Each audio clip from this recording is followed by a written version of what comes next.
from my Abu Dhabi building that was built 15-story in 12 days. The most evil organizations in the world today are the international.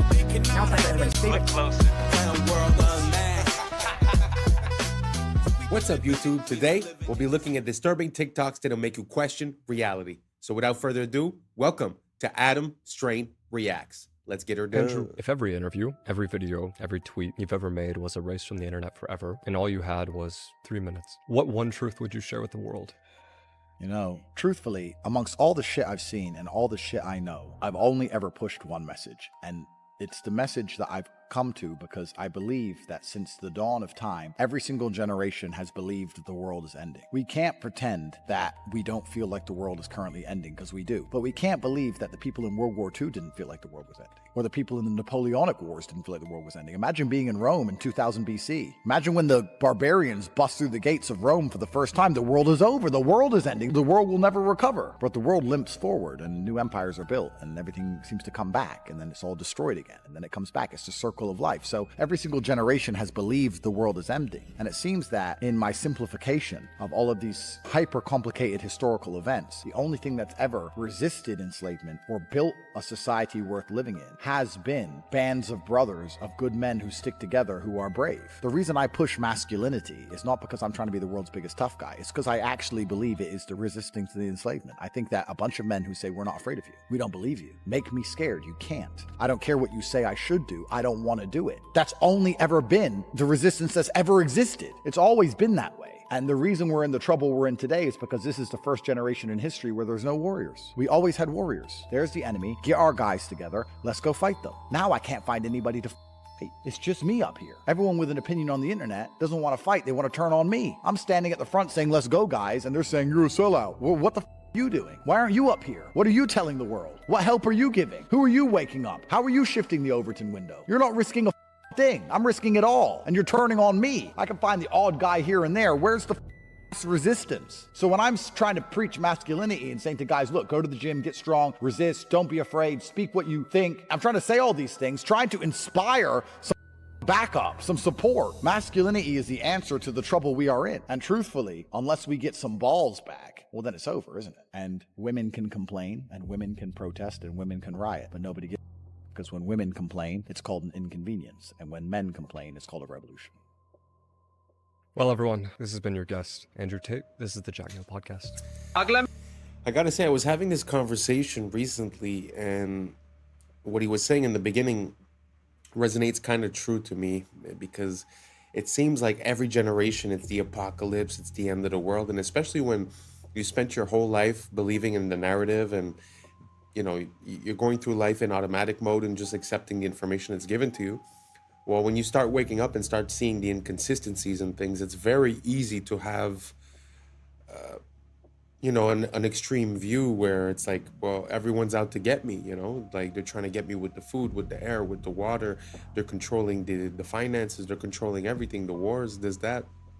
So it's very easy to come to this realization and be like, oh, you know, it's the end of the world, you know, blah, blah, blah. When, like he said, every single generation has had a bunch of people thinking the same thing. So instead of focusing on that thought of the end of the world, like he said, you know, he's putting it towards masculinity, men and women. But I think like just unity and just realizing what we need and focusing on that and being the positive change, having personal discipline, making better decisions will make us make better decisions as a society. So basically all I'm saying is that it seems like we're a bit fatalist. Like every single generation thinks it's the end when it obviously isn't. So maybe we just drop that idea and start working on the state of the world. Anyways, let's keep on rocking. নয় যদি Epstein bitcoin গড়ায় গভীরভাবে জড়িত ছিল কিছুই কি Bro, we are so cooked. I don't know if you guys have seen this, but Instagram has this new AI translation feature. And I'm just going to give you some, I don't know, I find it hilarious, but look at what they can do. Like, we are seriously cooked. Like, you are not going to be able to tell what's real very soon. And we might be there already. It's hard to say what's real anymore. Am I real?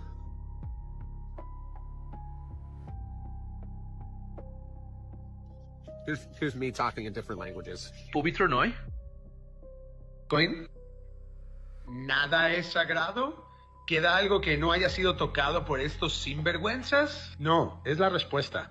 Así que cuando Coinbase solo valía 400 మిలియన్లు ఉన్నప్పుడు Epstein అందులో $3 million పెట్టాడు. ఇది Epstein files లో ఉంది. నాకైతే ఇప్పుడు There's a school in Switzerland called Le Rosy, where billionaires and kings send their children. Their classrooms overlook Lake Geneva. In winter, the whole school moves to Gstaad, their private ski resort. Physical education? Skiing the Alps. They don't learn the rules there. They learn how to write them. Their classes are power, diplomacy, and silence. They're taught how to walk into a room and own it, how to speak less and be listened to more. They're not tested on grades. They're tested on presence, confidence, and connection. Because La Rosy doesn't prepare you for a career. It prepares you for control. I admire a lot of nationalities, but the Chinese and the Germans, for me, they come top. They are the smartest mind. The smartest people who come from school and university, they are the people who are running China. They don't run technology companies. These guys are so serious. The West do not even know they are so serious. And I'll tell you, the gentleman who I bought from my Abu Dhabi building that was built 15-story in 12 days. It was fascinating to see 12 days a building was built. Thanks to the Chinese. Unbelievable. Like who will anybody believe 15 stories in 12 days? Like unimaginable. Absolutely. But this guy is easy for him because he does 30 stories in 30 days. So 15 story in 12 days is like he's just having his coffee. The gentleman, when I went to his house, I saw all the shoes outside the door. Well, I said, wow, that's my house.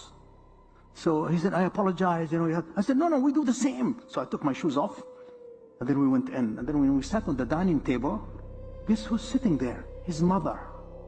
I said, oh my God, I have my mother also sit on the dining table. We are closer to China because of tradition. My respect to the Western culture. I have nothing against it, but we're not the same. Well,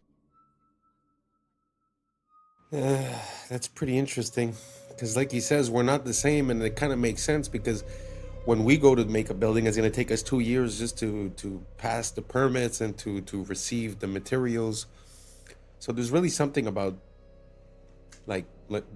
before I start talking about China, I just want to say I do not approve the system that they have there and the rules that they have and the social credit. I'm not condoning it, but there is a difference when you're able to get your people together to do something quickly and efficiently, and I think we've lost that. It's sort of like, I don't know if it's Saudi Arabia or Abu Dhabi, but when they decide that they're building a castle, they're building a castle and everyone is on it and it gets done quickly. Here, they talk about plans, they estimate how much it's going to cost, it doubles the cost, doubles the time, doubles the work, right? So we're really in a different mind state, in a different capabilities zone. So I do tip my hat to those societies that are able to get things done, As for us, it seems like it's all red tape and bureaucracy. I don't know if you guys agree or don't. Let me know down below. And let's keep on rocking. his 36 plus worldwide is not new research. And so we started working with him and our herd of ostriches here. And we were looking at developing the alternative to working with natural antigens to create resilience in your own body for and we were very successful. So we already have scientific proof and data that we were able to neutralize, not block them, actually neutralize it. And this is all just through lozenges or nasal sprays. And so that was very exciting. But the lab that we were working with at the time actually got shut down. Immediately after all of our robust came back in, Frederick Leduc, a lab immune back, got shut down and had to sign an NDA and was no longer allowed to talk. I found this book at the local antique shop yesterday, and it was written in 1926, The Secret World or the hidden hand, unrevealed in history. 100 historical mysteries explained. There's a secret, and they are of the nature of the individuals who are taking over now. The blues, that they are the ones that have been running society because they made a pact with a god. But that's his position. But I want to read to you this very specific, I have to be careful about what, I really was trying to debate whether to put this on the internet at all, because it could really get me in trouble. But this particular page, I just want you to see this particular part, talking about proof of the existence of this invisible hidden hand. He says, the world is governed by very different personages from what is imagined by those who are not behind the scenes, i.e., not by kings and ministers. Said not others, but different, which means not the kings, ministers, or other similar men, but absolutely different, possibly even of a different. Who they are must be known first of all, and only then can we control them and establish peace, but not before. You know how I'm always saying, I'm calling them creatures and creeps, and I'm saying they're not human. I don't know what they are. And this has been my biggest reason around this. I ain't unifying, because I don't know what these things are. This apparently has been known, and this has nothing to do with religion. I'm talking about like a species of a soul or something that's on this planet. And that's what he's talking about here. Bismarck, the Iron Chancellor, perceived the existence of invisible forces, but could not or did not wish to formulate them, and called them imponderabilia, powers which no one could fathom. In 180 seconds. This is supposedly the body attacking itself. This is an identity crisis. It starts with taking. After the thing that bites and stings causes your body to react improperly. Essentially all Lyme disease. Lyme was released from a bio. See? The rest of the world knows Lyme as Borrelia. They are not the same. It is a or abomination. These are all spirit programs. Programs kick in as autocorrectors where will is lost. When these spirit programs are blended and tacked on to vectors that bite and sting, they spread into the human system. Lyme is a spirochete like syphilis, thus it can be transferred through the mouth and sex, and it hides in the Dr. Judy Mikovits said it's just the new Lyme. Many claim that a delivery system. They are structured the same. This chimeric spirit program creates a biofilm matrix within you to act like a middleman between you and your body. Was released the same year as Lyme, and Fauci was the head of that program. These programs demand more energy than you would actually need. Programs don't want to kill, then they will go dormant if they have to. Cells are just cells that follow the orders of the program. Many people are chimeras. At least 8% of the collective is personified. Gog and Magog are a chimeric clan. Esau bred with Canaanites. Esau's part Canaanite grandson crossbred with Japheth, aka Chittim. Chittim is part of Gog and Magog, the Chimera clan. This is who took over Europe and the world. These are essentially personified free radicals. They are highly reactive. There has been a collective genetic forced integration with the so there is a collective identity crisis. The steals resources and causes your cells to kill themselves. That is why self-harm is widespread. Codes are being deleted through mutation or silenced. But the collective is reaching a rejection point like a bad organ donation. Everything is being homogenized and stagnating. This always leads to collapse. The environment has to be balanced. When it's not, it's like a cartel that has eliminated all its competition. The chimeric clan is part animal. That's why these so-called are zoonotic powers. The body is a natural hyperbaric chamber, and the breath is the key to ending the identity crisis. The breath is the spirit. Spiritual immunity brings physical immunity. The breath aligns your true identity and maintains your terrain. The breath will show you which programs need to be updated or deleted. Only a small remnant will endure the coming rejection phase. Don't waste time with people you can't homestead with or make a network of homesteads with. Some sleeper cells will hide in the remnant, so it's important that we make the strongest remnant we can make. It starts with the breath. The true breath signature or algorithm restores the true identity. Okay, this is absolutely insane. Did you know that Austrian researchers put students in classrooms made of conventional materials, steel, cement walls, etc., and they put students in classrooms with wooden furniture, wooden rooms, natural materials? They measured their heartbeats, okay? And the students in the synthetic, let's call it, classroom with the unnatural materials had, on average, 8,600 extra heartbeats per day per student on average. Why? Why? It's the difference between real materials and synthetics. They have a different frequency, which apparently they found that your body registers plastic, laminate, and vinyl as a low-grade stressor, even when it looks like wood or marble. So you know, remember those fake desks we had that looked like wooden desks, but it wasn't. That was like a plastic, and it's unfortunate. I mean, what does that do to your body in 10 years when you're in school you're in kindergarten, then grade school, then high school, and it's all synthetic materials. Now, not to mention, this study was done before artificial lights, like they just had light bulbs. Now we have compact fluorescent and LEDs. Not to mention all of the Wi-Fi routers that are in schools now. Like every 20 feet down the hall, there's a freaking Wi-Fi router hanging on the ceiling. That is something else to be discussed. Now, when it comes to our homes, especially if you're building a new home, I mean, dude, you can really make it an organic eco house with some easy, hacks. But what if we're at home surrounded by unnatural materials as well? Then what are we doing? Are we shortening our lifespan by being surrounded by plastic? I mean, think about it.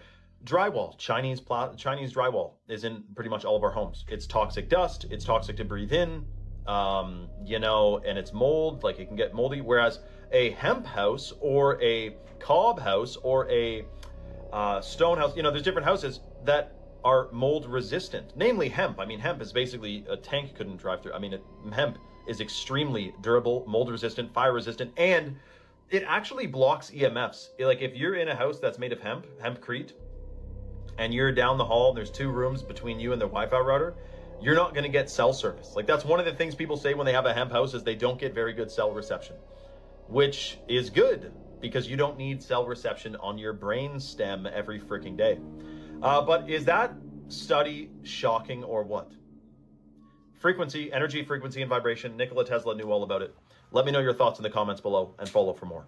Very interesting.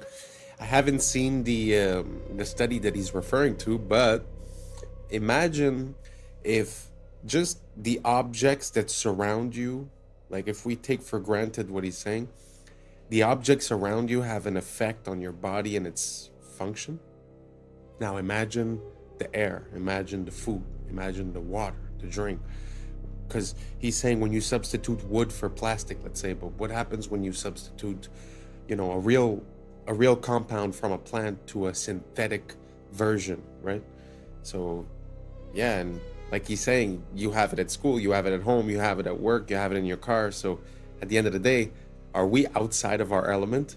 Are we performing less than optimal? Not only by food, but also by just the materials that we use to build the stuff around us. Such a interesting thought to have. I'm going to look into it a bit more. Let me know what you guys think down below, and let's keep on rocking. What's the difference between the debt and the debt that African nations own? Because the U.S. debt doesn't keep the U.S.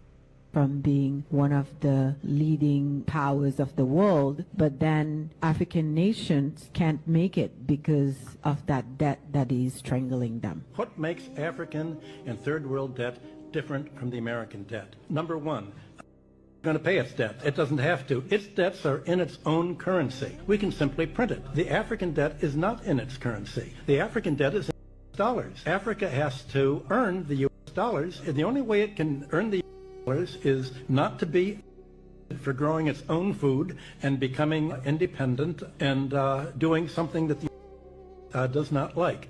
The principle underlying the foundation of the World Bank is that no country should grow its own food. Africa and the third world should only grow export crops. In order to have an oversupply of cocoa and other tropical raw materials to keep down the price, they must buy their grain from the or Europe, so that if they do something that we don't like, we can do whatever tried to do to China in the 60s. We can sanction them. We can say, we're going to starve you. We're going to not export any grain to you. So owing their foreign debt in dollars means that they have to somehow sell something they want, not what they want. I think the most evil organizations in the world today are the international.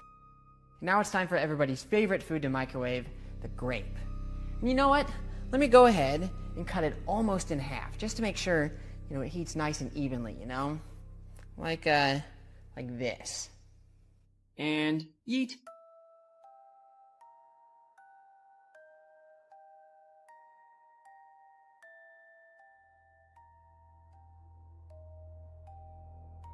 Unfortunately, the fragrant smell of roasted grape is hidden by the suffocating nitrogen dioxide fumes, which is the deadly brown gas left in the beaker there.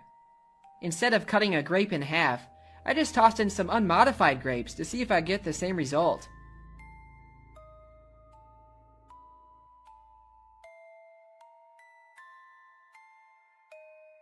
Yup, grapes are haunted. Let's see if the microwave can melt magnesium ribbon, or at least see what kind of plasma it'll make.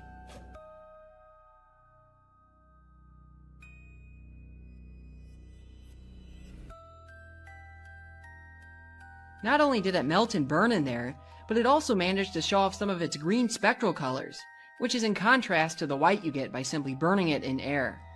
Aluminum melts at only slightly higher temperatures than magnesium, but for the sake of curiosity, I'm going to toss some foil in there anyway. Alright, here goes nothing.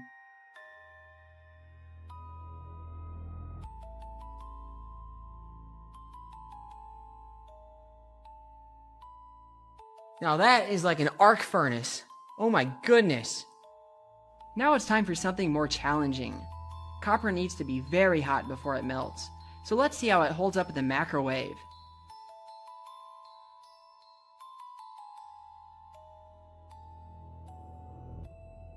Oh yeah, it melted almost instantly. Now this also brings up an important point about the glass. It's actually astonishing how well these Pyrex beakers have held up to the plasma. The same cannot be said about this Pyrex bakeware. The difference is that the beakers are made from borosilicate glass, which has very low thermal expansion. Pyrex bakeware used to be made from this as well, but has since been changed to tempered float glass, and its internal stress patterns are easy to see in a polariscope. This change is unfortunate for home science, but it does make for less dangerous breaks in the kitchen, as it tends to explode into tiny bits as opposed to razor shards. Hello, my name's Jason. I live at 1776 Boulevard. We're here to talk about tonight. Excuse me, Jason? Yeah. What's your last name and what's your address again? My last name is Jason We the People, and my address is 1776 Boulevard. What city? Freedom City. Freedom City in what state? Michigan. So I know you're making all that up. Yeah, 100%, because I don't have to tell you anything, because it's my you know what that is? According to I think you need to learn the Fifth Amendment. I don't care about your article. According to Article 6, Clause 2, you're trumped. According to the rules of this city council, you have to give your name, your proper name and address, or you're not allowed to speak. So do you think your bylaws, because that's the way it's looking here, you think your little bylaws here remove me so I can sue out of the city. Do it, because I'll make sure you don't get no data center. Try 42 USC 1983, baby. That's my middle name. You want that name too? Now, back to this Fifth Clause. You can't use no takings clause, Einstein. Guess what? That's for public use. You understand that? You know what public use is? Sure, in a data center, it's a park, an old folks' home, something like that. It's the Fifth Amendment. Not that complicated. You should look into it. By the way, how does it feel sitting up there being a Benedict Arnold to all your people out here? Not one person supports this. How about this? Everybody up here's been asking who supports the data center. How about this? Who don't support the data center? Any other questions? Is there any other questions? Ray Charles and Stevie Wonder can see this one together. What remedy do you have for the friends? You don't got none. So now land. Is there any foreign money involved in this? I'm pretty sure there is. Ain't Whitler in some hot water over there? Also, non-disclosure agreements. Bad news. I want everybody in this room who lives here to FOIA request every single non-disclosure agreement from any council member, mayor, anybody in this city. You need to FOIA who has one. You won't be able to see what's on it, but you'll be able to see who has one. And then at that time, we got a real conflict of interest, don't we? I think we would. Next thing, who are you having come in here that's putting these underground generators? Oh, you're not. You got these big old power lines going in right now that everybody's talking about. What's that? I mean, have we already made our minds up? Huh, seems that way. Well, anyway, here's your people. Have fun. Kudos to him for raising his voice, but it's pretty crazy. It feels like we've gotten so far from the beginning of this experiment, of this freedom experiment, of, you know, the Constitution and the rules on which we were based, and now everything is so convoluted with policy and rules. And like he's saying, you know, he's like, well, you could have all these rules, but it shouldn't trump my, you know, my Constitution Amendment rights, right? So it's very interesting to listen to him talk, and he brings up a very important point as well. How is it possible to have people representing you and working for you that are allowed to sign non-disclosure agreements with these companies? And then afterwards, they decide on if they get to build or not, but they can't really tell you all the information that they're privy to. So if they're a representation of you and they know something, but they can't tell you, I really don't see like how that can work. I don't know. Let me know down below if you guys could shed some light, and let's keep on rocking. This guy, tragically, from falling off a balcony. He was also obsessed with bioengineering. So he had all of these scientists that he would donate money to their charities, and he would have them work on things and stuff. But what I heard, and this is completely unsubstantiated, but I heard it and I thought it was fascinating, was that he also had these same guys, because they were and everything like that. He had them design a novel. That was his, basically, that was his trump card, which is like, I don't go to jail or I release this. And it's like one of these things where if I don't keep entering in a thing every 30 days, I die. In October or November, his switch went off, and that's what introduced into the world until it became what we do today. I don't believe it. I'm with you. I don't believe that for a second, but that's a goddamn great. I love it, and I'm going to spread it as much as I can. That's crazy. Are you the... Maybe one of the benefits of me talking to you today is that you'll see that maybe not everything is true that you've heard about me. Of April 19th, 1995, a decorated Gulf War combat a truck bomb that he didn't build and a rider truck that he didn't rent with the help of a passenger who didn't exist. Having just gotten away with soil to date, the Fort Bragg trained Special Forces sheep drip dropout blended in with the crowd by making his getaway in a car without a license plate and was immediately pulled over. It was the supposed target of the attack, but luckily all of their agents were out of the office that morning. Later that day, the declared, "We will find the people who did this. And when we do, justice will be swift, certain, and severe." Except for John Doe number 2. John Doe number 2. John Doe number 2. Who never existed. In McVeigh's unprecedented 3.5-week trial, the prosecution didn't show the CCTV footage of him and John Doe number 2 parking the rider truck. Didn't explain why 24 separate witnesses mass hallucinated the existence of John Doe number 2. Didn't explain why the army was storing rider trucks at Camp Gruber. And didn't talk to blew the whistle on the plot. But they did collaborate with us, and they did convict McVeigh as the lone wolf bomber and Terry Nichols as his bomb constructing accomplice. Still, a bunch of crazy conspiracy theorists, including 300, insist on talking about facts and evidence and refuse to simply believe what they've been told a million times by people in tailored suits with well-coiffed hair. They quote the explorer and the inventor of the neutron bomb who point out the physical impossibility that the truck bomb did the damage to the building, but that doesn't matter because if there were that day, we would have heard about them. The second found and diffused. I think he said another bomb. The Justice Department that a second has been found. They then found a third which was also larger than the first. And I see another. So apparently they're going to try to get out that. The FBI claims to have lost the footage showing McVeigh and John Doe number 2 parking the truck in front of the Murrah building that morning, but that's understandable because the Bureau has a lot of important evidence to store. Terry Nichols insists involved in the plot, but thankfully a judge has saved us the trouble of listening to him by preventing lawyers from deposing him. Truck parked across the street 2 hours before the blast, but that just shows the authorities were prepared for anything. And other documents obtained by 2020 show that someone called the executive department in Washington and said the Murrah building had been, but this was 24 minutes before the. But that just shows the public was unusually vigilant that morning. Also, apparently, Governor Frank Keating's brother, Mark, had been working on a novel about a stranger still.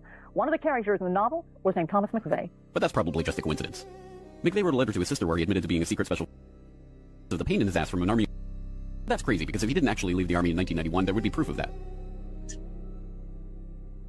McVeigh was not executed on May 16, 2001 as scheduled because he had failed to turn over thousands of pages of evidence to McVeigh's defense attorneys.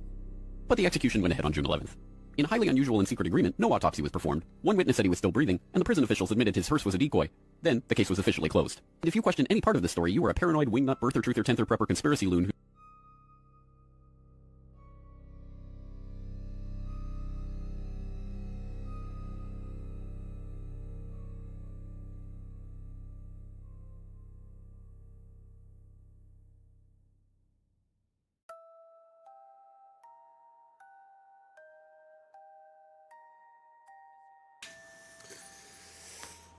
It just seems sometimes, especially when you look at these major events, that the more you look closely, the more inconsistencies you can find.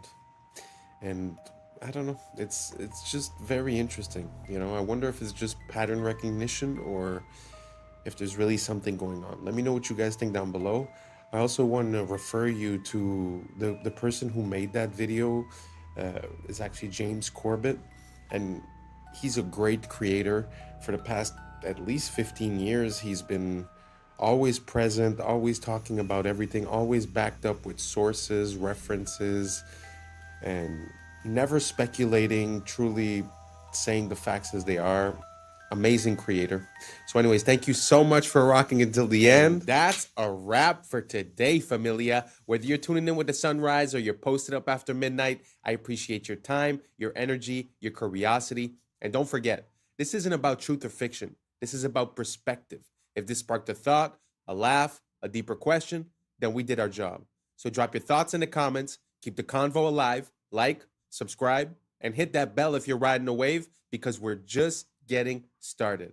Until next time, stay grounded, stay weird, stay critical. I'm Adam Strain, and this has been Adam Strain Reacts. Peace! I don't know what y'all think, but now it's time for us to link up. Really think we on the brink up, making a change from living this strange. Living this strange. Making a change from living this strange.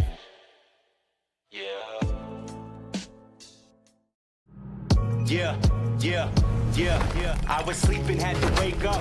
Why? Every reason I could think of. God, till the day I keep the ink up. What's up, YouTube? Today, we'll be looking at disturbing TikToks that'll make you question reality. So without further ado, welcome to Adam Strain Reacts. Let's get her done. Some conspiracy theories are true.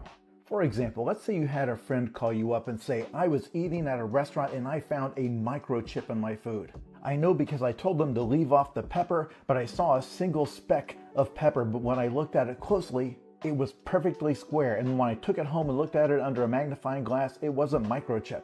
Before you have them institutionalized, know that sometimes cheese has microchips in it. Specifically, authentic Parmesan cheese from Italy has chips embedded in the cheese wheels because they have a huge issue with counterfeiting. These chips let them scan the wheels for authenticity and also track where they go. These microchips are edible by design, and you may have eaten one in your life. Likewise, let's say that same friend says their printer is encoding secret messages in documents, that they keep finding these microscopic specks that they thought were just flaws in the print head or something. But once again, when they looked at them under their magnifying glass, they found a pattern, and they're certain that the pattern has meaning. What your friend has discovered are printer tracking dots. Many printers, we don't know which ones, use tiny, basically invisible dots. These identify the serial number of that printer and also the date and time when the document was printed.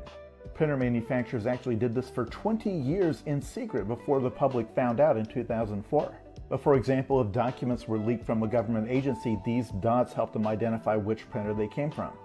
Likewise, if you're using your printer for some sort of illegal counterfeiting activity, they can scan those nearly invisible dots and immediately know which machine did it and when. This is actually the frustrating thing about the fake conspiracy theories. Sometimes the reality is just as weird. Welcome to America, where we work to live and live to work, where we spend hundreds of thousands on a home that we barely get to step foot in because the hours we work to pay for it keeps us away from it, where we buy a car just to drive it to a job that barely pays enough to keep the gas tank full, where our healthcare system will bankrupt you faster than the illness can kill you, where getting sick is the business motto and the cure is priced like a luxury, Welcome to America, where the food is fake, the water's tainted, and the air we breathe is up for sale. Where the richest 1% own more than the bottom half combined, and they still tell us to work harder. Where we chase the American dream only to find out it was designed to stay out of reach. And every time we get close to the finish line, they just inch it a little further back. Where school doesn't teach you how to live, just how to obey, comply, and clock in. Where education comes with a lifetime of debt and the diploma is nothing more than a receipt for money that you ain't never gonna see again. Welcome to America, where we pay taxes to keep the lights on in government buildings we ain't never even allowed to enter. Where your rights are written in pencil and erased when it's inconvenient. Where justice depends on your income and the law bends to the highest bidder.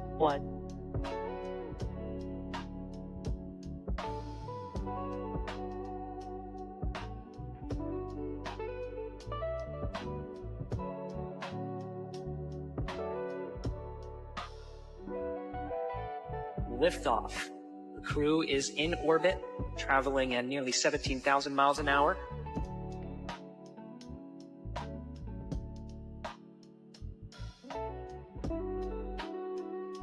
Did you know Facebook launched on the exact same day the government shut down its most secretive surveillance program? February 4th, 2004. DARPA officially terminated LifeLog, a project designed to collect every detail of citizens' daily lives. The same day, Mark Zuckerberg launched Facebook from his Harvard dorm room. According to conspiracy theorists, this timing wasn't coincidental. LifeLog aimed to create digital records of everything: relationships, activities, conversations, movements. Sound familiar? That's exactly what Facebook does today. The theory suggests Facebook became the civilian face of government surveillance, disguised as social networking. Early funding allegedly came from venture capital firms with CIA connections, including In-Q-Tel Investments. Within years, Facebook knew your friends, your interests, your location, even your political views. Everything LifeLog wanted to collect, but couldn't do openly. Today, billions voluntarily upload their entire lives to the platform. The perfect surveillance system, hidden in plain sight. Sometimes the best way to watch everyone is to make them want to be watched. Blooms. So if you leave it...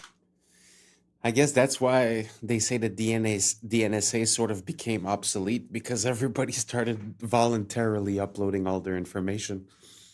But the question that leads me to ask is, you know, considering the dates,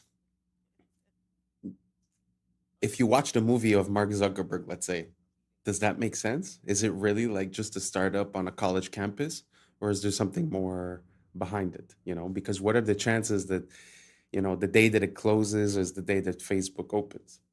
So it's a very good question. From what I understand, when DARPA was doing LifeLog, they basically had checks and balances to give to the government. So the government declared that that project was unconstitutional because they were getting the information of people and tracking people and this and that. So hence, to get it out of the hands of the government and to put it into a private firm kind of bypassed that whole problem, because now they could do everything secretly because it was a private entity. So what do you guys think? Do you guys think Facebook was also a tool used by the CIA or the NSA to gather information? Or do you guys think that it's just organic and, you know, Mark Zuckerberg and his buddy came up with this on college campus, and it's just a big happenstance that it happened on the same day, more or less, than that the project from DARPA got canceled? Let me know down below. I'm very curious to see what you guys think about it, and let's keep on rocking. Alone, it blooms. These are broccoli. They're flowers. Did you know that? They're immature flower buds. They're like flower eggs. Unborn flowers. Look at this lady down here. She said, I'm eating unborn flowers. It says broccoli is actually the flower of the plant that we typically eat.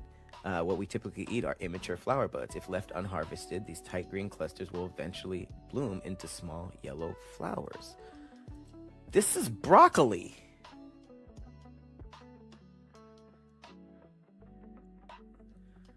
Like, what? Did y'all know that? Look. You just go on a date and give them here's some broccoli. I'm sorry. I didn't know that. You make me feel like sandwich, yeah.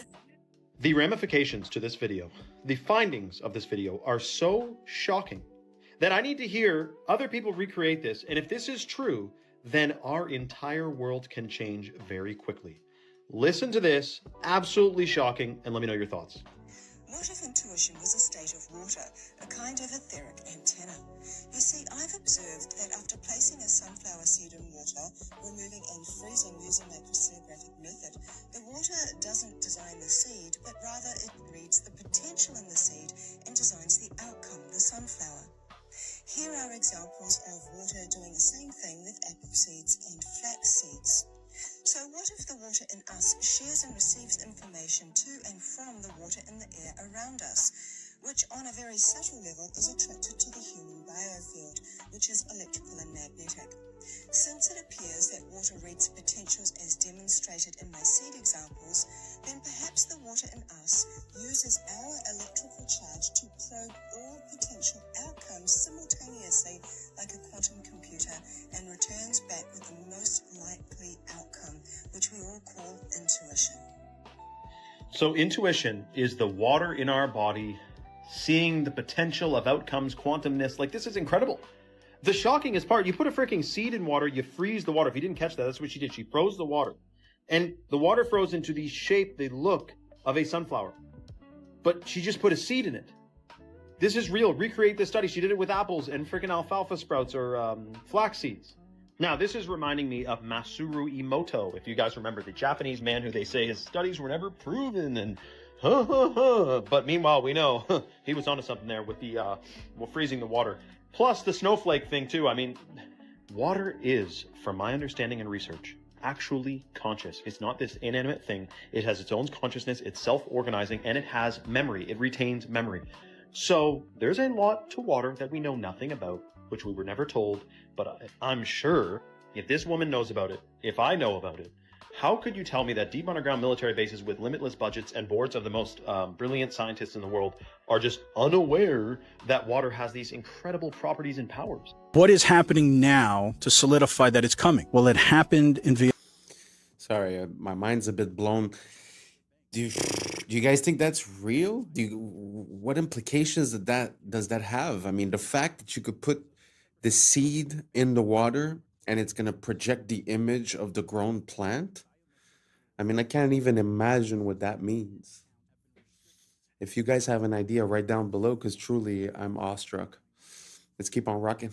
Vietnam. 86 million people have no longer access to their banks because they refuse to comply with biometrical standards for digital identification. Denial by default. As of September 1st, 2025, banks across Vietnam are closing accounts deemed non-compliant to new biometric rules. Authorities estimate over 86 million accounts have been restricted. And the reason why this is all going on is because let's say the World Economic Forum, can we just force them to comply by restricting their bank accounts? Because if you have no money, what are you going to do? Eventually, you're going to comply. And if you don't, Vietnam can assert a martial law. They have no reason not to say, all you people who are trying to usurp this system by bartering or whatever, if we catch you doing that, you're going to jail. And that will force people to accept the digital system. This is not something that is going to stay in Vietnam. This is a test, because if we look at what's going on with the European Central Bank and digital ID initiative in Europe, as well as the real ID being imposed in the United States, we can see that it is coming to us as well. That's where it gets confusing. Right. So, what do you guys think about the digital ID? Do you guys think that it's the natural progression of things, or do you guys think that this is a whole other level of control, tracking, data harvesting, and etc.? Right? Let me know down below, and let's keep on rocking. the real problem, the question is the Van Allen radiation belts. Now, the people that say that it's easy to go through the Van Allen radiation belts will tell you that it's a donut.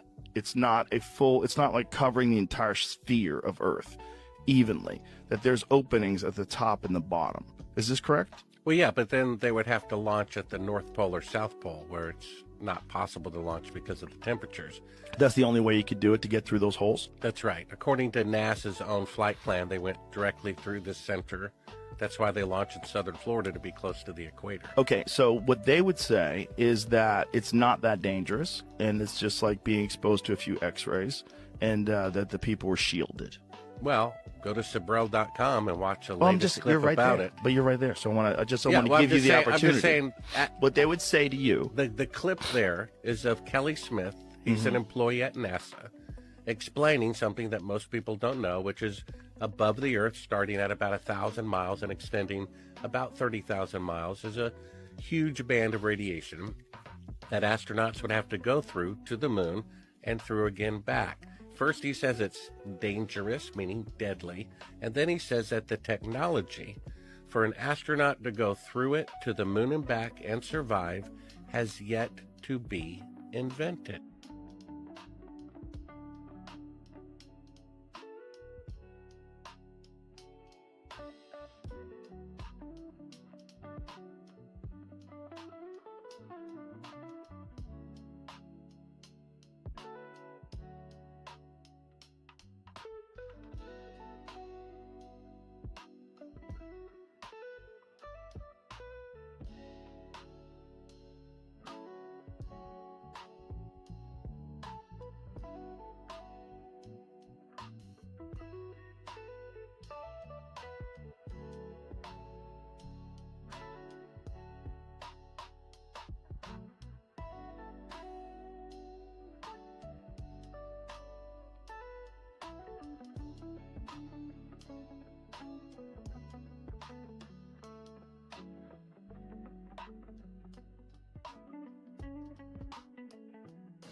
You know the narrative doesn't add up when you take a look at some of these beautiful works of art, like all that detail on that lace, that hair, and this veil, all said to be done with hammer and chisel.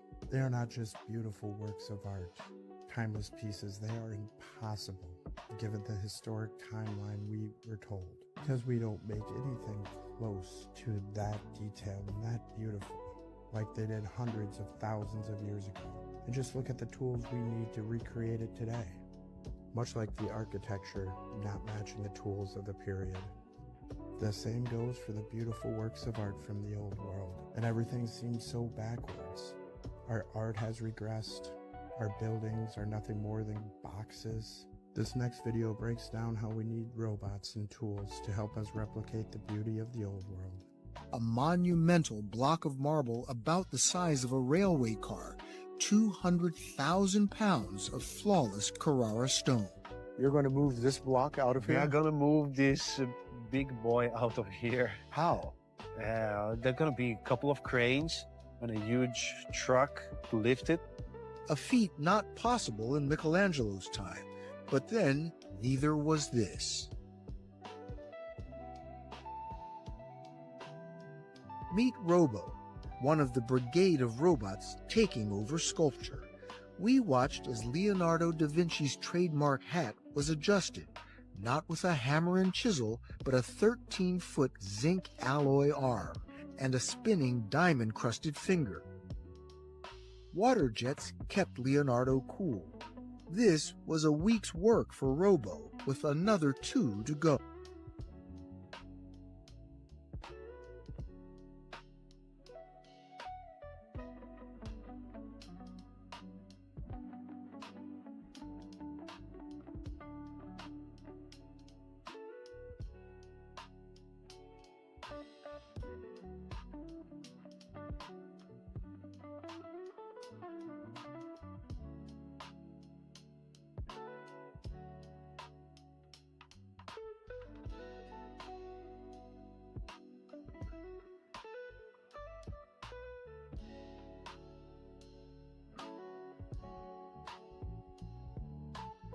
So big news, Taylor Swift just dropped The Life of a Showgirl, and what an album it is. Her fiance Travis Kelce says it's banger after banger. USA Today says she's shaken off the gloom of the tortured poets department and returned with playful pop and sharp one-liners. The New York Times frames it as Taylor hungry to move on, less about feuds and more about her future, though not without some side-eye at her past. The Guardian wasn't as impressed, though, saying that the whole thing feels a little bit rushed, akin to how romantic bliss doesn't fuel the same fire as heartbreak. Billboard magazine describes it as bangers for adults, not another 1989, but mature, sharp, and still packed with hooks. Variety says the love songs here feel easy for once, not battle-tested, which makes the album an uncomplicated good time. And People, they went all in, calling it her most radio-ready album since 1989 and the spiritual sister of Reputation. For me, overall, feels like a reset. Is it her best album? No. But is it entertaining, a little messy, and guaranteed to get people talking? Absolutely. They just gave the green light for ChatGPT to have a lot of freaky conversations with a lot of freaky people.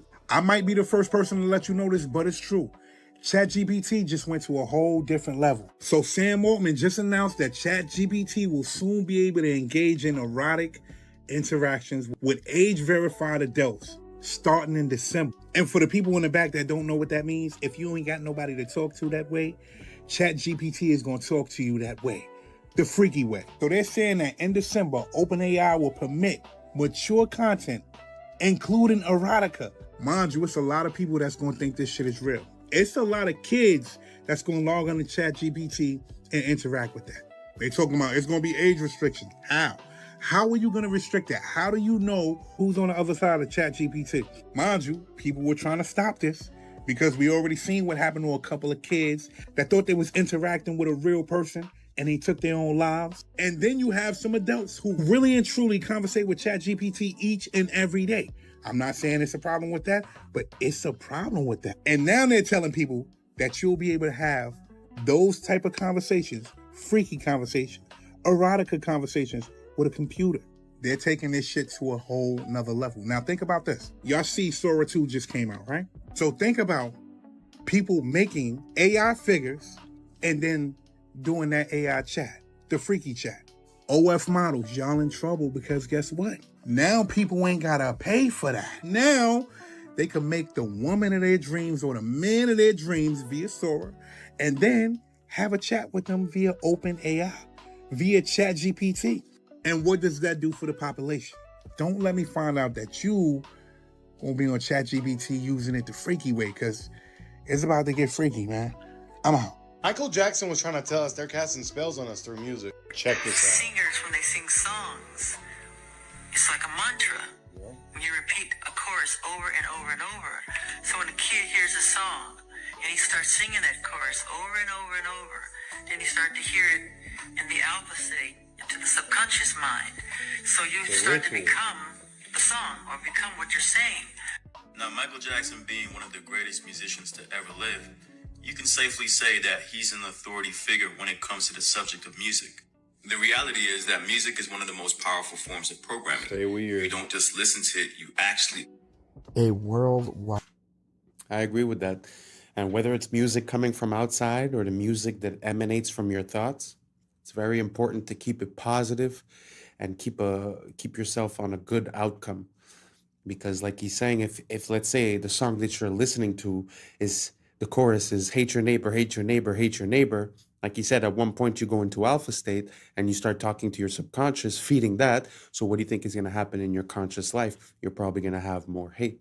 As for if you were listening to a song that says love your neighbor, love your neighbor, love your neighbor, you're probably going to end up with a different consequence.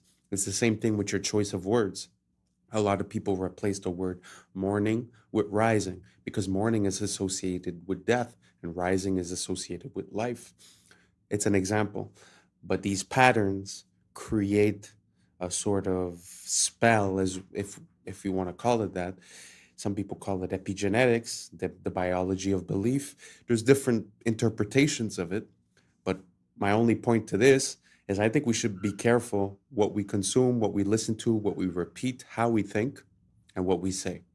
If you guys agree or if you don't agree, let me know down below, and let's keep on rocking. Event that left so many remains melted and scorched. You can see the blackening and charring on so many of these melted structures. Most of these structures are still buried from the many resets that occurred after them. This is a perfect one. To the right of that archway, you can see a lot of that structure deformed and buried under the stone, and that undeniable scorching. Some more blackened stone here on the top, and in little small parts all along this melted ruin.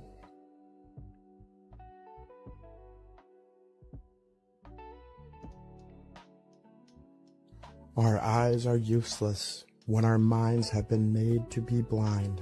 Most people will never connect the dots because they never see the extent of the melting.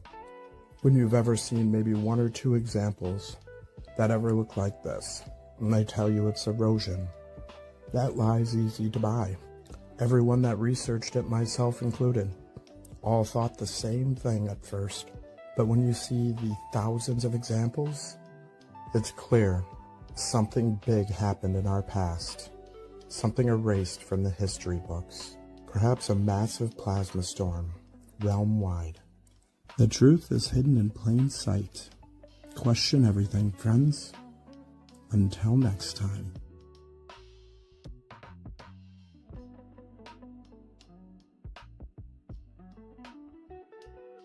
And that's a wrap for today, familia. Whether you're tuning in with the sunrise or you're posted up after midnight, I appreciate your time, your energy, your curiosity. And remember, this isn't about truth or fiction. This is about perspective. If this sparked a thought, a laugh, a deeper question, then we did our job. Drop your thoughts in the comments. Keep the convo alive. Like, subscribe. Don't forget to hit that bell if you're riding a wave, because we're just getting started. Until next time, stay grounded, stay weird, stay critical. I'm Adam Strain, and this has been Adam Strain Reacts. Peace. Now it's time for us to link up. Really think we on a break up. Making a change, we're living this strange. Living this change.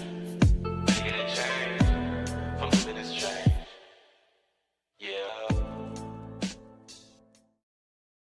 And I say, oh, I sound like I have a slur. And she said, no, you sound like you can work at a Chinese restaurant. I'm on. Cash. Cash. Crash. Crash. Crashed. Crashed. Okay. Yeah, I was sleeping, had to wake up. Why? Every reason. What's up, YouTube? Today, we'll be looking at disturbing TikToks that'll make you question reality. Before we get started, I just want to wish everyone a happy new year, 2026. Let's get it. And may everyone exceed the expectations that they set for themselves this year and reach even higher. So without further ado, welcome to Adam Strain Reacts. Let's get her done. The world is $281 trillion in debt. You are in luck. There's a parable all about this, and it's awesome. There is a town somewhere in the middle of nowhere, and everyone owes each other money. And then one day, a traveler comes to town, and he stays in a motel. The motel has a full refund policy after 24 hours. He puts down $100 and gets a room. The motel owner, he looks at this $100 and he's like, whoa, oh my God, this is exactly how much money I owe to the baker. So he goes and pays off his debt to the baker. The baker looks at this money and he's like, well, this is exactly how much I owe to the shoemaker. And he goes to the shoemaker and pays off his debt, and goes through several people until eventually someone's like, hey, I owe this amount of money to the motel owner. So he gives it to the motel owner back where it started, and then the traveler is like, hey, it's been 24 hours and I don't like it here. So he takes his money back and he leaves. Everyone has the same amount of money, but then suddenly nobody's in debt. Because money isn't real, but debt motivates people. So it's important to the economy for some reason. That's pretty interesting. I mean, really, I've always thought about this. Like, who do we owe a debt to when you're a country? And they say the International Money Fund or these, other countries. But this example sort of displays something that's very interesting. And on a more massive scale, I think something very similar to this is happening in Europe, where a lot of the countries within Europe owe money to each other that basically they'll never be able to repay. But at the same time, if you deduce the debts from everyone, it's almost like everyone ends up in the clear. So maybe I'm missing something, but yeah, I feel like it kind of makes sense that at the end of the day, it's just an idea that we have, and it's not really mathematically sound. And I guess that's why the concept of usury was like, prohibited by the Christians and this and that, because I think it sort of creates a part of value of money that's unreal in a way.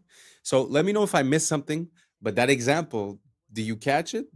Does that make sense? Everyone paid each other, but at the end of the day, the same amount of money is there, and the guy took back his $10, but everyone's accounts are settled. So maybe I'm missing something. Write it down below, keep me in the loop, and let's keep on rocking.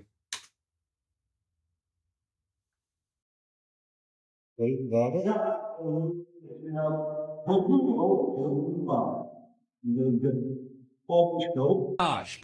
Okay, Nikki is causing dads to leave the home. Hold on, I don't think that's a good role model for 18-year-old girls. I don't. And what do you think about for young men? For young men. And for young men, don't be new scum. Yes. See, dear young men. Are you? Yeah, that whole situation, I haven't really spoke about it much because I find that there's not much information and a lot of speculation. But it's kind of interesting that you're trying to live off the legacy and continue the legacy of someone, but it seems like you're not following that person's beliefs at the end of the day. So I find that whole situation to be pretty cringeworthy, to be honest. Let me know what you guys think down below, and let's keep on rocking. Coming to the tree. They strung up a man. They say he murdered three. It's not the same. Strange things that happened here. No stranger would it be.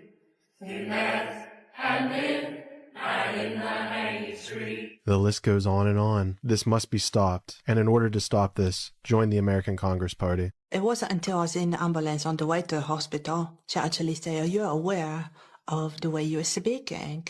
And I said, "Oh, I sound like I have a slur." And she said, "No, you sound like you could work at a Chinese restaurant."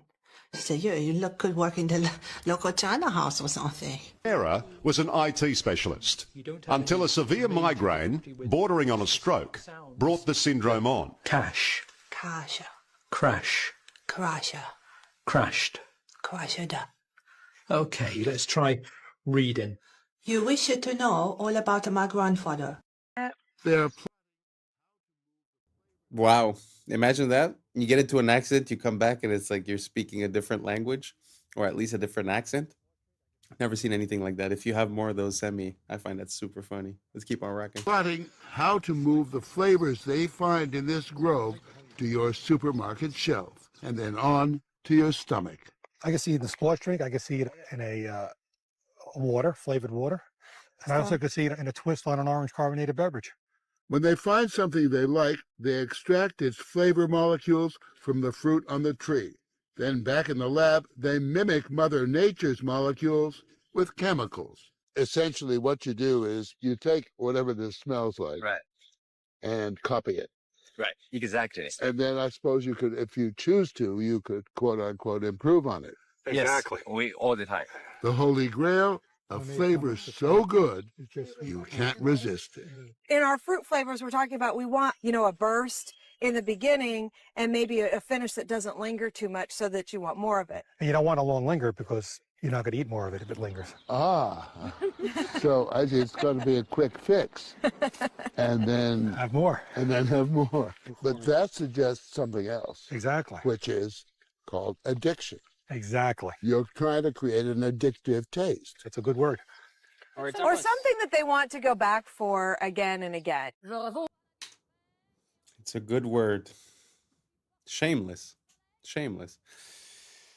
There's really a problem. And to be honest, the problem is not really them. They're the symptoms of the problem. The problem is us not seeing the value in what's natural. Thinking that you could improve on nature, I think is a mistake, and the fact that we continue to consume these items just gives them more money to hire more people like this and continue the process. So I think the only way that we could really find a solution to this is voting with our dollar. You know, if you compare the same thing in the States and in, let's say, Spain, one of them is going to use natural ingredients and the other one is going to use all these chemicals. So until we realize and until we stop craving for these things and we break the addiction, which obviously that's what it is, I don't think we're going to be able to get out of this. You know, at the end of the day, this is more than just reproducing a taste. This is mind control. They're playing with your mind and hoping to get a desired outcome, which now they admitted is addiction to a certain product. So I find it very sad. I'm not taking the blame away from the individual that's consuming this on a daily basis, but it's kind of hard to get out of it at one point. So let me know what you guys think down below. Do you guys think that doesn't matter if it tastes good, it's fine? Or should we be more focused on what gives us a good effect within our body? Let me know down below and let's keep on rocking.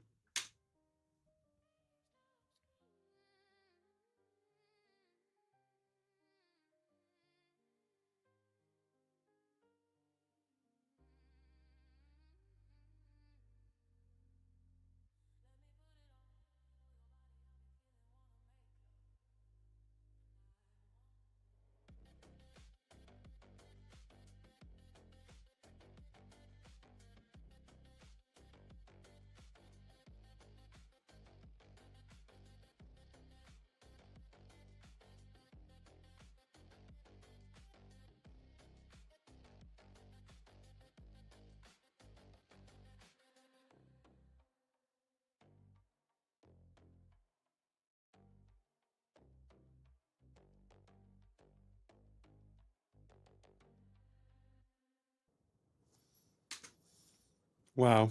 It's really to have a glimpse into that world just makes me realize how much we come from greatness and how the mighty have fallen, you know? The beauty of the architecture, the way people would present themselves, the respect that they had between them.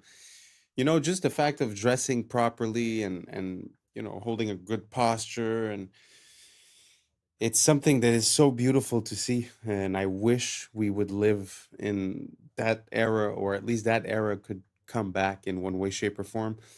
But just the beauty of the buildings, the details that you could see, and all the so beautiful, so beautiful.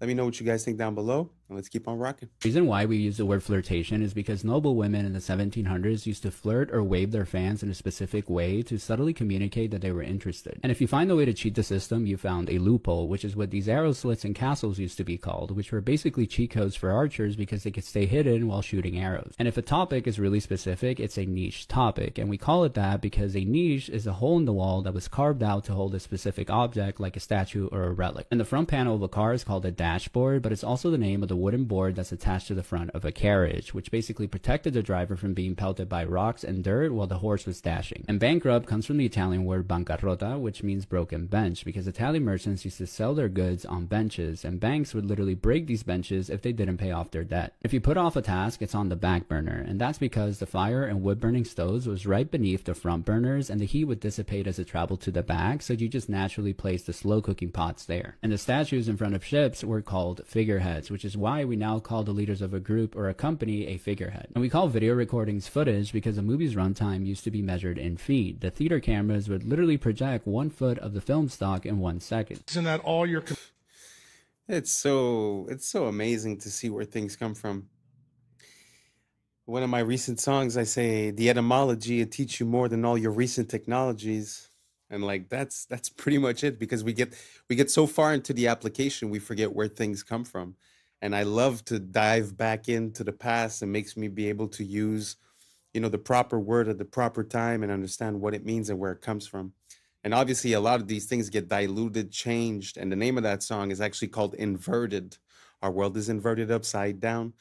So it's like, it's very interesting to see how words change, but also to see how we still use words that have a lot of meaning, but we've lost the meaning, but still use the application. Very interesting. Let me know what you guys think about etymology down below. Is that something you like? Because I would love to share a ton more with you guys. So let me know down below, and let's keep on rocking. Computer screens are blue lit. The reason none of them are red lit, the reason none of them pay attention to circadian biology is because that original technology was developed in a government program that Bobby Kennedy knows about, and I happen to know about because I went to medical school at LSU. For those of you who've never heard about Operation Paperclip, you think it's all conspiracy theory. So at Tulane Neurology and Tulane Neurosurgery in the 50s and 60s and 70s and 80s, the CIA started a program there where they would do all these crazy things to monkeys. The CIA wanted to see how they could control things utilizing different things like drugs and things like that. Where the neurosurgeons got involved, which is my clade, we would drill tops of the heads off, put wires into the thalamus, put electricity in there, and kind of see what kind of behavioral changes we could have. One of the guys that was in that program was a guy named Professor Delgado. When he saw that we could control the behavior with the wired device, he said, what if we do it wirelessly? So he checked it in monkeys and checked it in bulls, and it turned out you can do it wirelessly with RFID chips and semiconductors. Then the CIA took it to the next level. They said, well, since this is electromagnetic radiation, what if we did it through light through screens? And it turns out you can. And that's the reason why all your computer screens have the frequencies they have. So why is this all important? Well, the person that set this meeting up between me and Bobby is the patent attorney that made sure that Google and Meta have those things so they can control the things that we all do. Where did the original idea come from that started off in MKUltra with the CIA? You're going to be surprised when you hear this. It came from the mafia in Las Vegas. They wanted to build a new city in a desert. They enclosed it all, blacked out the windows, invented slot machines that were blue lit.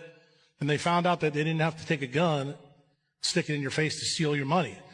Then they even got smarter. They said, let's give people free alcohol while they're doing that. And they found out they got the money quicker. And that's when the CIA got the idea to start this program. That's really how it started.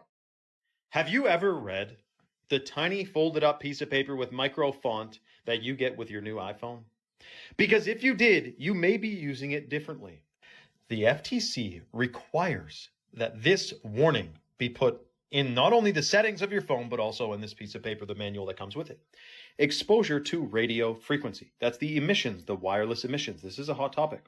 On your iPhone, go to Settings, General, Legal and Regulatory, and RF Exposure. What does it tell you in the RF Exposure part of your settings? No big deal. Just that you should keep it away from your body to ensure exposure levels to these electromagnetic frequencies remain at or below the as-tested levels. Did you know putting your phone in your pocket exceeds the as-tested levels of frequency because it's too close to your body? Or how about putting your phone to your head? It exceeds the amount of frequency that they said was safe. In other words, it could be unsafe. Now, in the past, I've gotten in trouble for posting about the EMFs, the frequencies from Wi-Fi, cell tower, smart meters, because it's a censored subject. So I'm going to bite my tongue with this certain few things here, but pay attention. There are many hardware and software fixes to iPhones or any phones that could make them significantly be less harmful because of these frequencies. By the way, I went to an Apple store a long time ago to get a device that you can plug your phone into along with an Ethernet cable, and you can have your phone on airplane mode, not connected to the tower or Wi-Fi. You could have your Wi-Fi off and still have full speed internet because your phone's plugged in via Ethernet. I'm talking to this guy at Apple, and he goes, I told him why I'm doing this, and he goes, yeah, well, I don't really see it's a big deal. Like, I'm sure it's totally safe. And then he goes on to tell me that on his thigh, where his phone is always in his pocket, you know those guys that work at Apple, they got 3 phones in 7 different pockets. I mean, it's crazy. He's like, yeah, I do have a rectangular mark of red skin on my thigh from where my phone sits all day.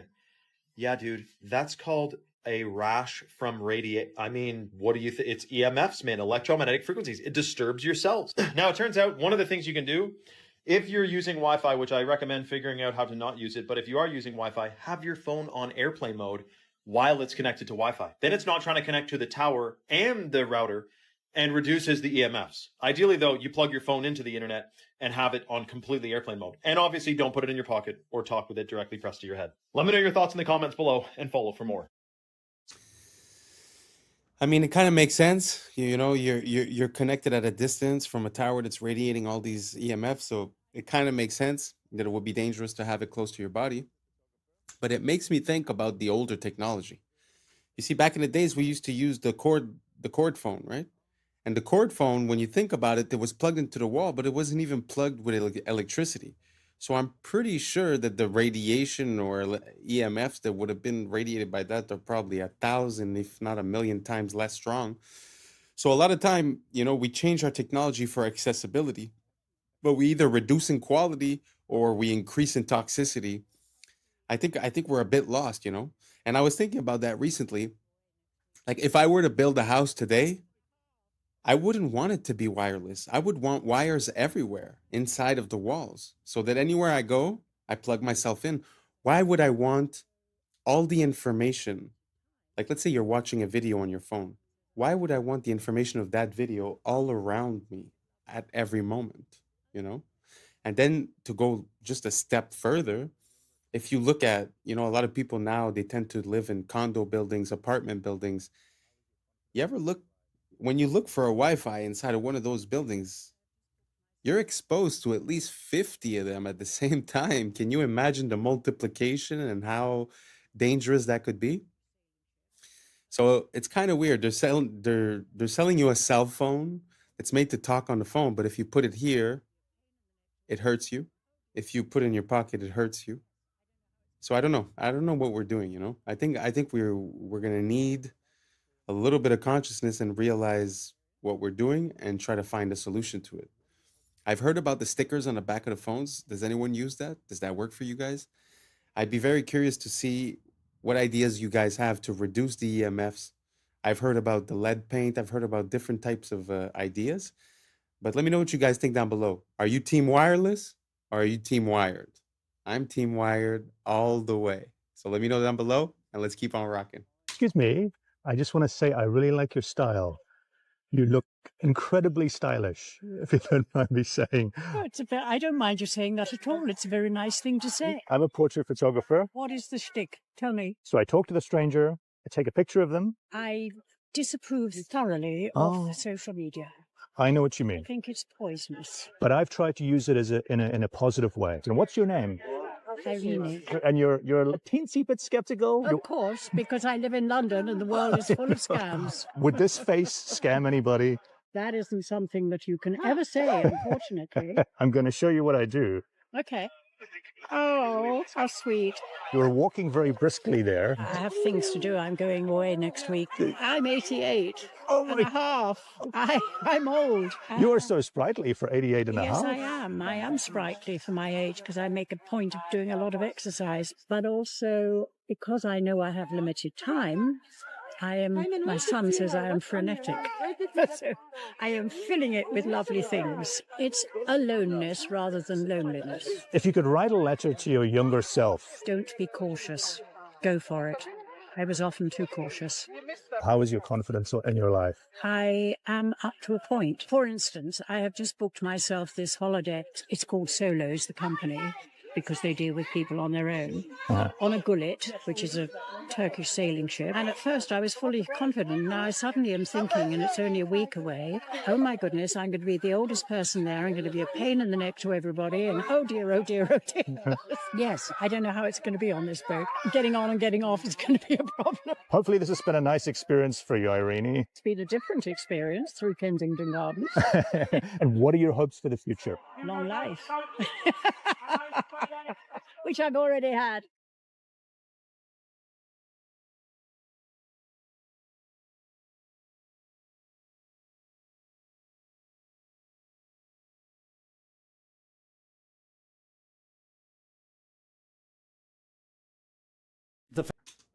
Wow.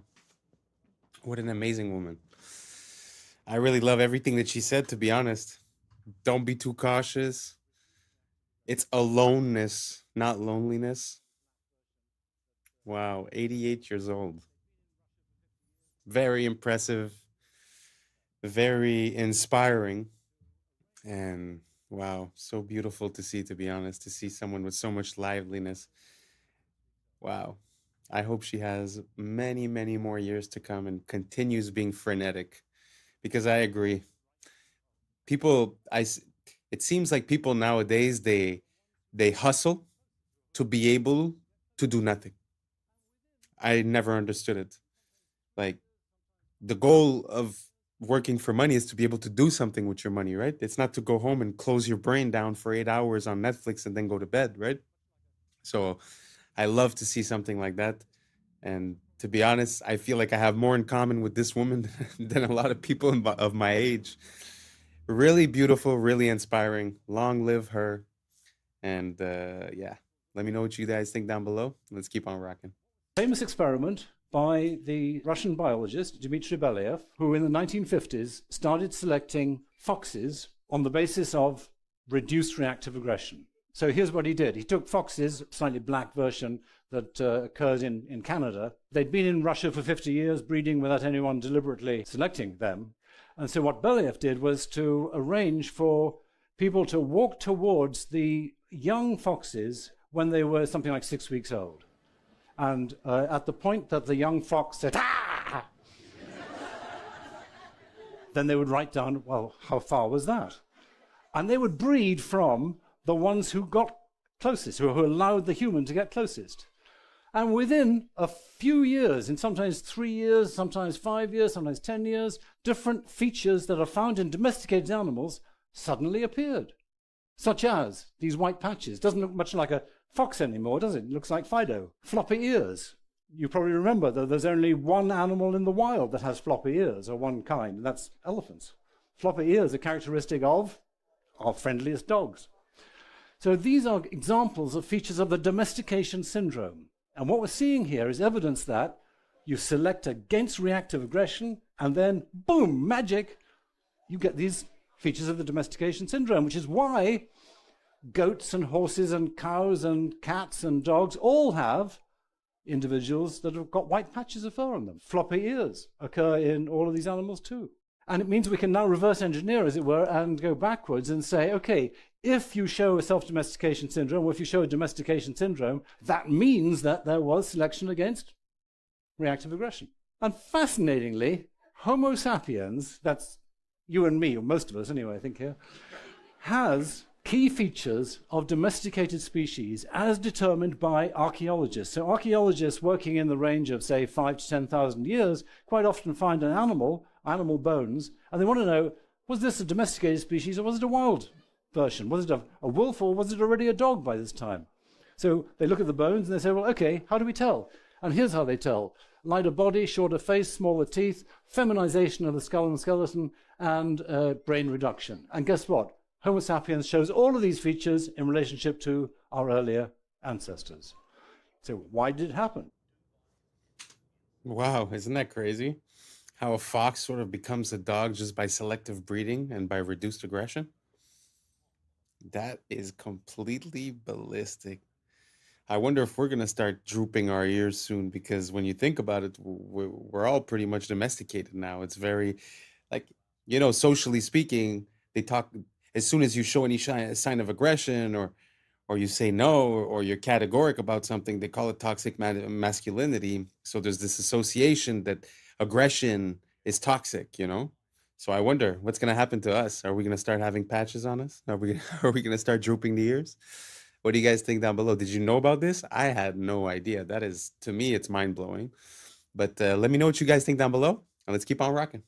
Dubai is absolutely insane. They plan on building this, which is a real Emirates A380 that's being decommissioned and is going to be on the top of a 580-meter building, 125 floors. It's going to cost $3 billion to build.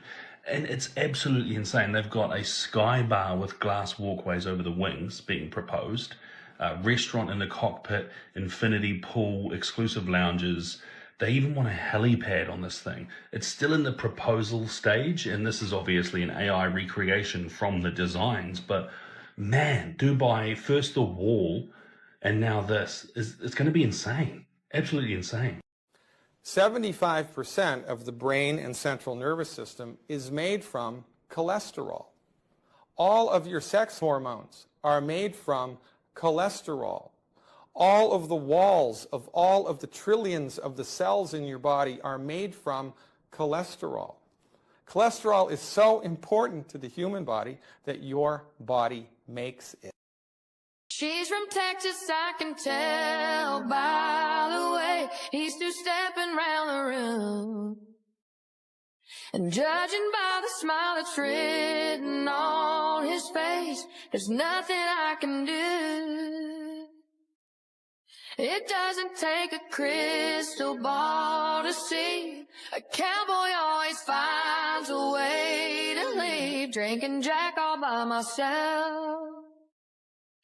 Rome is in the middle of the Americas. It's all a Roman corporation.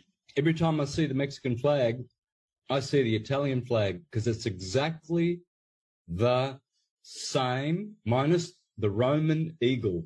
Rome, which runs Mexico, in fact, Mexico is the center, Mesoamerica, it's the center of the Americas. This is where the Jesuits came, installed their Inquisition. Mexico had a violent, vicious Inquisition. They're telling you in your face, if you know what you're looking for, they've got the eagle, the Roman eagle, right in the middle of the green, red, and white, exactly the same as the Italian flag, which comes from the Persian flag, which is horizontally green, white, and red. Because the Roman elite families, the Farneses in particular, the Orsini, the Pallavicinis, Aldobrandinis, they're all from Persian. They're all Iranians. And that's a wrap for today, familia. Whether you're tuning in with the sunrise or you're posted up after midnight, I appreciate your time, your energy, your curiosity. And don't forget, this isn't about truth or fiction. This is about perspective. If this sparked a laugh, a thought, a deeper question, then we did our job. So drop your thoughts in the comments, keep the convo alive, like, subscribe, and don't forget to hit that bell if you're riding a wave because we're just getting started. So until next time, stay grounded, stay weird, stay critical.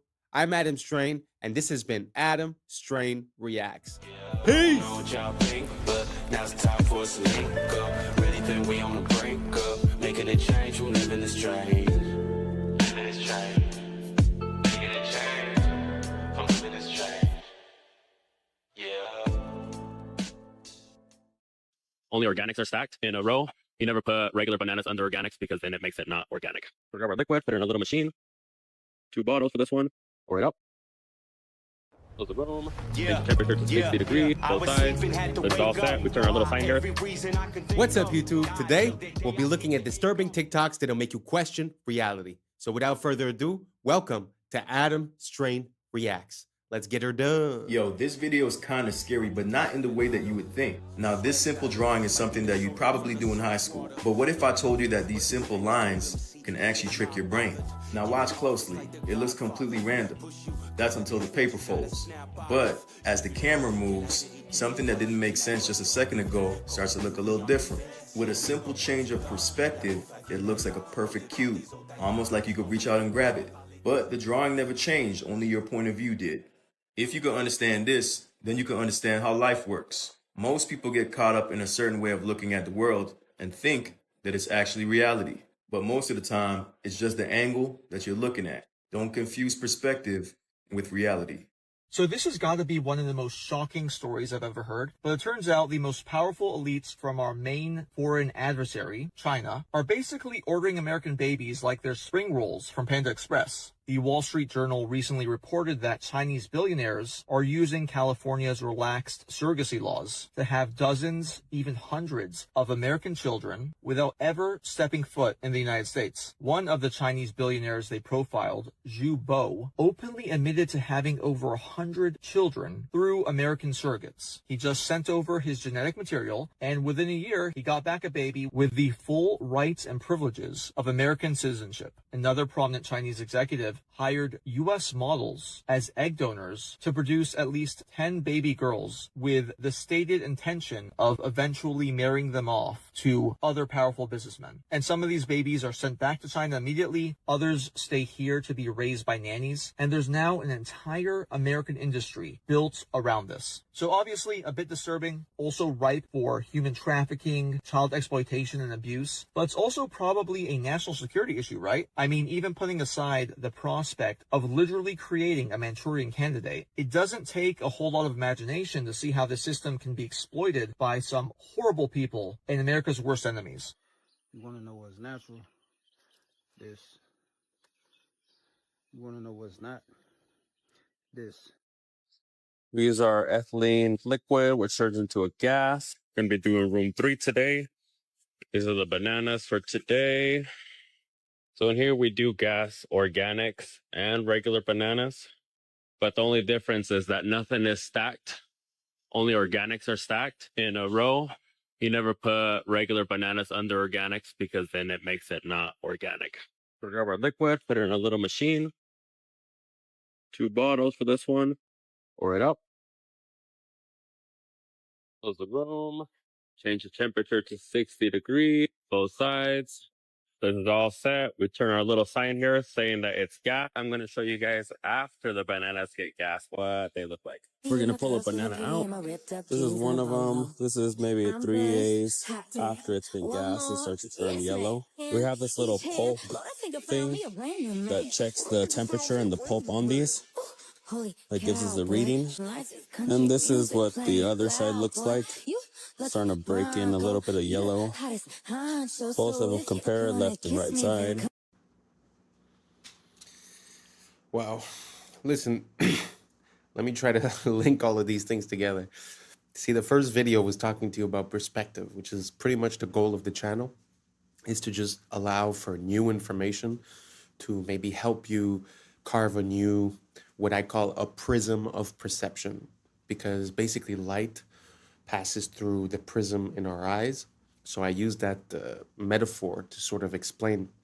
Now, if we take as an example this situation with the bananas, it kind of makes sense from one perspective, which would be we want to save money, we don't want the food to rot, all these things. But at the same time, when you really think about it from a macro perspective, once you take a step back, how would it make sense that we're putting all these chemicals in the stuff that we're going to consume? So we know that the effect on the fruit is that it's going to mature and it's going to change color, meaning that they cut it before it was ready and they sent it, maybe they layered some other chemicals on it to keep it from maturing during the voyage. And then when it gets here, they start gassing it. So the only point I'm making is that I could understand how these companies have a perception that this would be good. But I just wonder, as a people and as humanity, how we got to this point. How our prism of perception has been carved and manipulated for us to not even blink twice about all these chemicals, and just the fact of basically trusting in the government, right? Or in these companies to make the right decision.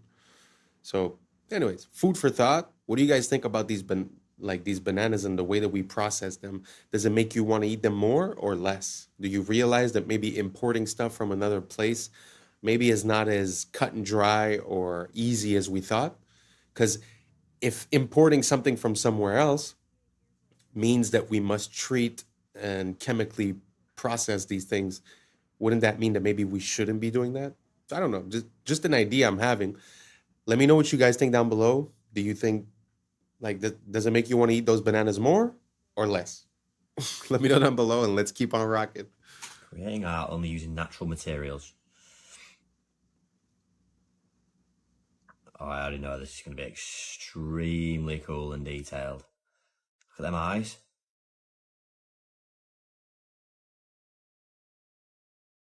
Owl? Thought it was a lion at first. That's really, really impressive, isn't it?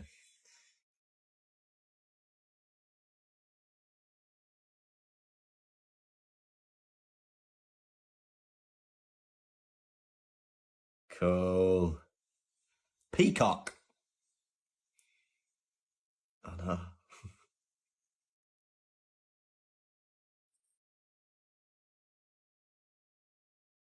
How did they do that though, where it's with just vision and looking at, all right, that will make that good. Need a bit of dirt here. I need this leaf here. Sick.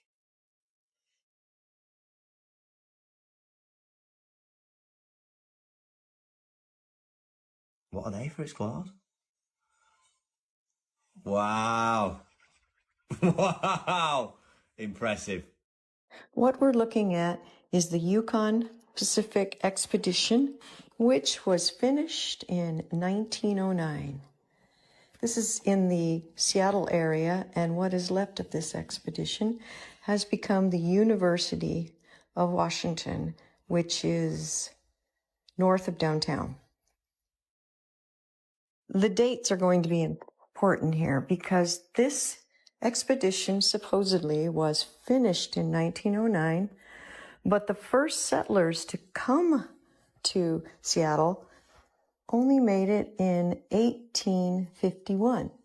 So that means after arriving in a covered wagon on Alki Beach, 58 years later, these Seattleites built this city. And as World's Fairs are supposed to be temporary, notice how permanent these buildings seem since we're still using them as the University of Washington. And this university has something called the Red Square, which you see surrounded by the nice trees. And look at these libraries where people study in. So you're going to tell me people arrived on the West Coast and 58 years later built this. We must have lived in a world of witches and warlocks and magic to have put together a city like this in only 58 years. You be the judge. It's a brain wrecker, to be honest. Like, how in 50 years would you build that? Nowadays, to build one building, it takes us like 2 years, 3 years. Look at the size of that city, or even just the campus of the university. It's very interesting. And also the fact that, I don't know how real this is. I'll have to look into it a bit more. But if they were really conceived to be a part of a World's Fair, which normally, like she said, they're all, temporary structures, how is it that 150 years later we're still using them? I don't know. What do you guys think about the World's Fairs? Do you guys think it was all stucco and plaster? Or do you guys think these were real structures? Were they built by us? Were they built before? Maybe we just had a technology that they're not admitting to. I don't know. Let me know what you guys think down below. And let's keep on rocking. Do European royals always look like men? Maybe there was something wrong with them. The testosterone could have been too high, or maybe we all know the real reason why. Oh, ma'am, that's a gent. Ma'am, oh, that's a gent. It's not all but like 90%. Take a look through history, it really ain't no mystery. 'Cause ma'am, that's a gent. Let's take a look at Sweden first, they'll have you on your knees. There's Charlotte, Ingrid, Sylvia, and don't forget Louise. And then there's good old England, quite a selection there. And now we have Camilla, sitting in that chair. Oh, ma'am, that's a gent. Ma'am, oh, that's a gent. It's not all but like 90%. Take a look through history, it really ain't no mystery. 'Cause ma'am, that's a gent.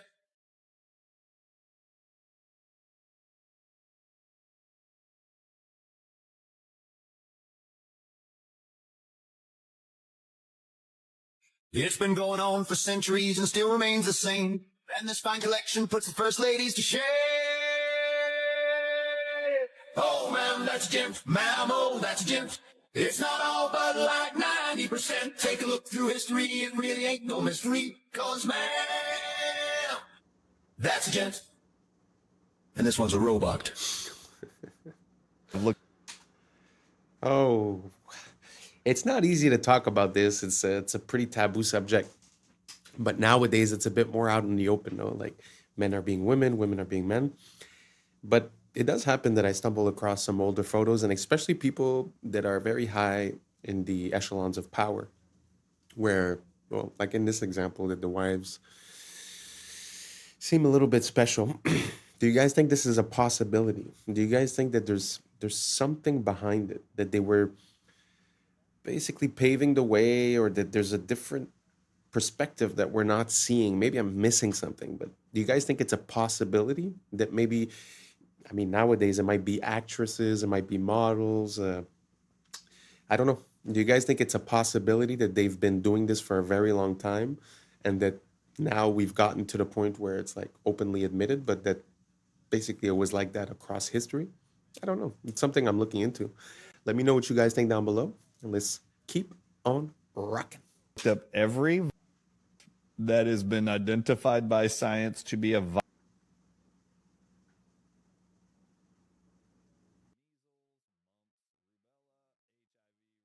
I've looked them all up. You know that science has published that every one of them targets, everyone that I've researched, they know every single one of them, included targets nicotine receptors.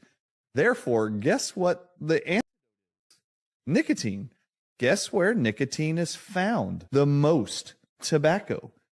Guess what? 200 countries right now in unison have been told to ban access to all citizens by the year 2030, and they're all doing it, including the United States of America, tobacco and nicotine agents. Okay. While I was looking. Wow. Well, do you guys think that's possible? Because I have heard something along those lines a few years ago when we had that big medical situation.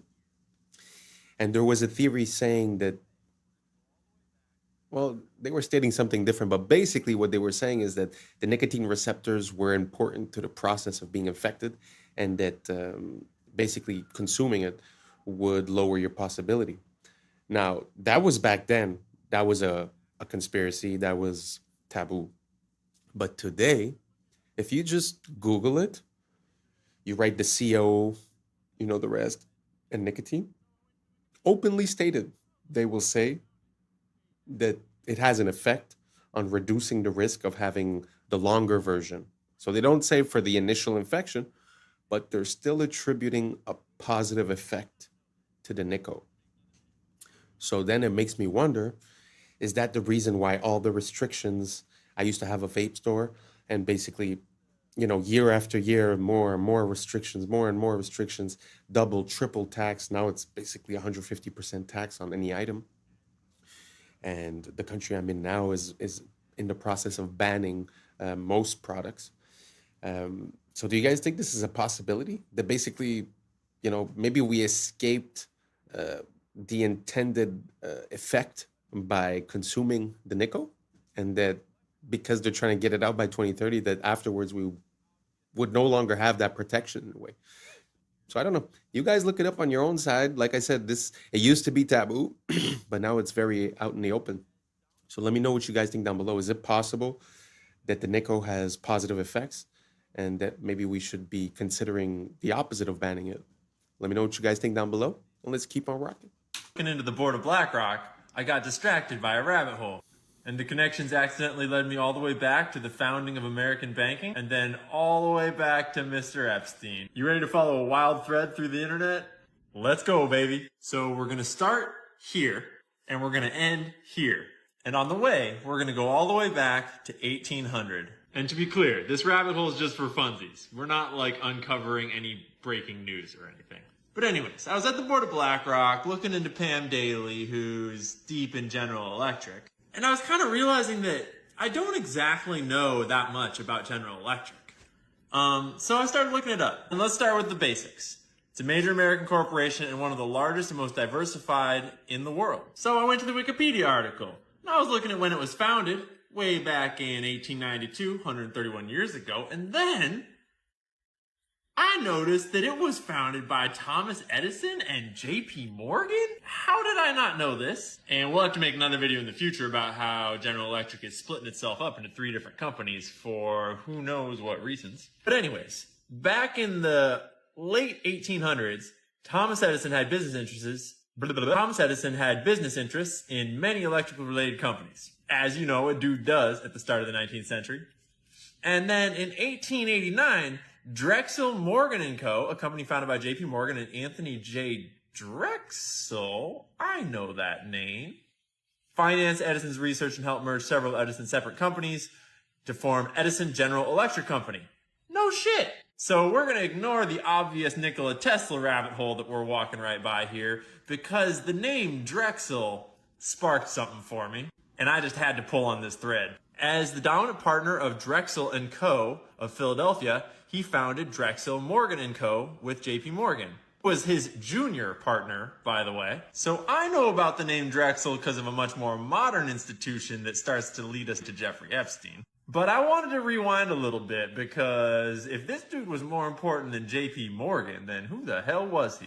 Drexel & Co. was founded by Francis Martin Drexel, I'm sure I'm pronouncing that wrong, born in Austria to a merchant father with business associations. He jumped on a boat to Philadelphia where he became a painter, an art instructor, and later leveraged all those fancy-ass connections from painting to start a bank. All right, we're starting to piece together how we get to Drexel Burnham Lambert.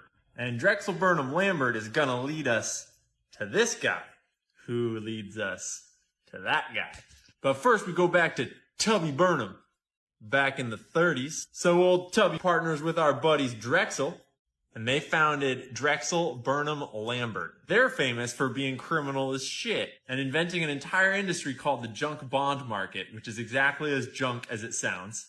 That's how you take over companies with shady business deals and then extract as much money as possible before selling them again to the next highest bidder. Oversimplified, but you get it. Oh, and they're also famous for having this dude named Michael Milken, who was Drexel's head of high-yield securities, i.e. mega gambling. And Milken's famous for earning the highest salary of any single person in history at $295 million. But Michael was like, yeah, that's not enough. So the next year he took home $550 million in a single year in payment. That's $500 million on your paycheck. So what did this snaky boy do to earn $550 million? Well, the answer is he did a lot of criminal shit. And eventually people started to catch on. And Drexel Burnham Lambert started to get investigated. Then one guy started to talk, and then that led to another. And pretty soon, Rudy Giuliani was talking about throwing RICO charges at Drexel Burnham Lambert. And Michael Milken was exposed for having basically made a shitload of money off of doing illegal stuff. Because no one regulates this. Basically, the whole financial industry is what's called self-regulatory institutions. And so once someone started doing a little regulating, they realized there was insider trading, stock manipulation, defrauding of clients, stock parking, and on and on. And Mr. Mikey Milk wound up going to prison, but he's living a life of luxury nowadays as he's retired and he's out of prison. He got rich on it. But I shit you not, the Wikipedia page for Drexel Lambert, this firm that went down in flames, they have a whole section for survivors, meaning the rats that jumped ship. And this is where we meet Apollo Global Management, noted private equity firm, was also founded by Drexel alumni Leon Black. That's this guy. You might be like, oh, Ian, that's a bit of a stretch. Come on. He just worked at the firm.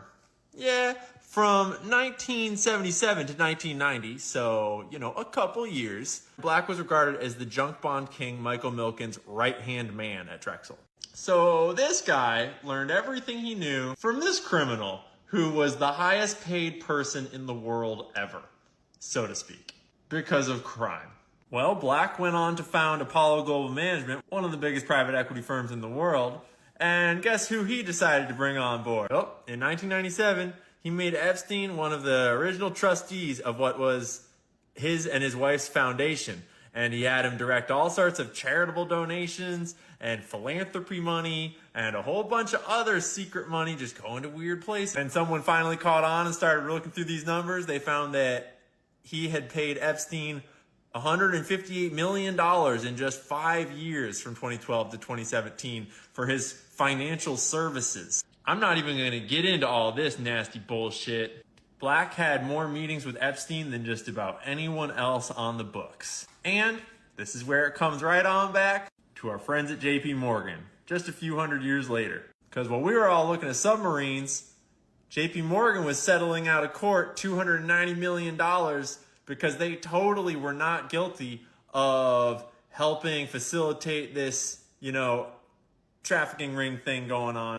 They totally weren't profiting off of that and involved in that. See, that's the thing about money is once you start following it, you start making connections. And once you start making connections, you start winding up in places where you're not supposed to be. And let's be clear, I'm not trying to say that Pam Daly has anything to do with what I just talked about. I'm just saying that the more you know, the more you know.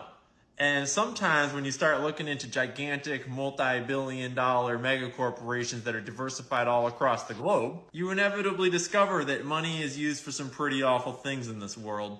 And it's important to remember that money doesn't spend itself. There's always someone doing the things.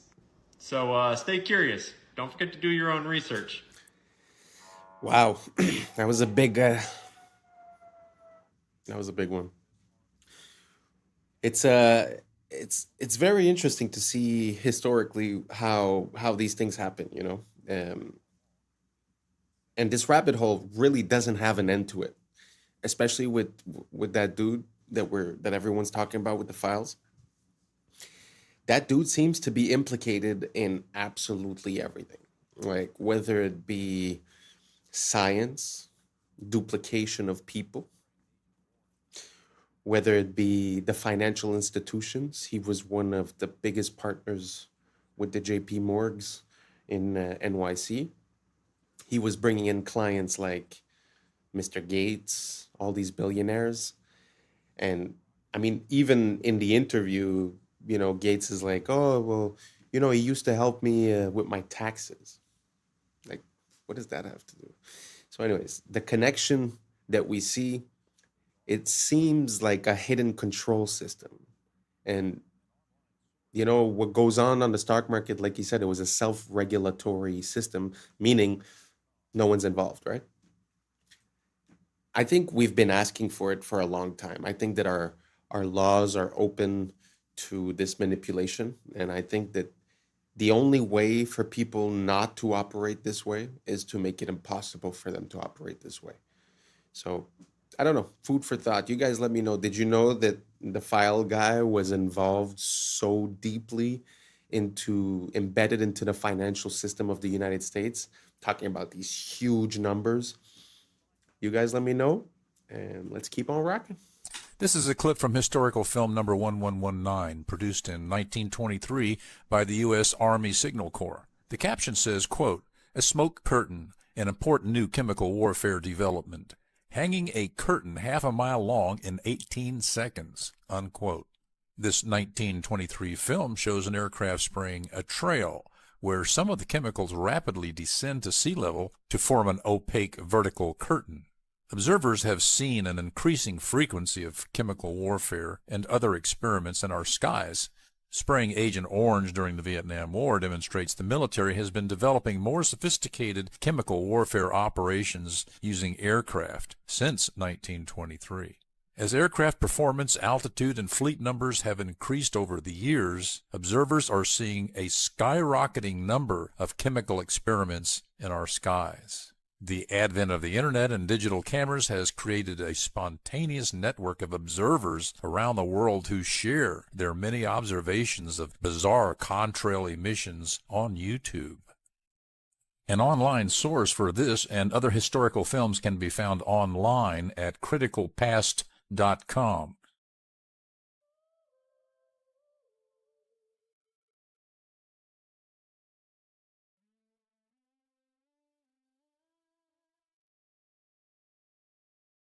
This is an issue on the same level as asbestos. On the same level as asbestos? What?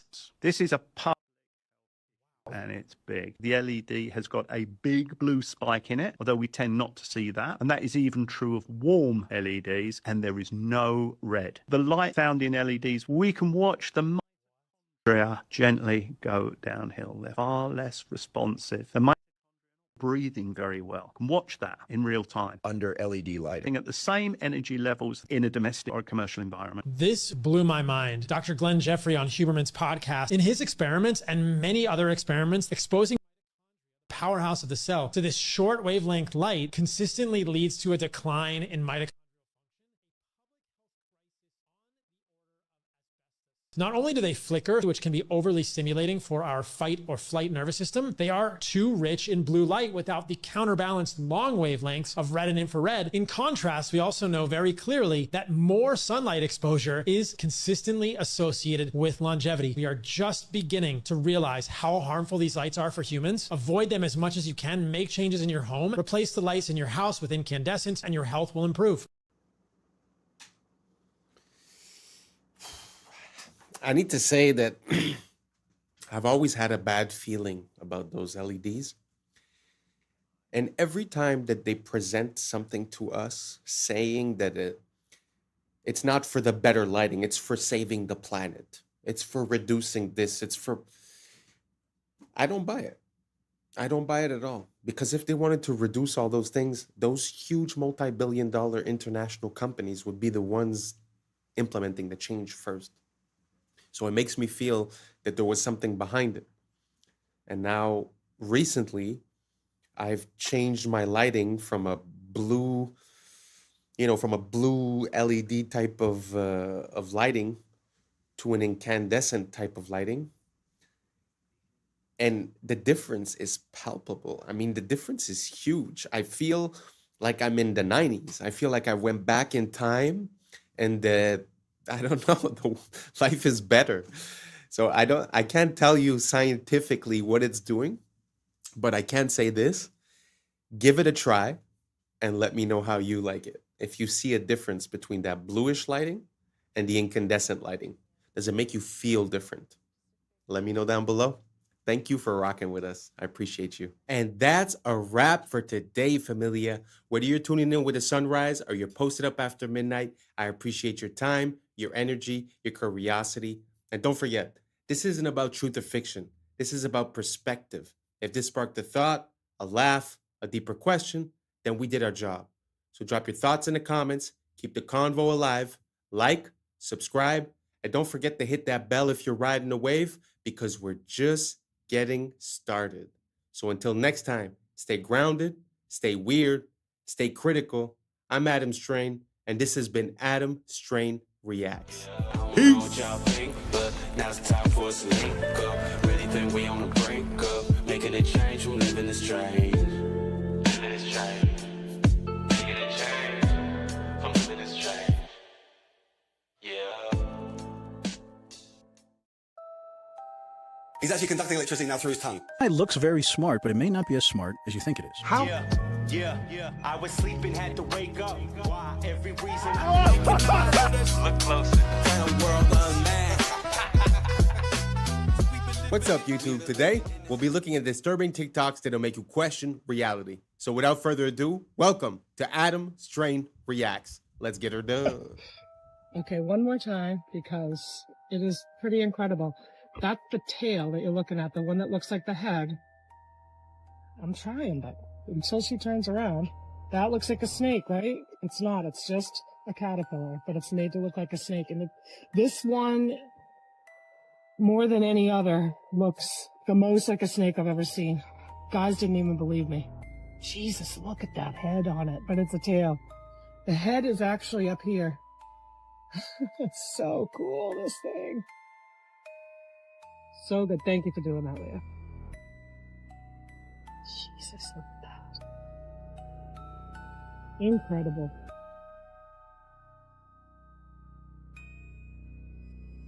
Look at that. He's about like 6 inches, though, see? 2, 1.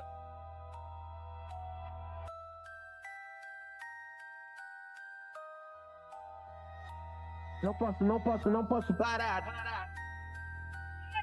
Não posso parar.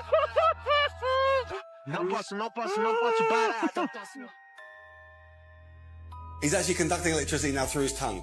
And anywhere on his body, electrical current coming from that plug socket through his body and actually light this light bulb. Mohan proves the current is flowing. So that's lighting up now, and that's telling us that is a live wire. So Mohan has got an electrical cable in his mouth, and what we're showing here is that that is conducting through his body and it's lighting this. So effectively, he is a live wire. He's passing a current of actually 60 by, that's 240 volts. So that's approximately 0.25 amperes. About 0.25 amps. That's right. About 0.25 amps is flowing through his body. It would kill a normal person. An electric drill. It's a 500 watt drill. The drill pulls over 2 amps through Mohan's body. 8 times more than the light bulb.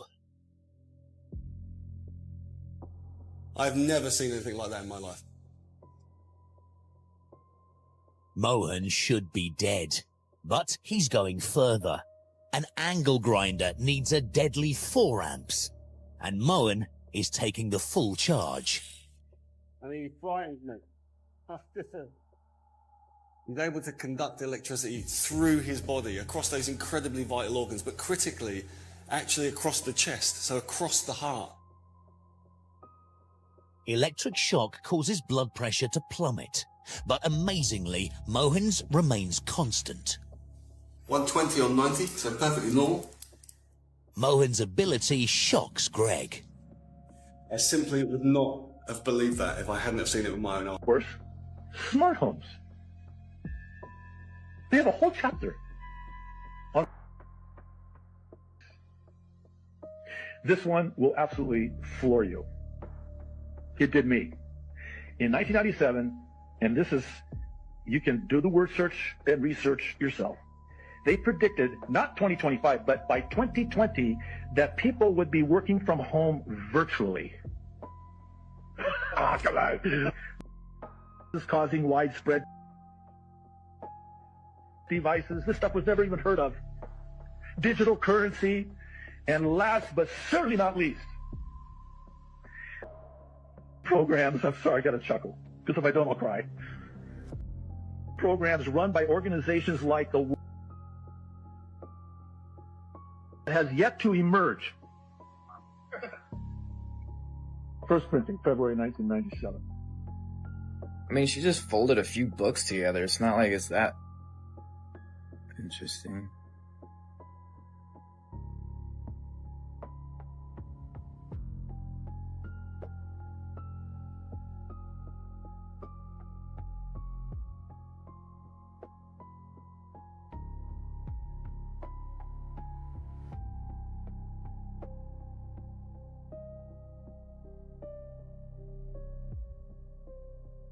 This goes deep, literally. I've been connecting the dots and was a member of the advisory board for an organization called The Life in the early 2000s.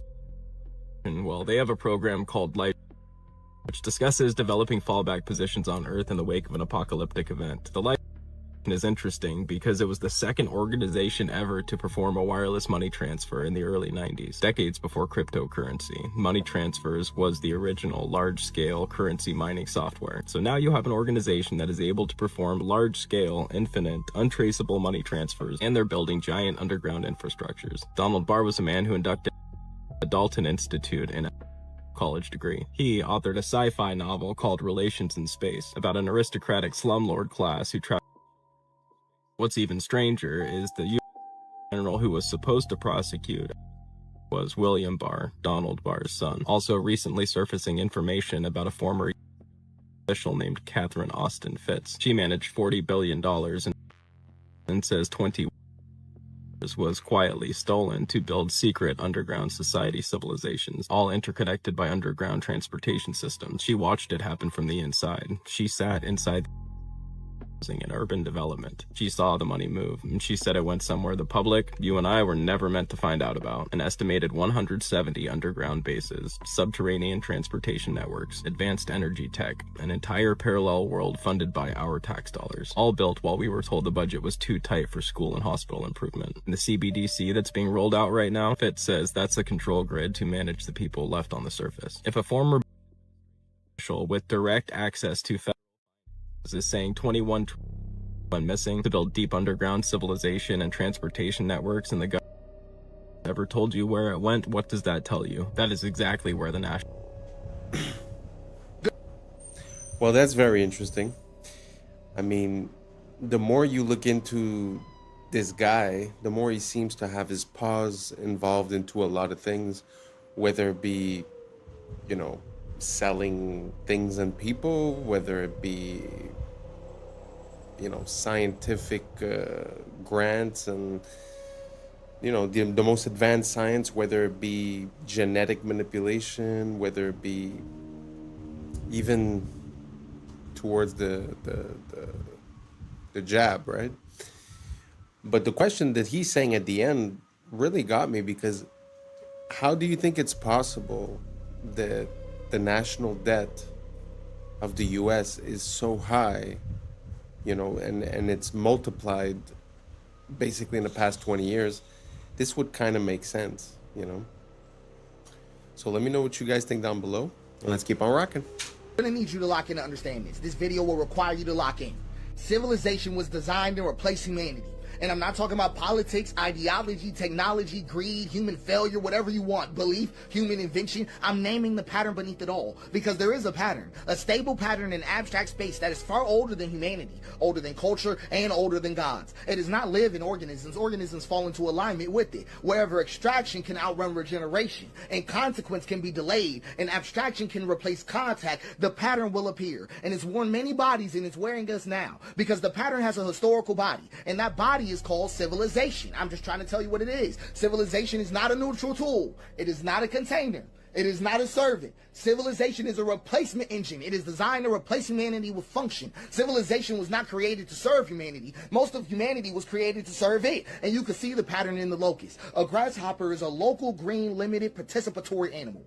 It eats, the land recovers. But when density crosses a threshold, something shifts. Serotonin rises. Contact accumulates. A switch flips. The grasshopper does not decide, it aligns. Its body darkens. Its appetite becomes endless. Limits dissolve. The land becomes stripped bare, and then the swarm dissolves. Not from evil, but from completion. And you can see it in ants, and in algal blooms, and in bacteria that poison their own world with oxygen. Life itself has entered this pattern before. This is not a moral failure. This is a structural possibility of reality.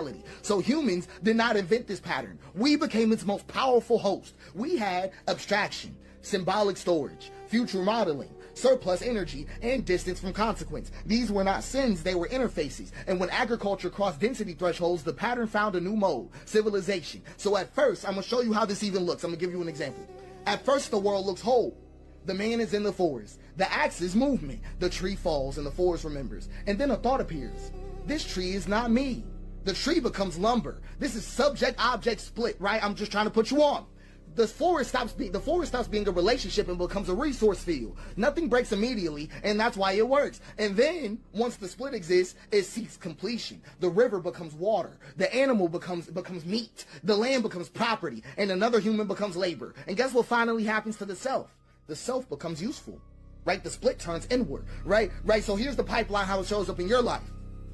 You are born human, but you're converted into function. It always starts in stage one. You start with an identity and they turn it into a role. Someone asks you, who are you? But the answer is no longer I am. It becomes a job title, a school, a status. Your being becomes utility. Then stage two, the role becomes a performance. You must execute correctly. Metrics measure adequacy. Your existence becomes conditional. And then stage three comes in right on time. Performance becomes permission. Good performance grants resources. Poor performance withdraws them. Survival becomes earned. And then stage four hits like a truck. Permission becomes morality. Work becomes good. Rest becomes lazy. Productivity becomes virtue. Idleness becomes sin. And that morality reaches identity. I am what I produce. The conversion is complete. Human instrumentality achieved. No external oppressor required. You now self-enforce your own instrumentalization. You are your own warden, and you can't even think outside of it. I want you to understand you cannot think outside of civilization because civilization installed the thinking apparatus. Your categories were not discovered. Race was not discovered. Race was assigned. Class was assigned. Wealth was assigned. Gender roles were assigned. Status was assigned. Merit was assigned. Success and failure were made the fuck up. I'm trying to put you on. All civilizational extractions. All of them. Even your own name was decided. You're right. Your naming conventions were standardized by Romans 2 full civilizational cycles before you existed. Your calendar, your week, your hours, your inheritance structures, your educational model, your legal personhood, all of them are preloaded. All of them. You do not stand in civilization. Civilization stands in you. And that's why escape fantasies fail. Because you cannot leave the water using the concepts water taught you. And this is the mistake people think in. Gods can fix this. God can fix this.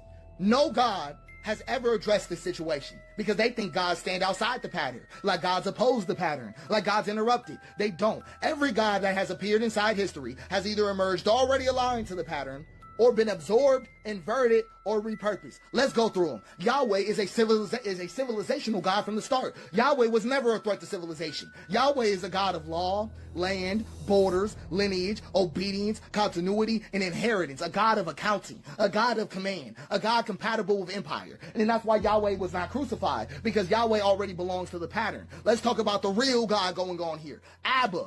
Right, that's the interruption that had to die, because Abba was not Yahweh. Jesus never said the word Yahweh. Abba was presence without a ledger, forgiveness without a transaction, worth without productivity, life without a hierarchy, and love without a boundary, and rest with no permission. Abba dissolved every role. Abba collapsed moral accounting. Abba returned people to participation, and that cannot be absorbed. So it was executed. They did not crucify God. They crucified the interruption.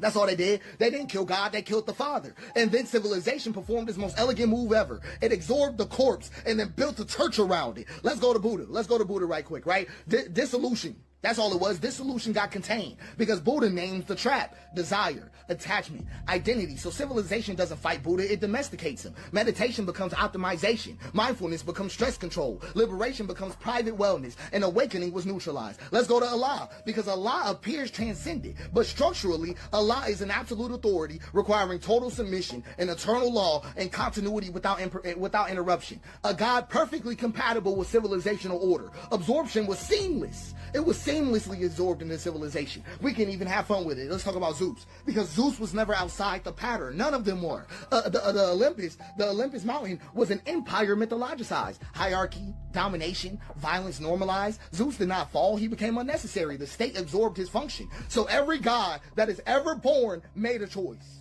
remain illegible or become useful. That is the choice of every god. If a god remains illegible, it is destroyed. If it becomes useful, it is absorbed. There is no third option. So I'm just being honest with you. Civilization does not deny God.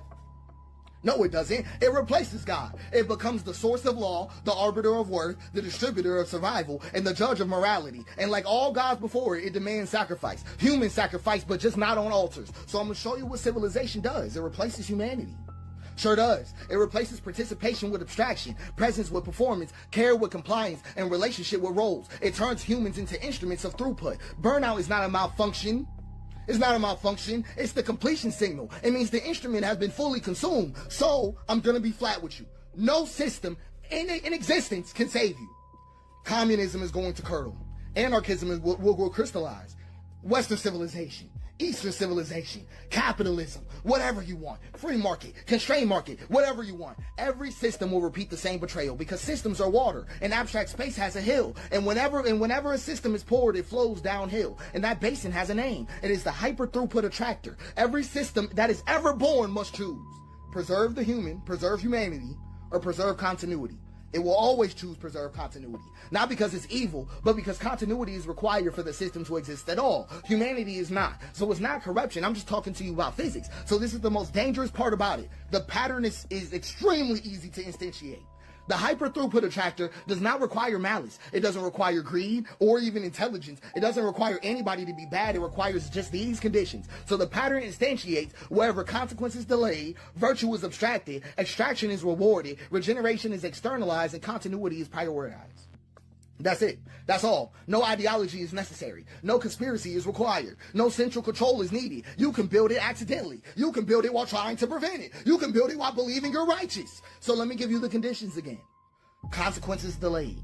Value is abstracted. Extraction is rewarded. Regeneration is externalized, and continuity is prioritized. So a village that stores surplus without immediate redistribution, vulnerable. A tool that increases efficiency faster than accountability, vulnerable.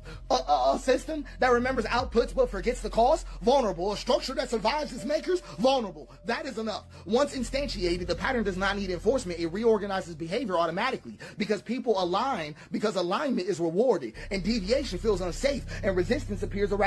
So the pattern does not coerce anybody, it selects. That's why every system eventually betrays humanity. That's why reform accelerates collapse, and that's why optimization sharpens the blade. Because the hyper throughput attractor is not rare, it is easy. It's easy. And this is why it appeared again and again across life, across history, and matter itself. And that's why it's so lethal. So I'm going to give you a formal definition. The hyperpredatory throughput attractor is a non-biological, substrate-agnostic, emergent pattern in abstract space that arises when extraction outpaces regeneration under delayed feedback, reorganizing agents through maximizing throughput at the cost of the conditions that sustain them until collapse terminates the configuration. So, all that is left after this, just being flat with you, is humanity. Not humanity as a plan, not as a future, but as a contact. I'm talking about bodies, land, risk, and care. No installation and no delay. You cannot leave this system. You cannot outthink this system. You cannot outsystem this system. The only thing that can ever survive this system is I am. Not your role, not your function, not even your name. Just I am. That's the only thing the pattern can't.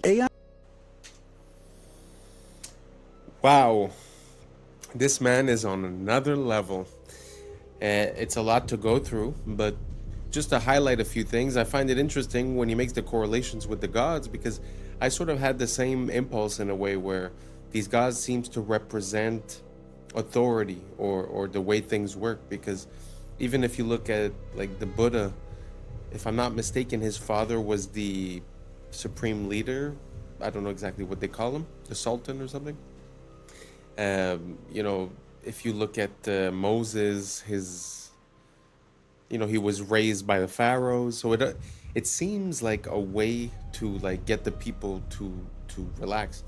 Now, considering what he's saying when he's equating it to civilization, it kind of makes sense when you start analyzing when we use that word. Because think about it.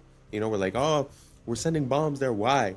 Oh, because, they're not even civilized, right? Civilized. So what does that mean to be civilized if it's not to follow a certain pattern or order that's preordained, predestined, or approved by other systems?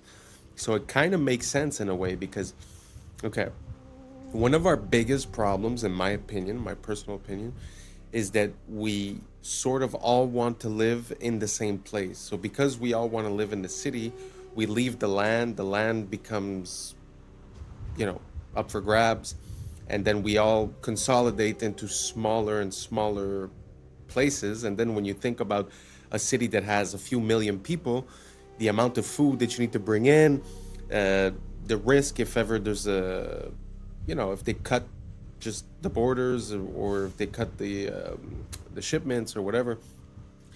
So the idea of living in a city seems to make us a bit more vulnerable. So when you look at that, what is living in the city, if not the culmination of that pattern, which is civilization?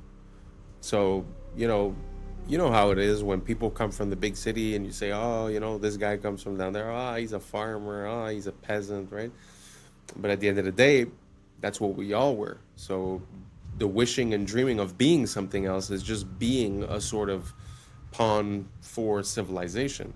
Because like he said at the end, the only thing that will remain is I am, which, funny enough, theoretically is the name of Yahweh, if I'm not mistaken. I am that I am. So very interesting. Shout outs to that guy. His brain is running 1,000 miles a minute, making mine run 1 billion miles a minute. Really appreciate that content. If you guys liked it, if you guys followed it, if you guys have any suggestions, let me know down below, and let's keep on rocking. It looks very smart, but it may not be as smart as you think it is. How intelligent is AI actually?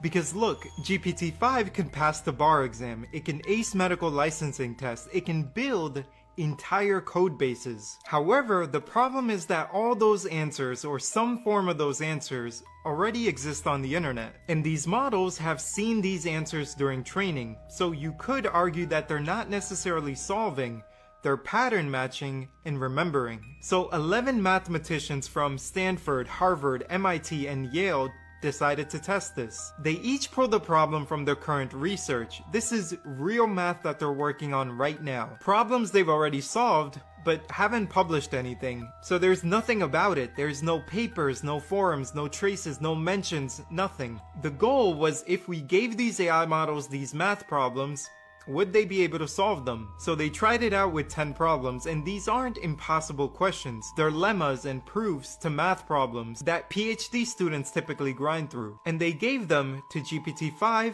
and Gemini 3. One shot each, there's no back and forth conversation. Just, can you solve this problem? And after testing, the AI nearly failed all of them. It can understand the questions, it can even rephrase them in its own words, But when it came to actually proving the answer, nothing. The results are pretty clear. AI didn't pass the test. That's very interesting. I know a lot of people are, afraid of AI or afraid of its capabilities or it's going to replace everyone and this and that. But it's kind of interesting to hear the opposite side of it, because I've had a lot of interactions with AI where I caught it in a lie, I caught it, making mistakes, I caught it not analyzing the things that were provided to it, although still responding as if it did. And every time you catch it, it's like, oh, yeah. And sometimes even clarifying and saying in the future, please do this. It says, yes, of course, and then it doesn't, right? So I wonder, are we attributing the intelligence of AI to, like you said, pattern recognition, where, it already saw that type of problem, it already seen many people resolve it, so it just goes in and repeats what it's seen? Is it really capable of making the change? I mean, it's still yet to be proven. What do you guys think? Do you guys think that the AI is going to take over? Do you think that it's smarter than us? Or do you think that basically all it's doing is it's learning how to give an answer that it will be accepted by the person receiving it? Sort of like humans, just to come back to the point of earlier, living in civilization and in a society, acting a certain way is the prescribed way to act. So it's not because you believe in it necessarily, but you'll just act that way. So I'm wondering if the AI is doing the same thing. Is it giving us the answers that will make us happy? Or is it really understanding, the information that it's processing? I don't know if that makes sense to you guys. Let me know what you guys think down below. Let's keep on rocking. Announced a little while ago that they had done a partnership with this Israeli company, and they were going to use surveillance data about you to figure out how much you were willing to pay for a plane ticket. You have a funeral to get to, or that you've got a meeting on Monday. A wage is a price. Uber drivers, they bucket themselves into two groups. They call themselves either pickers or ants. So pickers are people who are picky. Ants pick every ride that comes along. If you're a driver, Uber can impute a level of desperation to you by how many lowball offers you're willing to accept. Now there's 4 giant apps. They all sell themselves as Uber for nursing. So the app, before it gives the nurse a shift, finds out how much credit card debt they're carrying. And the more credit card debt they're carrying, the lower the wage the nurse is offered. That's insane. So holy smokes. Think about this the next time you're getting your catheter inserted. I just want to reiterate something about data. Like, you see this example where it's able to cross-reference the bank statements of the person to see how much debt the person is carrying, to then carry out a dynamic pricing and have a lower offer to the person. That's what I try to explain to people when I say, they shouldn't have access to our data. It's because we can't even consider what they're going to do with it. We can't even consider how all these data points correlate into an advantage for a company or for something, right? Or a disadvantage for the user. It's very interesting. Let me know what you guys think down below. Is it scary? Is it okay? Does it make sense? Is it fine? Let me know, and let's keep on racking. These are tiny little microscopic holes. Light goes straight through. This is all hollow. Look at this. Every single one of this headpiece.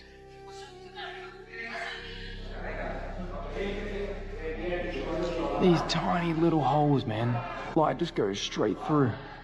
This is another column that is just insane. All of this is hollow behind. So, allow me to make this clear. Me talking about it's not about whether it's good or evil. That in of itself is a binary spell. That's the trap, the bait, the engineered battlefield of perception. We think everything operates in a good versus evil framework, but the real operation is psychospiritual. It's a small group of magi, dark magi, sorcerers you could say, who are possessed by a very old godhead, who are forcing the world to play their role in a and they're doing it by making themselves the antagonists of our subconscious. Not because they want to lose, but because they need us to basically fire the first bullet. That's the ritual, but that's also the inversion. They are intentionally making themselves known as evil. Why? Because the moment the world turns its eye on them in wrath, they win. They didn't get exposed. They chose to get exposed. Every televised, every unfiltered every overreach on social media platforms, every file that's all of a sudden available to us, they're not leaks. These are ritual triggers. The unveiling is a part of the binding, because when we see it and we hate it, we technically activate it. For the activation comes from us, from their loosing of our reactions, which is a harvest. And it's not really even about just the face. The core engine is hidden under the Zoharic manipulation of dimensional fields, rearrangement of moral architecture, and the misuse of sacred language to entrap collective consciousness in a binary algorithm. Every social polarity being pushed in the West. It's an echo operation to mirror the final battle script. A partner either, it's a character in the play, a character in the prophecy. Okay, this nation must fall into chaos. It must be divided. It must be portrayed by its own people in the final act to bring about Ordo Abcheo, a new world of chaos. And this new system they speak of is an inverted messianic AI godhead built on surveillance, predictive programming, and digital holiness. It's the Messiah of data, not the Messiah of the soul. And if the world participates in their exposure without understanding the game, we help birth it into being. And the reason I speak upon this is because if we don't actually understand what's happening, our anger becomes the very sword they need us to swing against ourselves. And that's theater with a behind the curtain. And well, it's when you mistake the curtain for the world. So we will be talking about the impending reset soon, and there's going to be more to come. Love you. If you have children, you need to watch this. What happens to the 9-year-olds? They go in the basement. They stay in the basement for years, and they're served. They never get out of the basement, and that's where they're broken, and that's where they're trained. And when they're trained and they're able to come out and look older, then they can get in the car with us and go to do the clubs. So we're getting the picture here. Our team's on the ground, and all of a sudden she goes, hey, we're going to be on tour for the next 3 weeks. Where are you going? She gives us the locations. So our team's planning to follow. We're looking for an opportunity to, but we know we're dealing with a lot. What happens if the 9 are gone? Oh, she goes to warehouse. What warehouse? I don't know. We don't know. They go to the warehouse. That's where the kids go when the other ones are on a tour. One team goes to the warehouse. One team follows the other girls on tour. At the warehouse, believe it or not, there are a bunch of kids, and it's completely controlled by black SUVs and obviously of some kind who are completely controlling this property. We flew drones to monitor the property. We decide, based on the number of bad guys there, that we need a 3-letter agency to help us out. So I get on the phone with my contact with a 3-letter agency. The agency says, yes, we'll call our counterparts, and we're going to send a team to go raid that place. Guess what really happened? Now, we're flying drones over, and we have surveillance on the ground. That 3-letter agency rolls up, knocks on the door, tips everybody off. Everybody in the building gets into their vehicles and disappears. And we get a call, oh yeah, we searched the property, there's nobody there. You guys are crazy. But we watched that all. And that's a wrap for today, familia. Whether you're tuning in with the sunrise or you're posted up after midnight, I appreciate your time, your energy, your curiosity. And don't forget, this isn't about truth or fiction. This is about perspective. If this sparked a thought, a laugh, a deeper question, then we did our job. So drop your thoughts in the comments, keep the convo alive, like, subscribe, and don't forget to hit that bell if you're riding a wave, because we're just getting started. Until next time, stay grounded, stay weird, stay critical. I'm Adam Strain, and this has been Adam Strain Reacts. Peace! I don't know what y'all think, but now's the time for us to link up. Really think we on the brink up, making a change from living this strange. Living this strange.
parking garage for his pets, and even acting big enough for a growing family. So naturally, he started building an entire town. Just fly straight to the house.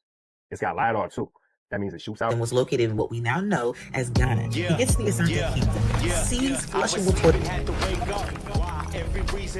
What's up, YouTube? Today, we'll be looking at disturbing TikToks that'll make you question reality. But right before we jump into it, I just want to give a huge shout out to everybody watching this, everyone who's ever watched the channel. Thank you so much for all your support.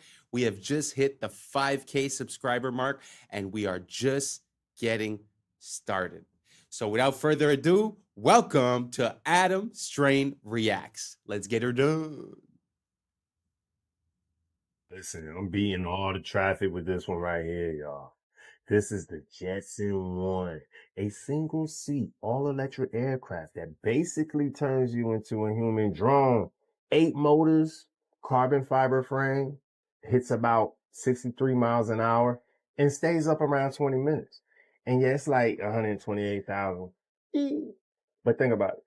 People out here drop 60K on a car, then they spend thousands more on gas, maintenance, sitting in California traffic. This, you just charge it up and fly straight to the house. It's got LiDAR too. That means it shoots out laser pulses, maps everything around you, and helps avoid obstacles in real time. Even comes with a parachute for backup. Hopefully you don't need it though. Straight from the fish tank. That's very interesting. You guys think that's the future of transportation? I mean, it's true that we haven't seen an evolution in transportation, whether it be planes, cars in the last 50, 70, maybe almost 100 years. So it would make sense that we would have, you know, a different type. But to be 100% honest, people have a hard time driving cars. I know that they're talking about using AI to drive, but I have a hard time seeing air travel being opened up for everyone, especially when all the airspace is controlled all around the world and there's laws not to drive drones and this and that. So I feel like it's given, maybe in 10, 20 years, it could be, but I feel like at the beginning, at least, it's going to be so limited that you're not going to be able to do anything with it. But let me know what you guys think. Do you guys think that this is the future of transportation or just a cool gadget? Let me know down below, and let's keep on rocking. Not only are they real, they actually turn into superheroes during the winter. Let me explain. Meet the reindeer. You can only find these guys in the North Arctic region surrounding the North Pole, which I shouldn't have to tell you that. And during the summertime, when it's not as cold in those areas, they look like this. Just a regular deer. However, as soon as winter hits, their body transforms. Like a Super Saiyan. First off, their blood produces a chemical that acts like a natural antifreeze, keeping them warm. Their fur turns white, which helps them blend into the snow, not get spotted by predators. Their hooves go from rounded to rigid for better traction. But the craziest part is their eyes change from brown to a super deep purple. And in that stage, they are 1,000 times more sensitive to light, basically giving them supervision, which is cool and all, but 1,000 times? That's not even necessary.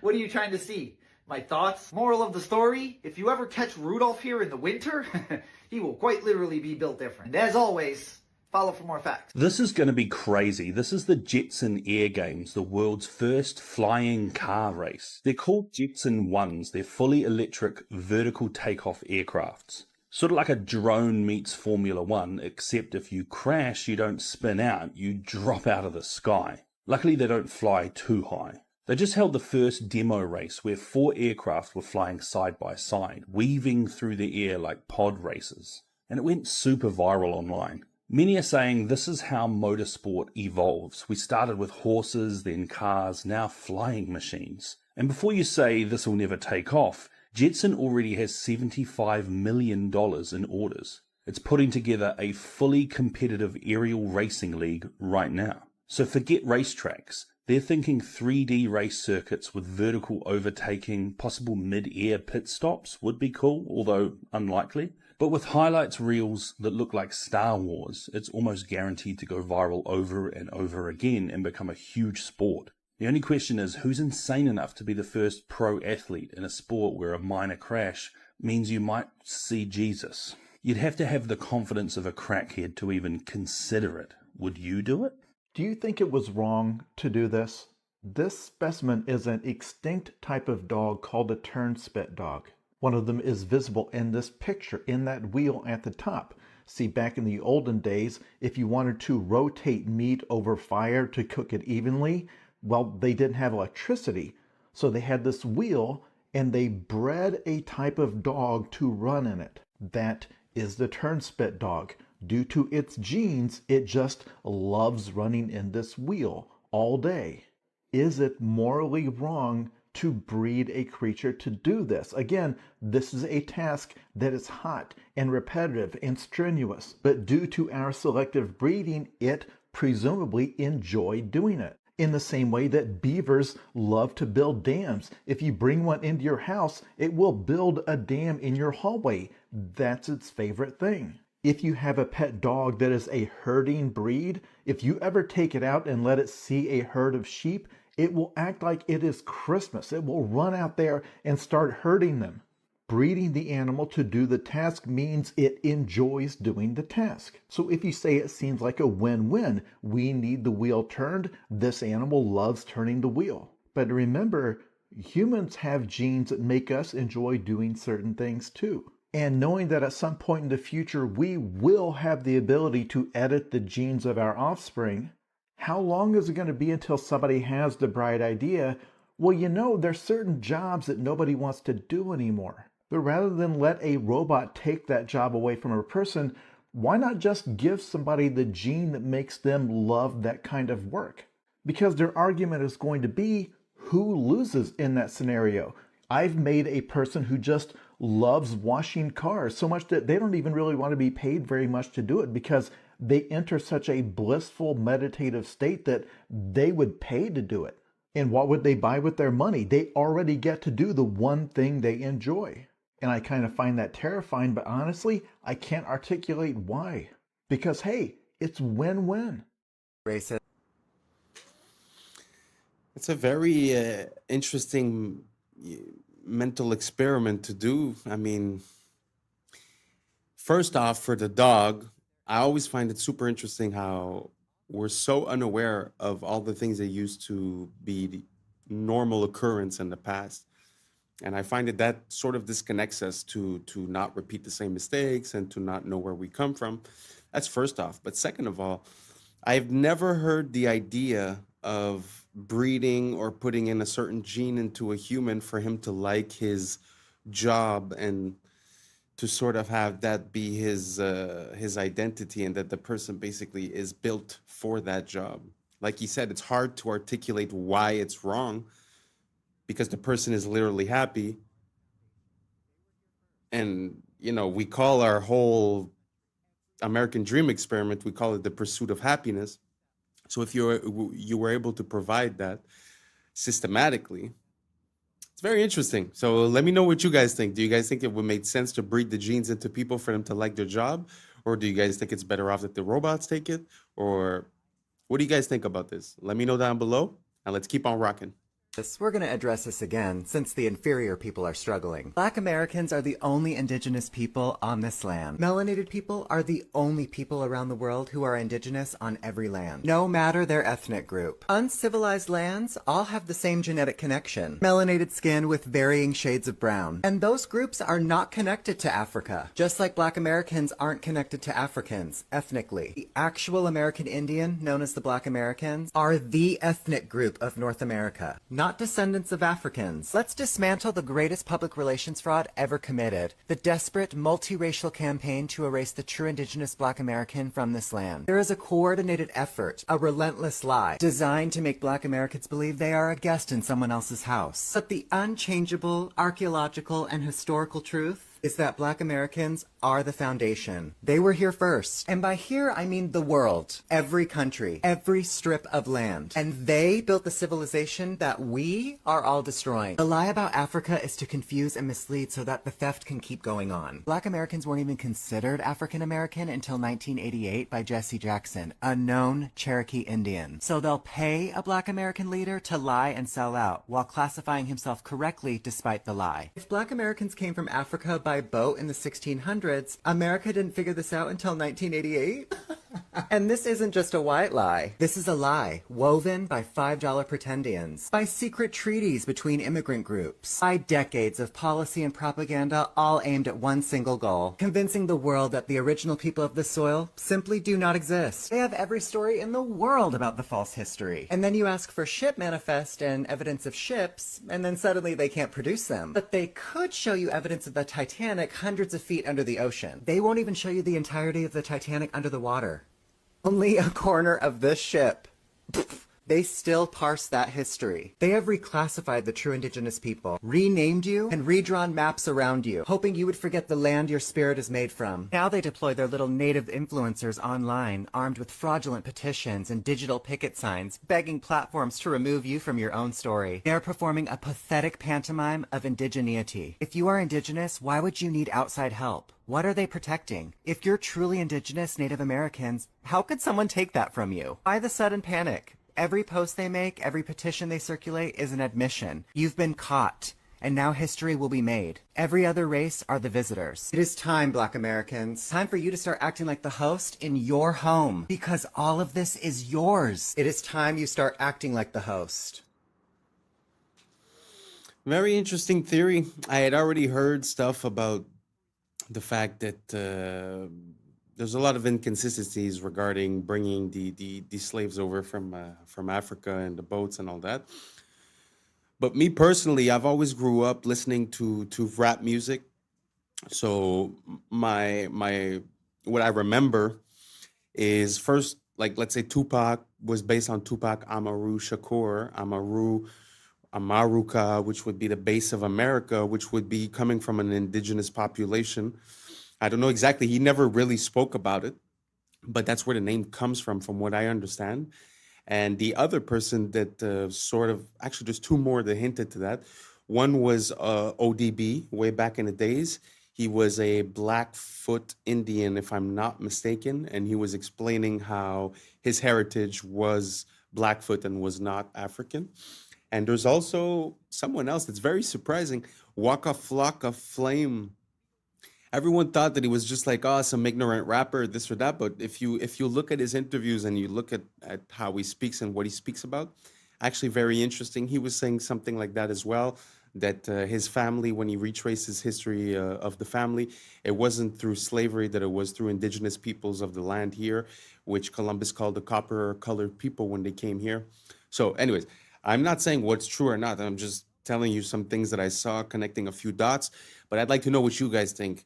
Do you guys think that what they told us is absolute fact, that everyone that's melanated in America comes from Africa? Or do you think it's possible that there was a population here that was melanated and they have attributed it to the African import of slaves? Let me know down below. I'm up for the conversation. And hopefully this doesn't offend anyone. The goal of this channel is to be able to talk about absolutely anything. So I'm very sorry if you feel offended. I just feel like there shouldn't be any subject that's taboo. We should be able to come together and to, build ideas together, no matter the subject. So once again, sorry if this offends you, but please leave your comments down below and let me know how you feel. Now let's keep on rocking. This man has spent the last 2 years building an entire town for his pets, and it will blow your mind. It all started with an apartment for his Shiba Inu and cats, but when people saw the excruciating level of detail that Jing put into it, it went viral. I mean, it is so realistic that it makes it look like the cat is the thing that's fake. Bro, he even created an underground den for his hamster, and then inside that, another even smaller room for his spider. What the hell? And so naturally, people wanted more. So, Jing started building more, like an elevator, a mini robo-vacuum, a gaming room complete with a sneaker collection, figurines, and model cars. And yes, this apartment even has running water. He then spent the next 2 months building an underground parking garage for his pets and even added cameras and put Shiba-san as the head of security. But you know what his pets really needed after that? A seaside retreat to get away from the city. So bro built them an entire private island. Not that kind of island. It took him over a month to build, and it comes with real flowing water, a painted horizon, and is themed on how to train your dragon. And thinking a private island was probably a good place to start, he then then finds out that Ting Hao was pregnant with 7 kittens. And so he suddenly realized this apartment wasn't big enough for a growing family. So naturally, he started building an entire town. Over the months, he built his pets a spa, a supermarket, yes, with real meat, a bank, a cinema, which took him another 2 months to build because he had to 3D print over 1,000 separate parts. He built them a billiards club, a Meow Donald's, and even copped his hamster a cyber quad and his cats a Cybertruck. But by far, the biggest addition to Cat Town was the working subway station. This took Xing over 4 months to build, and some of the most challenging parts was figuring out how to open the train doors and platform doors simultaneously, and also how to create a working escalator. But of course, he achieved both of them beautifully, and today, Cat Town has affordable transportation. Now, the biggest question he gets asked all the time is why? Why spend all this time and money on your pets like this? Well, he said that it started just as a fun little idea to attract more customers to his wife's pet store, which she recently opened. But then it just spiraled out of control because he loves what he does and it makes his son happy. Wow, that is amazing. I know it's something super trivial, but I find it's always inspiring to see someone go to the max outcome of their idea, you know, like to see someone just put so much dedication and so much effort into a project, even if it's like this random thing. I feel like that's how we came to have the most amazing architecture in the past, is that people would make a project their own and put their life into it and would love what they do, you know? So props to this man for doing that much work, but that doesn't even seem like work because he loves what he's doing. It's truly inspiring and beautiful, and I wish more people would be like that. Let me know what you guys think down below. Would you like one of these cities for your cats? And let's keep on rocking. People have never known how to poop, and history proves it. White explorer actually wrote about this in 1818. Now, in 1818, explorer Thomas Bowditch goes to the Asante Kingdom. Now, the Asante Kingdom was located in what we now know as Ghana. He gets to the Asante Kingdom, sees flushable toilets, 2-story homes with flushable toilets on the 2nd story, half baths, and a waste and sanitation system that literally blew his mind. He wrote like 2-3 pages on this. That's how surprised he was. Not by the fact that it was Africans doing this. That was part of it, but the fact that it even existed in the first place. Now, it wasn't until like the 1850s and 60s when Europeans started using flushable toilets regularly and started having a regular waste and sanitation system. And now this book is a little weird too, and I might talk about this in another video, but this book was actually written under the guise of being an informational book about the Asante Kingdom, but it was actually a playbook on how to colonize the Asante Kingdom. But let's get started and learn something. While he was pretending to be nice with the Asante Kingdom to get all of this information to be able to take over the Asante Kingdom, he also collected all of these items. He has the largest and oldest collection of Asante items from that time. Look at this. Look at all this stuff. Look at them sandals from 1817. He was so perplexed about this whole waste management system that he even drew pictures in detail and painted them. I'll show some of the pictures while I read this mess that he wrote. What surprised me most, and is not the least of the many circumstances deciding their great superiority over the generality of Negroes, was the discovery that every house had its cloaca, toilet, besides the common ones for the lower orders without the town, the public restrooms. They were generally situated under a small archway in the most retired angle of the building, the guest bathroom, but not unfrequently upstairs, the upstairs bathroom, within a separate room like a small closet, where the large hollow pillar also assists to support the upper story, the 2-story house. The holes were of a small circumference, the pipes, but dug to a surprising depth, and boiling water is daily poured down, which effectually prevents the least offense. The rubbish and offal of each house was burnt every morning, waste management, at the back of the street, and they were as nice and cleanly in their dwellings as in their persons. Thomas Bowditch's book provided one of the earliest, if not the earliest, account of how African people were living before European colonization for centuries. Now, you want to know what happened to him? Less than 5 years after he lied to the Asante people, lied to the Asante king, pretended that they were going to do trade, he passed that information on to his superiors, who used that information to take over the Asante kingdom. He thought that he provided that information that would give him leverage for better pay and a better position. They said no. He decided that he was going to move to Africa and get his fortunes and terrorize the African people. That same year that he decided to move to Africa, he died from a fever, leaving his wife and children destitute. Hope you learned something new. Ah, wow, that is very interesting to see the advancements of the African civilization before the Europeans, actually.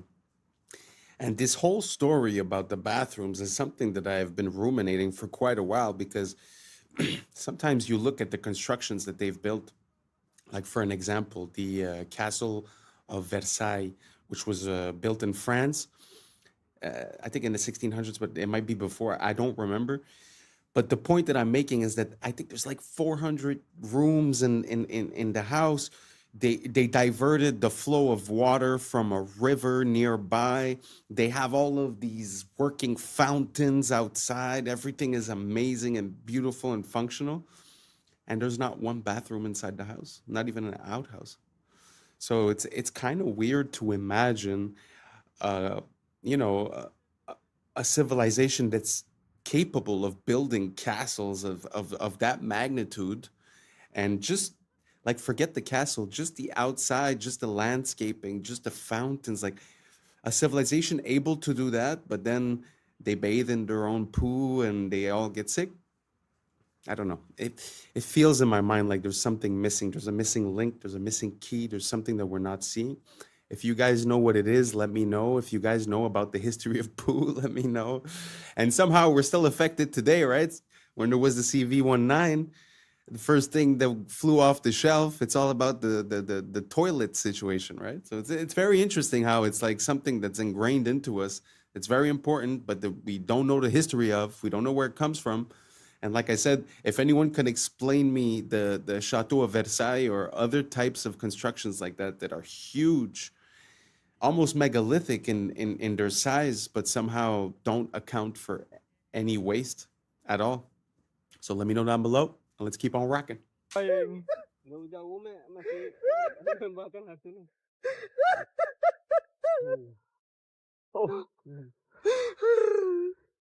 It's okay. We did it. We found it.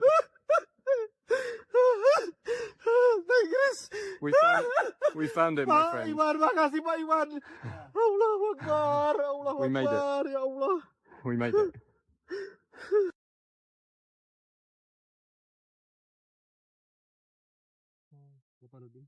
Kasian ya, penghargaan udah dapat.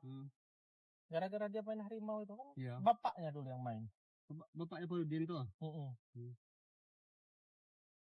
Awak kenal karena... Tell me how you feel that we found this plant. But this is very amazing. This is complete for me for the habitat model Aplysia for the Sumatra. And you've been looking for 13 years. For 13 years. 13 years old. And here it is. Chris, are you very lucky, Chris? I'm very lucky. I'm the luckiest guy alive. Very interesting. Very beautiful plant. I had never seen anything like it. It actually looks like a cartoon. It looks like something you'd see in Mario or something. It's very beautiful. But there's something so natural and so wholesome about seeing this connection with nature. And you know, nowadays we get this dopamine rush when we receive a message or when we get a little ting on our phone, right? But imagine that, like the level of that dopamine hit when you give yourself to something for like 10, 12, 13 years, and then you finally reach the completion of your project. It's so wholesome, so natural. I find it so beautiful. Sort of like planting seeds and all the work that you have to do until it's time to get the fruit. You understand what I mean? Like that time that's involved. Nowadays, we like to have it in an instant. I just find there's something so beautiful and so natural into a long process with a bigger payoff and a bigger reward. I don't know if you guys have noticed this in our current society, this addiction to dopamine, this need for reinforcement and to be seen and to be heard. And I don't know if you guys can see it. Let me know what you guys think down below, and let's keep on rocking.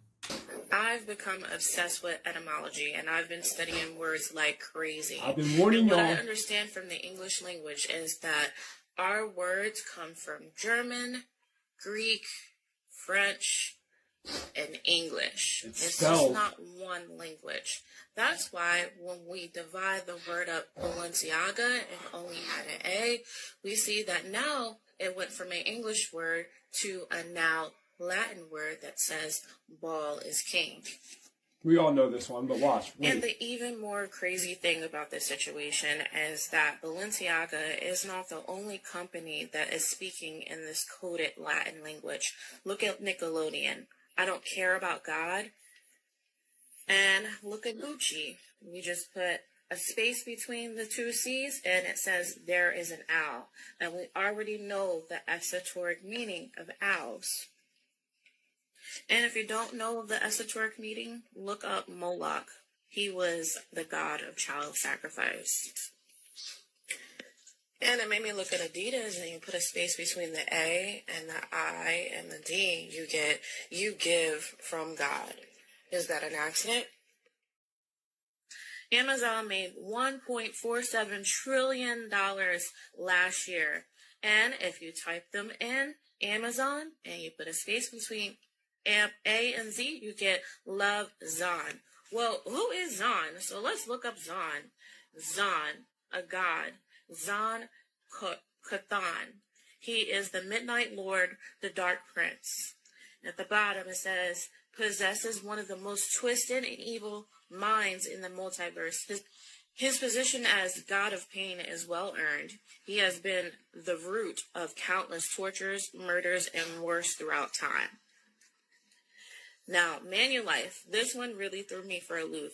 They are a wealth management company, and they're worth $40 billion. Facts. Let's see what their Latin name means. If you put a space between the N and the U, it says, a man is a wolf. Now, that's a saying, that's a phrase, right? So let's go look up and see what that means. A man is a wolf. Homo homini lupus. What does that mean? So this one was crazy. It's a Latin proverb. It means a situation where people are known to behave in a way that's comparably in the nature of a wolf. The wolf as a creature is thought in an example to have qualities of being predatory, cruel, and inhumane. This next one is interesting because I actually learned this one in high school. Visa means you want or you've seen what you want. It's all mind manipulation. And evidently, these big corporations know that they are playing mind games with you to get you to purchase from them. But what does Mercedes have to do with you will give up? You give up what? What are you giving up? Your life, your soul, your money in order to purchase a car from them? And then some of the corporation names are named after like things in astrology. Like this one says, not a star for Nestle. And these big name Asian companies have figured out a way to say 3 different meanings in one name. Look at Mitsubishi. And these companies are not dumb. Like, they're not idiots. They have acquired billions, hundreds of billions of dollars. Why you guys think they're in control? Think that they know exactly It's the what mind. their name means. They're coming for our minds. I went through all 200 billion-dollar companies on the Forbes list, and I have found numerous examples where they name their business one name, and in Latin it means something completely different. People, this is a spiritual warfare. Yes. Well, one of my favorite verses in one of my recent songs is, the etymology will tell you more than all your recent technologies. And yeah, I think that looking at the meaning of the words does mean something. All of these companies as well, if you look at the logos and the symbolism behind the logos, you could actually see a lot of recurring themes, as if there was a pattern to success, as if there was a way to speak to the subconscious of the consumer and to have him, I don't know, put this brand in a higher credibility state, or to attract the person, or to pass these messages. It's very interesting. I'm not saying that these companies do it willingly or not. I'm not making any claims or anything. This is for entertainment purposes only. But do you guys see that? Do you guys see that spelling, the words, the etymology? It's as if it's double speak, as if they're saying one thing, but it means another thing. I don't know if you've ever heard of double speak. I'll put some more of that in the next couple of videos. Anyways, let me know what you think down below. And I think we reached the end. Thank you so much for being here with me. And once again, thank you so much for the 5K subscribers. We're just getting started. We will not kick our feet up. This is just the beginning. But thank you so much for being here since the start. And we're about to hit the roof because the sky's the limit. Let's get her done. And that's a wrap for today, familia. Whether you're tuning in with the sunrise or you're posted up after midnight, I appreciate your time, your energy, your curiosity. And don't forget, this isn't about truth or fiction. This is about perspective. If this sparked a thought, a laugh, a deeper question, then we did our job. So drop your thoughts in the comments. Keep the convo alive. Like, subscribe. Don't forget to hit that bell if you're riding a wave, because we're just getting started. Until next time, stay grounded, stay weird, stay critical. I'm Adam Strain, and this has been Adam Strain Reacts. Peace! I don't know what y'all think, but now's the time for us to link up. Really think we on the brink up, making a change from living this strange. Living this strange. Making a change from living this strange. Yeah. First photo of its kind in history. High detail. Natural instinct to push all the other eggs out of the nest. Shut down by police. That has happened in Woodland Hills, LA, and according 93 million. I was sleeping, had to wake up. Why? Every reason I could think. What's up, YouTube? Today, we'll be looking at disturbing TikToks that'll make you question reality. So without further ado, welcome to Adam Strain Reacts. Let's get her done. General Electric, of all things, in 1947, they wanted to be #1 in any category or #2, and they were falling behind in some of the categories because they were a conglomerate that did so many different things. They said there's only one way to become #1 or #2. We have to recruit the CEOs of our competitors. And the only way we're going to be able to recruit them, because a lot of them are in their 40s and 50s, is to offer them something that they currently don't have, which was a pension. So they said, if you work for us and you can get us to #1 and #2, and you can work for us for at least 7 years, we'll give you a pension for the rest of your life. The moment the person said yes, they bought life insurance on that person. And what would happen is they would use the cash value to supplement the pension, depending on how long they lived. But when that person died, the death benefit would come tax-free back to the company, replenishing all their spending plus a positive return. What a brilliant strategy. And that's what led me to find out this is what the Rockefellers had been doing for 6 generations. These guys. Wow. Sometimes I feel like we're out of the loop, you know, when you look at these systems and the way that they're implemented. It's very interesting to see how that also makes me think of a technique that I heard about recently.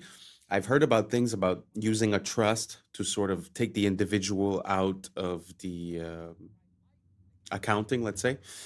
Well, there is an idea like this where you take out a life insurance towards yourself, and instead of asking for a loan for the bank with a percentage of interest, you could borrow against your life insurance, sorry. You could borrow against your life insurance, and that becomes non-deductible, and there's no interest rate being applied. So these types of systems and ways of gaming the system is something that's very well known for people on the higher echelons. And I find that we're lacking a bit of this economic literacy, because if you're going and take a loan to the bank while someone else takes a loan towards their life insurance, I mean, the difference is pretty big when you put that loan on 5, 10, 15 years. The amount that you pay in interest on a house, let's say, you almost pay double for the house. So the fact of not having interest on that is actually life-changing and allows you to not be late on your payments, because when you have interest, you're sort of late. It's time. You have to take more time, make more money just to pay back what you owe, and so that you could be up to date, you know? Anyways, long story short, very interesting system. Do you guys have any other economic systems like that you could game the system with?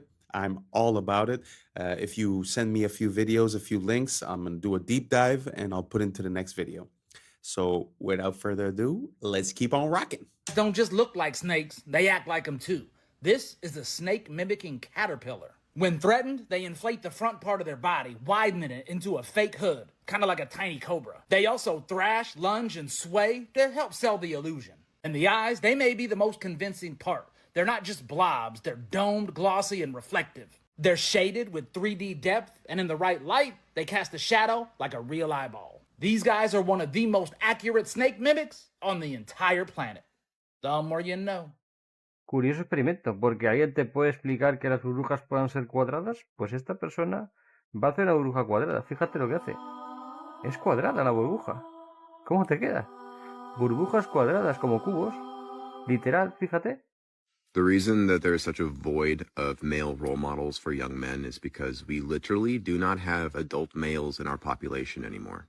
What do I mean by that? There's no adult males. Like, there's grown men everywhere, but they're not actually physiologically adult human males. They're not. I'm going to teach you guys some fun shit. So in biology, there's this thing called neoteny. It's essentially an organism will retain juvenile traits as it ages if it doesn't get stressed out enough. Okay? If you live in an environment that's too, like, easy, you don't actually develop adult characteristics. I noticed this when I was in high school. I grew up in a very affluent area. And when we went to our grad night, it was at Disneyland. And we went with a bunch of inner city schools. And everyone I was with realized that all of these kids looked like adults. They looked so much older than us. And so, yeah, because they were in a more stressful environment, which caused their adrenal glands to upregulate, which caused higher testosterone levels, which made them literally adults. Made them adults in a way that we were still juvenile.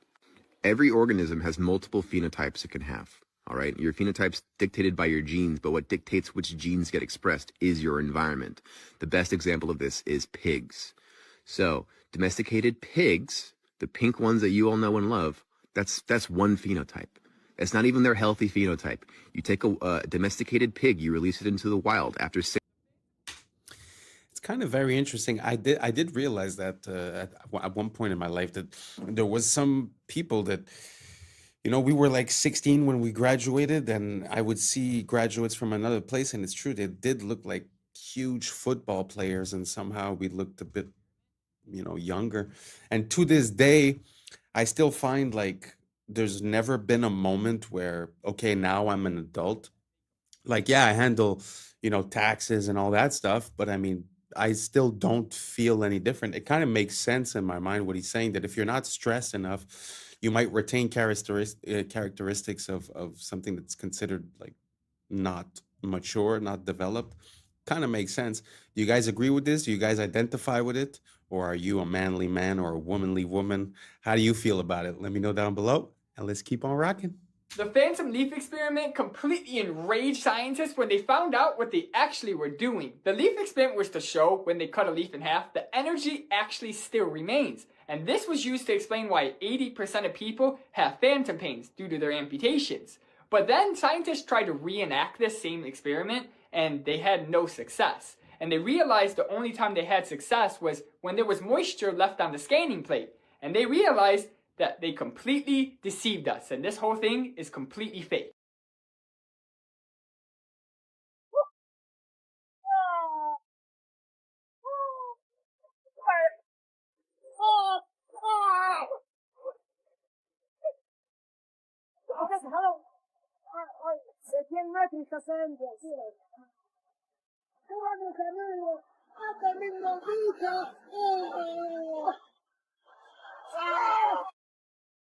That's very interesting. I've seen a few videos like that where you see like localized rain.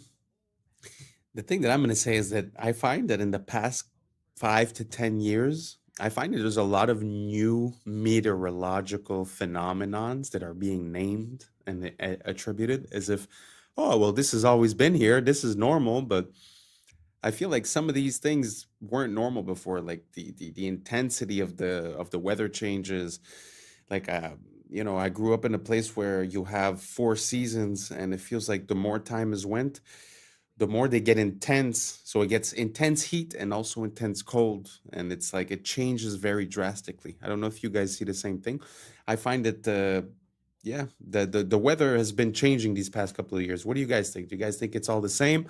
Is it just the fact that we have more information coming from social media, or do you guys agree that there's a bit of a intensity to the weather compared to before? Let me know down below, and let's keep on rocking.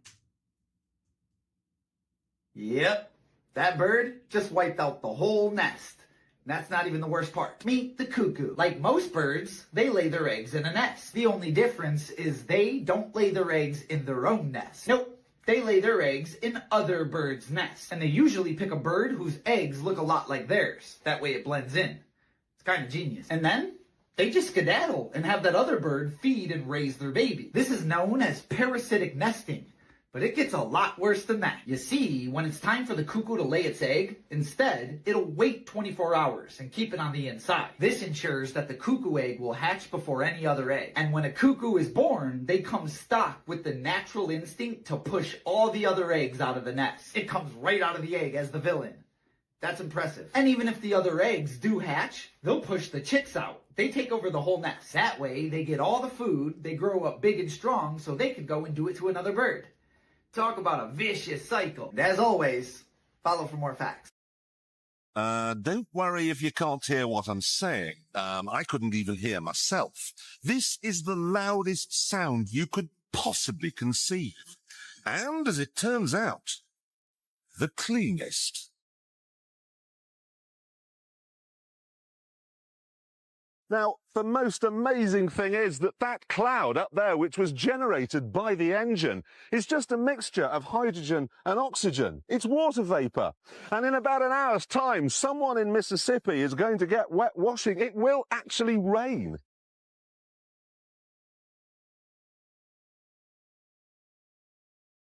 I told you. It's raining. That's unbelievable. Oh. NASA's playing God. It's making its own weather. For years.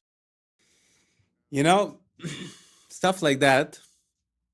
It just, I find it just shows how this place is ridiculous, because on one hand, they're going to tell you, oh, weather modification is absolutely not a thing. And then on the other hand, they're going to tell you, oh, well, look at this. We made it rain.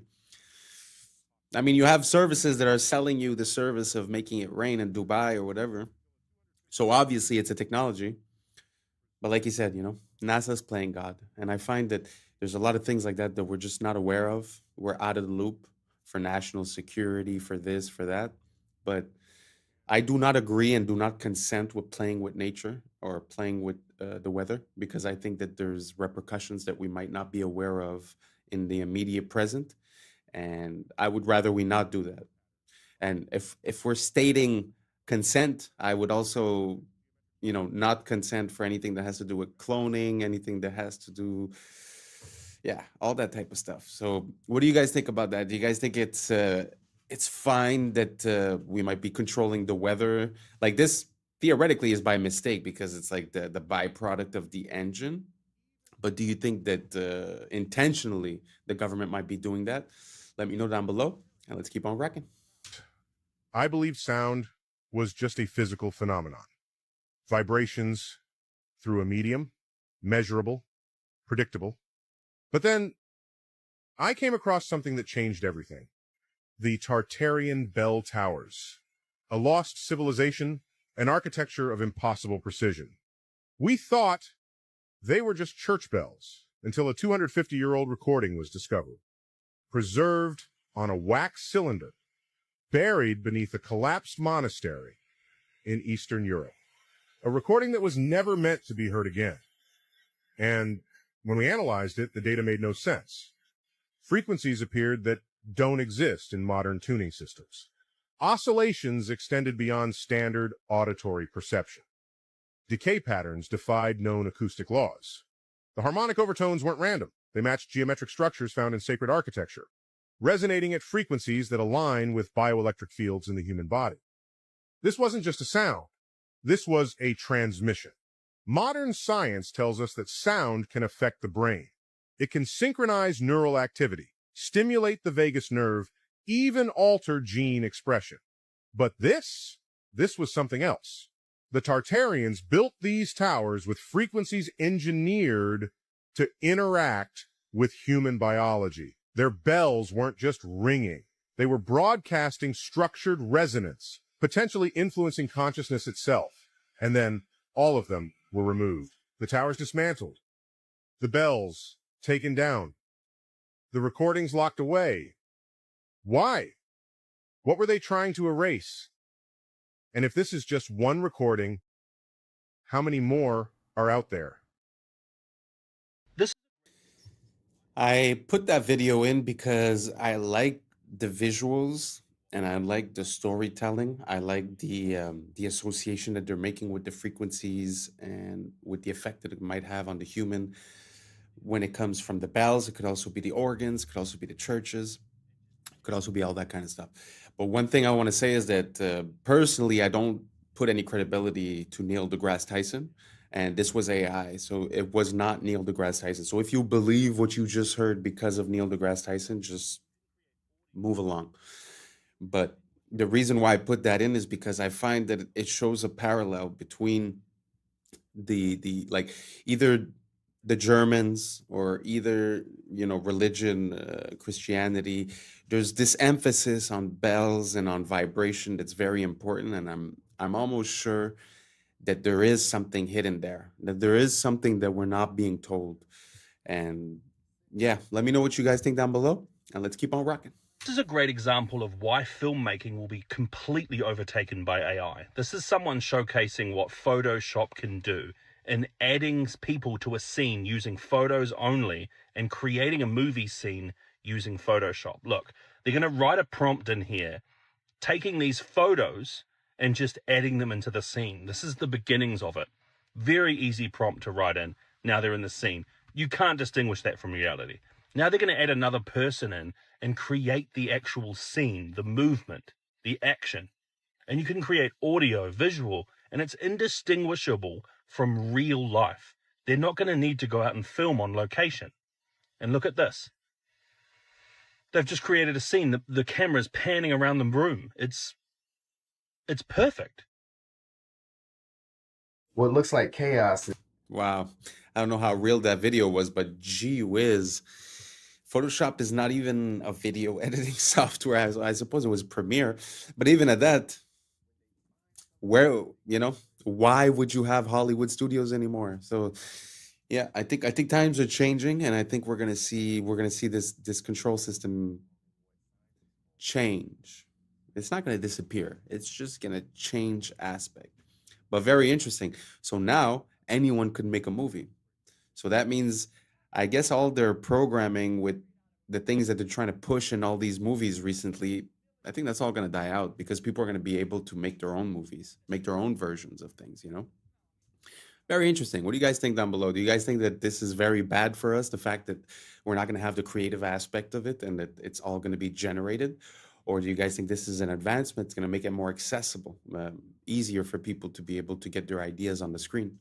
Let me know down below, and let's keep on rocking. It's actually one of nature's most efficient systems.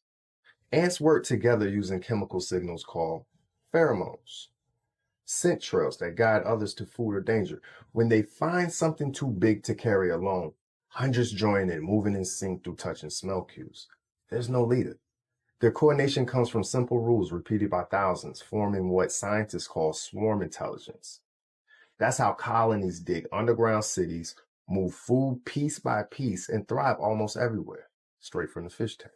I cannot be the only one that saw this and didn't think it was straight out of a movie. But it's not. It's actually bees in military training. Like, I'm not even joking. They began to realize that bees have a very good sense of smell. I mean, they have to smell pollen. So they began to vacuum up bees and they put them in this container. They dropped the container into the fridge to calm them down because they were kind of angry. This is kind of when it gets weird, but they have this little thing that pushes them into this little tube, and these tubes drop them in these pots. Still feels like this is a movie, but anyways, they began to feed them sugar water. But before this, they would actually release a gas into the area, because the gas they release is the smell of bombs. So they kept redoing the cycle of releasing gas and then feeding them sugar water, and releasing this gas and then feeding them sugar water. And one of the times they released the gas and its tongue began to go, because it was anticipating the sugar water that it was going to get. And at this point, these bees are ready for war. So all they gotta do is release it in an area that they think there's like landmines or something, and the bees will go flying around, and when they find a bomb, they'll go and start moving their tongue. One of the only creatures known to do this was dogs, but bees, they do it better than them. Other than that, thanks for watching, and follow for more.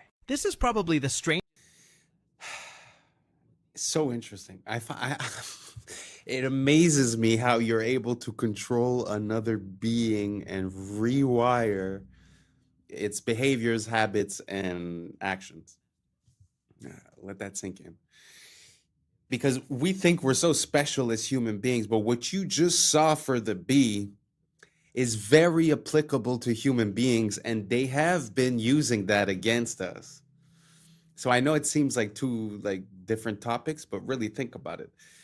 If they're able to associate a smell with a taste or with a craving, how easy is that to be done with us? And because we're exposing ourselves to external signals all the time, so social media, TV, and all that, we're not even in control of the signals that we receive. So how easy would it be to put like, now it's sugar, but it could be like a certain flash rate, it could be a certain song, a certain color, a certain frequency. So every time you see some item, like a potato, let's say, they put you these positive signals. Why wouldn't that leave you at the end of the movie craving a potato, right?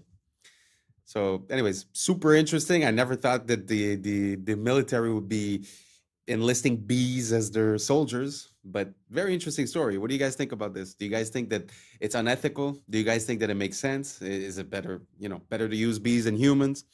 Or do you guys think that we're taking away their free will? Are you afraid that that type of system might be applied to humans one day? Let me know down below, and let's keep on rocking. Just yoga class in the animal kingdom. But these aren't monks, they're lemurs. Every morning they gather like this, sitting upright, arms wide open, almost as if they're absorbing some ancient energy. This ritual has been passed down for thousands of years, making these lemurs the real yoga masters. Are successful in their example of being able to provide, as a poor country, the best medical care in the third world to the whole population, because it's an inclusionary system. It's not like we have here, where you have this huge bulk of the population, marginalized.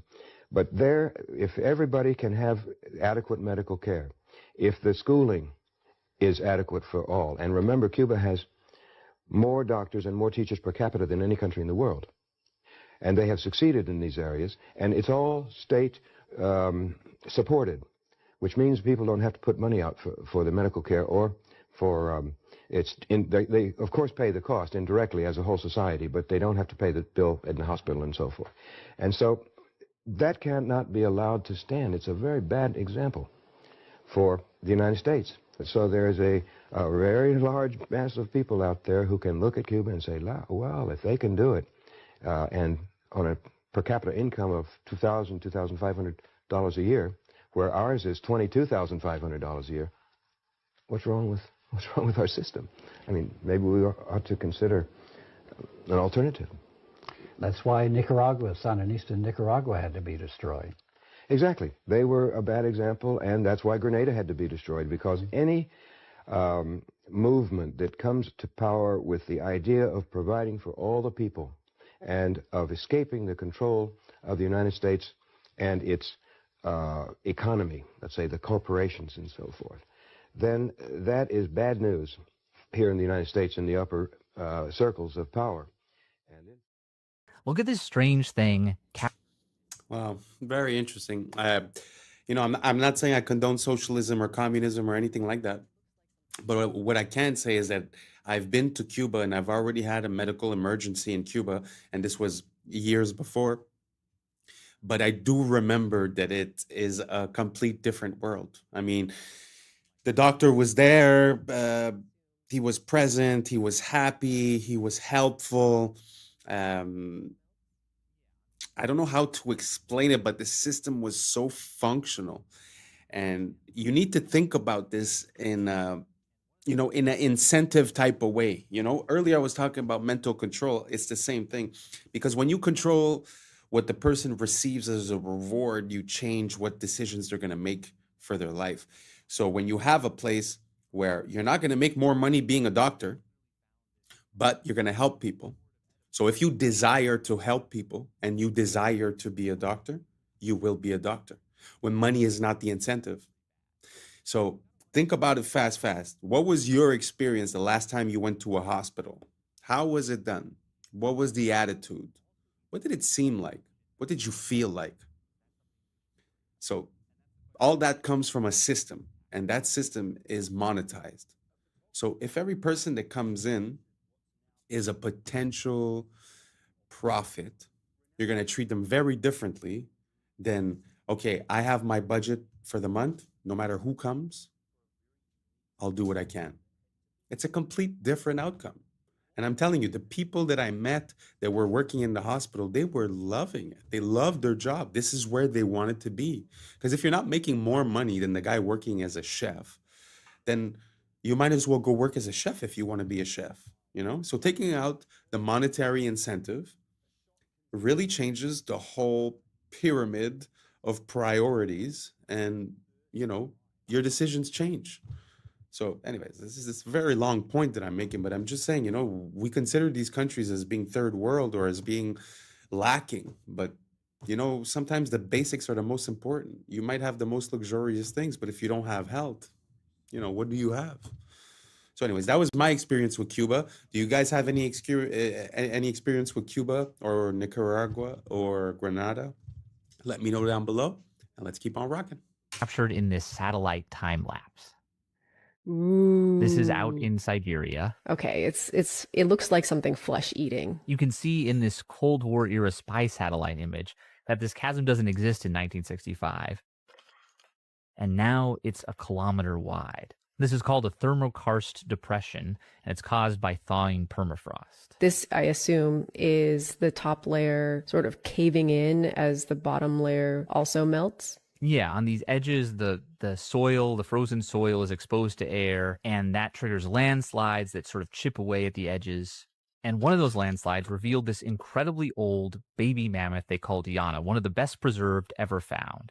There's also Luba and Chroma, who looks a bit sadder because she was discovered when a hunter saw a fox gnawing on her trunk. And what's crazy about this to me is the fox clearly found this trunk meat to be sort of edible, like it's that well preserved. And I even found some reports of humans trying mammoth meat, though they both said it tasted pretty bad. And you got to wonder if the permafrost can preserve a mammoth calf for tens of thousands of years. Could it also be preserving ancient bacteria and viruses? Is that something we should worry about? And that's the question that our latest full episode tackles. You can check it out on YouTube. A photographer in Arizona. Yeah, that's very interesting. I would really like to see, like, the way you saw that crevice sort of become bigger through the years was, you know, it's something that you would never realize, you know, just walking there, because you wouldn't see the difference. Maybe you'd see the difference 10 years later.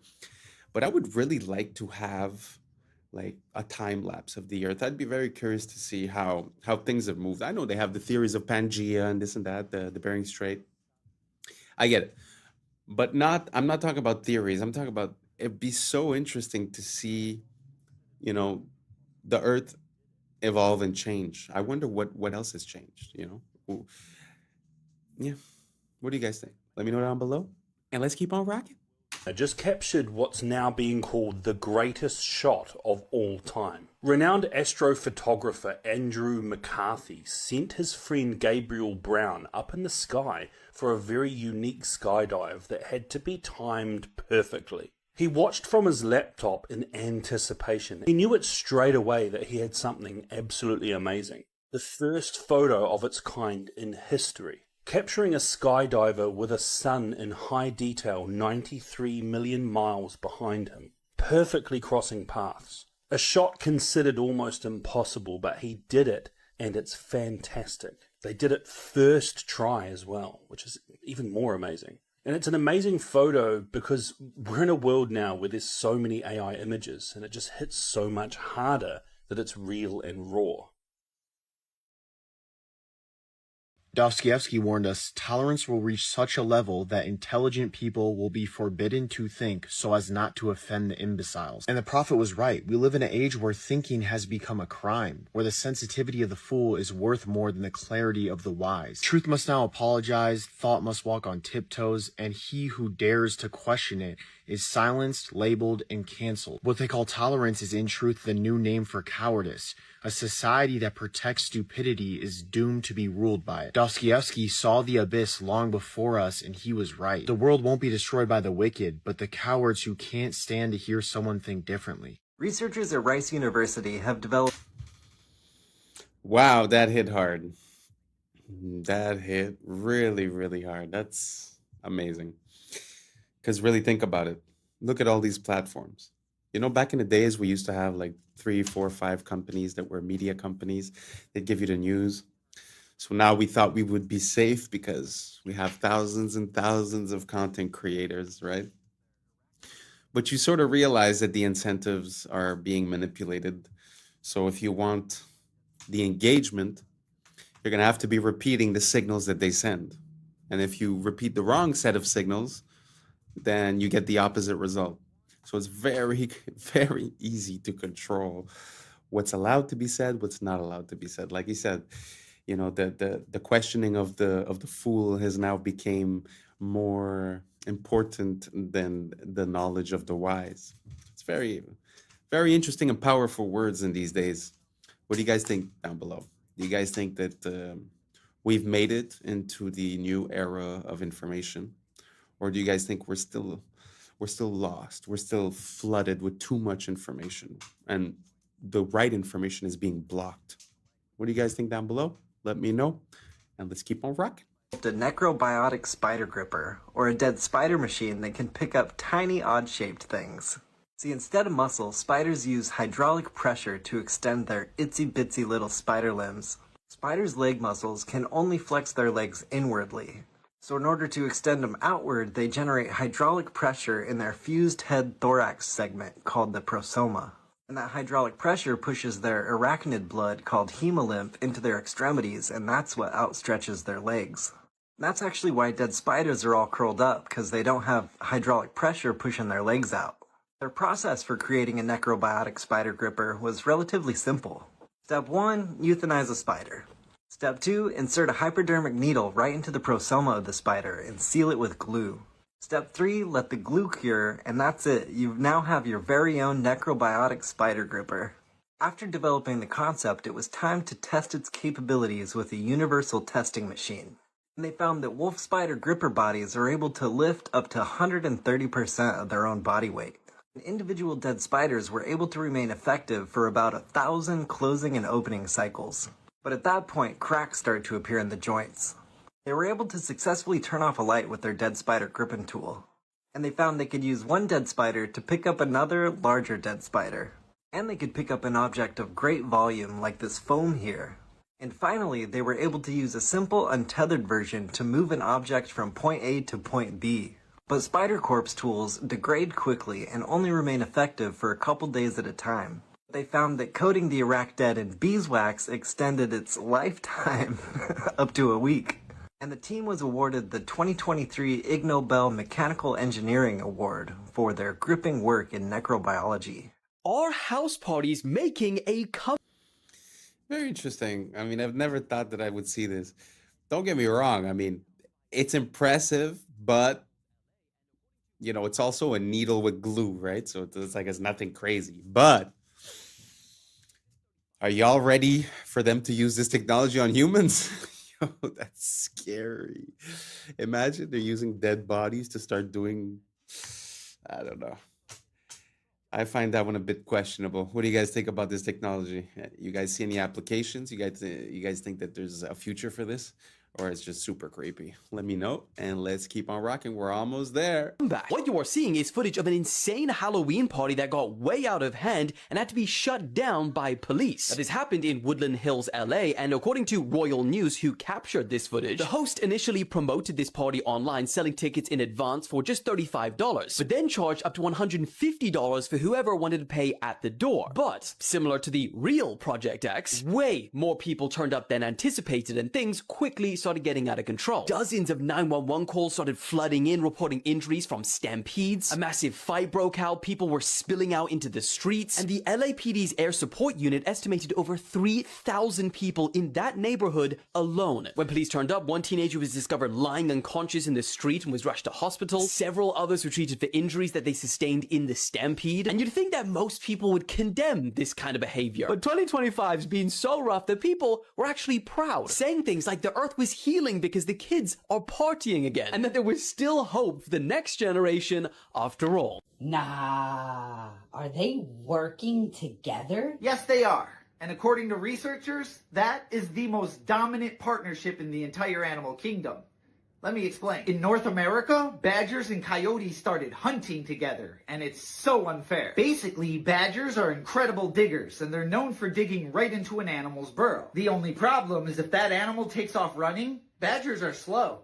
They're not going to catch it. Coyotes, on the other hand, can run like the wind, and they're known for chasing animals down in an open field. Their only problem is they can't dig, so if an animal jumps into its burrow, they lose it. You get where I'm going here? When these two work together, they create what's called the ping pong effect. The badger will dig into a burrow and intentionally get the animal to run, and then the coyote will chase it down. If that animal jumps back into another burrow, the badger gets back to digging. And they'll do this over and over again on repeat until that animal becomes so exhausted that it just gives up. In fact, according to researchers, when these two work together, they have a near perfect hunting success rate.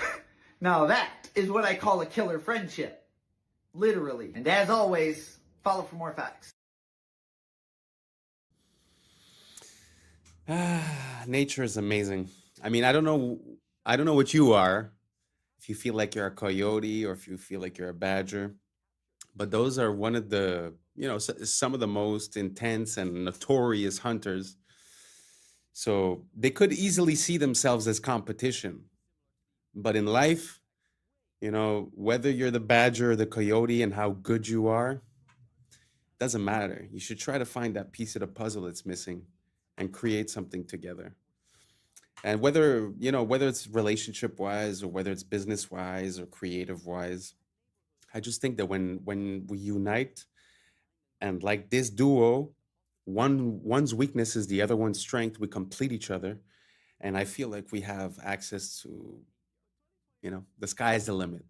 Anyways, I don't know how you feel about that, but we reached the end. Thank you so much for being here. And that's a wrap for today, familia. So whether you're tuning in with the sunrise or you're posted up after midnight, I appreciate your time, your energy, your curiosity. And don't forget, this isn't about truth or fiction. This is about perspective. If this sparked a thought, a laugh, a deeper question, then we did our job. So drop your thoughts in the comments, keep the convo alive, like, subscribe, and don't forget to hit that bell if you're riding a wave, because we're just getting started. Until next time, stay grounded, stay weird, stay critical. I'm Adam Strain, and this has been Adam Strain Reacts. Peace! Now it's time for us to link up. Really think we on the brink up. Making a change from living this strange. Living this strange. Making a change from living this strange. Yeah. This guy was literally missing for 22 years. They found him was a picture on Google Maps. I know what you're thinking. That's an alien. We call this a salp.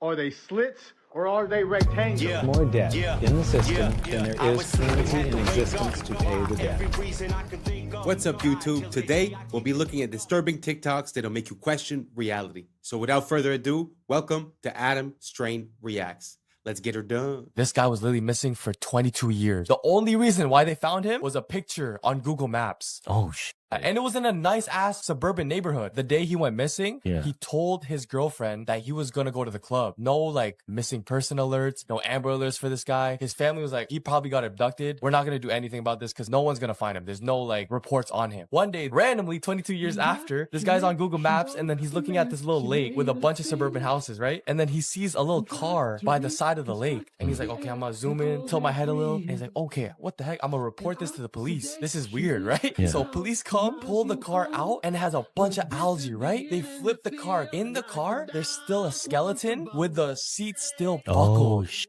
That's You know crazy. what I mean? This is the sidewalk, and this is the car that's been there for 22 years. Damn, and just nobody paid attention to it. Kids grew up from 0 to 20 probably with that thing in their backyard. You knew there was a car in the lake, but nobody would have thought a body was in the car. Oh, we got your ass.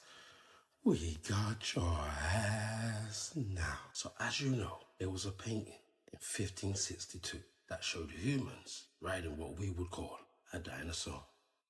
And many people said it could not be. Some said dinosaurs don't even exist. Others said dinosaurs and humans didn't live at the same time. All right, okay. Let me ask you a question. Can somebody tell me why has China got the same creature on the wall? Oh, you son of a bitch. Before you say that's a dragon, you can clearly see that the Chinese know the difference between dragons. That's a dragon. And that thing at the top is a long-necked dinosaur. So the Flintstones was telling the truth. It's real. Humans, dinosaurs, and dragons at one time all lived together. Are you saying the map? In this channel, we haven't really dug that deep into the dinosaur stuff. But what do you guys think about that idea, about the possibility of the cohabitation between the period of the evolution of the humans and the existence of the dinosaurs? Because theoretically, they said in our textbooks that the dinosaurs disappeared 60 plus million years ago. So I guess that timeline doesn't work. So what do you guys think would explain that? Let me know down below, and let's keep on rocking. Is wrong? Oh dear, yes. Look at Greenland. Okay. Now look at Africa. Okay. The two land masses appear to be roughly the same size. Yes. Would it blow your mind if I told you that Africa is in reality 14 times larger? Yes. Here we have Europe, drawn considerably larger than South America. When it's 6.9 million square miles, South America is almost double the size of Europe's 3.8 million. Alaska appears 3 times as large as Mexico, when Mexico is larger by 0.1 million square miles. Germany appears in the middle of the map when it's in the northernmost quarter of the Earth. Wait. Relative size is one thing, but you're telling me that Germany isn't where we think it is? Nothing's where you think it is. Where is it? I'm glad you asked. The Peters projection. It has fidelity of axis. Fidelity of position. East-west lines are parallel and intersect north-south axes at right angles. What the hell is that? It's where you've been living this whole time. Why are they dunking chicken and selling it to us? This is the first time in human history we have been dunking chicken in chlorine, labeling it as organic, and people are buying it. 97% of chickens processed through USDA are bathed in it, and this includes certified organic. In industrial farming, such large volumes of chicken are processed all in the same bath, so if one chicken contains like salmonella, that'll spread to the rest of them. Therefore, the USDA mandates another layer of sanitation, allowing up to 50 parts per million of chlorine. Wash is actually banned in the European Union, and U.S. federal regulations do not require disclosure of sanitation ingredients on packaging. The better alternative is air chilled, where the birds are passed through a cold chamber rather than a bath, and this also eliminates contamination risk without getting chlorine. If you borrow the very first That's pretty crazy. I always say the food, if we'd be able to produce our own food, we'd be a step ahead of the game, that's for sure. One thing that really bothers me is not only the difference in prices sometimes between articles here and articles in, let's say, Europe. What really bothers me is that when you compare here between Europe, sometimes the things that are banned down there somehow are accepted here. And the companies that sell here, when they sell down there, they sell a better product. So like, let's say something like Orangina, which is a drink that's based with sparkly water and orange juice. If you go down there, it's made with that. Actually, I think Fanta, like the orange Fanta, is made of orange juice when you go into Europe. And in the United States, it's made of artificial juice and corn syrup. So just food for thought. I just find it weird that we have different regulations in different places, and that somehow we always seem to be the ones that are consuming the things that are more questionable. Do you guys see a trend towards that? Let me know down below if you think the same way, or if you think the opposite, or if you have any opposite examples. Food is something that I'm very interested in. So let me know down below, and let's keep on rocking. dollar into existence, and that's the only dollar that exists on the planet. But you promise to pay it back plus another dollar's worth of interest. Where do you get the second dollar to pay the interest? The answer is that you have to borrow that one into existence and promise to pay it back with interest as well. So now there are $2 in existence, but you owe $4, and so on and so on. The result is there's never enough currency to pay the debt. There is always more debt in the system than there is currency in existence to pay the debt. Therefore, the whole system is impossible. It is finite. It will come to an end one day. What would happen if the government stopped borrowing to do deficit spending? Are the payments on those treasury bonds going to stop? What would happen if the public stopped borrowing and going deeper into debt? Are your house and car payments going to stop? No. There is a payment due every month on the principal plus the interest on every dollar in existence, and those payments do not stop. If we stop borrowing, then no new currency is created to replace the currency that we used to make those payments. Whether you're making a payment on a loan or paying tax to make a payment on a bond, the portion of the payment that goes to pay off the principal extinguishes that portion of the debt. But the debt also extinguishes the currency. Currency and debt are like matter and antimatter. When they meet, they annihilate each other. If we just pay off the principal only on all the loans and bonds that exist, the entire currency supply just vanishes. So if we don't go deeper into debt every year, look what happens. The whole thing goes into a deflationary collapse under the weight of those payments. Politicians and pundits alike talk about balancing the budget, paying down the debt, and living within our means. They don't understand that that is deflationary. It is impossible to do under our current monetary system without collapsing the whole economy. This is why any talk of a debt ceiling is not only ridiculous, it's delusional. The system is designed to require ever-increasing levels of debt just to continue.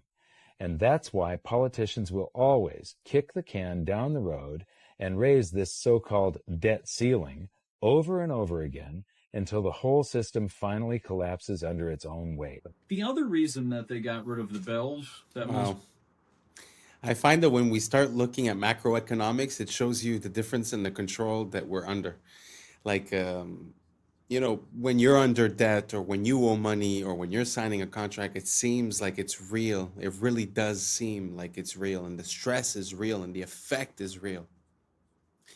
But when you start looking at the macroeconomics and who's funding who and who owes what to who and what is even possible to be repaid, you sort of see that there's a discrepancy between what's real and what's artificial in this whole monetary value system. So I find it super interesting to look at macroeconomics. It makes things a bit more obvious as to what we're facing as individuals when we're within this financial system. I don't know if any of that made sense to you. Let me know down below what you guys think, and let's keep on rocking. People don't know is because the bells have languages written on them. If you look at the old bells of the 1940s all the way back to the 1700s, there's actually scripture that is written on the bells, and there's old languages in which we don't use anymore. And if you think about it, old languages would tell you something different. There's also lots of angels on the bells. There also used to be lots of angels on top of the buildings. So you kind of seeing how like certain things have been kind of like wiped away, and because of that, it's changed the way that people think. When you don't see angels anymore, and you don't see this ancient scripture, and you don't see these ancient languages, you believe the narrative. So that is why a lot of those bells have disappeared. And with bells, you can get rid of storms, you know, when you ring the bell. You can also ring the bell if there's a weirdo in your town, so you guys can all find that person and get rid of that person and kick them out. And then on top of it, people, and also plants, all the birds and everything else. This is why you hear like birds chirping. They love wind chimes. They love sound effects like that. That's the connection to the bells. So. Hey, yo, pause. I know what you're thinking. That's an alien. We call this a salp, and low-key, I don't think they're from this planet. They move around and eat by contracting their muscles to draw water into their bodies through an oral siphon, and shoot that water out from the back, which propels them forward. They're neither fish nor jellyfish, but a special type of animal called a tunicate, also officially known as sea squirts. Soft, sticky, and always wet, they rely on their muscular grip to feed on tiny phytoplankton as their primary food source, which is honestly the least interesting thing about them, because they also have the ability to clone themselves, with a single salp capable of replicating itself into a long chain containing dozens of them tens of meters long. And when linked, they move in complete sync with each other, each salp reacting to the other's rhythms within milliseconds. More like neurons in a brain rather than individual creatures. Some biologists speculate this insane coordination may be a sort of primitive distributed intelligence, where many salps connected together all retain a singular consciousness. And they also have crazy regenerative abilities, with even a tiny piece of one capable of growing into a complete new salp. And as you can tell, they're also almost completely transparent. You can see all of their internal organs from the outside, practically invisible in our oceans. And before you say anything, is it just me or that looks CGI? Like I have a hard time wrapping my brain around what I was seeing. Like he was speaking as if it was real, but really all of the images, it's kind of hard to believe. Gee whiz, that's a beautiful, beautiful thing. So sucks in the water from the front, creates some sort of a compression effect as it gets the nutrients out of the water, and then it just shoots the water out of the back to propulse itself forward. Amazing, amazing design. I've never heard of anything like that. Makes me think of the octopus and the squid that we see. Some people say that they're like aliens and they're ancient, they come from somewhere else. But that thing gives me the same exact vibe, and it actually, sometimes I doubt myself. Is it AI? Is it CGI? It looks almost unreal. Did you guys get the same feeling watching that video? Or am I just losing it? Let me know down below, and let's keep on rocking. Morbid Facts, Part 802. Trailer Park Boys star Mike Smith, best known as the harmless wide-eyed Bubbles, has been charged with Nova Scotia for an incident that allegedly happened back in 2017, a case that stayed buried for nearly 8 years before finally surfacing in court. The identity of the victim is under a strict publication ban, but Smith is now legally barred from contacting them or going anywhere near their work, home, or school. The charge has forced him to step away from the Trailer Park Boys production company, tainting the wholesome persona millions have associated with him. Deep inside a sulfur-filled cave on the Albania-Greece border, scientists have uncovered the largest spiderweb ever recorded, an enormous 106-meter sheet stretched across the cavern's walls. Hundreds of thousands of spiders from 2 normally rival species have formed a massive cooperative colony, a terrifying behavior never before seen in spiders. The cave's toxic, sunless environment created a self-sustaining ecosystem powered by sulfur-eating microbes, which attracted swarms of insects, which in turn supplied this spider megacity with endless food. The web is so dense and vast it looks like the cave is wrapped in ghostly white fabric, proof that life can evolve into something terrifyingly efficient when pushed into extreme conditions. Have y'all seen this bridge? Wait, what the? This is called the Poughkeepsie Bridge, and it's the only interesting thing in New York. That's because this ain't just any old bridge. It is the longest elevated pedestrian footbridge in the entire world. Rises 212 feet above the Hudson River, and it's more than 6,000 feet long. That's a length of almost 1.3 miles. Technically, this isn't the longest pedestrian footbridge in the world. That's a title that's technically held by this zoo in Colorado that has a footbridge that's almost 8,000 feet long. But this thing's like a damn boardwalk, okay? That's some weak sauce for the longest bridge in the world, and I therefore refuse to recognize it. The reason that this bridge is objectively cooler than that thing in Colorado is because it wasn't always a footbridge. It was first built in the 1880s as one of the only train bridges across the Hudson. And it was a big deal when it opened, with this cantilever steel design being an engineering marvel of the day. It would stay in service as a train bridge for almost 100 years until the industry on the East Coast began to wane. In May of 1974, sparks from a train crossing the bridge set fire to its rail ties. While it was ultimately brought under control, this fire would claim 700 feet of the bridge's deck.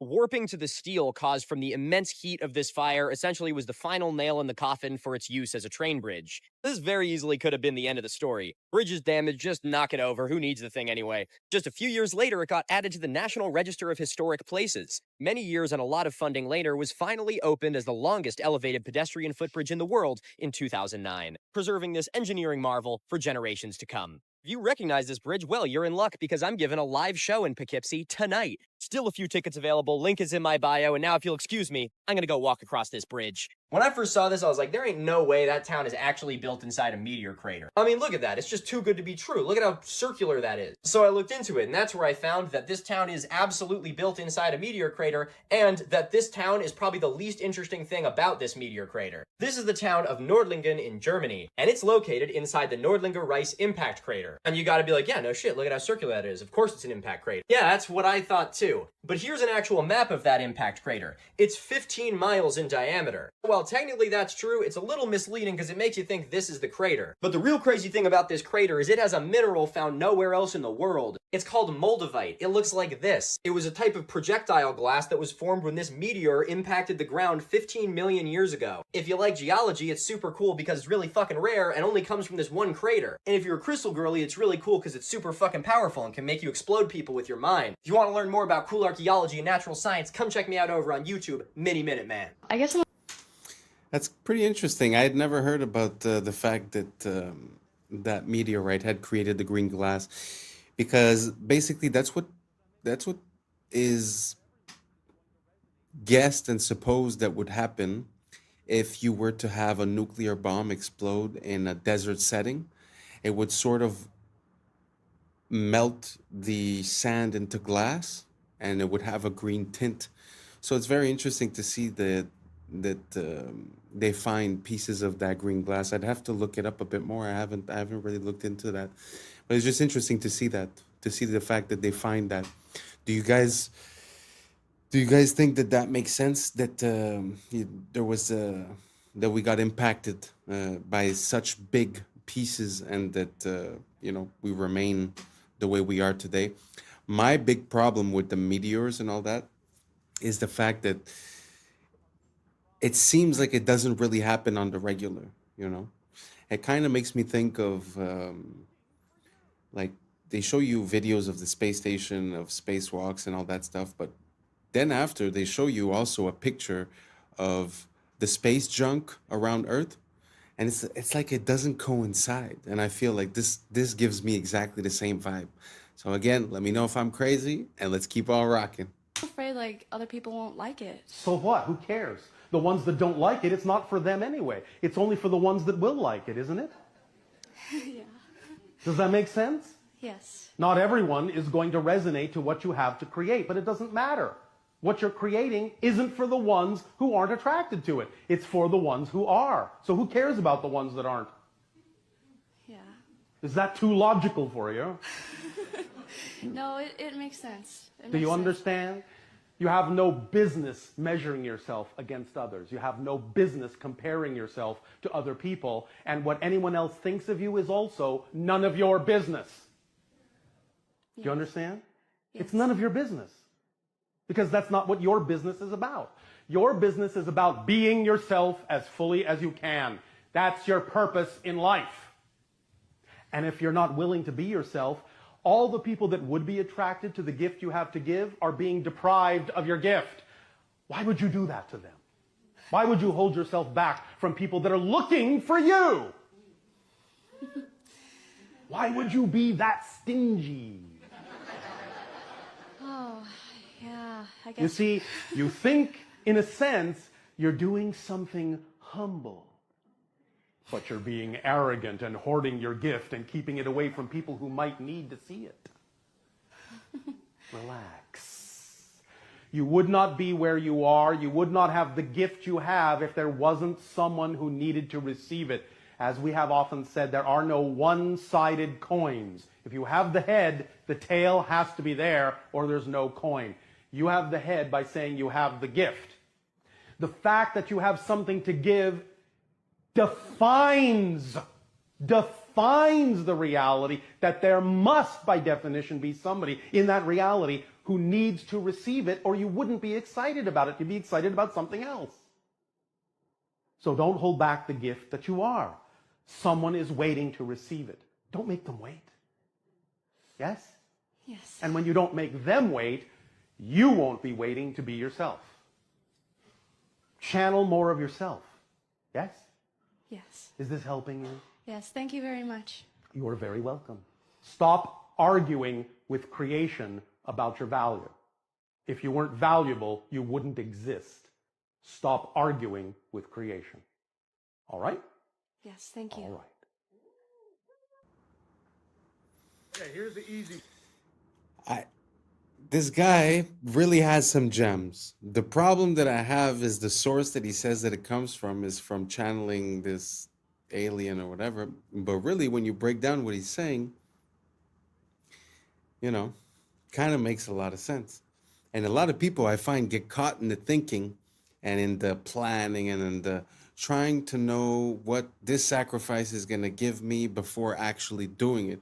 So you get all this plan done, then you realize, hey, I don't even like doing this. You know what I'm saying? I feel like there's a bit lacking of the just doing type of thing. And to come back to what he was saying regarding if you have a skill or if you have a thought or a passion, it's that automatically that means that there's someone that's ready to receive that. I find it funny. It makes me think of the idea of like magnetism. So if you, like he said, if you're the coin, there's this part and this part is just implied. I really like that idea. It kind of makes sense a lot to me. And yeah, like I said, I don't like where it comes from, but did you guys agree with what he said? Did you guys find any flaws? If you found a flaw, let me know. Let me look into it. Let me try to figure it out. And let's keep on rocking. What does a horse look like? Yeah, 4 legs, fast, muscular. Okay, you got it in your head. What does his pupils look like? Yeah, his eyes. Are they round? Are they oval? Are they slits? Or are they rectangular? Think about it. They are rectangular. When did a horse's eyes become rectangular? Now, I remember a goat's eyes being rectangular. I remember some sort of devilish animal being rectangular, but I don't never remember a horse being rectangular. Now, I'm not an expert. I'm not like a rancher or a cowboy or anything, but I am a human being, and I do remember things, and I just don't remember horses' eyes look like that. Now, if there is some equestrian professional, please let us know. Do you remember? Because you work with horses all the time, but I don't remember horses' eyes looking like that ever. Let me know if I'm tripping. It's us. Why? I think he's tripping,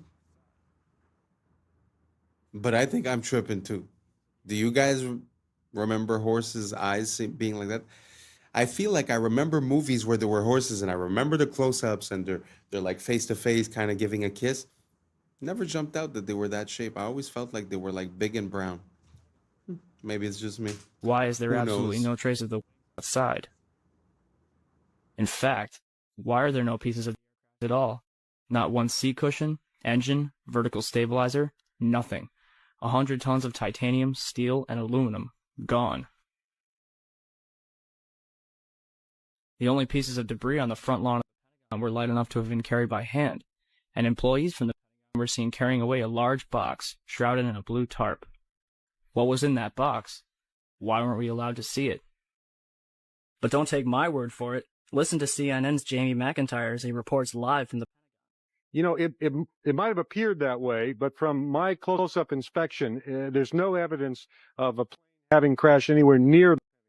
The only site is the actual side of the building that's crashed in. And as I said, the only pieces left that you can see are small enough that you could pick up in your hand. There are no large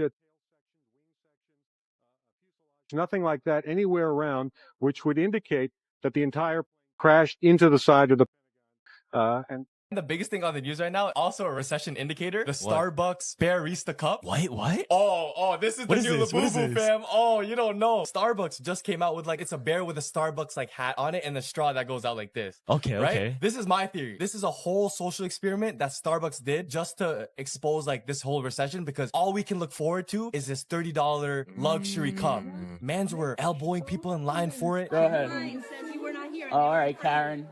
All right, that's fine. On the photos, bring up the photos. You're escalating the situation. I'm not. I'm in line just like everybody else. Everybody else was in line out there. I was in line the same way. Wow. They were arguing, sending threats to Starbucks because the workers got first dibs and they were lining up for 5 hours. Sneakers, bro. Fam, sneakers just for this bear cup. Yeah. You can get this cup on Amazon without the Starbucks branding for $15. It is a recession. But why does everyone want it? Because it's limited. It looks like luxury. Oh, I have it. This is a collection. Yeah. Because what's going to happen, because the Labubu, I guess, idea is proven, they're just going to start remixing that shit, bro. And they just made new versions. So it's like, oh, you have a winter version. You have a Christmas version. Oh, they know exactly what to do. This is peak consumerism at a time of recession. In 1951, a man named William Albee.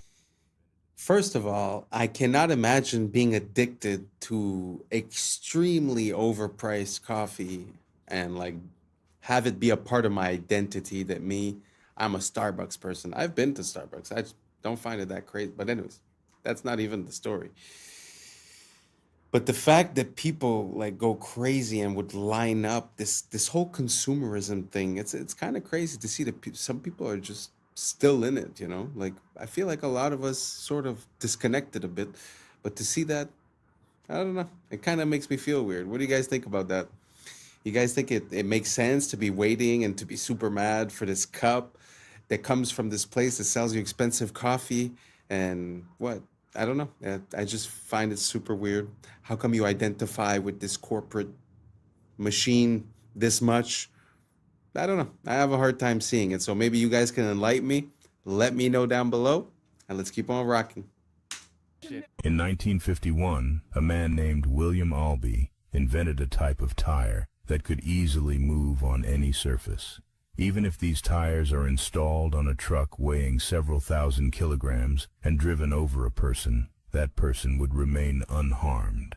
This is because, due to the low-pressure tires, the vehicle's entire weight is distributed over a large area, so the person underneath the tire remains unharmed. These low-pressure tires are so remarkable that only a force of 2 kilograms is exerted at each point.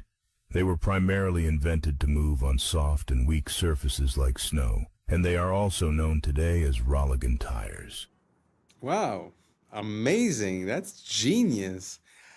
I can't really understand how the person was still under the weight of that part of the car and somehow was occupying almost all of that wheel, even though the wheel is made out of a bubble or whatever. I just don't understand how the weight was distributed where that person didn't get hurt. So if we have any engineers or any physicists in the comments, let me know down below. Kind of confused.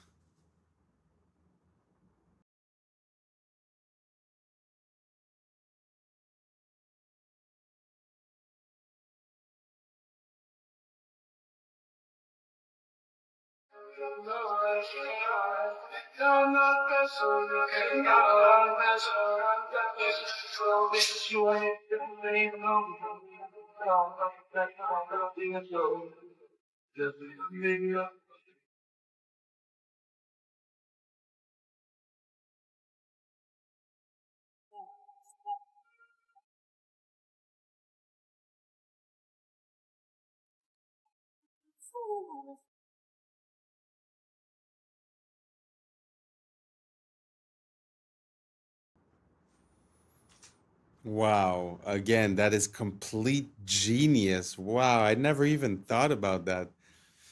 So you're throwing stuff in the garbage and it's like a never-ending garbage in a way. So you're occupying the same amount of space as you do with the certain amount of garbage collection, but you're actually collecting way more and there's way less garbage visible, at least. Wow. Amazing idea. Amazing idea. And that's a wrap for today, familia. Whether you're tuning in with the sunrise or you're posted up after midnight, I appreciate your time, your energy, your curiosity. And remember, this isn't about truth or fiction. This is about perspective. If this sparked a thought, a laugh, a deeper question, then we did our job. Drop your thoughts in the comments. Keep the convo alive.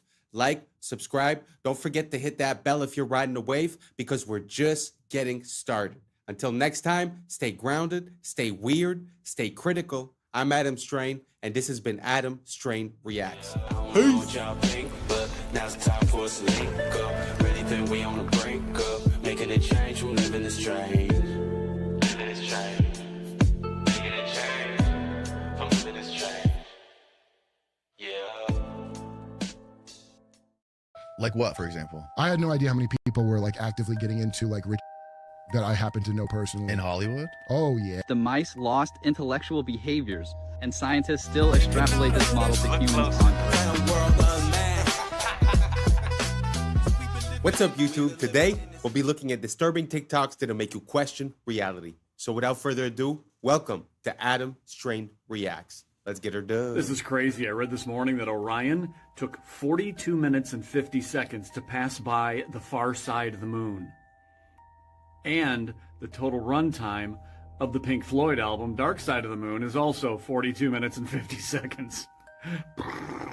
Yeah. What is it the universe says about coincidences? They're never so lazy.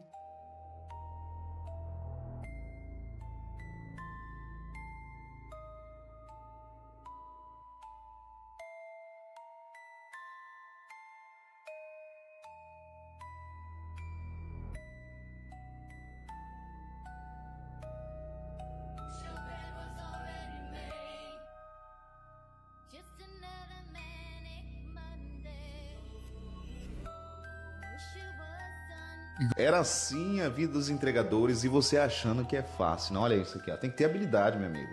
O cara vai lá de moto e ele tem que ter habilidade para lançar na mão da pessoa e muitas das vezes por debaixo do portão ou por cima. Olha isso aqui. Isso aqui é técnica. É, e isso aqui era uma profissão lá nos anos 70, 80. Olha só como estamos hoje, né? Hi everyone, so I'll give you a look in here. So I've built a lot of things in my life, but I think this is the best thing I've built by a mile. So this is a bee therapy hut. So I'll give you a quick look in here and show you what's going on.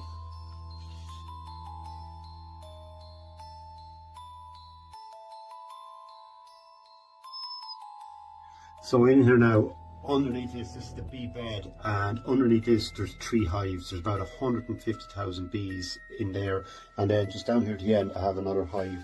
It's an observation hive. I'll just give you a quick look here.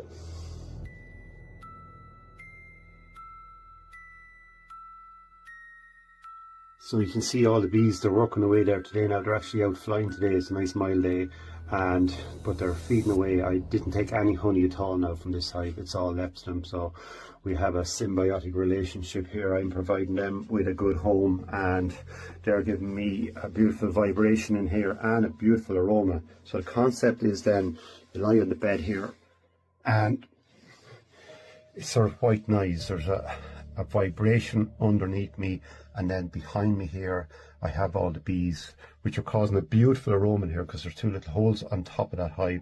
So there's a beautiful smell of propolis and beeswax, and it's just amazing. So the concept is, this is called apitherapy. So they reckon 5 minutes here is equal to a night's sleep. Well, all I can tell you is from mine, like 5 minutes, 15 minutes, but it's just absolutely amazing. It's lovely to have somewhere like this in your life that you go to, that you're picking up really good energy. When I leave here, I leave feeling good. So I know when I come back here, there's a good feeling left behind me. And we know water holds memory. So there's a lot of moisture in the air and in the timber and in the structure. So heat contains the memory. And yeah, so feeling good. You go back and remember little things that were odd, and you can put it together and come up with some bad answers. And I do. Like what, for example? I had no idea how many people were like actively getting into like rich that I happen to know personally. In Hollywood? Oh, yeah. I'm not going to say who it is on here, but I'll tell you after. But when I heard this, I was like, what? Do you ever kiss your 38-year-old? No. Are you sure? Put Carl Rob Reiner kiss and, oh, here we go. Hold the back of their...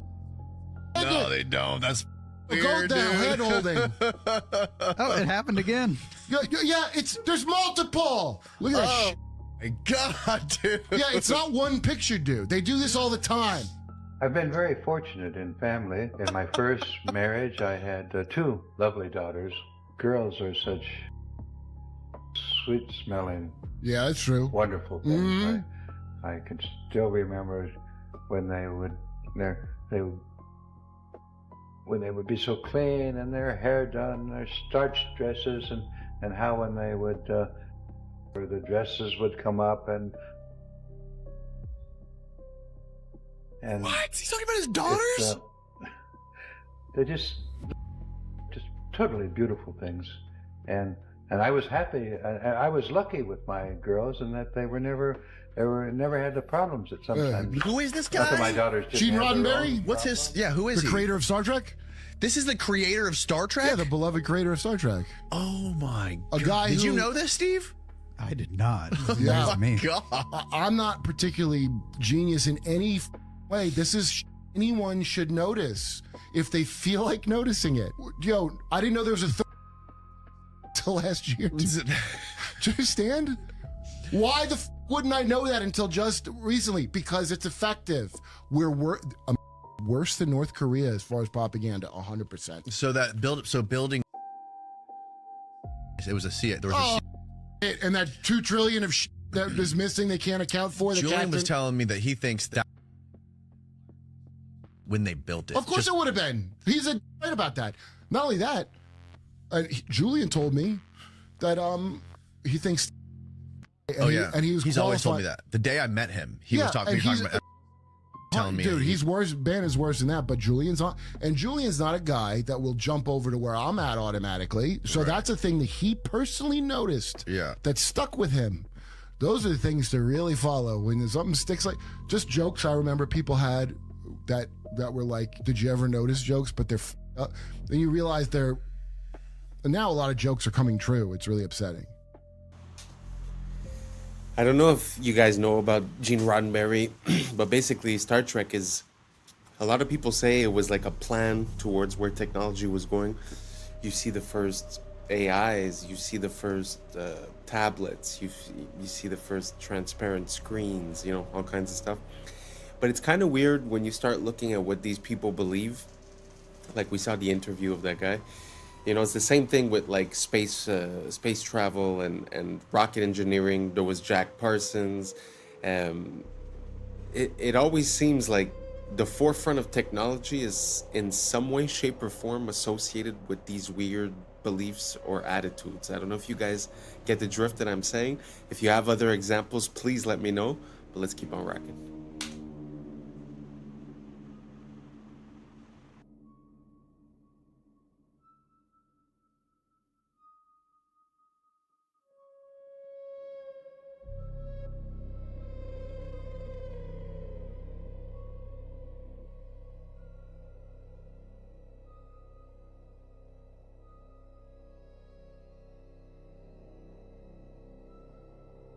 Watch this.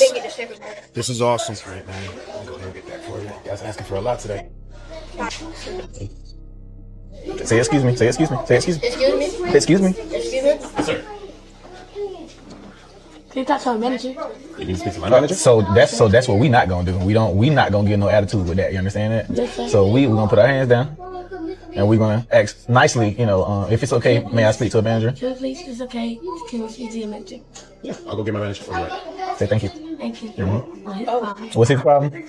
He might be having a bad day today. You know, who knows? Sometimes they don't. Sometimes they Yeah, sometimes people, hey, look at me. Sometimes people have bad days, but we don't catch no attitude. We don't get an attitude back, nor do we, start snapping at people. We don't curse. We don't do any of that stuff. You understand that? We as men keep our bearing. You understand that? When we have issues, what should we do? Stay calm and keep our bearing. You understand that? Yes, sir. All right, so we had to ask her to speak to manager just because we just need to let her know our experience because he's not doing good. We're not having a good day at the restaurant. We've had to ask for our refill. We had to ask for silverware. We had to ask for plates, all this stuff, and then he not bringing stuff out. We had the wrong food. So think about all that stuff, and then you need to tell the manager that when she gets here, okay? But you're gonna tell her nicely. You understand that? Nice to meet you. How can I help you? We having a complaint about the waiter. We went ask for more plates and refills. He smelled the plates and he said it was way too much. So y'all were being too much and that he threw the plates down? Yeah, I have any complaints on this side? And also, when we had got our food, he had forgot to give us silverware. And then when he did give us our silverware, he forgot to give him a spoon. So, and he forgot my order and he placed just rice on my plate. Okay. Did we get your food corrected already? Yes, ma'am. We did? Okay. I apologize for our server's attitude towards you guys. That's unacceptable. I will go have a talk with him and hopefully we can get things cleared up. Is there anything else I can do? No, ma'am. You sure? Yes, ma'am. How's everything going? Good. All right, I just want to come out and apologize. My manager spoke to me. I was having a really bad morning, guys. I hit something on my car, and I took it out on y'all. That was all me. I apologize. Thank you guys for bringing it up. It won't happen again. How's your meal? Is everything else going okay? Yes, sir. Awesome, man. Well, if y'all need anything, just give me a little holler, all right? All right. So this is what we want to do here before we ask for the check. What did he say was going on his day? He had something going on with his car. He had something going on with his car, right? Yes, so what's something we can do? Ask him, is it okay to pray for him? Is it okay to pray for you? Of course, man. I would actually very much appreciate that. All right, cool. So you want to say a prayer for him? Father God, thank you for our day. Thank you for our server. And thank you for having him to get things fixed with his car. And again, we thank you for him. In Jesus' name we pray. Amen. Amen. All right. All right. I appreciate that, man. That made me feel so much better, dude. All right, now what we need. Can we get a check? That is a man raising up children the way they should go. I think. To be honest, kind of gets me emotional. I know it's probably staged or whatever, but it's more about what it represents. And I feel like a lot of the kids, they have access to information, but they don't necessarily have access to a good teacher. And to see that in action and to see how sometimes, kids might act a certain way just by reflex and just having someone there to guide the situation is beautiful. It's a beautiful thing. And men, more than anyone else, need to be, like he said, calm and in bearing, of their emotions and of their attitudes. So I find it such a beautiful thing, and I think it's a bit lacking these days. I don't know, maybe it's just an impression I have. Let me know what you guys think down below. Do you think this guy went too far, or do you guys think that it makes sense to teach your kids something like this? Let me know down below, and let's keep on rocking. I think I just found a connection between the Georgia Guidestones, resets, and an experiment done in the 70s on rats. So my bad, it was on mice, not rats. So this was a man-made mouse utopia called Universe 25. It started with 4 males and 4 females. The colony peaked at 2,200, and from their decline to extinction. Once a tipping point was reached, the mice lost intellectual behaviors, and scientists still extrapolate this model to humans on Earth. So the Universe 25 experiment was one of the most terrifying experiments in the history of science. Through the behavior of a colony of mice is an attempt by scientists to explain human societies. The idea of Universe 25 came from the American scientist John Calhoun, who created an ideal world in which hundreds of mice would live and reproduce. More specifically, Calhoun built the so-called paradise of mice, a specially designed space where rodents had abundance of food and water, as well as a large living space. In the beginning, he placed 4 pairs of mice that in short time began to reproduce, resulting in their population growth rapidly. However, after 315 days, their reproduction began to decrease significantly. When the number of rodents reached 600, a hierarchy was formed between them and the so-called wrenches. This is what appeared. The larger rodents began to attack the group, with the result that many males began to collapse psychologically. As a result, the females did not protect themselves and in turn became aggressive towards their young. As time went on, females showed more and more aggressive behaviors, isolation elements, and lack of reproductive moods. There was a low birth rate and at the same time an increase in mortality in younger rodents. Then a new class of male rodents appeared, the so-called beautiful mice. They refused to mate with the females or to fight for their space. All they cared about was food and sleep. At one point, the beautiful males and isolated females made up the majority of the population. As time went on, juvenile mortality reached 100% and reproduction reached 0. Among the endangered mice, homosexuality was observed and at the same time cannibalism increased. Despite the fact that there was plenty of food, John Calhoun repeated this experiment 25 more times, and each time the result was the same. Could this be the message on the Georgia Guidestones? Maybe it's not that they just want to have this ruling class. Maybe they know once the population gets to a certain amount that this same thing that happened in this mouse experiment will happen with humans. This would also explain the Cabbage Patch Babies and why they had to repopulate the earth, because we had too many people and they stopped reproducing. Dude, this is crazy. So what if these resets don't actually happen because of a catastrophe? They just happen because of overpopulation, just like what happened with these mice. And then the mud floods would just be to like seal the deal, to rewrite history so that nobody had any questions about what happened in the past. Dude, that's a crazy ass perspective. Let me know in the comments what you guys think. That's crazy. Peace and love, y'all. Yeah. It's some interesting questions because I mean that experiment is very worrisome, and it feels like we're at some point in that process. But at the same time, what he was saying towards the end is interesting as well, because when you calculate the natural progression of a population, in a few thousand years, I think the numbers become exponential. So even today, in regards to how many people there was in the 1900s, or let's say the 1800s, I think we're not going up in a stable fashion. It's as if there's always these events, or they call it resets, but I mean, it kind of makes sense because we're not at the progression that we should be with the amount of humans we have, like let's say today, and how much that would create in 20 years, let's say. We're never close to that number when we reach 20, 50, 100 years later. So what do you guys think? Do you guys think that it's possible that there's these resets? Is it possible that there are natural catastrophes? Is it something else? Let me know what you guys think down below. Or maybe it's just evolution and natural selection, and that's just the way it is. So let me know down below. Let's keep on rocking. The last reel I posted has people just losing their minds because, you know, men especially, we can't be wrong. Our ego is just way too big. Whatever we believe, we just can't, we're not gonna, it's too much of an ego hit. So anyways, listen to this woman who's very familiar with government contracting and the procurement process explain a little bit more in depth on the reel I just posted. Hold on. I was sent this by a few people. Likely made it accurate energetic systems in Tennessee. 425K in May of 2025. You can bet Steve Feinberg was involved in the planning of his public.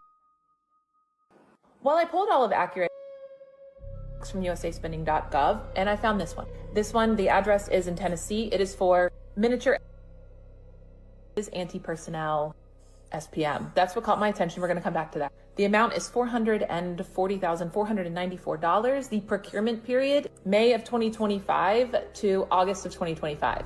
So I went and looked up all other procurements because as somebody who is, that was a really odd amount of time. None of accurate procurements were less than a year, except for this one, because that's not how they procure things. I went and did more digging. The contract was signed on April 22nd, 2025. A lot of weird things about this procurement. It was a simplified acquisition process, meaning did it quickly, and it was one bidder. They did not put it under any of the IDVs, which are the vehicles that they have for all the other hundreds of tens of millions of dollars that AES had with them. It gets worse. These devices are made for and the XS anti-personnel they're put on people.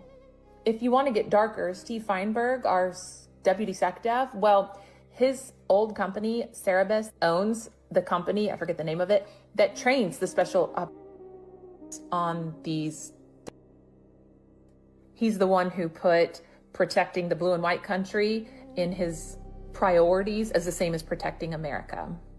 So you have a procurement that was signed April 22nd and started May 1st, ended August for tiny devices. Forgot to mention that the plant that the address is at did a month after, and everyone in that. So, I don't know, Cersei, what do you think? Huh? What do you think? Yeah, I totally agree. Day 6 of Artemis 2, and the logic just broke. These images are the exact same. One's day and one's night, but if you look at the top, these images are the exact same. And look at the live feed. Watch his eye. Ready for it? Watch, watch, watch, watch, watch. And the shrimp soak back up the water.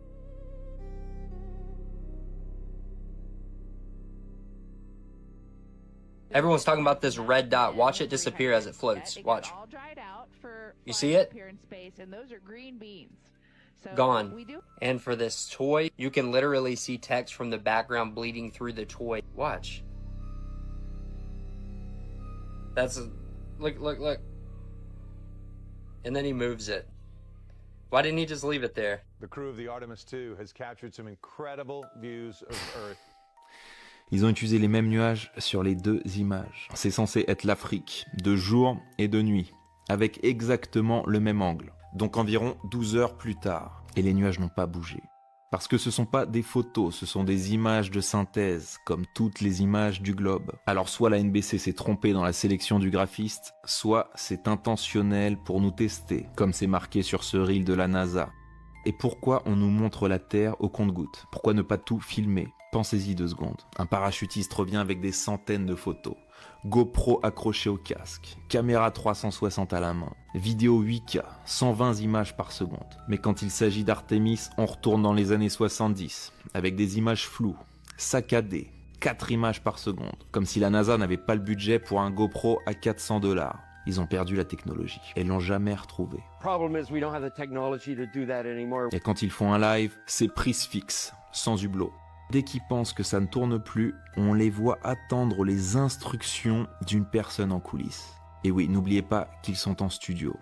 Pour éviter de vous montrer la vue, ils vont détourner votre attention en vous parlant de problèmes de toilette.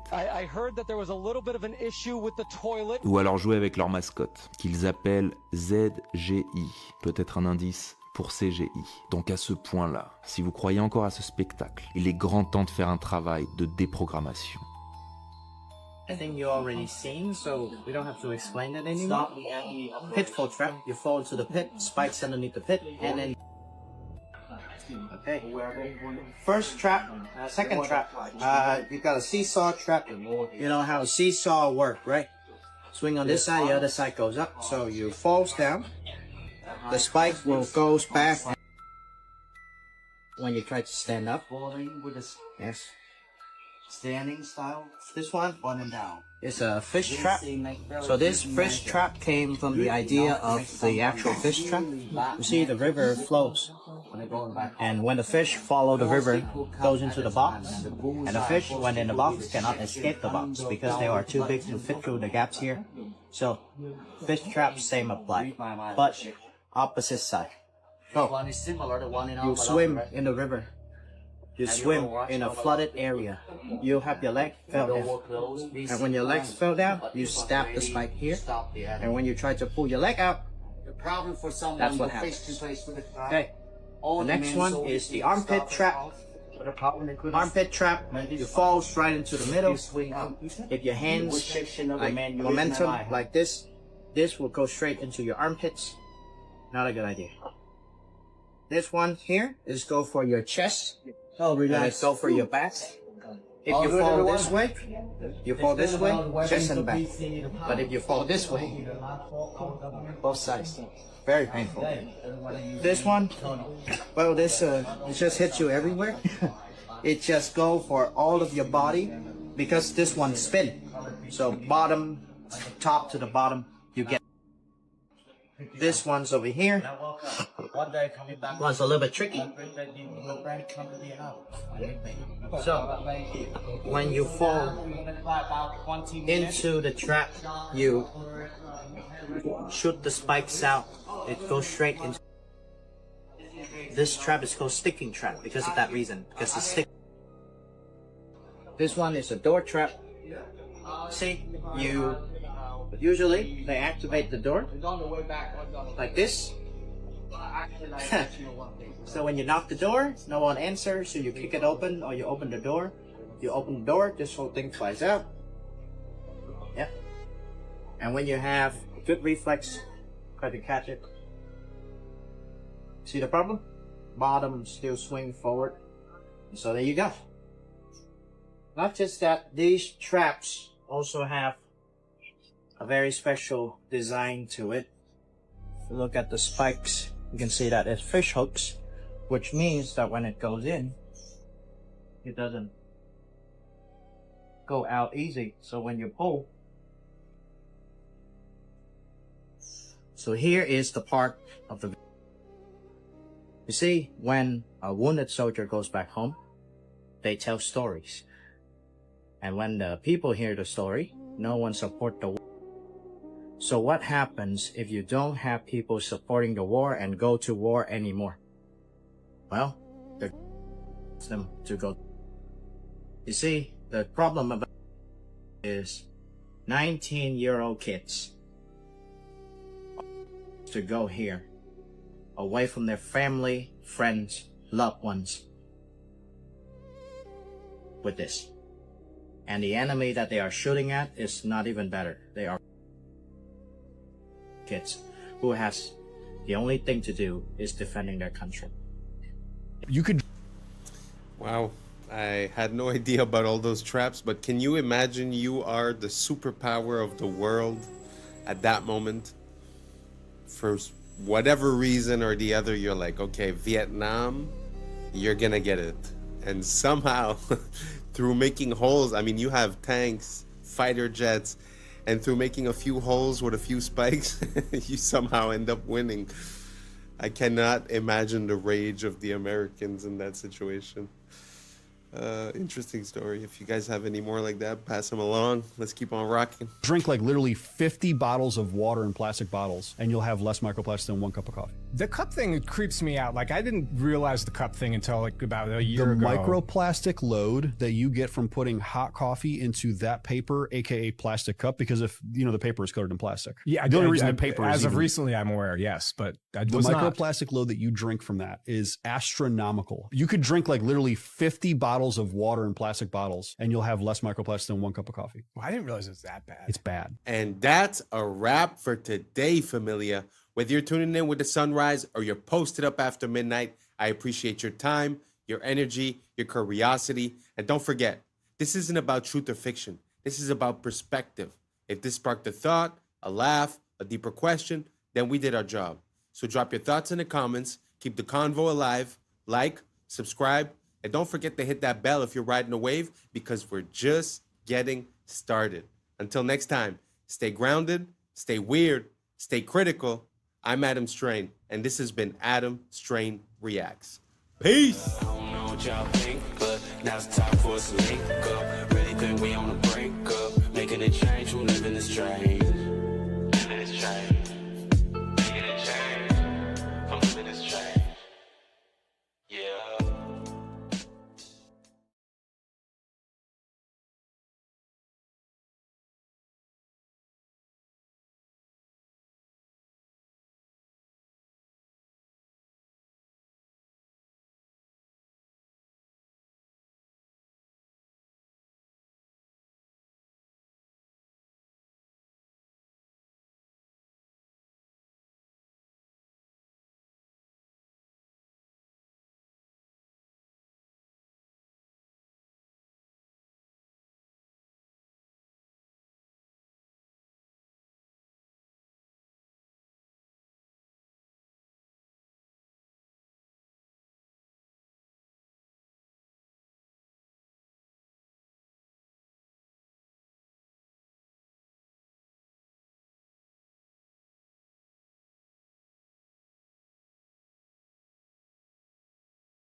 Yeah, yeah, yeah. I was sleeping, had to wake up. Why? Every reason I could think of. God, till the day I keep the ink up. What's up, YouTube? Today, we'll be watching disturbing TikToks that'll make you question reality. So without further ado, welcome to Adam Strain Reacts. Let's get her done. They've been keeping this from you. This is the underground city that was found beneath Los Angeles by a man named Warren Shufelt. It was discovered using a device he invented to detect underground tunnels and caverns. Shufelt mapped out a network of passageways stretching for miles beneath the city. And here is where it gets crazy. His maps indicated a central chamber filled with gold and advanced artifacts. Shufelt said that upon analysis of the artifacts and the scriptures found within the passageways, they all pointed to a lost continent named Lemuria. Despite his groundbreaking findings, city officials abruptly shut down his excavation. They officially claimed that the tunnels were old subway lines. But this is where they messed up. The Los Angeles subway system didn't begin operation until 1990, over 70 years after Schufelt's discovery. So what subway lines were they referring to? Some speculate that they were referring to an ancient civilization that had access to a subway-like system. Some have even gone further to say that the city officials had knowledge from the future. They knew that Los Angeles would eventually have a running subway system in the years to come, therefore it would be the perfect cover-up, perfectly concealing its true origins. Yesterday we witnessed... I find it very interesting when we find underground either tunnels or city streets and stuff like that.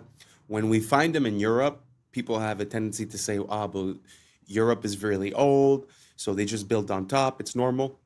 That's why I love to find these type of things in the United States, because the history of the United States is so young that it's kind of hard to explain away like a whole tunnel system under a street. You know, if you compare that to Paris, like the catacombs, you could say, it was in the 1600s, so they had a lot of time, this and that. But when it comes to the United States, like you see, the timelines are a bit off, and it's kind of hard to explain away. So what do you guys think about that railroad? Do you guys think that there was something below Los Angeles before the metro stations? Or do you think that maybe they got their wires crossed and they just made a mistake? Because I do know that New York has level upon level upon level upon level, probably 6, 7 levels deep, one for gas, one for water. I think I've already mentioned this, but what do you guys think about this? Do you guys think that there's a system and that there was something there before? Or do you guys think that maybe we just made a mistake? Let me know down below. Let's keep on rocking. The heist of the century, where a group of thieves disguised as construction workers using this hoist ladder broke into the Louvre Museum in Paris and got away with hundreds of millions of dollars worth of items. Yeah, this is the same museum that the Mona Lisa is also kept. Now, this is being called a national disaster for all of France. Some of these items that were stolen were worn amongst kings and queens and royalty. One of these items was worn by Napoleon III's wife and contained over 2,000 diamonds. Here are some of the items that were all stolen, and authorities don't even know. They can't even put a price on some of these items because they're so old, they're so antique, they're so unique. And what we know is they got in and out within 7 minutes with chainsaws, cut the windows, got in, cut all the, display boxes, and got out within 7 minutes and left on mopeds, because in France, the traffic is crazy. So they were just able to, maneuver their way out easily. The authorities are saying if they're not caught within a week, all of these items are going to be gone. Now, I find it very interesting that the governments have been screwing the people for so long, and what I'm seeing right here is the people start to fight back. This was professionally done, guys. In and out in 7 minutes, that is crazy. Where's all the security and everything? It was done Sunday morning at 9:30 a.m. in broad daylight. Let me know what you guys think about this in the comments down below. Don't forget to like, share, and follow for more hidden truth. Peace and love. Everybody is complaining about exploding watermelons. Here is the video. Walmart watermelons exploding everywhere.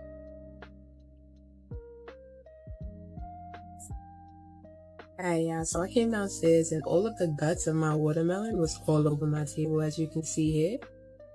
Here it is again. The inside looks crazy. It really looks like it is a man-made watermelon. It doesn't look like...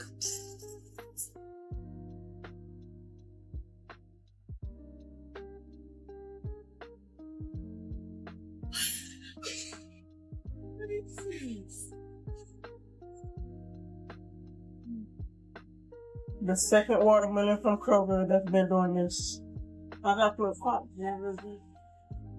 Never did. No, I like it. And what's on by Kroger.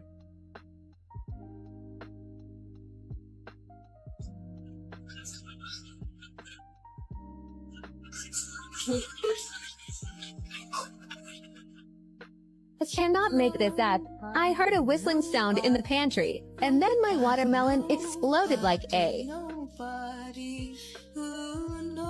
Do you really believe what they tell you? Have you heard of the orphan trains? It was a covert operation to repopulate and reshape the American Midwest. This is as dark and scary as it sounds.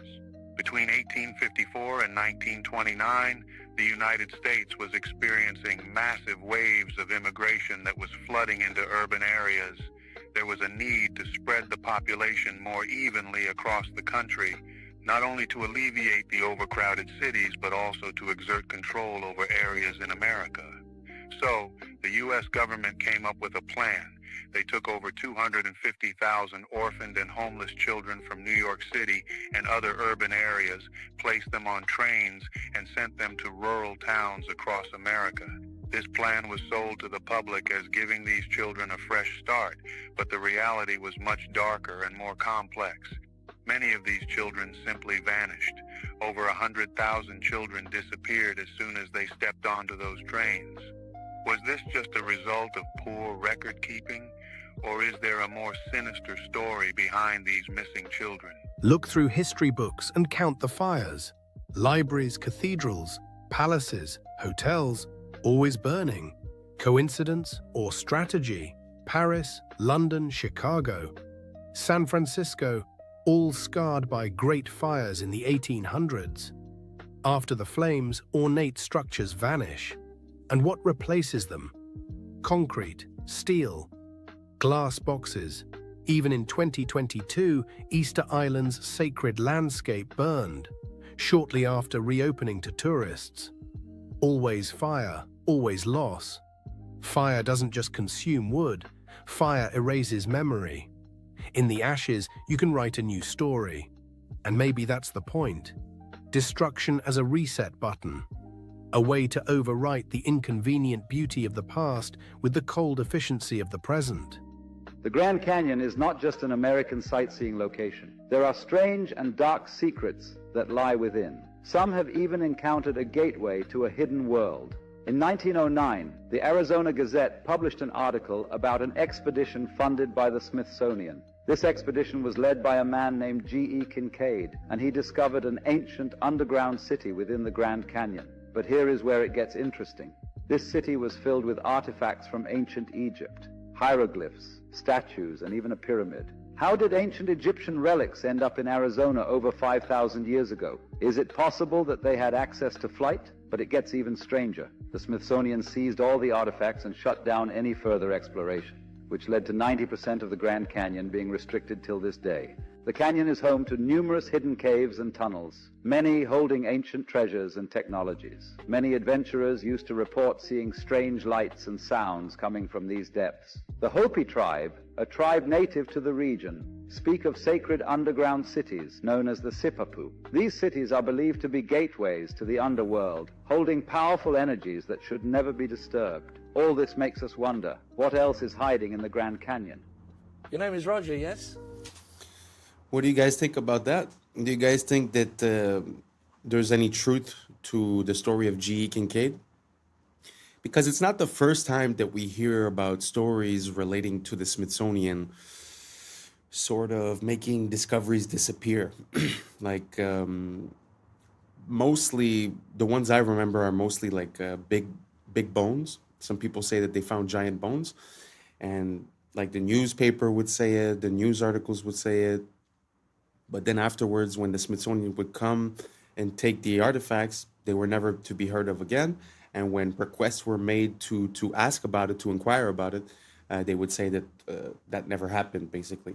Do you guys think the Smithsonian might be a bit less than honest, less than useful for, knowing what happened in our recent past? Do you think that they might be hiding some stuff, or do you think that maybe it was false articles, false stories, people trying to be famous for some reason or another? Let me know down below if you have any more information regarding G. Kincaid or any similar type of discoveries, because I have seen other things in the United States, such as the discovery of some Jewish artifacts, which theoretically wouldn't make sense, right, with the timeline and the geographic locations. There's also a similar story regarding they found cocaine from South America in the pyramids of Egypt, supposedly.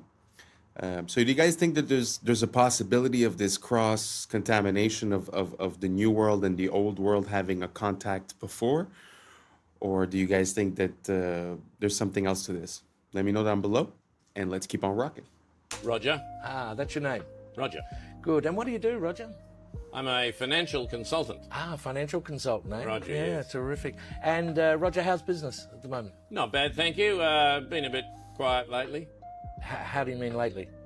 Since the war, been a bit quiet. Fair enough. Okay, Roger, your special subject tonight is the economies of the European community. Your time starts now. Best of luck. Thank you. How much does Greece owe, Roger? $367 billion.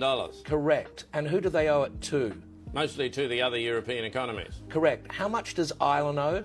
$865 billion. Correct. And who do they owe it to? Other European economies, mostly. Correct. How much do Spain and Italy owe? $1 trillion each. Correct. Who to? Mainly France, Britain and Germany. Correct. And how are Germany, France and Britain going, Roger? Well, they're struggling a bit, aren't they? Correct. Why? Because they've lent all these vast amounts of money to other European economies that can't possibly pay them back. Correct. So what are they going to do? They're going to have to bail them out. Correct. Where are they getting the money to do that, Roger? That's a good question. I don't know the answer to that one. How much does Portugal owe? Hang on a minute. What was the answer to that earlier question? Just keep answering the questions, Roger. Where is Portugal going to get the money it owes to Germany if Germany can't get back the money that it lent to Italy? Just a minute. What was the answer to the previous question? The question was, how can broke economies lend money to other broke economies who haven't got any money because they can't pay back the money the broke economy lent to the other broke economy and shouldn't have lent it to them in the first place because the broke economy can't pay it back? You're wasting very valuable time, Roger. How much money does Spain owe to Italy? $41 billion, but where are they going to get it? Correct. What does Italy owe to Spain? $27 billion, but they haven't got it. They're broke. Correct. How can they pay each other if neither of them has any money? They're going to get a bailout, aren't they? Correct. And where's the money coming from for the bailout? That's what I'm asking you. Correct. Why are people selling the European currency and buying the US dollar? Because the US economy is so much stronger than the European economy. Correct. Why is that, Roger? Because it's owned by China. Correct. And very well done. And after that round, you've lost $1 million. I've lost $1 million. I thought you said well done. Yes, well done. You've only lost $1 million. That's an extraordinary performance, Roger. I've only lost $1 million. Very well done. And that's quite good, is it? Oh, it's excellent. Sell everything immediately. Quickly. Jeez. Wow. Like, money rules our life, but when you really break it down, it's kind of funny. Like, it doesn't really make sense. Like he was saying, like, all the countries owe money to themselves, but they can't pay it back. It's kind of ridiculous. At the end of the day, no one's going to get paid, and no one's the wiser, right? So it just feels like some of these big companies that have shell companies, and the only goal is to, like, keep the money moving, right? And as the money keeps moving, everything's fine at the end of the day. Feels like that's what we're seeing, but on a massive scale, as if they're fudging the numbers, hoping that no one realizes. But I mean, at one point, this bubble will have to pop, no? Or we're just going to artificially inflate it forever? I don't know. You guys let me know. It's not like this is financial advice or I'm an advisor or nothing. This is just pure common sense. How do you pay back something you don't have? How do you lend something you don't have? Who do you sell it to? Who do you give it back to? It really doesn't make sense. So if you could shed some light on this to me, go for it.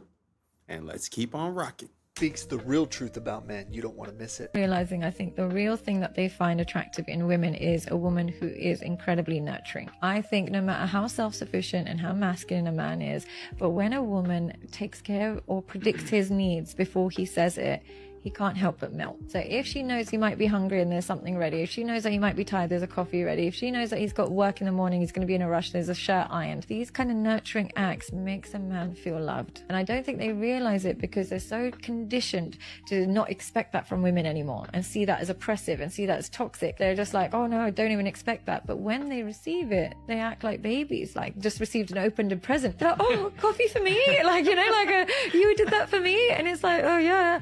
And I think they don't realize that that is actually their universal love Men language. are very simple. We're not complicated. We're just looking for a good, godly woman that wants to be with us and take care of us and be for us. And if you agree, type amen. It was a prank. They got a doctor to wake him up and tell him, you're waking up from a 12-year coma.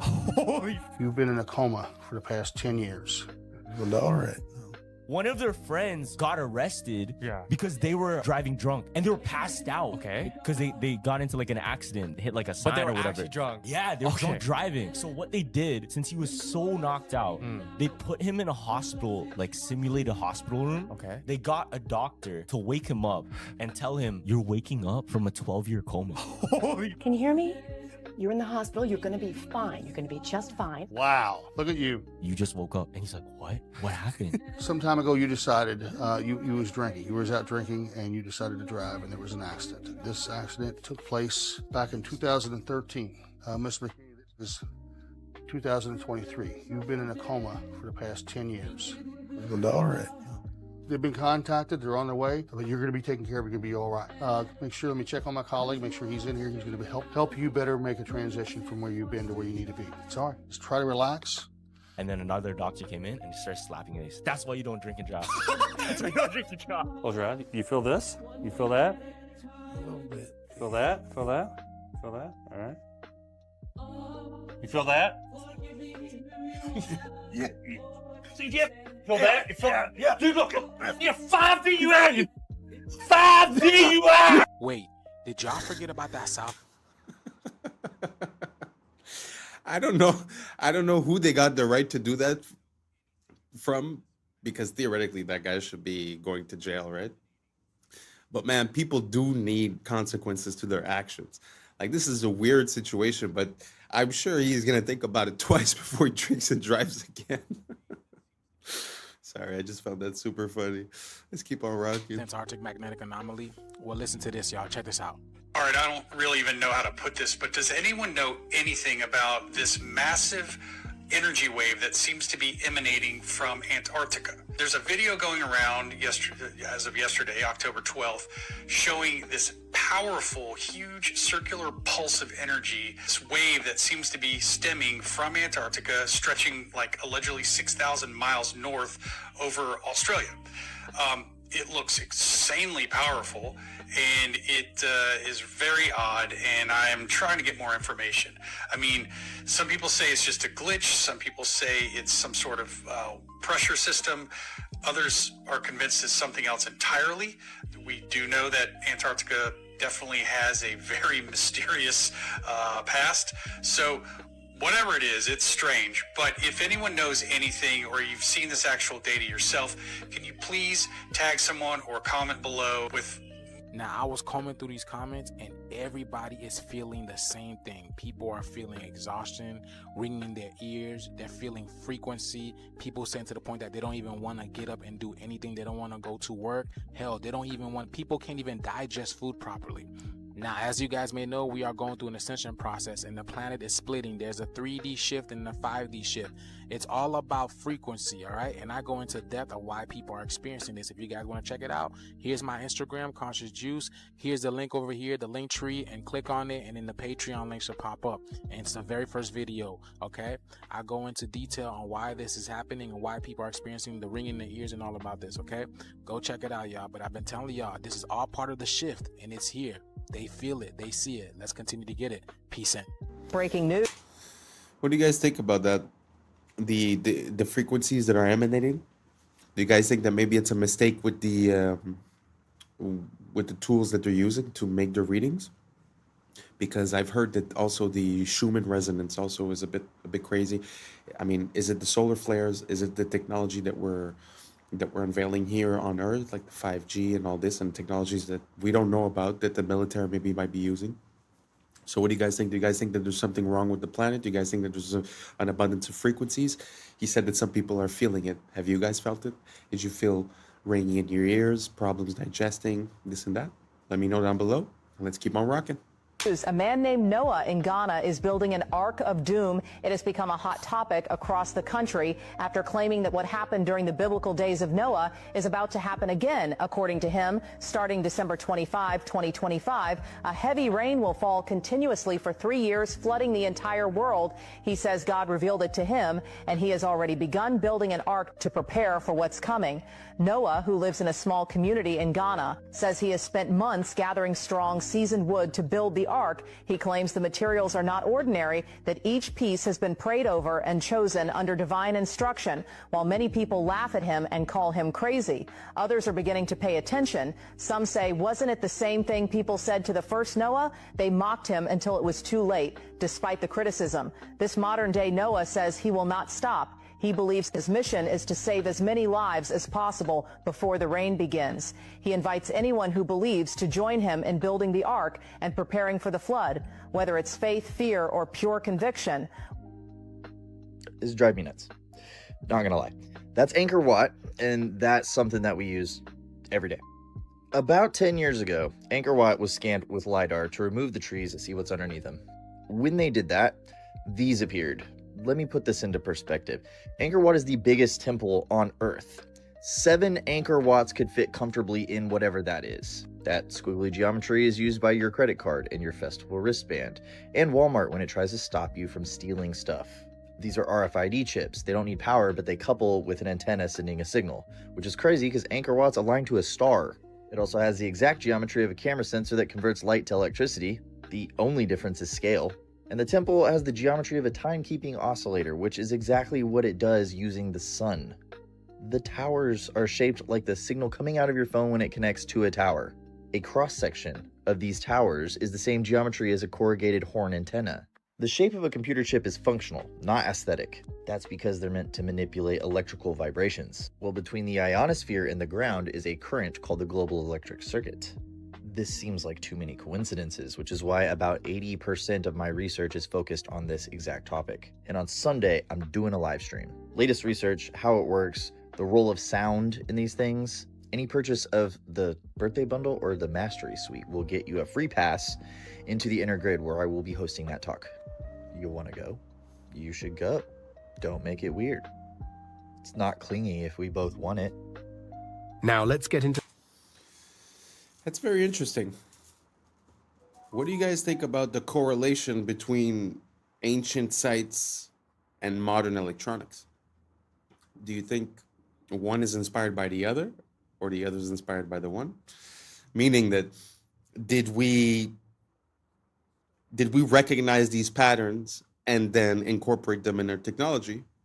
Or did we just create the technology and then, hey, look, this looks like that? I don't know. If anyone knows, let me know down below. But what could it mean if the way that things are structured and the way that they're presented and their alignment is the exact same as our computers? What would that imply? That this world is a grid, that this world is a computer, that this world is, I don't know, a game? I don't know. What would it mean to you if we were able to prove that? Let me know down below.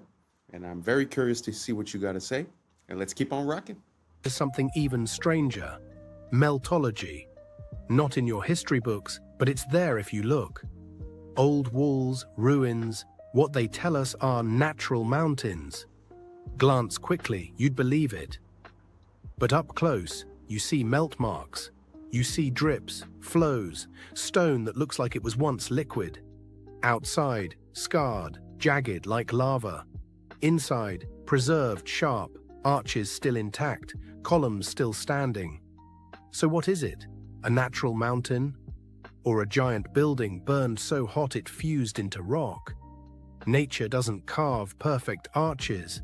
Nature doesn't make flat walls cut like a blade. Those things are not natural.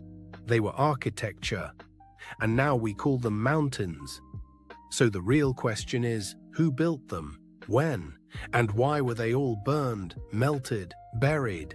1923, these local authorities that were sided with the USSR, they come into this Ukrainian village and they tried to get the people in this village to sign a petition to basically get rid of the church. What it was met with was everyone protested it. And they're like, get out of here. We're never signing that. We're never shutting down our church. And so the authorities left, but they left and they were really mad. And right outside the village, there was this giant wooden cross, the metal figure of Jesus on it. One of these police officers, they struck the side of Jesus on the cross, instantly started pouring out blood. What? Freaked them out. They ran away from it. Word spread real quick. And by that evening, over 30,000 Christians in Ukraine gathered around this cross and were praying. For weeks, these soldiers, they kept on trying to remove the cross. And they said that they were not able to because they felt an invisible force pushing them away. Wow. And this Jewish doctor, he's like, I just want to see this. And so he goes and collects a sample, tests it, and he's like, it's blood. Oh my gosh. There's blood pouring out from the side of Christ. The USSR,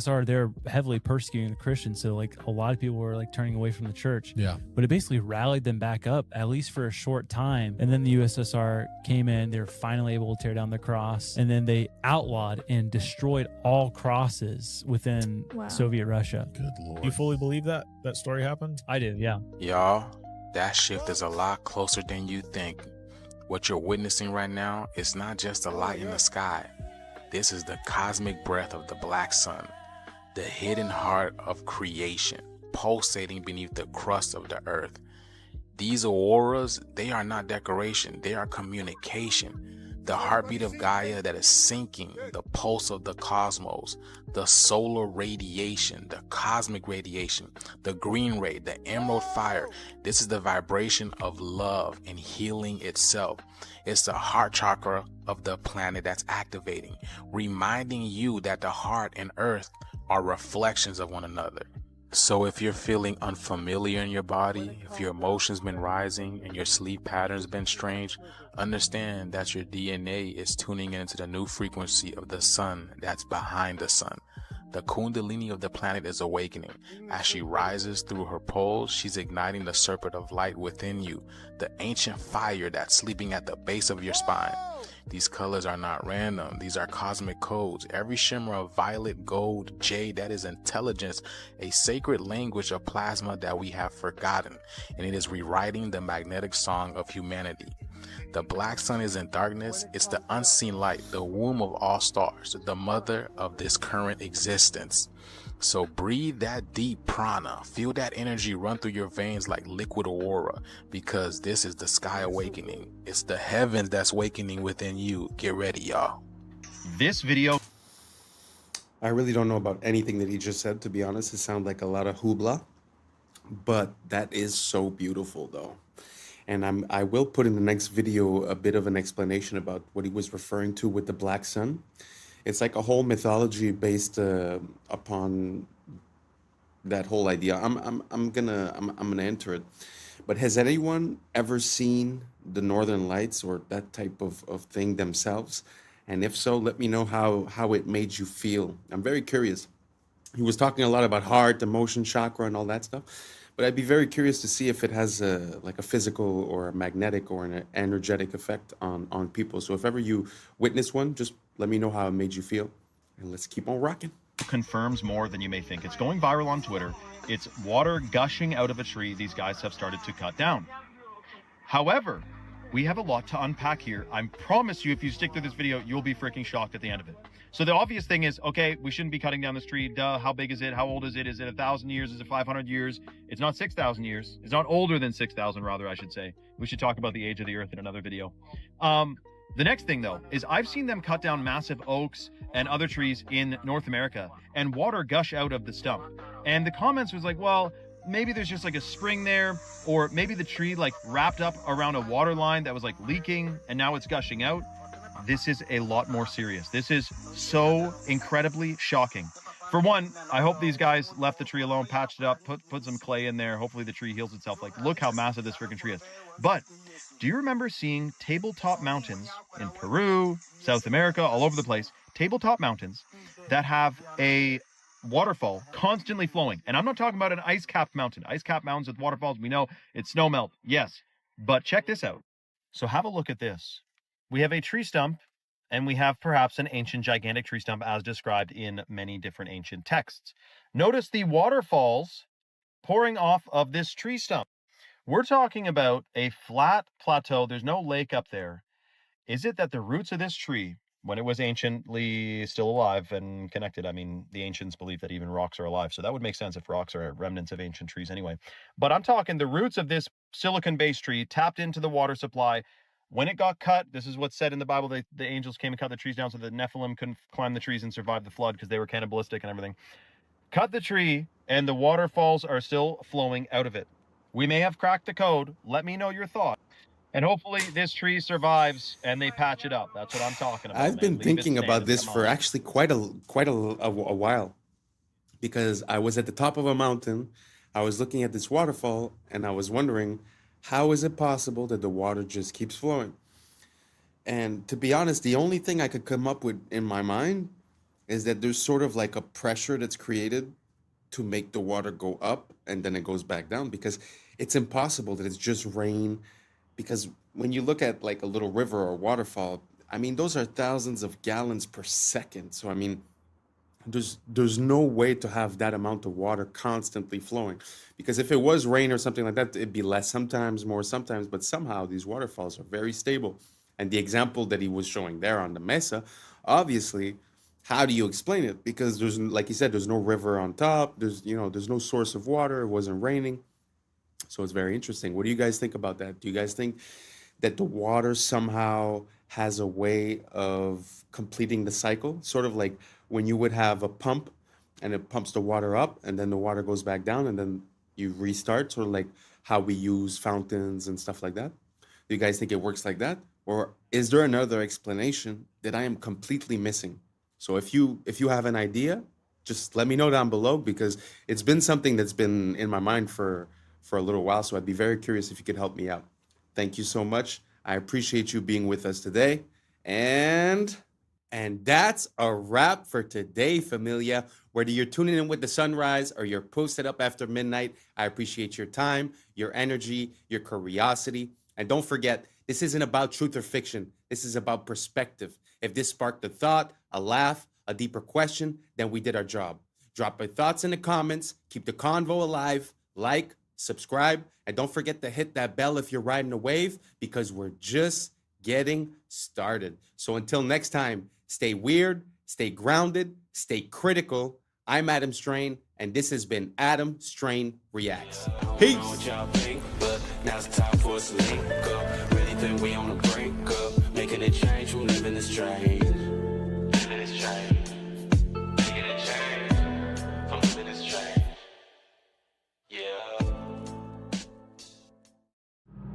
Yeah. I was sleeping, had to wake up. Why? Every reason I could think of. God, till the day I keep the ink up. In my priority. What's up, YouTube? Today, we'll be looking at disturbing TikToks that'll make you question reality. So without further ado, welcome to Adam Strain Reacts. Let's get her done. He hacked and looked at all of the code of ChatGPT and figured out that ChatGPT isn't a computer-generated system. What is it? It's actually someone's soul.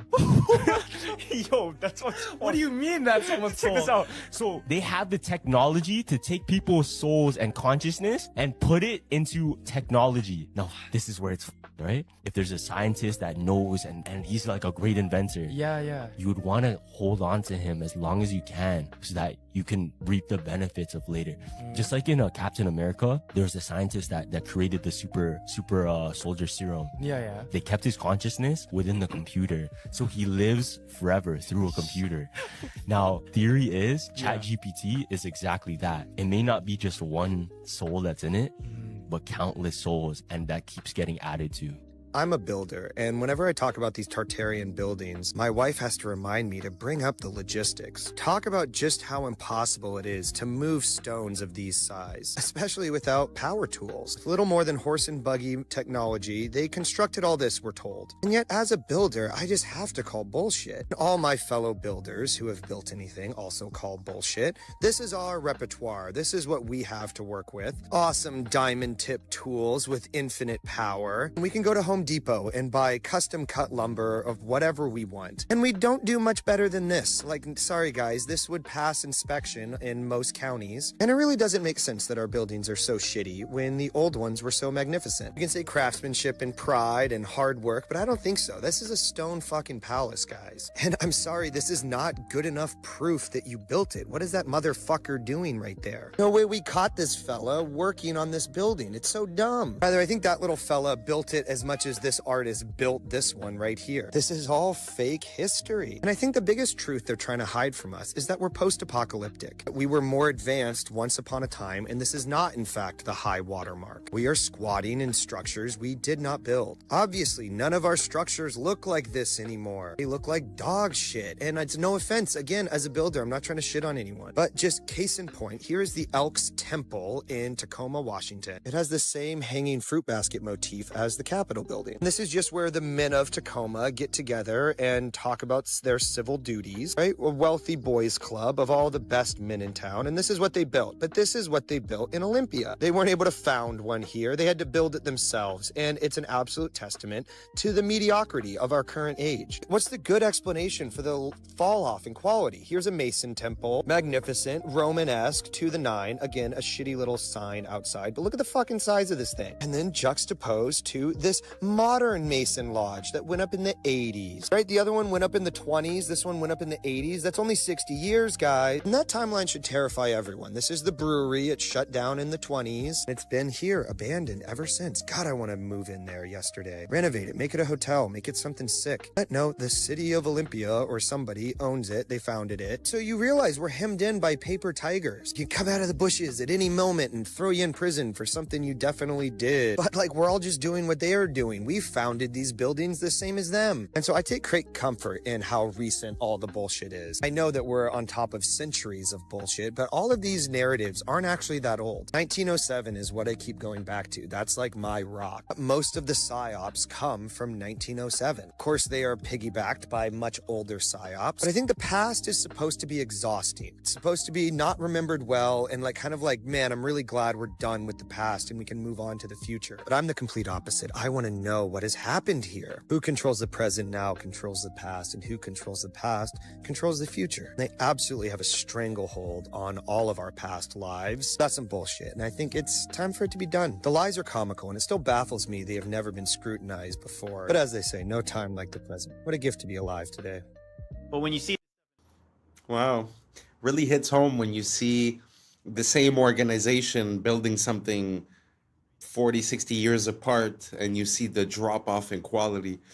Like he said, it's very scary because, you know, we have this mental thing where we're like, oh, we used to build like that a very long time ago, and now we build different. But now we're talking about 50 years. We're talking about the type of 1 or 2 generations. And you go from building a magnificent stone palace, like he was saying, to, you know, a square building that basically looks cheap, you know? So do you guys think that there's an evolution in construction, or do you guys think there's a devolution in construction? Do you think we're doing better or less good when you compare structures from before and structures from now?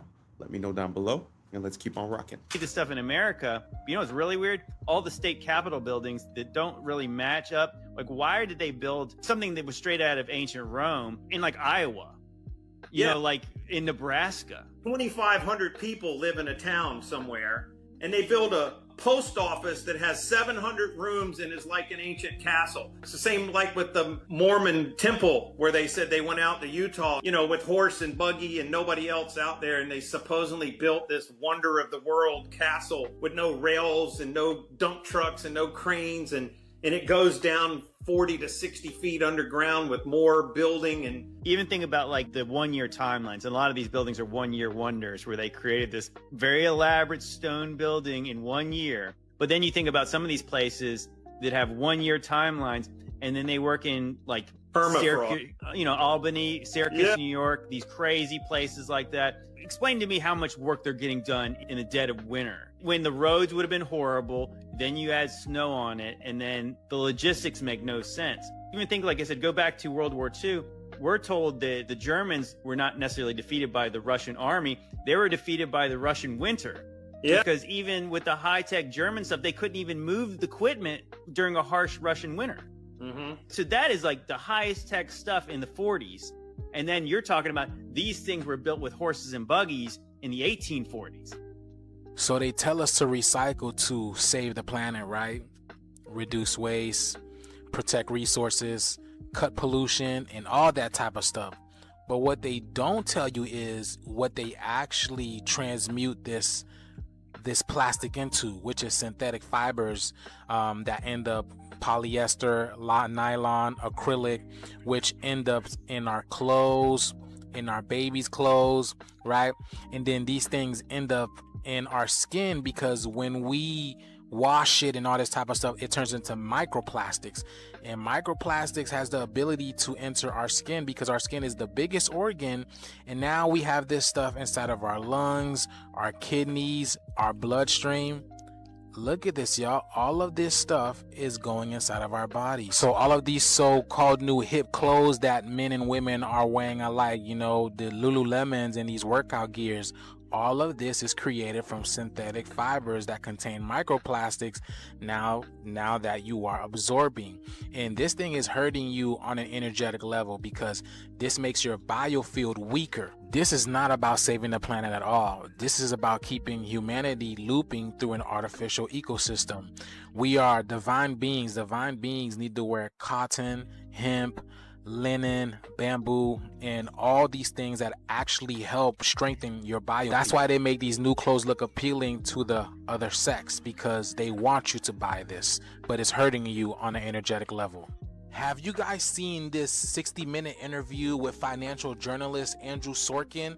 These two people go into detail about how we're getting ready to see a crash very soon, but they don't explain when or how fast it's going to happen. But I want you to pay attention to the details, y'all. Pay attention. Check this out. Do you think that we will have a crash or not? The answer is we will have a crash. I just can't tell you when, and I can't tell you how deep. But I can assure you, unfortunately, I wish I wasn't saying this, we will have a crash. I know you guys see it. And I know there's no way in hell that lady that's sitting right across from him did not see it. And then she proceeds with the interview. She proceeds to ask him that question. And there was a little lag. Maybe she was trying to tell him about it. But why would they continue the interview? Do y'all see that? And then even her, she doesn't look normal either. Is it me? Or does this lady look like some type of gray? Do you guys see the resemblance over here? Look at this, y'all. And they told us, right, these gray beings were created by the reptilian beings as stewards. Like, they're the ones that go and do the dirty work for the reptilians.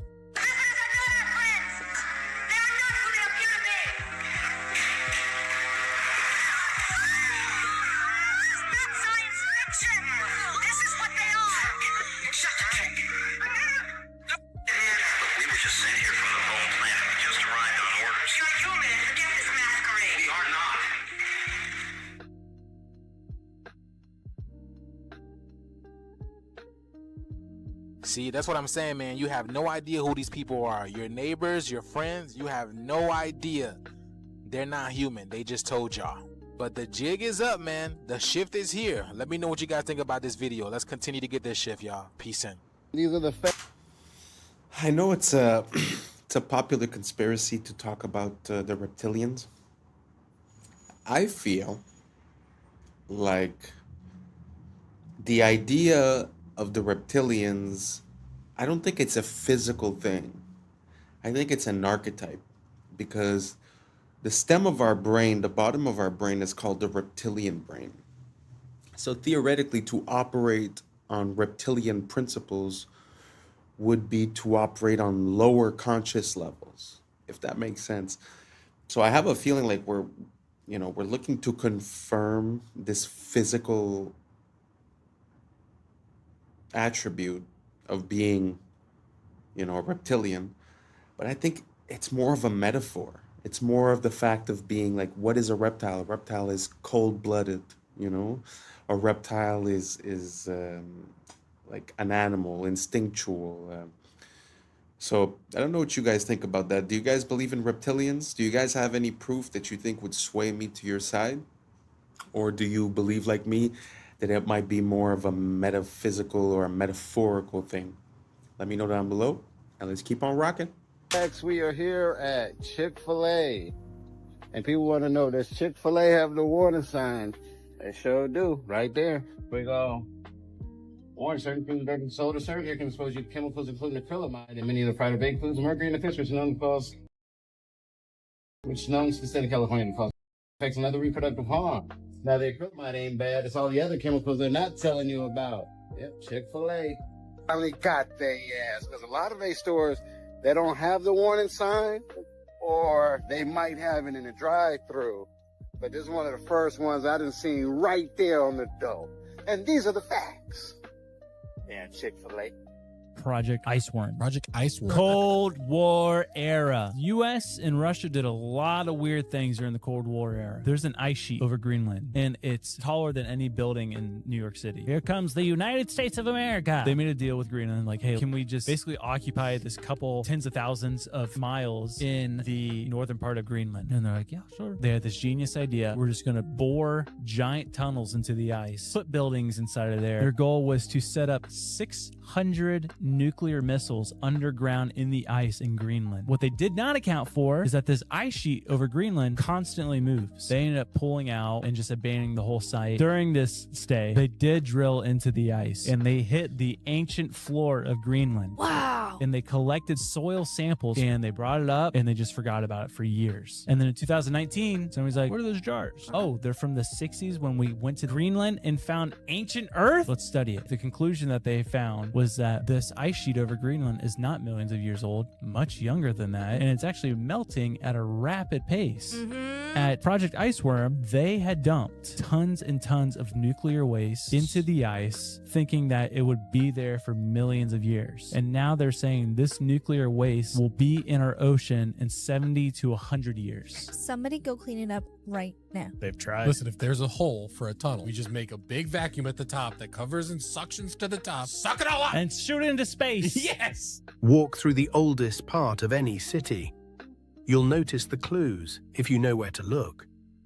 Cathedrals with spires so tall and carvings so detailed they seem impossible without modern tools.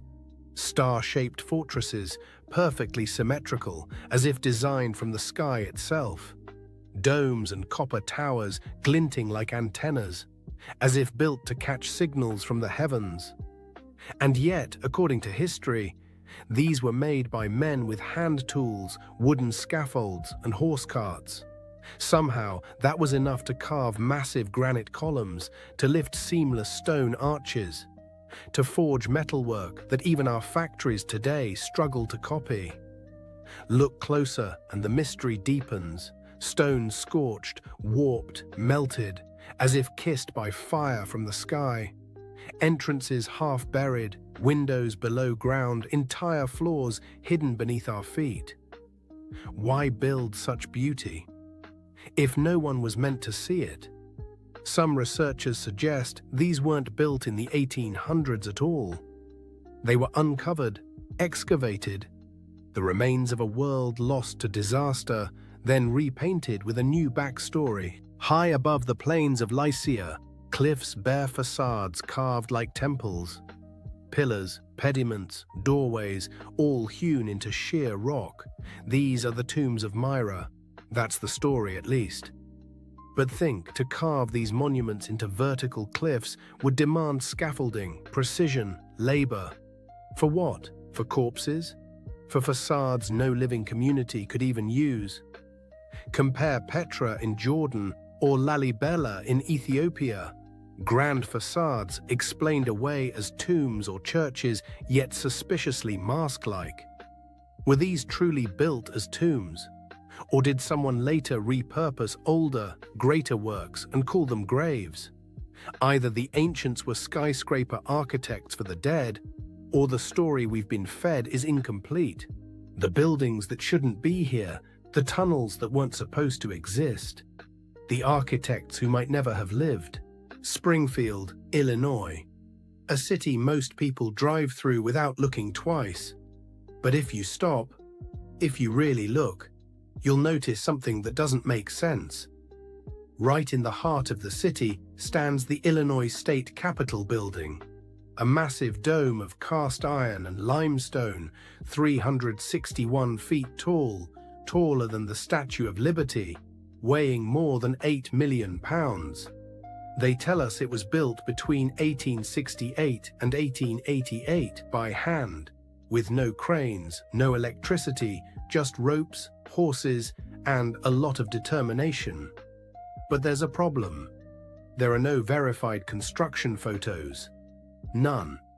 You can find portraits of the politicians and photos of men posing after it's done, but not one image showing the dome being assembled.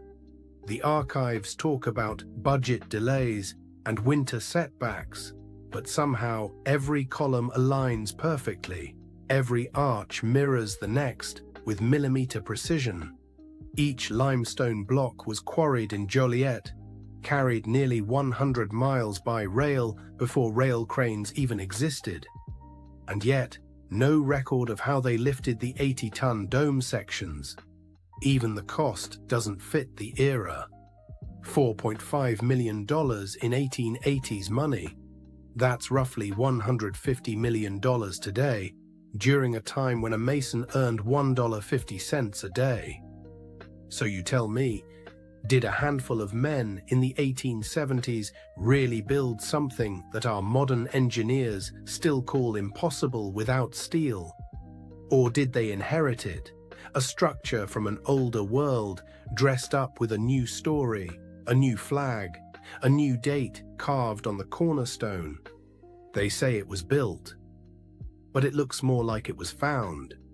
Religions were made to hide the truth about yourself. And there's been a few videos like this in this compilation that show us the beautiful structures that we've built. And to be honest, it makes me a bit emotional to see how beautiful the world is and how capable man is. Throughout generations and generations, we have left things of beauty. Like all those temples that are carved into the rock, carved into the mountain, all those spires, all those... I find it so impressive. Sometimes I feel like they're trying to tell us that we live in a gray world where everyone's bad and, you know, lack and fear and... But man, this world is beautiful. This world is abundance. The things that man is capable to achieve has no limits. I swear to you, it makes me emotional to see the beauty that man can attain. Man, I just wish we could let go of all this evolution talk and go back to what we were. I don't know if you guys agree or not, but man, that's how I'm feeling right now. Let me know what you guys think down below. Let's keep on rocking. Let's go. God stands for Generator, Operator, Destroyer, the mind, soul, and body. Brahma, Vishnu, Shiva, the Father, the Holy Spirit, and the Son. The generator is the mind, the beginning of all creation. The operator is the soul, what you feel. Because what you feel then takes action with the physical body, the destroyer. The Father, the beginning. The Holy Spirit, the feminine emotion.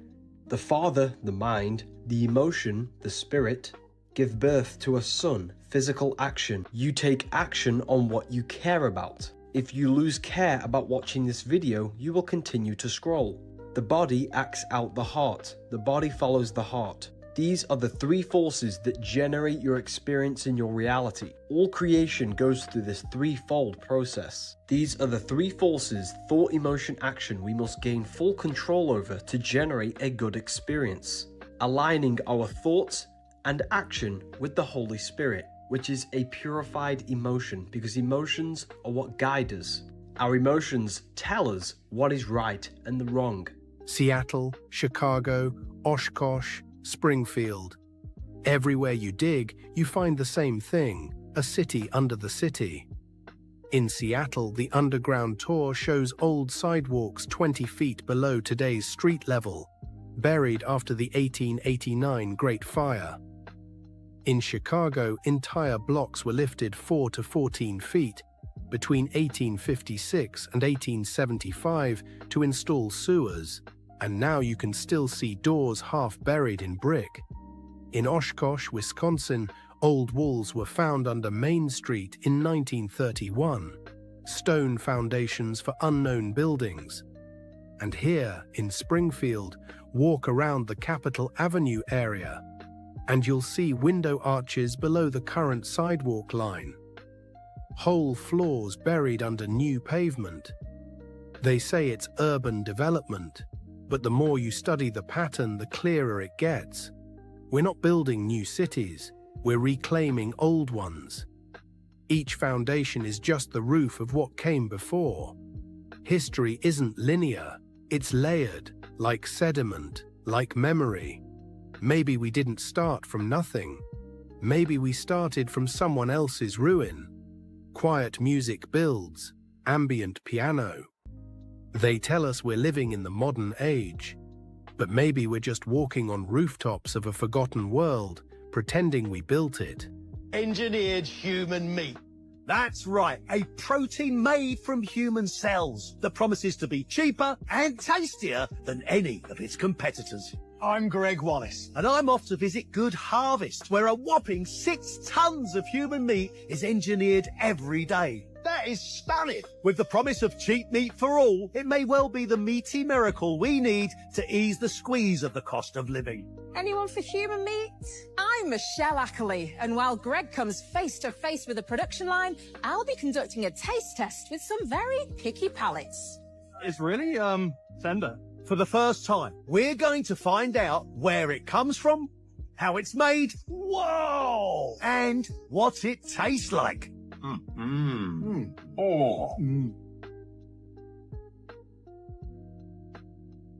Did you know Africa is actually way bigger than the world makes it look? The maps we usually see are based on something called the Mercator projection, a method that tries to flatten the round Earth into a 2D surface, and in doing so it totally distorts the actual size of continents. For example, Greenland and Africa look similar in size on most maps, but in reality, Africa is 14 times larger than Greenland. In fact, Greenland is even smaller than just one African country, DR Congo. Now let's talk about Russia. On maps, it looks massive, almost larger than Africa. But here's the truth. You could fit Russia inside Africa, twice. And that's not all. The US, China, India, Japan, and all of Europe, they can all fit inside Africa at the same time.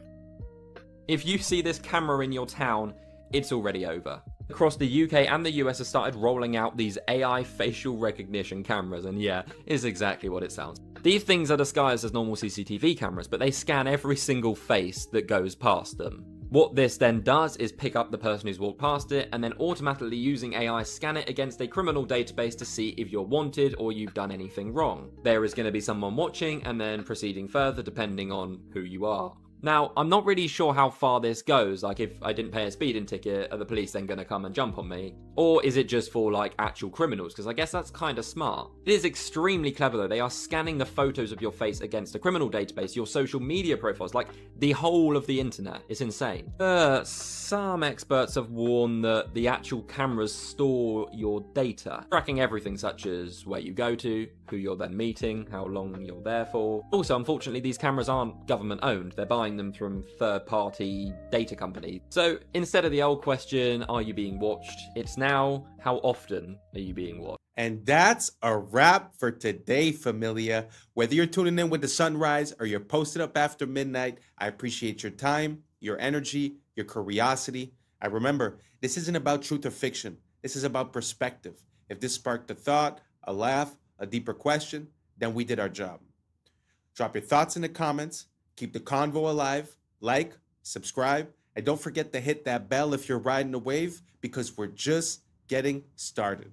Until next time, stay grounded, stay weird, stay critical. I'm Adam Strain, And this has been Adam Strain Reacts. Peace.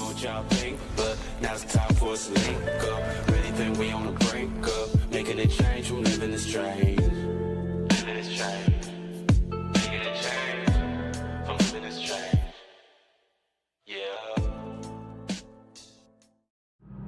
Yeah.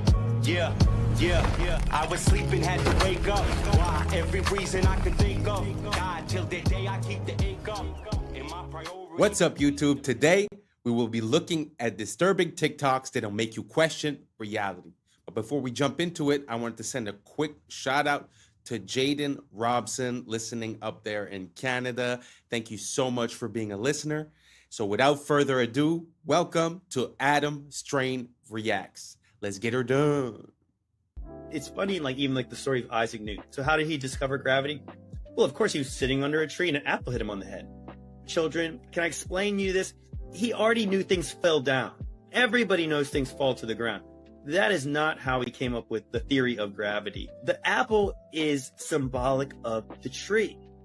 Once again, the tree of knowledge and good and evil. If you actually look up the old Apple logos, the very first ones, it's literally Isaac Newton sitting under the tree. So what did they change that logo to?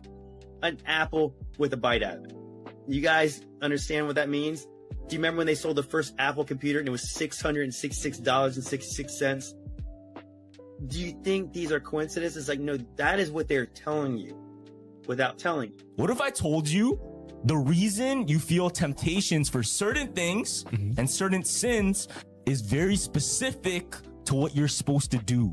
Before continuing, I wanted to warn you guys, their phones were being spied on. Click on this icon, then more. If you see it, delete it immediately. So if you have the urge to smoke or damage your lungs, it's because your voice was made to worship. The enemy's trying to silence you that was meant to praise. If you have crippling self-doubt or insecurity, it's because you're meant to lead and inspire. If you weren't dangerous to darkness, it wouldn't try to mute your confidence. If you have constant distraction and procrastination, it's because you carry strategy, vision, and ideas from heaven.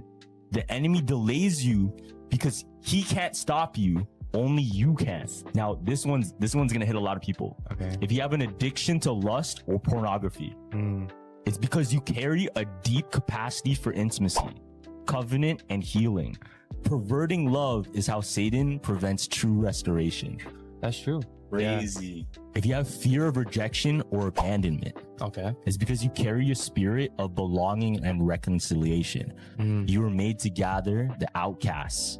So he tries to make you feel like one. Damn. You have an obsession with appearance or body image. It's because you're meant to reflect God's glory, not the world's standards. So he's going to try to get you to hate your image. Damn. It's bars though. If you're drawn to witchcraft, astrology, or manifestation, it's because you have a prophetic gift meant for God's kingdom. The enemy counterfeits your gift to keep you out of alignment. If you struggle with overspending or greed, it's because you're meant to be a kingdom financer. So he wants to keep you broke so you can never bless others.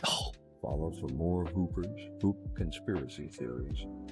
That was a very interesting point of view. It kind of makes me think of, there's a saying that says that when you ask for God for patience, he's going to send you things to test your patience and to create that patience.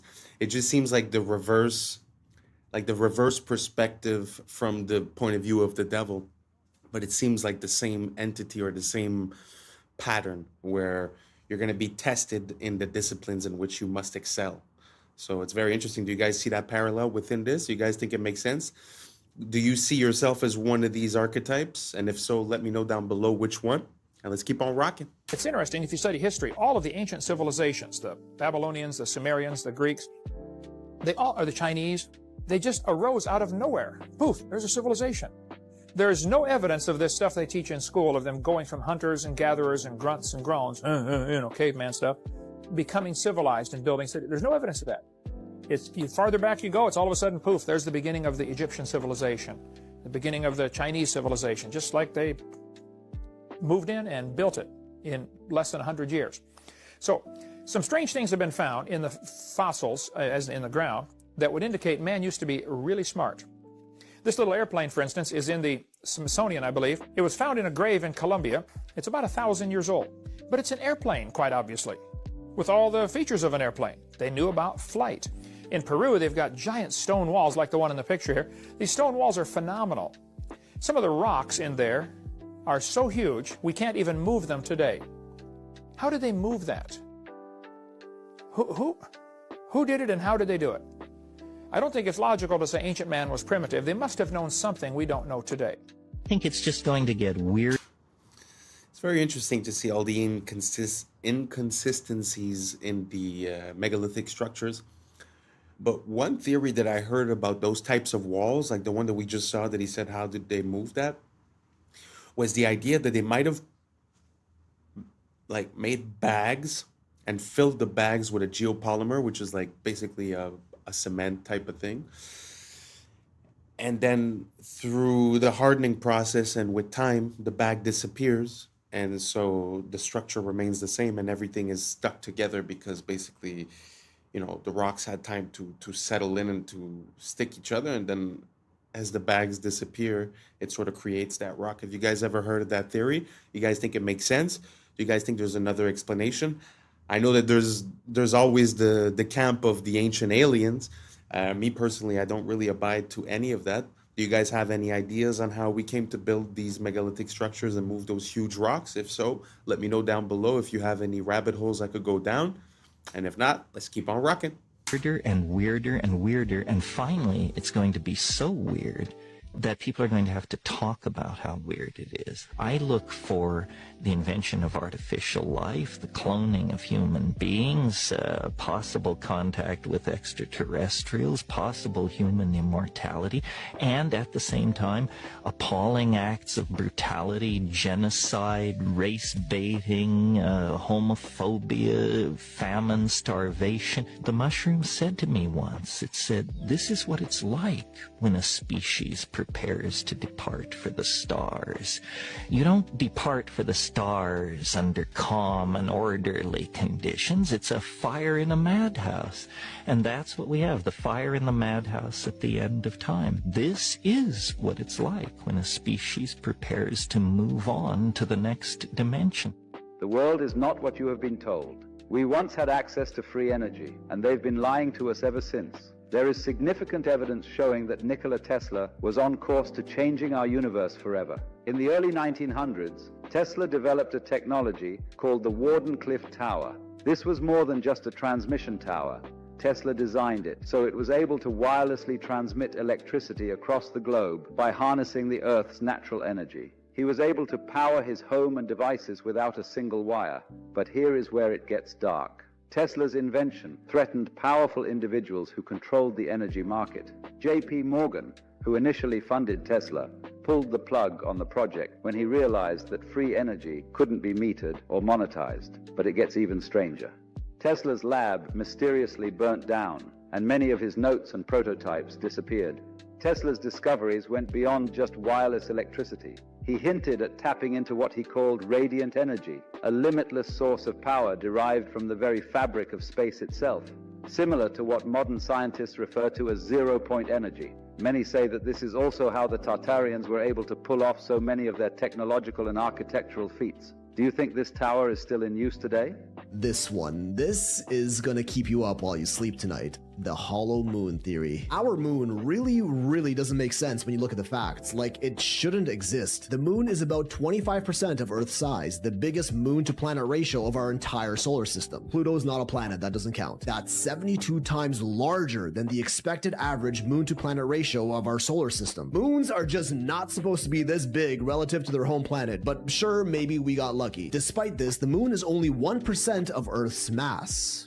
1%, meaning it is way lighter than it's expected to be, and we really don't even know why. Unless, of course, the moon is either extremely porous like a sponge or a hollow shell. When looking at this data, NASA's own Dr. Gordon McDonald even said himself it would seem that the moon is more like a hollow than a homogeneous sphere. But oh, that's just the tip, and we ain't stopping. Our moon's orbit is way closer than that of any of the other over 400 moons in our solar system, and also has a near perfectly circular orbital path. We don't see this on any other planet, which all have moons moons with wildly eccentric orbits. Our moon also coincidentally appears as the exact same size as the sun in our sky. Despite our sun having a diameter 400 times larger than the moon just so happens to be exactly 400 times closer to us, defying all odds of randomness, but is officially deemed just a cosmic coincidence. The moon also happens to be tidally locked with our planet, meaning its rotational period is the same as its orbital period around the Earth, which is why the same side is always facing us. This one is not so much a coincidence, as tidally locked moons are actually fairly common in our solar system, but it would also be the perfect excuse for the moon to always look the same in our sky and for us to never see what's on the other side, like an all-seeing eye that never ceases surveillance of our planet. We don't even know for sure how our moon even got there in the first place. The most common explanation is that the early Earth collided with a massive protoplanet called Theia about 4.5 billion years ago, which was thought to be roughly the size of Mars, and the impact caused the resulting debris to coalesce and eventually form the moon. This is known as the giant impact theory. There's also the fission hypothesis, where an early molten Earth was spinning so fast that a part of it got ejected out into space and became the moon. The capture theory, implying the moon just drifted by Earth and was captured by its gravity, and the accretion theory, suggesting that as the early Earth was forming in its accretion disk, a part of that disk clumped together to become the moon. But when studying rock samples from the surface of the moon, we find out that none of these theories quite make any sense, with other NASA scientists like Dr. Robin Brett further quoted as saying, "It seems much easier to explain the non-existence of the moon than its existence. Like on Earth, the newest rocks are on the surface, and the deeper we go, the older the rocks get, as we would naturally expect to be the case. On the moon, it's the other way around. Soil samples from the moon confirm that older rocks are on the surface, and they get younger the deeper we go. The only time we ever see this inverse relationship of rock layer depth to rock age on Earth is through human interaction, like drilling, digging holes, and boring tunnels. Did the same thing happen on the moon? If the moon was hollowed out from the inside, this older inner rock would be brought up to the surface, and this observation would make sense. The lunar crust is also thinner on the side of the moon facing the Earth and thicker on the dark side of the moon, and researchers still have no idea why. The moon doesn't have a magnetic field, much the same as other planets' moons, but strangely, moon rock samples are strongly magnetized. Craters on the moon are all virtually the same depth, no matter how big or small they are. On Earth, bigger craters naturally go much deeper than smaller ones, as the impact was greater. Not on the moon, almost like there's a solid layer underneath preventing the crater from going too deep. Moon rocks are also much older than the oldest rocks on Earth by millions of years, blowing the fission hypothesis and accretion theory out of the water. The moon contains traces of uranium-236, a radioactive isotope that doesn't occur naturally on Earth, but rather through the highly complicated scientific process of nuclear fission, something that only an intelligent species is capable of. Zirconium, chromium, and titanium are all relatively rare Earth metals, but are somehow quite abundant on the moon. Those three elements are also some of the most durable and corrosive resistant that we know of, perfect for building a massive structure. And they've even done quantifiable experiments that tell us that's exactly what the moon might be. When Apollo 12 was leaving the moon's orbit, they intentionally dropped their lunar lander down to the surface. When it crashed, seismic measurements showed that the moon reverberated and rang like a bell for an hour. They did not expect this. Only hollow objects are expected to reverb like this, especially with something as small as a lunar lander. During Apollo 13, they tested that again with a much larger object, dropping a spent Saturn V booster rocket that impacted the lunar surface. This time, the moon rang for 3 hours, with vibrations going as deep as 32 kilometers beneath the surface, and even got faster the deeper they got. This doesn't happen on Earth, or even solid objects for that matter, and again is only expected to occur on something hollow. Beneath Istanbul.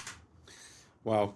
I know that the moon and the sun are things that we take for granted and that are a bit hard to start to question, but when you look at like the details that he was saying, the fact that it's tidally locked, the distance, the size, and all these things, it's very interesting.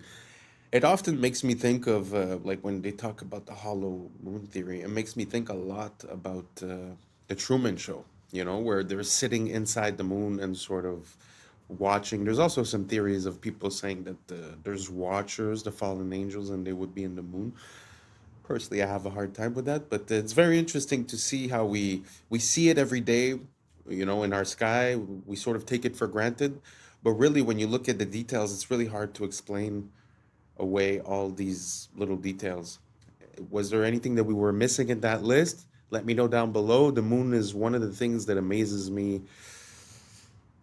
In this whole rabbit hole conspiracy, I find the moon is something that's very, very interesting to look into because it has theoretically nothing to do with human intervention. So when you're able to to see something that doesn't seem to fit, but that is also natural. I find that super interesting. So if anyone has any more information about any anomalies regarding the moon, let me know down below, and let's keep on rocking. Tunnels stretch for miles. Some connect directly to the Hagia Sophia, others to underground cisterns, chambers, vaults that feel less like cellars and more like cities. We are told they were dug by peasants, by hand, with chisels. Just any random worker carving out perfect arches, domes, aqueducts. But anyone who's seen them knows better. These are not crude caverns. They are palaces in the dark. Smooth walls, symmetry, geometry. And this isn't unique to Istanbul. From Edinburgh to Cappadocia, from Poland to Mexico, underground cities repeat the same pattern. As if a civilization once lived below the surface, and we've been taught to call it myth. In Puebla, Mexico, locals whispered about tunnels. Stories passed down for centuries, only to be mocked as fairy tales, until 2015, when workers accidentally broke through. Suddenly, myth became fact. 10 kilometers of engineered tunnels, some wide enough for carriages, connecting forts and churches. Forgotten so completely, entire generations believed they never existed. Nearby, at Cholula, a hill rises topped by a Catholic church. But scan beneath and you find the largest pyramid on Earth. By volume, a pyramid crowned with a new religion, a cover-up carved into the landscape. So tell me, when a pyramid is called a hill and tunnels are dismissed as legend, what else has been buried, renamed, paved over? Were the tunnels truly forgotten, or were they deliberately erased? This place is the weirdest place ever. Ever. I will die on that hill. You get there and you think this is the only one of these things. There are 12 perfectly carved buildings that are into the mountain. And just like in India, you cannot make a mistake, and there are none, like it was laser carved, which is ironic because these guys made it. We don't know who originally built it, we don't know where all the rubble from carving this stuff went, and we don't know what tool they used. All we have are clues from other ancient quarries like Japan. The oldest stuff on this planet uses whatever tool that was. The Inca call this style Hanampacha. You can see the stuff on Machu Picchu, and Al-Aqsa Mosque, the Dome of the Rock, the most holy place on Earth, right up the street from the oldest parts of Jordan where Petra is. This makes Petra nearly impossible to accurately date. This building was carved at the same time as this building, allegedly. The place is so heavily eroded, I had to put a line on every man-made cut on this part of the mountain. We don't know what this was. What was that used for? Even at the treasury, how do we know that this is not just a really eroded that? And here's why we don't know. Because under the main part, the treasury, there is a 2-story, we don't know, under it. Only 15% of this place has been excavated. You can still see the ones that haven't, but did you see the one up here? There's hundreds of these. I haven't even talked about the mysterious stuff. Jordan is an incredible place to visit. I make these videos because the more attention these sites get, the more they excavate. Punch the share button. Tell them we want to dig more. Descend beneath Europe's churches and cathedrals. What do you find? Bones, thousands of them. Catacombs where human remains are arranged into geometric patterns, floral motifs, even walls of skulls. Official history explains it neatly. A practical way to store bodies when cemeteries overflowed. But pause. Does that explain the artistry, the deliberate design, the way skulls form archways and ribs frame altars? Or is there something ritualistic here, something we're not meant to understand? The dead aren't just buried under the old world, they support it. They become part of its architecture. Why? What were these people remembering or honoring when they built monuments on top of fields of bone? 2 miles below Antarctica. Of course, we don't really know that much about Antarctica. It's a little bit strange, a little bit creepy. We know about the pyramid, like this is 100% true, and that strange like island similar to the the island. Now, this is Lake Vostok, great picture I know. It's a hidden lake in Antarctica. In 2024, researchers were searching this lake. I mean, it was actually frozen in ice for like 200 years. They used sonar and scans to basically scan underneath the lake and under the ground in this entire area. Now, they discovered living bacteria, completely unknown to be able to survive in these conditions, but also completely unknown to science. Like, they had never seen these type of bacteria before, ever. These organisms surviving with no oxygen, no sunlight, and they don't even have any DNA to match anything on Earth's database that scientists have ever found. So scientists are saying this is the closest thing we could probably ever have to actual aliens. Not like an alien from a movie coming down from space, but something that we've never seen before and is completely unique. But there's a far scarier part, unfortunately. They found never seen before shapes and man-made structures 1,300 feet along the bottom of the sea. And the mission abruptly ended and no one's been allowed back since. So what the hell is going on? Okay, you have got to see this video that China just released of a rocket launch they did. This looks like a boat skimming across the top of water, but in fact it's allegedly something going into space. Listen to this freaking video. China recently released footage of the Tianzhao-9 scraping upon the firmament. Now, that statement that I just made, you probably think that I'm a little bit crazy, but just look at the comparison. The top video is literally a boat driving around on the water, and the ripple effects that it's creating is looking just like what the Tianzhao-9 is creating while it's flying around in the heavens above. Yeah, so Tianzhao quite literally translates to heavenly ship, and 9 is associated with the polarity in a torus field, Nikola Tesla's 369. It's really complex stuff. I honestly don't fully understand it, but 9 is the polarity, which would be Polaris in the torus field that we live on, called Earth. Yeah, so the rocket is scraping on the firmament, and they're quite literally telling us with the name of the ship itself. And if you don't believe me, literally look at the trajectory of the rocket. It's following an arched trajectory. The reason they may be hiding from us the truth about the nature of our reality and space and all that is because if we weren't on a spinning ball that came from a giant explosion called the Big Bang, then we were definitely created. That would throw apart the whole Darwinism, would be decimated. Darwinism wouldn't exist. Evolution wouldn't exist. No one would be talking about it. If we were on a different, let's just say, in a different realm, put it that way, than flying on a spinning ball. I mean, it's just true. So that's why they're hiding potentials of this. And listen, forget everything I just said. Just know NASA is to deceive. NASA is, you got to dig into the whole history of them and how much they get caught lying, and their green screens in their swimming pools and their training grounds and all that.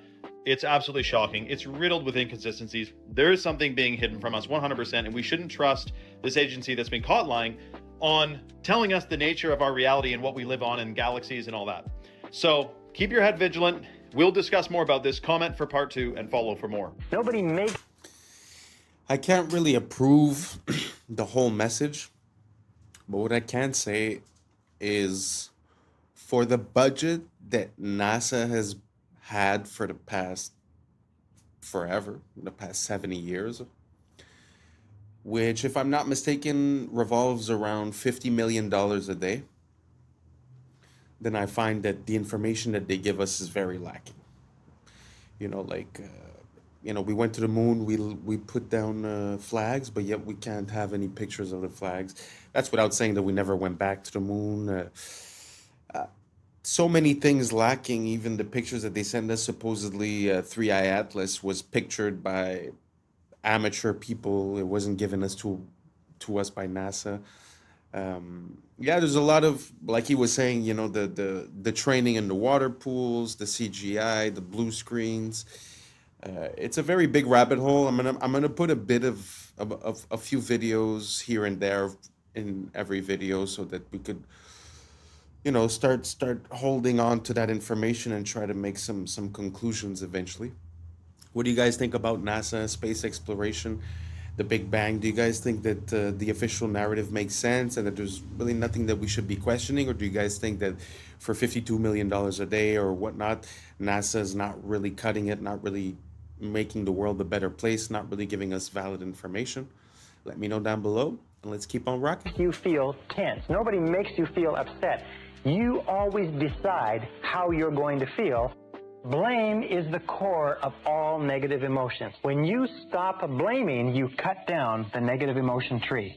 You cut it off, you kill it, and all the negative emotions die simultaneously. The conscious mind can only hold one thought at a time. It's the thought that the conscious mind holds that determines how the emotions will react, how the subconscious mind will react.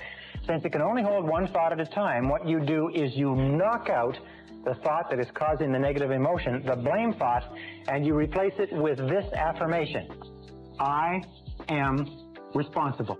This is the most powerful, positive affirmation you can use, because the instant that you say, I am responsible, you exert complete control over your emotional life. The instant you say, I am responsible, suddenly you are back in the driver's seat.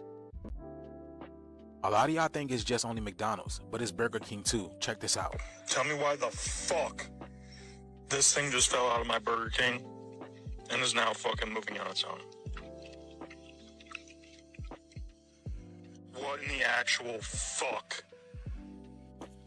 Y'all, what is that? What is that? I have never seen this thing in my actual life. What is that? Why does it move like a balloon with water in it? It doesn't even have a head. Where is the head? Burger King. Welcome to Burger King, home of the Whopper. Come inside and let us serve you. Have it your way. I'm glad you all could make it. Are you ready for your daily feeding? Lunchtime has arrived. Once you try this burger, you will not be able to resist the craving for more. People always wonder, how do we get so much beef to feed all of these people? You love it. You need it. Come get some now. Look at you. You can't resist my food. You love it. Every greasy bite. Goodbye for now. And it's crazy how people see these videos and they still go back to these places. So if they don't have enough meat for the food, what are they feeding you? Because what is that? It's a headless type of worm, bacteria, virus. I have no idea what it is. Let me know down in the comments below what this is, y'all. The shift is here. Y'all need to change our diet. Let's continue to get it. Peace out. And that's a wrap for today, familia. Whether you're tuning in with the sunrise or you're posted up after midnight, I appreciate your time, your energy, your curiosity. And don't forget, this isn't about truth or fiction. This is about perspective. If this sparked a thought, a laugh, a deeper question, then we did our job. Drop your thoughts in the comments. Keep the convo alive. Like, subscribe, and don't forget to hit that bell if you're riding the wave, because we're just getting started. Until next time, stay grounded, stay weird, stay critical. I'm Adam Strain, and this has been Adam Strain Reacts. Peace. Now's the time for us to link up. Really think we on the brink up. Making a change from living this strange. Living this change. Making a change from living this change. Yeah. Ben? Do you see this? There's a frog in here. All about the one world government. LA, 15-minute smart cities. Jamaica, Maui, 15-minute smart cities. Yeah, right? Yeah. Here's all the Yeah. snacks. Yeah. There's no employees. There are robots in here. There are robots taking your order. What's up, YouTube? Today, we'll be looking at disturbing TikToks that'll make you question reality. So without further ado, welcome to Adam Strain Reacts. Let's get her done. Apparently, blood being blue in your body is just a Mandela effect. Watch this. Almost 100% sure that they taught us that blood was blue inside the body until it hits oxygen and then it turns red. And I just saw a video of a 6th grade teacher talking about why do her 6th graders think that blood is blue. And my first thought was, how do you, as a teacher, not know that blood is blue until it hits oxygen? And then I looked it up, and apparently that was never true. So now I'm wondering, because I could have sworn they taught us this in schools. Like, I don't even know if this is a Mandela effect or if this is just like misinformation completely, or if they are like they just lied to it. Wait, who else thinks that blood is blue? Actually, let me ask. What is Bill Gates? What do you guys remember? Have you guys ever heard of the Mandela effects? There's a lot of things that people remember differently than the way they are. Like Star Wars, instead of saying, Luke, I am your father, he says, no, I am your father. But the funny thing about that story, for an example, is that when the actor of Darth Vader would go on to talk shows and stuff like that, and they would tell him, okay, do the voice, he would say, Luke, I am your father.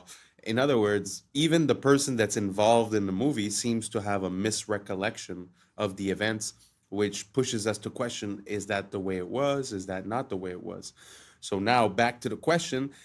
When you guys were in school learning about biology and they told you that the veins were blue, why did they say they were blue? Did they say because there was a lining in the vein? Or did they say because when the oxygen depletes in the blood, it loses its red tint and it becomes blue? That's what I had learned.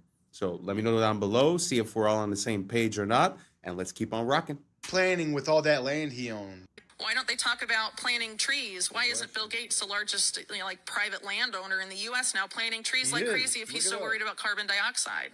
He poo-poos the whole idea of planting trees as a way to combat climate change. It's just carbon markets and going to electric vehicles and all of this stuff. But electric vehicles necessitates mass mining, and a lot of that mining is in places that use child labor, or it's going to be so environmentally destructive you totally destroy the developing world, which, these people on the left supposedly want to protect. You're going to totally destroy the environment. But really what it's about is controlling how much energy people can use. And if you can control how much energy a household can use, you can control their economic activity. You also control how big their family can. It's fear-driven to get people to accept policies they otherwise wouldn't accept because they're told this cataclysmic event is just down the line. Trust us, again, is the conclusion of that. The Illuminati are literally pricing humans out of existence. Wow, childhood was great.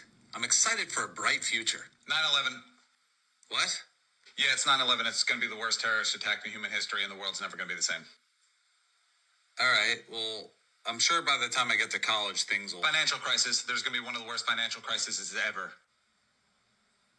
All right, well, whatever. I'm sure by the time I'm 30... Global pandemic. There's going to be a global pandemic that irreparably shifts how society operates. Forever. This is becoming too much for me. All right, well, I was always shown that the key to happiness is just raising a family and owning a home. So I'm just going to focus on that because I'm finally making $100,000 a year. $250,000.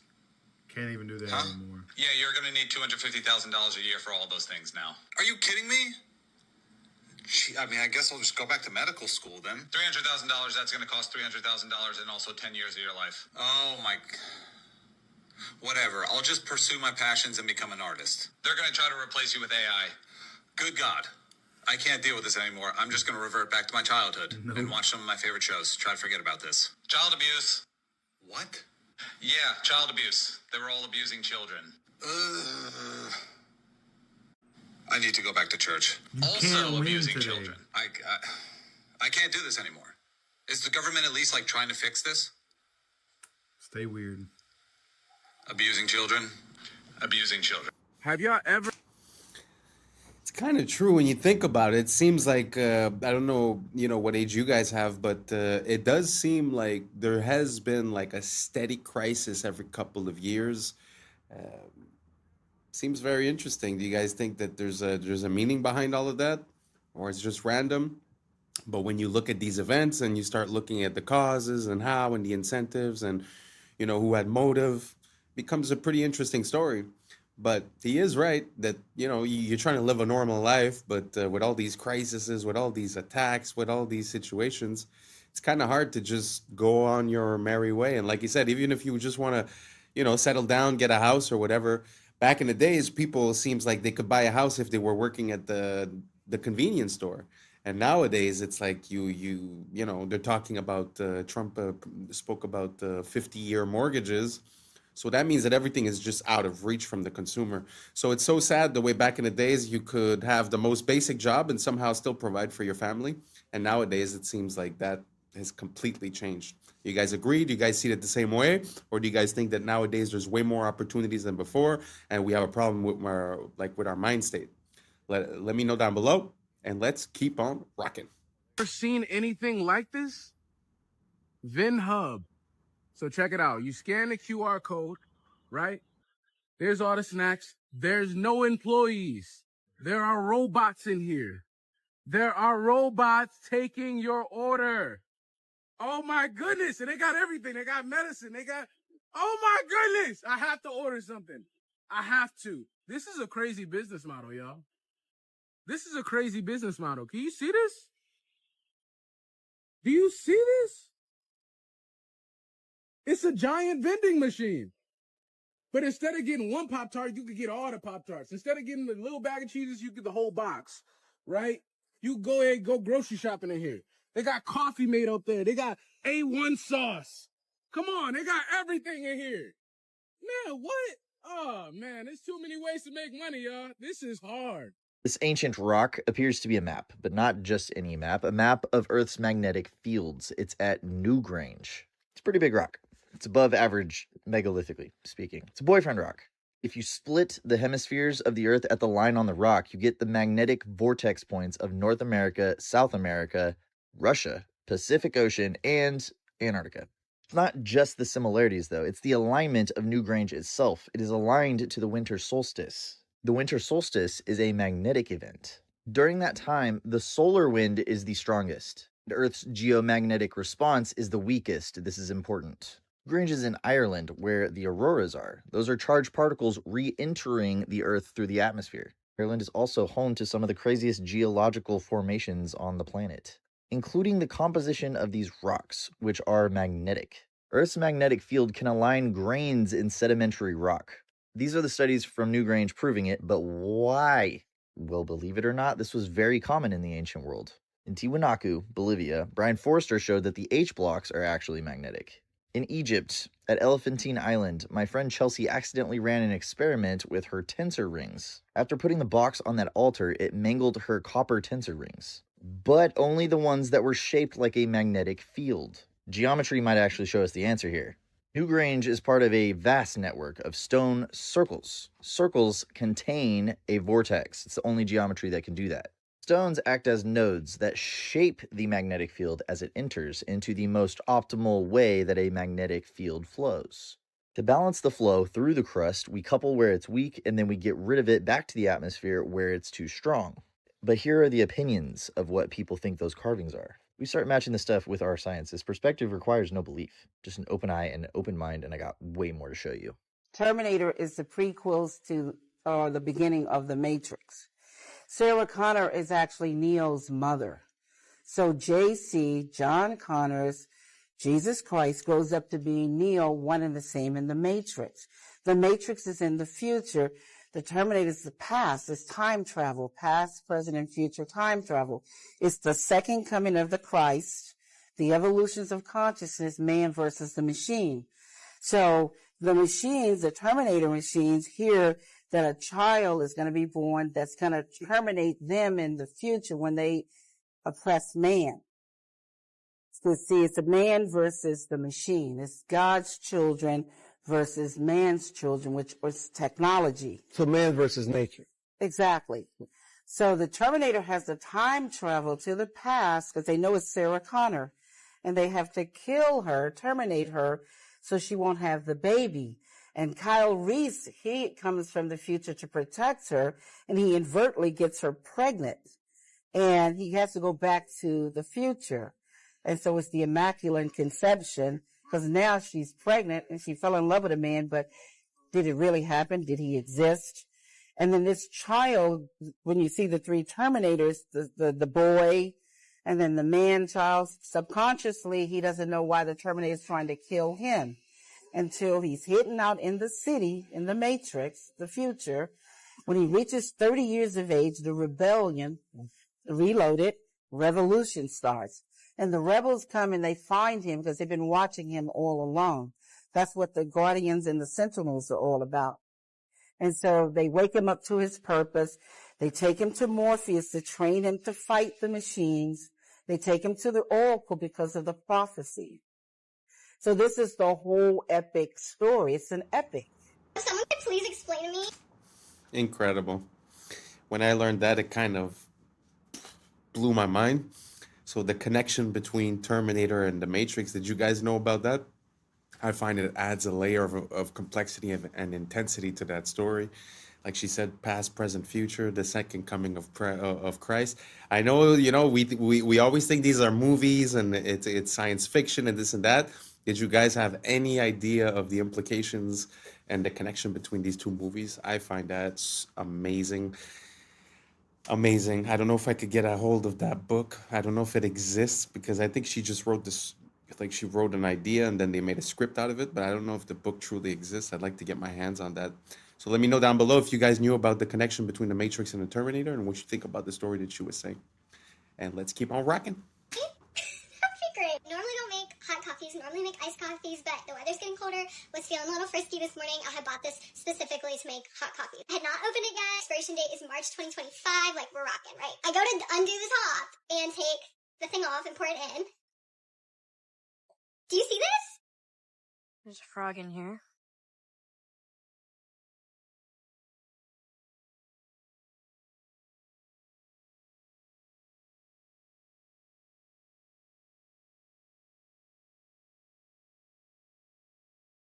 Open this.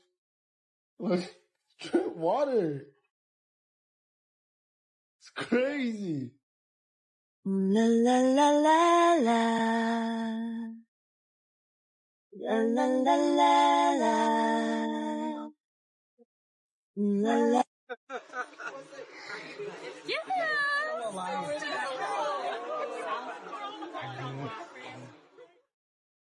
Guys, why is there letters on my Olive Garden breadstick?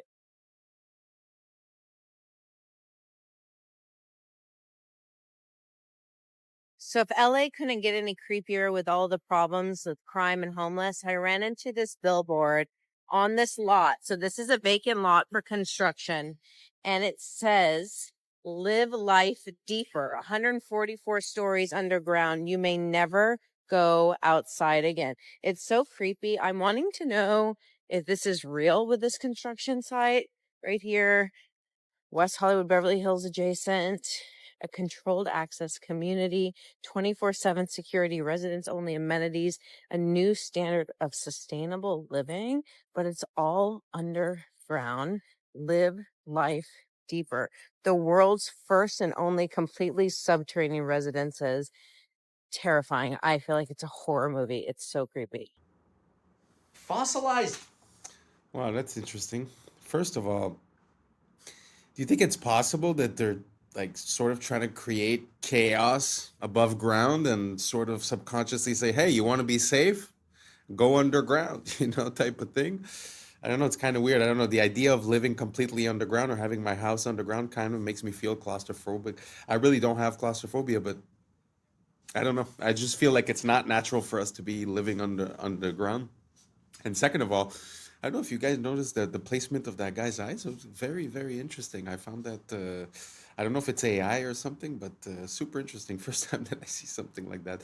So let me know down below. Would you guys like to live underground in a complex like that? Do you think it makes sense? Or are you like me and you like your fresh air and the sun and it's not for you? Let me know down below and let's keep on rocking. Cowboy boot? That is the most insane thing I've read all day, but I am curious, what's the story here? Allegedly, this bad boy was found in a creek in Texas. So these guys, Carl and Don, were like, look, it's the fossilized leg of a cowboy. Well, that's a bit of a leap in logic. Why would they go and do a thing like that? Well, that's because Carl and Don are young Earth creationists. So since fossils run against the grain of what their ideology is, they need to find a way to undermine them. So they use this boot to say, look, fossils can form very quickly, and therefore all of geology is a lie. So many things wrong with this that it's actually incredible. Probably the most important, bone's not fossilized. When bone fossilizes, it turns to stone. This is just normal bone. It's not fossilized at all. They claim that this stone that it's in is 40 million years old, which it isn't. See, this is limestone. It breaks down in water, and then when the water evaporates, it leaves behind the stone again. So maybe the parent material is 40 million years old, but this sure isn't. Then why does nothing happen to the boot? Why did the boot not fossilize? It's just leather. You expect something unique to happen to the boot after 40 million years or some shit? We don't even know if this is human. I mean, that's a huge bone. And finally, if it is, why the fuck are y'all holding on to it? Even if there's a tiny chance this is actually from a person, don't you think it should be in like a forensics lab instead of being used to promote your weird, anti-science ideologies? So I don't know, maybe this is chill for them. If you think this is crazy, you should come check out my video debunking a young Earth creationist textbook. Come check it out, YouTube channel Mini Minute Man. Here we go. I put this in because I've seen that picture and that story a few times by people trying to negate the timeline, let's say. And they were saying that that was basically petrified, but when something is petrified, like he said, it changes the composition into something that's more crystalline, the crystalline structure. And so he is right in a way that that's not really proof, because when you think about it, the leather didn't even have time to change. So pushes me to another question. How is it possible that this man's leg and skin got replaced by limestone? I guess that would be the part that I don't really understand.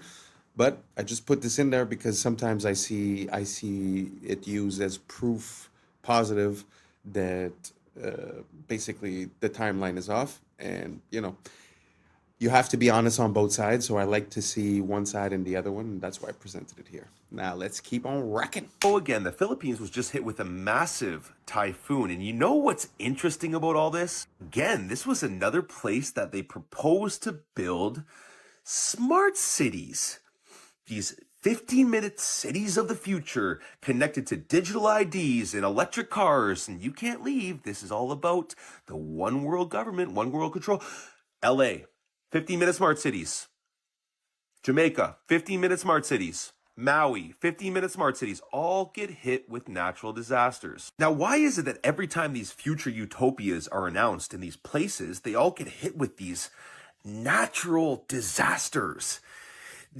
Don't you find this quite odd? Are you putting the pieces of the puzzle together like I am and seeing a direct correlation here? A common theme, if you will, wiping out current foundation to build new foundation. First destruction and then reconstruction. And what's going to rise from the ashes, guys? Surveillance grids, digital IDs, and centralized control, all under the disguised name of innovation. Now, the real ones can all see through the storm. We know what's really happening behind the closed doors. Our world is being purposely dismantled piece by piece by the psychopath globalists at the top. And the more people that wake up to this, the faster we're going to take these people down and actually build a beautiful new world for ourselves. So stay woke. Peace and love. This video is from San Francisco. A stamped brick with ARR, and we know that what used to be there said T, car. It's TCARR. Look at this. Huh. You can see that there are still fully intact bricks in what was fully melted. Like that one right there. Mm-hmm. What is that? Much of it is melted beyond recognition, but That's a lot of it, like this, is still obviously a wall. So how old is this tree? Right. How long ago did this happen?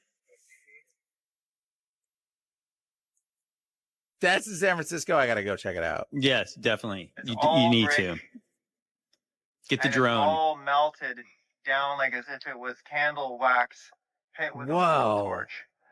That is what that looks like, dude. Rolling down channels. Holy Channels of mackerel. melted bricks. Like right there. Look at that.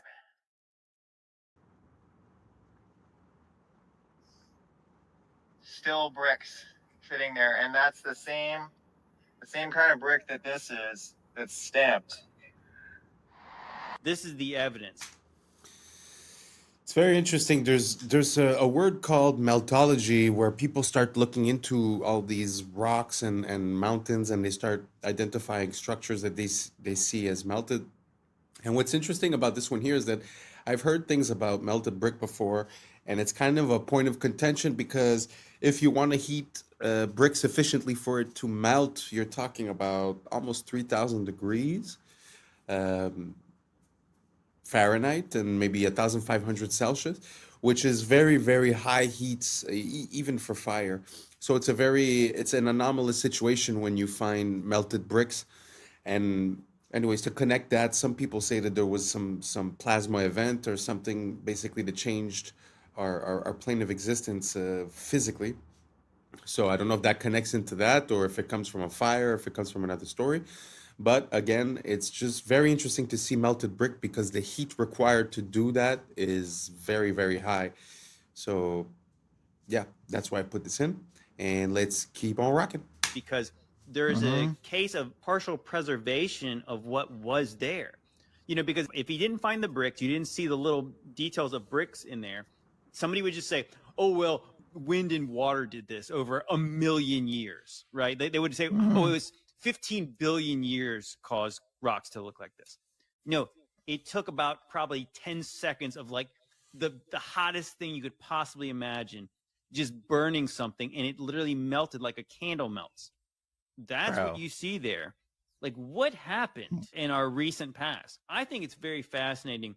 When I really got curious about the western part of the United States and like stuff like the Valley of Fire, in my mind, I was thinking of the days of Noah, maybe. I was thinking maybe like sometime around like the days of Jesus, like thousands of years ago. But when you find stamped bricks in there, so that means there was a brick factory that made bricks, right? You know, so obviously I think even like the earliest brick factories were like in the we're told, the mid 19th century. They had factories that made bricks en masse. So when did this thing melt like that? Elon Musk said something so shocking at this event. The audience must be completely clueless for them to go along with this rather than start heckling and saying, what the Sam Dam are you thinking? Listen to this interview or this clip. It's absolutely shocking, and we're going to unpack it. I think we may be able to give people, if somebody's committed crime, a more humane form of containment of future crime, which is if you say, like, you now get a free Optimus, and it's just going to follow you around and stop you from doing crime. But other than that, you get to do anything. It's just going to stop you from committing crime. That's really it.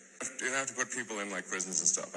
It's pretty wild to think of the various of all the possibilities, but I think it's clearly the future. Now, Optimus is that goofy little robot standing next to him. His idea is that criminals will have a robot following them around to prevent them from doing future crime. For one, how is this goofy little thing supposed to stop you from doing crime? But for two, I don't even think he was being serious about this. I think this is predictive programming or conditioning. Get ready for robots to police you. And whether that's in the form of AI policing us, like through our phones, through the internet, AI controlling what we say, what we can't say, getting us in trouble for things we say or think or type or research, etc.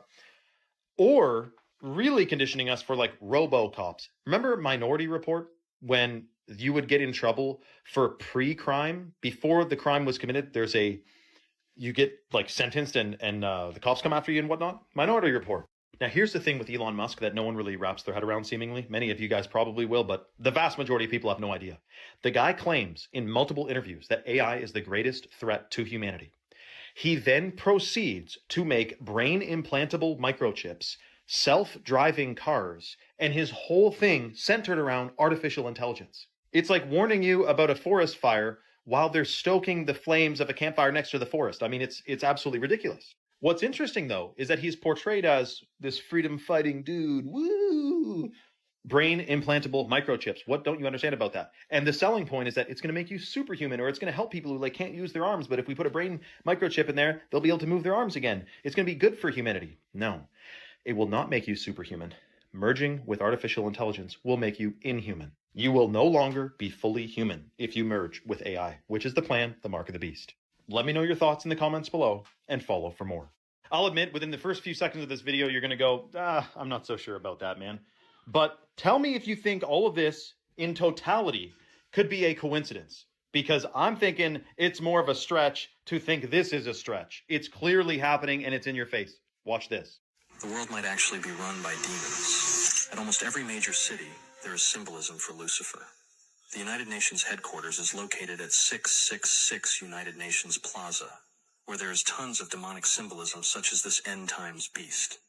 In the Bible, it says 200 fallen angels descended at Mount Hermon, and the UN just happens to have a base there. The craziest part is that at a city called Astana, a city that's been purposely hidden from us, there's a massive pyramid, much like the one on the money that controls our entire world. And inside this pyramid, there's 200 perfectly aligned chairs. It's almost like the 200 angels that fell have a secret base where they make their plans. At this same city, there is another torch. that represents Lucifer. This evil symbolism even stretches to CERN, the government research facility, which has a statue of Shiva, the destroyer of worlds outside of it. So the 666 Plaza thing is true. The Mount Hermon thing is true. The Lucifer being the light bearer is true. The 200 chairs, that's legit. So that's only the tip of the iceberg. There used to be a website that is now scrubbed from the internet. I cannot find it. If one of you guys is a real techie, find this out for me. There's a website that showed the distances between certain buildings, like the Pyramids of Giza to the Basel, Switzerland World Bank, the International Monetary Fund, is exactly like 6,666 kilometers apart. And the One World Trade Center is exactly 666 miles from the Statue of Liberty. Whatever, not saying that exact, but it was a website compiling all these shocking distances that happen to line up with 666s. And they're like significant, buildings in the White House and all that. Now, remember also the Washington Monument. Go and convert the height of the Washington Monument from feet to inches and check out that numerical value and tell me, whoopsie daisy coincidence. Something shocking is going on in our world today, guys and girls and everyone else. And we're a part of it. We got born into this power struggle that's happening, where it's good versus evil. What side are you on? Probably you're on the same side as me. I mean, it's a big club and we're on in it, right? Anyway, let me know your thoughts in the comments below and follow for more. So what do you guys think about all that symbolism? You think it's possible that it's just a coincidence? Or do you guys think it's a trope? It's like an archetype that they're using to I don't know, steer us or create a certain pattern in our mind? Do you guys think there's a meaning? Or do you guys think it's random? Let me know down below. And thank you very much for being here, because I think we've reached the end. And that's a wrap for today, familia. Whether you're tuning in with the sunrise or you're posted up after midnight, I appreciate your time, your energy, your curiosity. And don't forget, this isn't about truth or fiction. This is about perspective. If this sparked a thought, a laugh, a deeper question, then we did our jobs.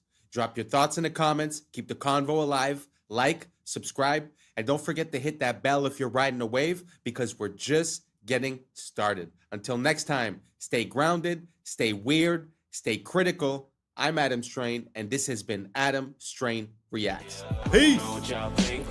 Now's the time for us to link up. Really think we on the brink up. Making a change, who live in this train? Living this train. Making a change. From living this train. Yeah. Along the edge of their shell, segments of their shell. 13 moons, 28 days on turtle shells. They've spent over $21 trillion on underground systems and cities, funded through 2 decades of unaccounted federal spending. But the system itself is corrupt, yet the standard human still believes in playing well with any means of the system. What's up, YouTube? Today, we'll be looking at disturbing videos that'll make you question reality. So without further ado, welcome to Adam Strain Reacts. Let's get her I done. want to tell you guys about the wildest fact about elephant seals, and it doesn't have anything to do with their size, although, look at this. This is a real image, by the way. Hang on, let me... Okay, but that's not even close to the craziest thing about them. So cetaceans like whales and dolphins, and then also sea lions, when they're in the water, do something called unihemispheric sleep, meaning that half of their brain is sleeping at the same time. But seals are like humans, and they do bilateral sleep, so they sleep the whole brain at the same time. And a study in April of 2023 showed that they will actually do this while diving. And elephant seals are diving deep. We're talking like on the level of where sperm whales are at.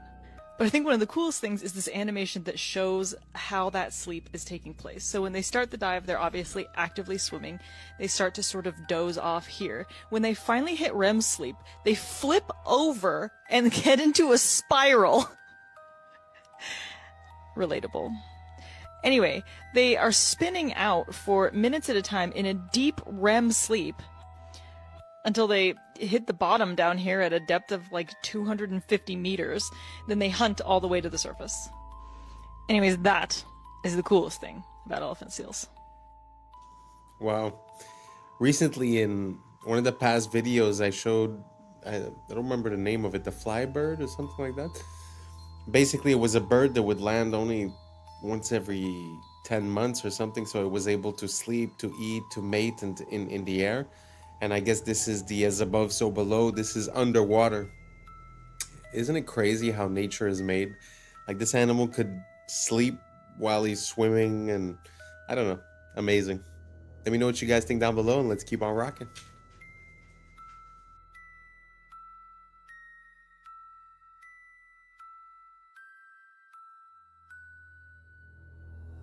Okay, I just found out something completely shocking about turtles.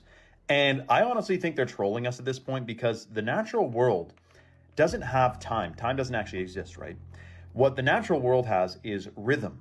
So time is a measurement of rhythm, but time doesn't exist. Clocks exist. Now, here's the crazy part.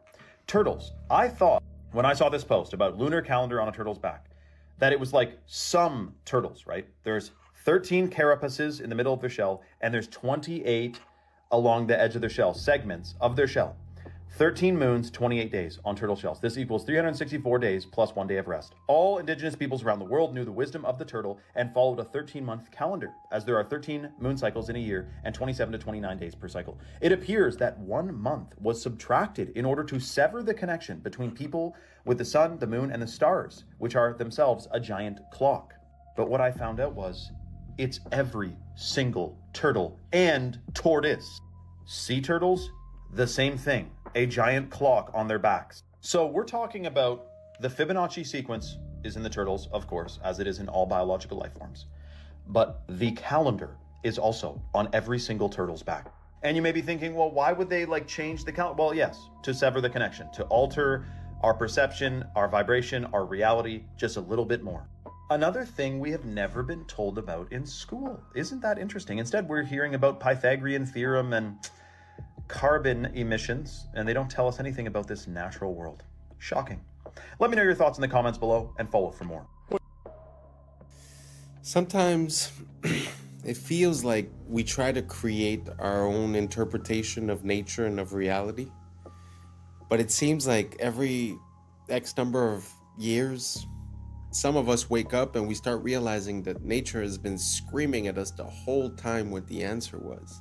Can you imagine how time and chronology would have been encoded within these animals, and then after that to claim that all of the evolution of these animals is random due to the Big Bang? And how can you consolidate the encoding of this information within their physical appearance? I don't know. To me, it amazes me. I love this world, and I love learning more about it, and hopefully you guys do too. Let me know down below, and let's keep on rocking. You're absolutely right, Judge. What we have to look at is the president is the chief executive officer of this corporation called the United States of America.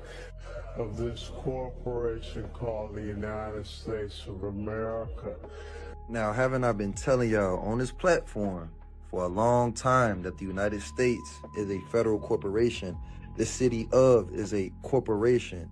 The state of is a corporation. Anything of is a corporation. Anything in all caps is a corporation. Under Title 28 U.S.C. 3002, Section 15, A, B, and C, the United States means a federal corporation, an agency, department, commission, board, or any other entity of the United States or an instrumentality of the United States. So you guys remember when we were in school and we used to pledge to allegiance. And obviously they make changes to these things over time because they rewrote history, his story. Let's go ahead and go with the 1954. I pledge allegiance to the flag of the United States of America and to the republic for which it stands, one nation under God, indivisible, with liberty and justice for all. But it says, I pledge allegiance to the flag of the United States of America and to the republic. That's two forms of government. I showed y'all on the $10 bill where the president has his back towards the republic. Remember, I pledge allegiance to the United States of America and to the republic. So he's got his back to the republic, which is we the people. And he's facing the Federal Reserve, the United States. He's facing the United States. And the United States is what? A corporation.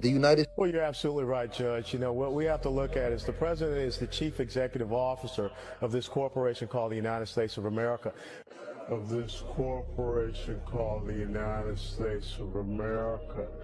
Now, haven't I been telling y'all on this platform for a long time that the United States is a federal corporation? The city of is a corporation. The state of is a corporation. Anything of is a corporation. Anything. Wow. What's the difference between the country, the republic, and the corporation? It's very interesting to look into it. I don't know if you guys noticed, but he had the Morocco flag. If I'm not mistaken, it was the Morocco flag that was there. It's very interesting to look at the history of the United States and Morocco, because Morocco was the first empire to acknowledge the United States as a country. So I wonder what the deal is with those two countries. If anyone knows, please let me know down below, because I've been looking into it, but there's a lot of different information, so I haven't presented it yet. But if you guys have any information, please let me know down below. Thank you so much, and let's keep on rocking. But yeah, this leads into another thing that I want to talk about, which is it. We've talked about it a couple times, but like underground cities. Yeah. Yeah. This lady, Yes. the Tucker Carlson interview. Yes. I haven't seen. I don't know what this is. This is nuts. Okay, former Bush administration official Catherine Fitz. She was just on Tucker Carlson's podcast. Cool.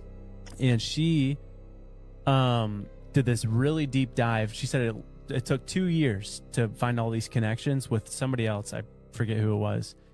But basically, they uncovered of what they know of are all these major underground cities that the U.S. has been building since 1988. Pardon? Dude, what? With a total of what they found, paper trail, they've spent over $21 trillion on underground systems and cities, funded through 2 decades of unaccounted federal spending, money that vanished from the ledgers of the Department of Defense and the Department of Housing and Urban Development between 1988 and 2015. Well, it's happening. All this money is disappearing. They can't account for it. And she says, for sure, with what they know, is that there are 170 underground cities under the entirety of the U.S. and in the ocean. In 1984, George Orwell wrote, "It was always the women, and above all, the young ones, who were the most bigoted adherents of the party, the swallowers of slogans, the amateur spies and nosers out of unorthodoxy." He wasn't being misogynistic, he was making a psychological observation. In his view, women, particularly in their role as caregivers and moral enforcers, tend to prioritize safety and compassion over risk and freedom. And that instinct, while natural, is easily weaponized by totalitarian systems. When conformity is marketed as compassion and control is rebranded as care, the state taps into the feminine psyche to enforce ideological obedience. Now consider this. Men will do almost anything to attract a mate, so when the state captures women through propaganda, redefining tyranny as empathy and compliance as virtue, men follow, especially those who can't compete in the traditional dating market. They feminize themselves and trade strength for submission. This is what evolutionary biologists call the sneaky f***er strategy, low-status males mimicking feminine traits or moral positions in hopes of reproductive access. And while all of this unfolds, families disintegrate. Single motherhood, a top predictor of poverty and social dysfunction, becomes the norm. Children from single-parent homes are far less likely to climb the economic ladder, and who steps in as provider and protector? Not the father, the state. But here's the kicker. The state is funded disproportionately by men, so rather than supporting the women they married and raised children with directly, men subsidize the state, which in turn provides for women through social programs. Why? Because women have been propagandized to see every relationship as a power dynamic, except one with the state, which is ironically the centralization of raw power. They've been told that to rely on a man is weakness, but to rely on a bureaucracy is empowerment. This is not progress, this is dependency with a new face. And both men and women are suffering. The childless middle-aged woman and the incel are two sides of the same broken culture. A woman without her own child often directs her maternal instinct towards abstract causes, infantilizing minorities under the guise of social justice. What we are witnessing from psychologically unwell men and women is Nietzsche's concept of resentiment, envy dressed up as morality. The strong became evil, the weak became good, strength became tyranny. We now live in a pathologically soft society that sides even with those who harm it, where punishing crime feels unfair and victimhood is the highest virtue. Nietzsche called them the tarantulas, those who preach justice but act from bitterness. They don't want to uplift the weak, they want to drag down the strong. Orwell saw them too. Quote, most middle-aged socialists, while theoretically pining for a classless society, cling like glue to their miserable fragments of social prestige. That was pretty interesting. I mean, when you think about it, back in the days, you know, if you had the woman staying at home and the man working, you could say in a way that only half of the people were involved in politics and whatever the state was telling them. So you always had a part of the family unit that was the kids and the mother that were outside of that. And then the women started feeling like empowerment would be joining the workforce. But when you think about it from a monetary incentive, what better plan could you have than to have 2 salaries per household that you could tax, right? So it just feels like a long trap that's also having a lot of negative repercussions, like he said, you know, regarding the psychology and the way that men are reacting to it, and the way that we're identifying strength as evil and weakness as virtue, and also victimhood. Very interesting. It feels like these guys were talking about, you know, the psychology of a long time ago, but it really applies spot on to today. And I feel like that's a hint that the second we cracked the code of the human mind, it was used against us. And now we're seeing through this long process of maybe 100 and something years, we're able to see how, when, and why they've done the things that they've done and where it's brought us. Very interesting to look at it from a macro perspective. Let me know what you guys think down below. Do you agree, disagree? What do you guys think about it? And let's keep on rocking. Just chose to listen to the warnings that everyone ignored. When Steve Jobs came out and said, I will never give my children an iPad. You should never give your children an iPad. They will mess them up more than anything you know. When he physically said that, do not give your children an iPad, I chose to believe that a little bit. When Microsoft's executive, Pierre Laurent, then followed that up by saying, there is a war for the eyeballs of children and no one has done a long-term study into the impact of brains that these things are going to have. Don't give them to your kids. Like right from the off, the red flag was there for me. This wasn't Jordan with his schizo thoughts. This was me looking at the execs of Microsoft and Apple. Like one of them said he would willingly take hand-to-hand combat than give his child an iPad. These people in Silicon Valley put their children in an entire different education system. Steiner Waldorf education, where there's no electronic devices until 12. Because the brain physically cannot comprehend this amount of flashing lights and dopamine. Like it can't. And then people say, oh yeah, but your kids are going to be less good on technology. No, they're not. Because the rate of technological development right now is so quick that iPads are irrelevant in 12 years anyway. The children that are being given iPads and children that are getting aggressive and sulking when their iPad's being taken off them, I think that's going to manifest as some very dark stuff when they're an adult. I was lucky enough to get an education from Paul Chek, and he talked about Steiner extensively and brain development. I researched that, took my children in for an interview. My son Troy was in public school at the time, and he resonated with Waldorf like that. He started going to Waldorf at kindergarten, and my daughter also went through it. Most of those brain development years, the mind is myelinating 0 to 7, so your nervous system's being entrained, and we did the best we could to keep them off devices for the most part. And then when we got to Waldorf, that was the curriculum and template for the whole school. And I will tell you now that my children are 15 and 18, and it paid off considerably, and they have the experience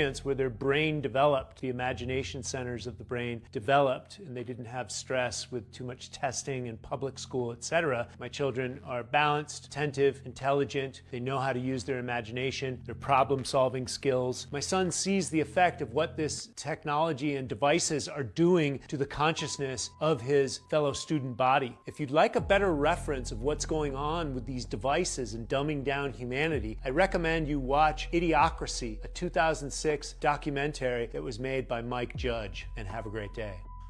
Wow, that was pretty good. That movie, by the way, is epic. Idiocracy, amazing. If you guys have the opportunity, please do watch it. As for the children with the iPads, I mean, you know, the creators told you themselves. That makes me think of Cardi B and Beyonce that wouldn't let the children listen to their own music and dance the way that, you know, they were dancing. But also to come back, at one point he said from 0 to 7, the brain is like myelinated. I don't know what that means exactly, but I'm supposing what it means is that there's no capability for processing. Really, everything is absorbed like a sponge. And that's why the Jesuits say, give me the child, and at 7 years old, I will show you the man. And I think it's because of that processing. So not having devices and being the generator of ideas rather than the receiver of ideas for that period of time makes so much sense to me. Let me know what you guys think down below. Do you think that it's a tool and that it's very useful for kids to be on iPads at 5-7 years old? Or do you guys think that we should wait like the Waldorf schools until they're 12, until the neural pathways are different, or this or that? Let me know what you guys think down below, and let's keep on rocking. Wouldn't it be crazy if Hitler sent a secret Nazi Navy expedition to Antarctica during World War II in search of like the Holy Grail or aliens or something? Wouldn't it also be crazy if the U.S. responded by sending their own secret expedition to Antarctica during World War II, known as Operation High Jump?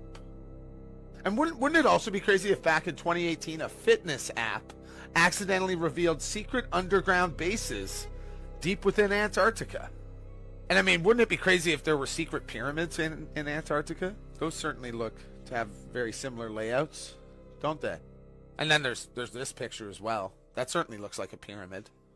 Wouldn't it be crazy that after it was revealed there appears to be some sort of secret tunnel cave leading to who knows what, Hollow Earth maybe? Google went and edited out that cave. Wouldn't it be crazy that if the entire world had signed the Antarctic Treaty, which pretty much prevents any country or citizen from freely visiting Antarctica? It also contains like 16 different no-go zones. Wouldn't it be crazy if Dr. Richard Byrd claimed there was unexplored land larger than the United States in Antarctica? He later died that same year, back in 1957. Next year, NASA was created, and the year after that, the Antarctic Treaty was signed. That's crazy. Do you guys remember the blob anomaly, the 80-foot wave radar mishap that happens like 3 or 4 times over the last year? Well, wouldn't it be crazy if it looks like that blob seems to originate from Antarctica? And I mean, wouldn't it be crazy if I suggested that maybe it's about time the rest of the world and people realize or understand or be told what the hell is going on in Antarctica? I must admit that Antarctica is something that causes a lot of questions for me. Just like the COVID, when you have all of these countries coming together and agreeing on something and saying, oh, we will not do this or we will not do that, and everyone signs, it's kind of weird. And I mean, there's a lot of parts of Antarctica that are weird. That little church where the presidents go and visit. He was talking about the Second World War, but later on, when it was the race to space, the first race, from what I understand, was a race to create a satellite. And supposedly Russia succeeded first, which I think they did not succeed. And because they weren't able to succeed and figured out that maybe space travel was not possible for any way, shape, or reason, instead of continuing when the United States said, oh, we will put a man on the moon before the decade is over, instead of them trying to put a man on the moon, from what I understand, they went 9 times in 9 years to Antarctica. I don't know, food for thought. Some people say that because they reached a limit on the top, they tried to go find the limits on the side. But I mean, you know, your opinion is just as good as mine. So let me know what you guys think down below about Antarctica. Everything normal? Something weird? Let me know what you think down below. Let's keep on rocking. Yeah, I've been watching anime all my life, but to see somebody do some crouching tiger, hidden dragon type shit, some anime, and she hit that bitch on photograph, that shit raw. Even just plain increases and reduces. When it's like on steroids, it dramatically increases. So here we are at the Bilderberg meeting to say, any other ideas?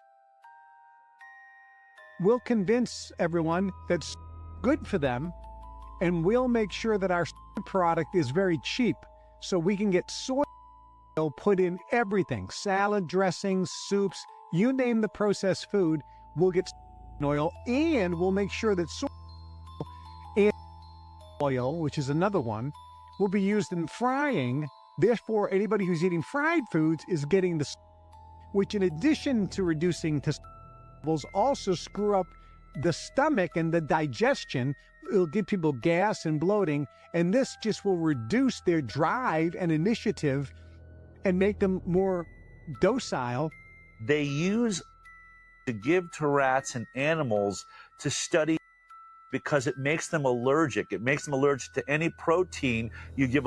If you give a monkey eggs, it will immediately become allergic to eggs. So they can study egg allergies. They do the same thing with nuts in animals and rats. Yet they're putting this in and not imagining what if my baby has some peanut butter in their belly when they got this. Just train their immune system to say allergy from here on out. These are the things that we're looking at. Never been tested. The safety, everything we know is in animal studies, and it tells us this stuff is incredibly for human beings, and we're 10 times the rate of an oral study into a day one. It's absolute madness. To be honest, ever since I've been young, I've always wondered why certain people are allergic to things, and when I looked into it, I was never satisfied with the answer. It seemed like it was more guesswork than anything else. This is actually one of the best theories that I've ever heard regarding it, that it would be like a trauma to the system, that the system would associate to that food or that thing, and then afterward would create a reaction of protection whenever that food was introduced. Very interesting. I'm not saying it's true. I'm just saying it's one of the best theories, because when you look at it, it's like it became more and more common, people being more and more allergic to things, but I never quite understood why, how. And even when you go to the doctor, it's not like it's a blood test. They literally put the things on you and they see if you have a reaction to it. So it's like, it's guesswork. It's pure guesswork. So it doesn't seem like we have a grasp on what the concept is. So this is actually, one of the best theories I've heard. Do you guys have another one? Let me know down below. Maybe I'm just ignorant, but I'd like to know a bit more about this subject. So don't hesitate to write it down below or send me the video, and let's keep on rocking. Play fair in a game where others cheat. Machiavelli. How many of you are playing fair in a game that the system has already rigged against you, honey butter? It's called moral entrapment. When you draw a false standard of morality around someone, knowing they will inevitably cross it, and then you gasp in shock when they do. Machiavelli taught us if your opponent cheats, the entire structure of the game has been rearranged subconsciously. It is your job to notice this rearrangement, and instead of calling it out, to play by these new rules. You can commit tax fraud. In the Middle Ages, you would have these Catholic bishops, who would sell these things called indulgences. An indulgence limits your time in hell in the afterlife. If you can use fear and guilt against a human and they're susceptible to it, then you own their mind. The irony is many bishops and priests in the Middle Ages weren't even bishops and priests. They were buying their way into power. So many people were convicted of heresy for no reason other than to socially humiliate them and to teach them that they should be tithing to the church. And if you were a heretic, you were socially outcasted, persecuted, or beheaded. But the irony is, as Machiavelli mentioned, that the system itself is corrupt, yet the standard human still believes in playing well within the means of the system. Mr. Beast, Bill Gates, Leonardo DiCaprio, my pet fish, what do they all have in common? The moral brag. The moral brag is a key part of moral entrapment in the West. Having humans who act like they are morally superior creates a gold rush for moral attention. So false morality becomes a currency. This is why so many people film themselves helping the homeless. They are trying to gain unseen social credit. One would ask, where then lies the real morality of long ago, and does it even exist? And I would say it lies beyond the bishops, the fake celebrities, and the fake philanthropists, and inside your very body where God lives. Genuine morality, therefore, is witnessed by the source of all creation and has to be something that you come to terms with yourself, with the Creator. God or source sees all moral obstruction, because what Machiavelli didn't mention is this: when something as sacred as morality is used the wrong way, there will be consequences. Do you agree? Let me know below, love. Machiavelli. Like I say, it feels like the minority are the ones yelling the loudest. So on the platforms, it seems like that's the only voice heard. But I think that's because most of the people are just good people with moral decency. And even if they get cheated on, even if the system doesn't follow the rules, because they believe that that's right, they keep on following the rules. And I think that's why we get the lower hand. So what she's saying kind of makes sense, where if you see that the rules have changed, you must now operate by those new rules. Kind of makes sense, which would be how revolutions are born in a way, you know, when you realize that the social contract has changed, so your behavior must change until the social contract becomes acceptable for all sides, a normal business transaction. But basically, the point that I'm making is that I think 90% of us are just good people, don't want problems, want to take care of our family, and I think they use that against us. Let me know what you guys think down below. And that's a wrap for today, familia. Whether you're tuning in with the sunrise or you're posted up after midnight, I appreciate your time, your energy, your curiosity. And don't forget, this isn't about truth or fiction. This is about perspective. If this sparked a thought, a laugh, a deeper question, then we did our job. So drop your thoughts in the comments, keep the convo alive, like, subscribe, and don't forget to hit that bell if you're riding a wave, because we're just getting started. So until next time, stay grounded, stay weird, stay critical. I'm Adam Strain, and this has been Adam Strain Reacts. Peace! Now it's time for us to link up. Really think we on the brink up. Making a change from living this strange. Living this strange. Making a change from living this strange. Yeah. Nudge your water glass to you using its lamp snout. That it might actually be alien technology scoping us out. Around and shows that everything is priced in grams of gold. I'm gonna skip it. I was sleeping, had to wake up. Why? Every reason I could think. What's up, YouTube? Today, we'll be looking at disturbing TikToks that'll make you question reality. So without further ado, welcome to Adam Strain Reacts. Let's get her done. All I want to know is how I can bet some money on this, because this game is pretty cool. I mean, it's a mixture of a lumberjack, geometry, and an ice cold cools. And the goal is pretty simple. Land the log on the beer. I'm not gonna lie to you. I'm putting all my money on Paul Bunyan III here, because his skills are on a whole nother level. Me and the devil walking side by side.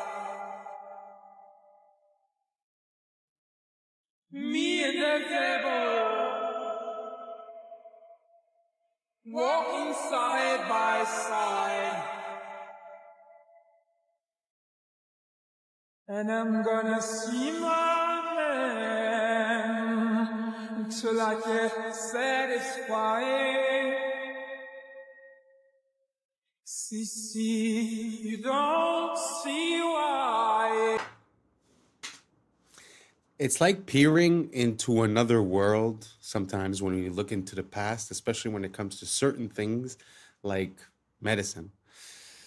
It's so interesting to see how we've replaced using natural elements and we've decided to synthesize the same compounds found in nature so that we could copyright them and make money.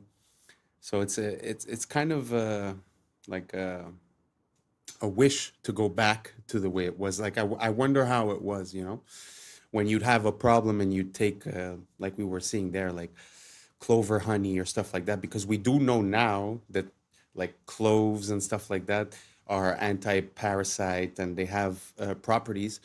So I don't know why we decided to change. I suppose it's for money, but I wish we could go back, because from what I understood, when they changed the education system, and the people that were running the oil companies realized that they could sort of use oil-based components to create medicine, that's when we started seeing all the pills and all the things that were synthesized. So it feels like it was done out of a bad intention, and it wasn't for the good health of the people. So let me know if you guys think the same way. And if you don't, let me know why down below. And let's keep on rocking. Did you know that one of the world's most beautiful gems is created as a defense mechanism? A natural pearl begins its life when an irritant, like a grain of sand, gets trapped inside an oyster. To protect itself from the intruder, the oyster begins covering it with layers of a substance called nacre. Over several years, thousands of these shimmering layers build up, transforming a simple piece of grit into a smooth, lustrous pearl. I've become obsessed with this kind of thing. Apparently, as part of the display at IKEA furniture stores, they have just a fake door printed on a background, but you see this wear pattern from where hundreds of confused customers have tried to open the fake door. So the thing that I've become obsessed with is really weird and interesting wear patterns, like this photo from a laundromat. And you can actually see at head level where all of the dye and the grease from people's hair has created like this ghostly stain over the decades. If you've been to a gym, you've probably seen this wear pattern on their bench press machine where they slide the peg into the weight they want, and you can see like a bell curve distribution of what weights people choose. I really like this one. This is an old-timey shop that's got one of those bells over the door that tinkles when somebody comes in. And over the decades, the millions of door openings has worn a hole all the way through the door. I'm getting these off of a subreddit called R Well Worn. And they have thousands of these. Like, here's the restrooms at this person's engineering school, and you see the difference in the wear pattern between the men's and the women's. Here's where this person's hairdresser is slowly wearing a hole in the floor. Here's the keys on an antique organ that have been worn down over the last 170 years. Here's a TV that played CNN every day for 2 straight years, and you can see it created a ghost image where the reporter stands. And, of course, the obligatory bronze statue where tourists cannot resist grabbing this guy on the butt. None of you realize how weird this is about to get. If you couldn't tell what was going on in that clip, I will explain it. But let me say, we are the last generation for which the stuff in our house is not alive. This is a prototype lamp made by Apple that has AI, but doesn't just let it respond to voice commands. This AI in this machine lets it get sad when you disagree with it. If you set an alarm for it to remind you to drink water while you're working, it won't just sound a tone, it will nudge your water glass to you using its lamp snout. When you play music in the kitchen while cooking, it will dance along to the songs. I am telling you right now, when it comes to AI for the average person, this is where the money is. It does not take much at all to convince us that an inanimate object is alive. If you just stick googly eyes on a Roomba, most of us will get upset if a guest kicks it. But the next generation of children will be raised in homes in which they will treat many objects as members of the family. Ask all the parents who bought Moxie, an AI-powered toy that then went dark when the company went out of business, and then had to talk to their kids not like a toy had stopped working, but like a pet had died. I am dead serious when I say that most of the people watching this video will live long enough to have an argument with your car. You are going to feel some measurable amount of distress because you think your refrigerator is mad at you. You will absolutely know someone whose best friend is their lamp. And all of these will be available for a one-time purchase to get the object. But to keep it alive, that will be a subscription. Very interesting. I'm not sure that we're there yet. Like, they've been releasing like these robots, and when you look at the ad, it looks like the robot is acting on its own independently, but really they have people logging into it and sort of teaching it how to move. I wonder if it was the same thing that we were seeing with the lamp. Now, the question that I have is, will we get there eventually? That's more the question that makes sense. And what do you guys think about the fact that these items can have, let's not say consciousness, but let's just say that they interact with you? Do you guys find that cool? Do you guys like that lamp? Me personally, I find it's too much. A lamp for me is to create light. I don't really need much more. But do you guys think that it's coming? Do you guys think that these robots are really going to be able to be self-sufficient and to be independent, and that it's going to be, you know, safe enough to roll out on a massive scale? Is more the issue. Because of course you can make a robot, but if the robot hurts people or stuff like that, it's not going to work. So let me know what you guys think. Do you guys think we're there now, in 5 years, 10 years, 20 years? How do you guys see it? Let me know down below, and let's keep on rocking. 32 years old. 32 years old. Give him a kitty. Give him a dog. Bro. Say go night night. Go night night. Oh my God. Why didn't he do it? Why didn't he do it when I said it? That's the one that really trips your mind. Yeah, that out. is crazy. Handstand in the back somersault? Sure. Phineas. Handstand in the back somersault, dude. No way. No way, How about bro. this one? How about this one? Birdie juggling. You ready for birdie juggling? Don't try this at home. They don't like it. Please don't drop him. Oh, I don't drop him. I've had him for 32 years. Jesus Christ. Bro. Catch him. Oh, shit. Oh, shit. Bro. Crazy, One more. dude. Give him a shot. No, please don't try. No, just go. No, bro. Crazy. On your shoulder, boss. There you go. Turn around and let him get a shot again. Oh, okay. Please don't hurt me. I didn't do anything to you. I didn't do anything to you. Dude, that's so beautiful, the bond that humans can create with animals. 32 years. Can you imagine sharing 32 years with a being like that? Like 10 years with a dog is the end of the world, you know? But I cannot imagine 32 years. It's an amazing relationship that they seem to have, full of trust and full of love. Truly beautiful, inspiring. Have you guys seen any other type of animal like that that is in complete like synchrony with its owner? Let me know down below. I like to see that. Let's keep on rocking. You guys, Apple has just released a digital ID for identification and US passports. Here we go. Now, reports say they will be merging their biometric security with encrypted ID storage and plans to replace your physical IDs across airports, apps, and businesses.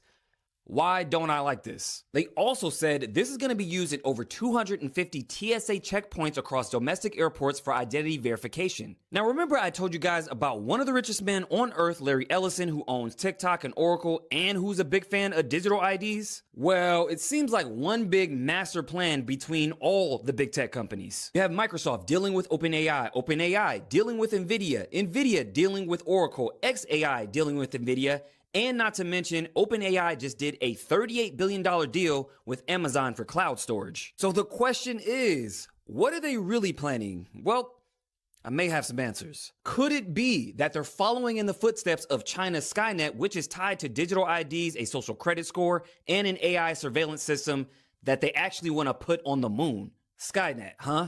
Why does this sound familiar? That's because it's the same name as the killer artificial intelligence in Terminator, Skynet. I'll say it once and I'll say it again. It's always in the movies. Make sure you guys go to my YouTube, Maverick Approach, where I do more breakdowns on this, but let me know what you guys think about all this down below.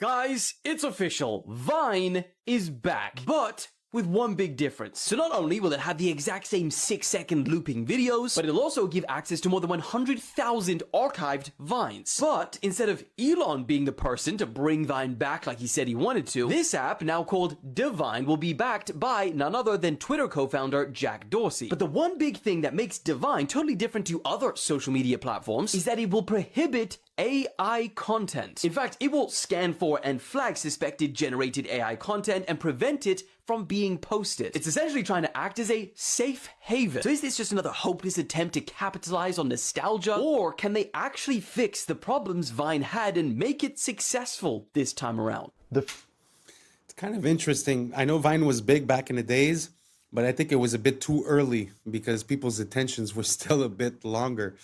But it kind of makes sense that they're thinking about bringing it back because now we see the short form content on TikTok, millions of views on a 6-second video. So it's very interesting. But the fact that they want to bring it back without the AI kind of gives it a new purpose. And it kind of brings up a question, you know, because AI showed up and got adopted massively while we were using the same platforms we were using the year before. But because Vine would be, you know, a new platform, then they would put this rule in. Very interesting. What do you guys think about that? A whole platform without AI. Do you guys think that might just save a little bit of like a little part of the internet to keep it real without bots and without AI? Or do you guys think that it's not going to work and that it's just a flop? Let me know down below, and let's keep on rocking. Freakiest thing that sounds like a weird conspiracy theory but actually is real is right here. Because if you walk down the street and saw somebody holding up a handmade sign saying they are putting chemicals in the atmosphere that makes people do evil things, they are literally driving us crazy and making us kill each other, you would absolutely write that person off as a crackpot. But it happened. Everybody agrees that it happened. In fact, I bet there's at least one person watching this right now who doesn't understand why at gas stations the pumps say unleaded. Like, why would they have lead in them in the first place? And why would you sell it on the basis of not having it? The reason is wild and terrifying. First of all, we used to put lead in everything. It's incredibly useful. We used to make water lines out of it, and cookware, and paint, even cosmetics. And back when automobiles were first becoming popular in the 1920s, they started putting lead in the gasoline. The reasons for it are technical. It helped with engine wear. The problem is that lead is toxic, but it is toxic in very subtle ways. It usually takes a lot of exposure over a long time to see the effects. And a lot of the effects are neurological. And so as there were more and more cars on the road putting more and more lead into the atmosphere, everybody started getting exposed to lead. Keep in mind, if it's in the atmosphere, it means it gets onto the crops and in the soil. And lead exposure, especially in children, causes problems with things like impulse control. You get increased aggression, you get lower IQ scores. So here's the graph. The blue line is lead in the atmosphere. The brown line is the violent crime rate. And you can see the point where governments finally started to ban lead. That's why it says unleaded on those pumps.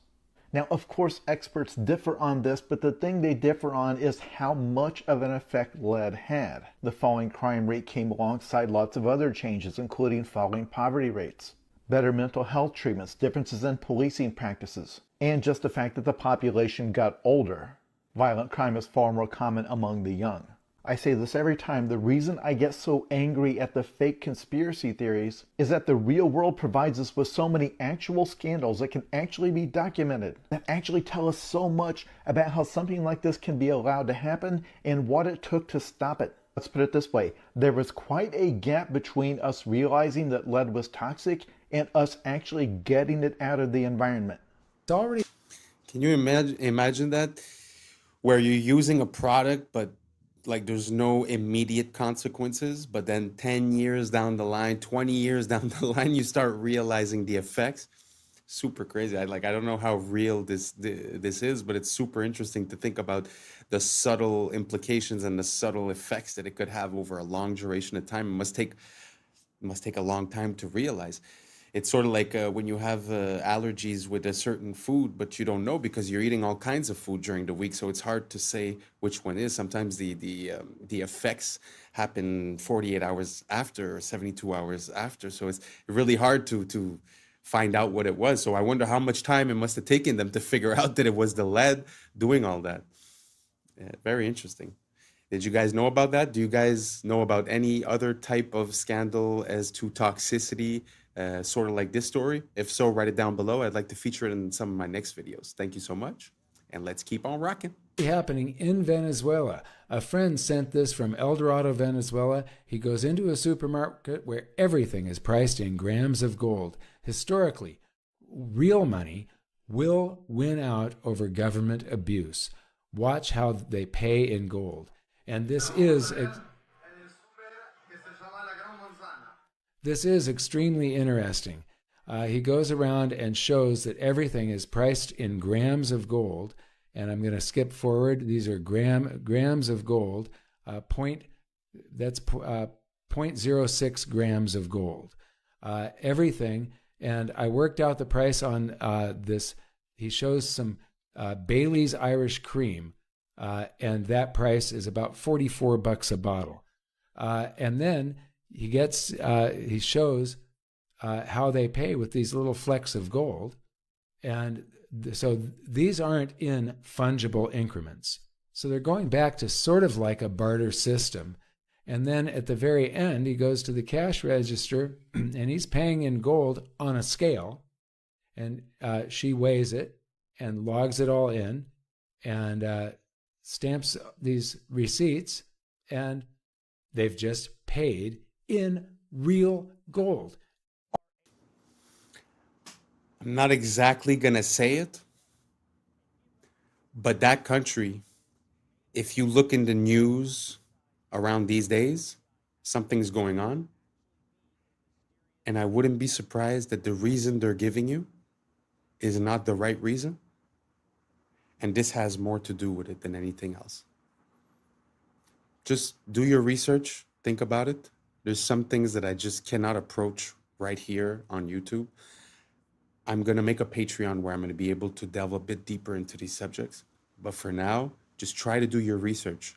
Look up that country, see what's going on today, and try to see if there's a correlation between what we just saw and the reason why that's happening. Let's keep on rocking. Are aliens headed for Earth right now, today? A theoretical physicist says the answer is maybe. He suggests a Manhattan-sized object known as 3I Atlas could actually be a mysterious alien spaceship. Consider a black swan event, an event that you put a small probability for it happening, but you look at anomalies in the data and say, look, the implications are so huge, we have to consider it. And therefore, we should consider the possibility that things like us existed long before us. All these civilizations that had their history initiated billions of years before ours could have done it. And all we need to do is to check. You know, all of these are interesting indications that may imply that some intelligence designed the trajectory. So, and the editor said, no, no, no. The paper will not get published unless you remove that sentence. Wow. As the most enigmatic interstellar object ever discovered enters its most critical phase, perihelion, an unprecedented stream of data is arriving from multiple space observatories in real time. On October 29, 2025, at exactly 7:47 a.m. Eastern Time, Atlas reached its closest point to the Sun, marking the climax of its passage through the inner solar system. What has unfolded since that moment is leaving astronomers in disbelief. Astrophysicist Avi Loeb has just released findings documenting a rapid and sustained surge in brightness that vastly exceeds the rate exhibited by any known Oort cloud comet at comparable solar distances. Even more baffling, the object now emits a distinct bluish hue, bluer than the Sun itself. Researcher Avi Loeb has officially labeled this phenomenon as the 9th anomaly associated with this extraordinary interstellar visitor. Professor Loeb wasn't finished. He went on to talk about a Manhattan-sized interstellar object. He's been on the show talking about it a lot. Professor Loeb suspects that it might actually be alien technology scoping us out. What's NASA potentially hiding about 3I Atlas? The news yesterday was that this object came closest to the sun, and it received a huge amount of heat from the sun. And the latest report indicates that it became extremely bright, much more than expected for familiar comets. It actually is bluer than the sun. It should be redder, and any dust. But so what does that mean, Avi? What does that mean if it's hotter than the sun? We have another anomaly. His question now reverberates throughout the scientific community. Could this object harness an internal energy source that surpasses the temperature of our star? What these instruments have revealed simply should not exist according to current physics. The latest readings from the Stereo A, SOHO, and GOES 19 coronagraphs taken between September and October indicate an anomalous and unexplained brightness increase. Such an effect cannot be accounted for by reflection, sublimation, or any known natural process. To grasp the magnitude of this finding, it's worth noting that standard Oort cloud comets never exhibit this behavior. None show a sustained exponential rise in luminosity under comparable thermal conditions. Even the researchers involved in the new analysis concede that the reason behind Atlas's rapid brightening remains entirely unknown. We have to attend to the possibility that it might not be natural just because the implications would be huge for humanity. In a case where you have a visitor to your backyard, the visitor might enter through your front door. That's a situation where there is an important threat to humanity, and therefore even low probability events have to be taken seriously. NASA did not think as of yet about the possibility that an object which has some technology in it might be in the sky. NASA is not the most accomplished space agency in the Milky Way galaxy since the Big Bang, 13.8 billion years ago. So if there was another NASA-like agency around an exoplanet billions of years ago, their gadgets could have arrived at our backyard by now. And that's enough time for gadgets from other civilizations to have reached us. So we should be open-minded when we see new objects that are anomalous. What I'm about. Oh, that's a lot. Sorry, that was a bit long. But I haven't been featuring many of the videos for 3i Atlas because it's all little pieces of information, but really at the end of the day, it's not much. This was like a compilation of different different ideas and different theories. So what do you guys think? You know, because if I'm not mistaken, a year ago, it was all about the drones in New Jersey. There's aliens here, aliens there, aliens everywhere. Now the aliens aren't here anymore. Now they're there. I don't know. I'm having a very hard time. Do you guys think that these are aliens? Like, I don't know. I need more information. If anyone has any, more information on this, something that would convince me otherwise, or something that would make the case a bit more strongly, let me know.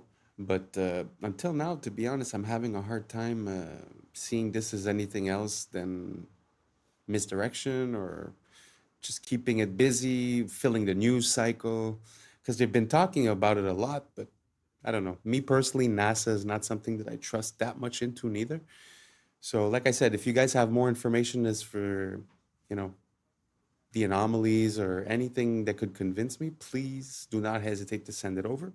And let's keep on rocking. We're almost done with this one. That to tell you seems too stupid to be true, but unfortunately it is. San Francisco has a street called Main Street, and you're going to say, so what? Every city has a street called Main Street. But here's the thing. Their Main Street, unlike all of the others, is named after a guy, Charles Main. Look it up. And there are a bunch of examples like this, many of them even dumber. I mean, imagine becoming wealthy and prominent enough that a major city names a street after you that nobody knows because your last name happens to be Main. Just outside of Chicago is a lovely place called Waterfall Glen, and I swear this is true. While it does have waterfalls, it is named after Seymour Budd Waterfall. The Los Angeles neighborhood of Westlake is not named that because it's in the west or near a lake, but is rather named after Henricus Wallace Westlake. But wait, these only get worse. Burns-O-Matic torches are not called that because they are machines that burn things, but rather after founder Otto Burns. Even though Taco Bell has a bell in the logo, it is actually named after founder Glenn Bell. Which I guess makes sense because what is a Taco Bell? Did we think that it was a bell made of taco? Before merging with Costco, there was a rival chain called Price Club. Not because you can join a club to get lower prices, but after founder Saul Price. Some of you already know that German chocolate cake was not in fact from Germany, but was named after Samuel German. It was named after him because he developed a specific type of baking chocolate. He developed that chocolate for Baker's Chocolate Company. And Baker's Chocolate is called that not because it sells chocolate for bakers, though it does, but rather because it was founded by Dr. James Baker. I've saved the most infuriating one for last. All of the internet runs off of Google's search algorithm called PageRank. This is the algorithm that ranks the web pages. So of course it is called PageRank because it's named after Google founder Larry Page. Wow. What are the odds? What are the chances? But that's super funny, especially that example about, they name something after you, but no one knows because it's Main Street.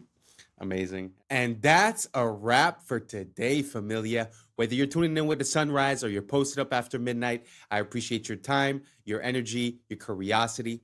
And don't forget, this isn't about truth or fiction. This is about perspective. If this sparked a laugh, a thought, a deeper question, then we did our job. So drop your thoughts in the comments, keep the convo alive, like, subscribe, and hit that bell if you're riding a wave, because we're just getting started. Until next time, stay critical, stay weird, stay grounded. I'm Adam Strain, and this has been Adam Strain Reacts. Peace. Now's the time for us to link up. Really think we on the brink up. Making a change, we're living this change. Living this change. Making a change. I'm living this change.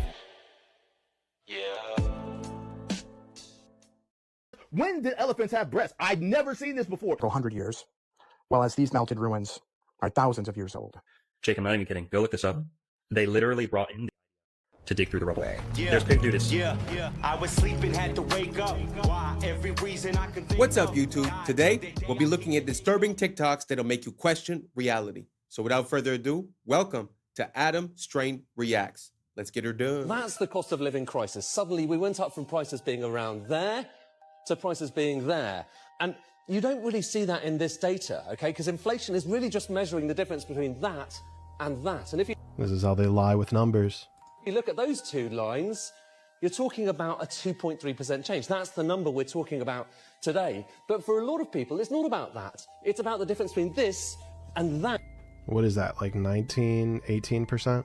And when you look at the difference between this Yeah. and that, that's 20%. And I think that's the dichotomy here between these inflation numbers where it looks normal and this, which is really not normal at all. Not to mention how they change the basket of goods that they use to mark inflation against, such that they can make the numbers look smaller. It's all a ruse to make you feel like you're going insane, when the reality is that they're trying to manipulate the reality of what you see. In order to fix this, join me and the American Congress Party.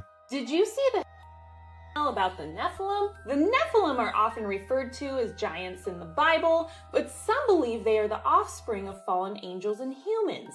Sounds crazy, right? Well, email here requesting documents pertaining to the resurrection chamber of Gilgamesh, the location of his body, and the location of the buried Nephilim.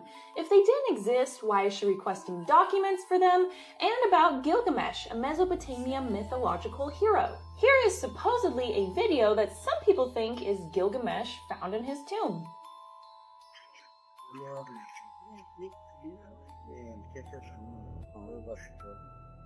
Now, who is to say whether this video is real or not, but with how weird reality actually is, I'm not going to immediately doubt it. We live in a very scripted and twisted reality, and truth is hidden if you're not in the club. But I don't know, I'm just a conspiracy theorist. Let me know what you think. That is kind of interesting because they like to make people seem a bit crazy when they inquire about these types of things, but how come the people that govern us also are inquiring about these things? We've heard about stories about when they went into Iraq that they were basically trying to take control of the ziggurat of Ur. We've heard about a lot of things, and one of the first, stops when they go into a new place often seems to be the museums and the ancient artifacts. And that kind of reminds me of the times of the Nazis when they used to do the same thing. They were on like a mission to find occult teachings and occult practices and relics and stuff like that. So again, very interesting question that she raises. How come these people that lead us are sort of talking and looking for these things as if they believe in it? Let me know what you guys think down below. If you guys have any supporting information, let me know. I love to look into this type of thing. So let's keep on rocking. You watched the Hunger Games and you sided with the Resistance. You watched Star Wars and you sided with the Resistance. You watched The Matrix and you understood and sided with the Resistance. When it's fiction, you understand and you side with the Resistance. Yet when it's happening to you in real life, right now, in the news, in the world, right now, you refuse to see it when it's the reality that you are living in. Would you like a free water? Yeah, I'll take the free water. Here you go. What company is this? It's called Free Water. It's free because we put ads on the packaging. Free? Is it crappy water? No, it's the best water. It's natural spring water. Other people buy similar water for a couple bucks. We give it away for free, and we also donate 10 cents per water to charity. Charity? Which charity? Right now we're donating to Well Aware. They build water wells in Africa, and they have a 100% guarantee on their work. How much does this cost? To advertise? To advertise. Or drink it? Both. Well, drink it, it's free. You don't owe us any money. To advertise, about $1 of water total for all of it on those boxes. Okay. How do I contact you for advertising? The website is freewater.io. Go to the advertiser page. Do you have a card? The water's a card. Oh, all right. Yeah, Well, scan that QR code. Sweet, I'll take it. Have a great. I mean, I'm not trying to make everyone jump on the same idea, but man, that was pretty revolutionary, no? Water is the one thing that everyone needs. You're giving it out for free, and it's the advertising, and it's also, you know, the business card. So I don't know. I found that super interesting. If you guys have any ideas like that, let me know, because I feel like that is the future of marketing. People are just so tired of being blasted left and right with all these ads that no one really cares about. That something like this, I think, could go a long way. I just found it was an interesting idea. I wanted to share it with you guys. Let's keep on rocking. This video is going viral on Twitter right now, but not for the reason you might think. This is a professional of this skyscraper somewhere in the United States. The problem is, many people notice a similarity to it in regards to something that happened 20 years ago. Here we have a lesser known angle. That one didn't get hit. They said it was from fires. But the fires in Hong Kong, 7 towers caught fire. They burned for almost 48 hours. And none of them collapsed to their own footprint.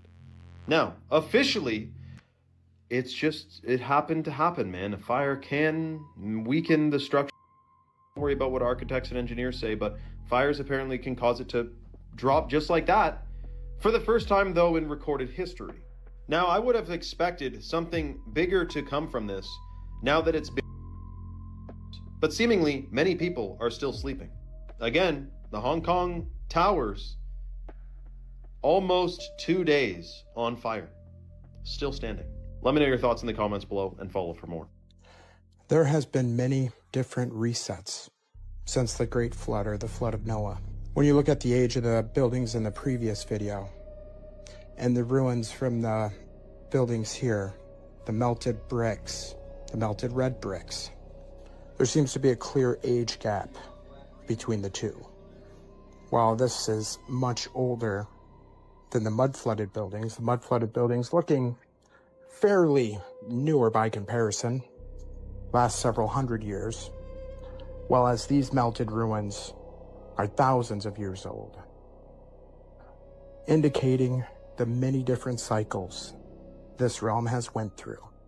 Since the Great Flood, or Flood of Noah, the theory is we're looking at about 6 or 7 resets here that happen about every 150, 200 years, kind of like clockwork.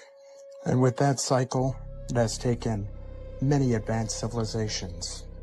Think back in the stories of Atlantis, told throughout ancient time. After that, the Tartarian Empire. Just look at these structures, clear evidence of melted, deformed stone and brick. That is not some ancient design choice of hammer and chisel. History is nothing more than a set of lies agreed upon. Question everything, friends. Until next time. Man, do I love looking into ancient history. I mean, even if you had an excuse for 1, 2, 3 of those pictures, man, it's so anomalous to see all these, you know, all these temples within mountains, or the bricks being melted, or sometimes you don't even know where the mountain ends and the castle starts. I just find it so interesting. If you guys have any good footage, send it over and I'll feature it in the next video. Let's keep on rocking. So quickly, I'll go through this. 2-year war, over 60 million tons of rubble there, and tens of thousands. Pour eux, les débris comptent plus que les vies humaines, parce que ce n'est pas une guerre, c'est un nettoyage. One of the great honors for me has been working with Steve. Steve, qui l'année dernière nous expliquait travailler sur son plan depuis 2 ans. Been working on master plans for the last 2 years. So there are plans already. Au WEF, les plans de reconstruction existent avant la guerre. We have plans already. We have a master plan already, and we're working together on it. And I think if the world saw the progress so far, they'd be pretty impressed. Et on attend que tout soit détruit pour signer la paix. Comme ça, on peut reconstruire sans résistance. We have created a sense of hope for what the future can bring. On félicite ceux qui ont créé le problème. I am so honored.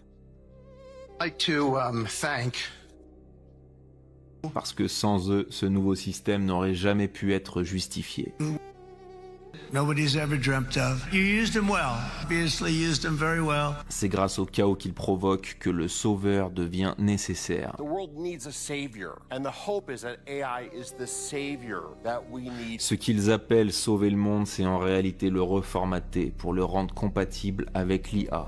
this vision for the future as an example of what's possible in other parts of the world. Il nous parle de paix, mais la paix ici, c'est l'absence d'imprévisibilité humaine, l'absence de liberté. Et c'est exactement le but d'une smart city, une ville sans âme, où tout est mesuré, tout est prédit, où l'humain n'est plus un être vivant, il devient une donnée. Regardez le plan, zone industrielle intelligente pour Musk. Donc en réalité, ce qu'il construit, c'est un monde post-humain. Are there aliens among us? I am one. Quand il parle d'alien, il ne parle pas d'extraterrestre, mais de conscience inorganique. Parce que l'alien, c'est la rupture avec le vivant. Et ils vous vendent votre disparition comme du progrès.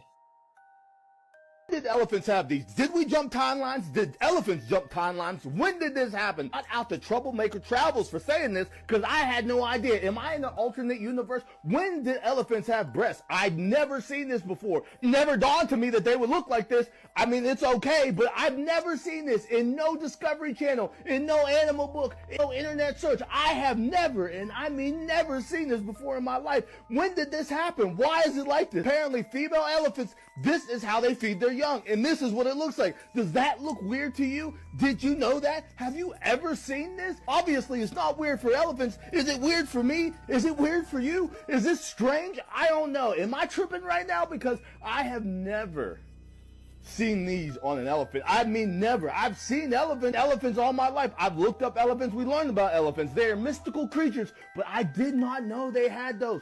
What are those? When did this happen? Am I the only one? Let me know on this one. I know it wasn't 5, but let me know on this one.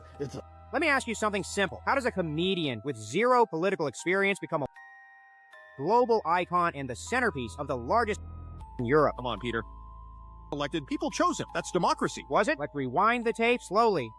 Wasn't a politician. No manifesto, no party background, no governing experience. He was an actor and comedian. Then comes the TV show Servant of the People. In the show, plays a regular guy who exposes corruption, goes viral, gets drafted by the public, becomes president. That's just fiction. Coincidence. Except the show was financed and broadcast by one of you oligarch, prime time slots, endless promotion, crossovers with news. The show didn't just entertain, it trained the audience. 1 year after the show peaks, registers a political party, same name as the show. Then he announces his real candidacy and still wins 73% of the vote. That's overwhelming support, though. Or overwhelming narrative control. And NGOs had already spent over $5 billion in Ukraine since 2014. Advisors embedded, NGO pipelines, media consulting. So what do you get? A leader with no independent base, no political past, no faction loyalty, perfectly dependent. But the invaded, what choice did he have? Isn't not so fast, Brian. By 2014, Western Baku in the capital. 8 years of shelling in the eastern region, over 14,000 before 2022. The peace agreements were signed to end the fighting, but were never fully implemented. So, or did the Ukraine was already ranked as one of the most corrupt countries in Europe before didn't fix that. It centralized it. Now look at the cost. Roughly 1/3 of the population displaced, millions gone. Most won't return, making it a demographic collapse. Is this your idol who let it all happen? And after the dust settles, debt, foreign ownership claims, resource concessions. So you're saying a managed territory, a dependency, a proxy battlefield paid for by lives, loans, and future resources. So ask yourself, did a comedian accidentally stumble into history, or was a character tested on TV, scaled through media, and deployed at the right moment? That's unsettling. That's the point. If a man can play a TV and then become one in real life, maybe the most dangerous thing isn't propaganda. It's the story some were trained to believe. That surprised me. I knew that he had done some acting or this or that, but the fact that he was playing a politician exposing corruption on a show a year before he got elected, man, that's crazy. That's straight idiocracy stuff. And it brings me to a point that I've been realizing is that, you know, back in the days, politics was like respectable, commendable, gentleman. And now it's like insults and it's like who got you more. So I feel like we're going halfway between what politics used to be and wrestling in a way, you know? So from now on, I feel like since we've had, you know, Trump, which was on TV and an actor, and Zelensky, I almost feel like it's going to be hard to go back to normal politics after. So we're sort of going to be caught into a democratic popularity contest type of thing where, you know, if you're a singer or you're an actor, well, you have more support because people know you. I don't know. I just don't think that's a good idea. Let me know what you guys think down below. Do you think that makes sense? Did you guys know that this guy was, you know, playing the position that he then assumed a year later? I mean, to me, it was a complete surprise. So anyways, let me know what you guys think down below, and let's keep on rocking. Gosh, I don't know all the theories. I'll like share a theory and people are like, you didn't know that. I'm new to a lot of this stuff, okay? But let's talk about... So this guy, computer programmer, businessman, you know, very, very successful until he came across some information. Oh boy. That the he didn't like. Oh my gosh, this is crazy. But anyway, I saw this on Jake Shields' podcast. So I'll tag him below, but check this out. We all remember the apartment complex that just mysteriously into rubble. Yeah, just in wasn't hit by a plane. In North Miami. That was in that happened on the same night. Wow. And it's believed that he had an apartment or information stored in this one little apartment. And when that apartment building collapsed, they didn't let American response teams or like emergency teams do all the digging. Jake, I'm not even kidding. Go look this up.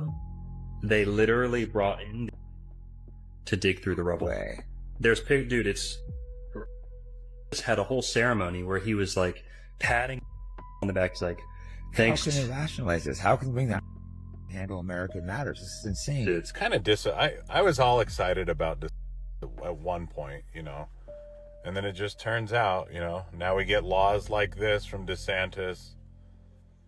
A new license plate's coming out in Florida that you can choose to get. Anyway.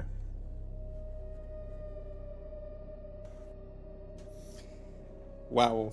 I mean, that to me, with perspective and hindsight and looking at the dates, not only the fact that it happened on the same day that he was offed, but just the fact that they brought in that organization on American soil to go through the rubble, man, you know that there's something up there.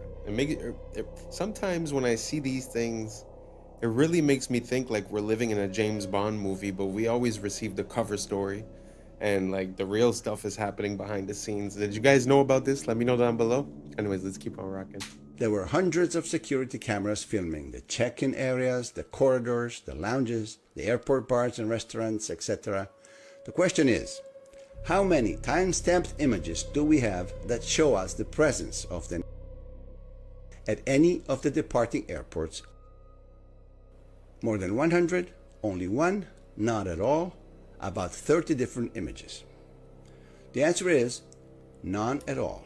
We don't have a single time-stamped image showing us even one of at the airports on the morning of.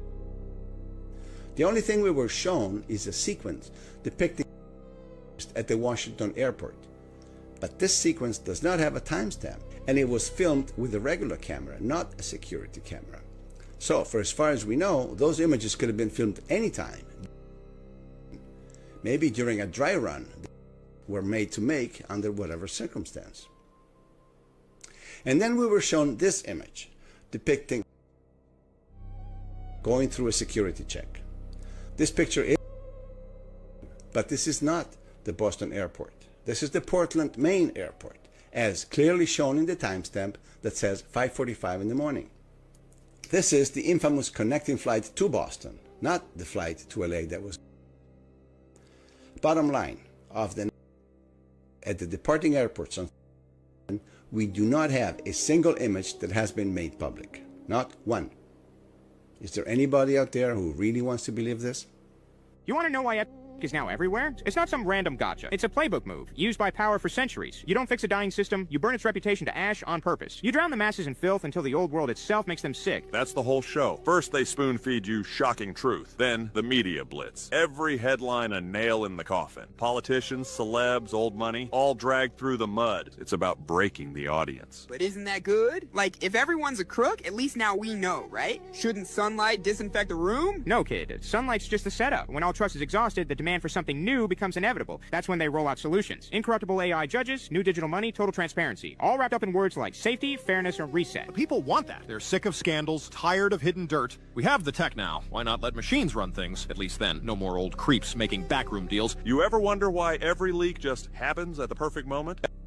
Drop right as the world economy wobbles, currencies crack, debts explode. It's called engineered timing, not coincidence. While everyone's busy binge-watching elite scandals, behind the curtain they're resetting the board. Old assets erased, debts written off, digital currencies quietly rolled out. The filth you see on your phone is the moral excuse for the next system. Look, the old world was corrupt, but this time it'll be pure. Trust us. They want you to beg for a leash. But isn't it good to wipe the slate clean? If everyone's guilty, doesn't it make sense to start from zero? At least now it's transparent? Transparent? You mean like a glass cell. That's the transparency you're signing up for. Every transaction logged, every move tracked. All under the pretext of protecting you from them. But now you're monitored, analyzed, managed. Remember this, in history, every total control started by exposing the last one. Scandal, outrage, necessary, reset. Then the new rules.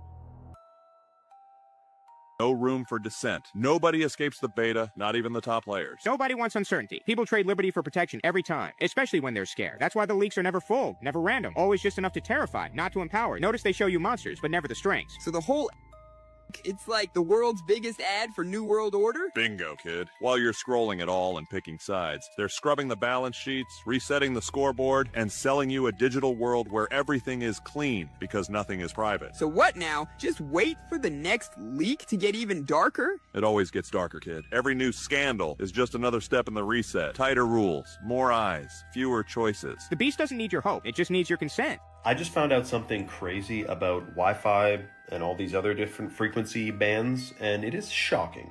Did you know that mold, which is in like 90% of people's homes, bathrooms, any other moist areas, basements, the growth and toxicity of mold is increased by electromagnetic frequencies like Wi-Fi.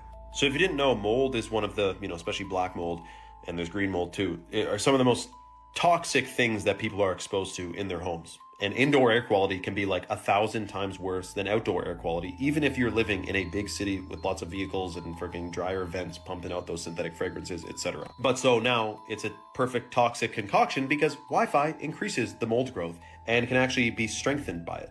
The production of biotoxins in mold culture increased more than 600 times after being exposed to ambient electromagnetic EMF frequencies.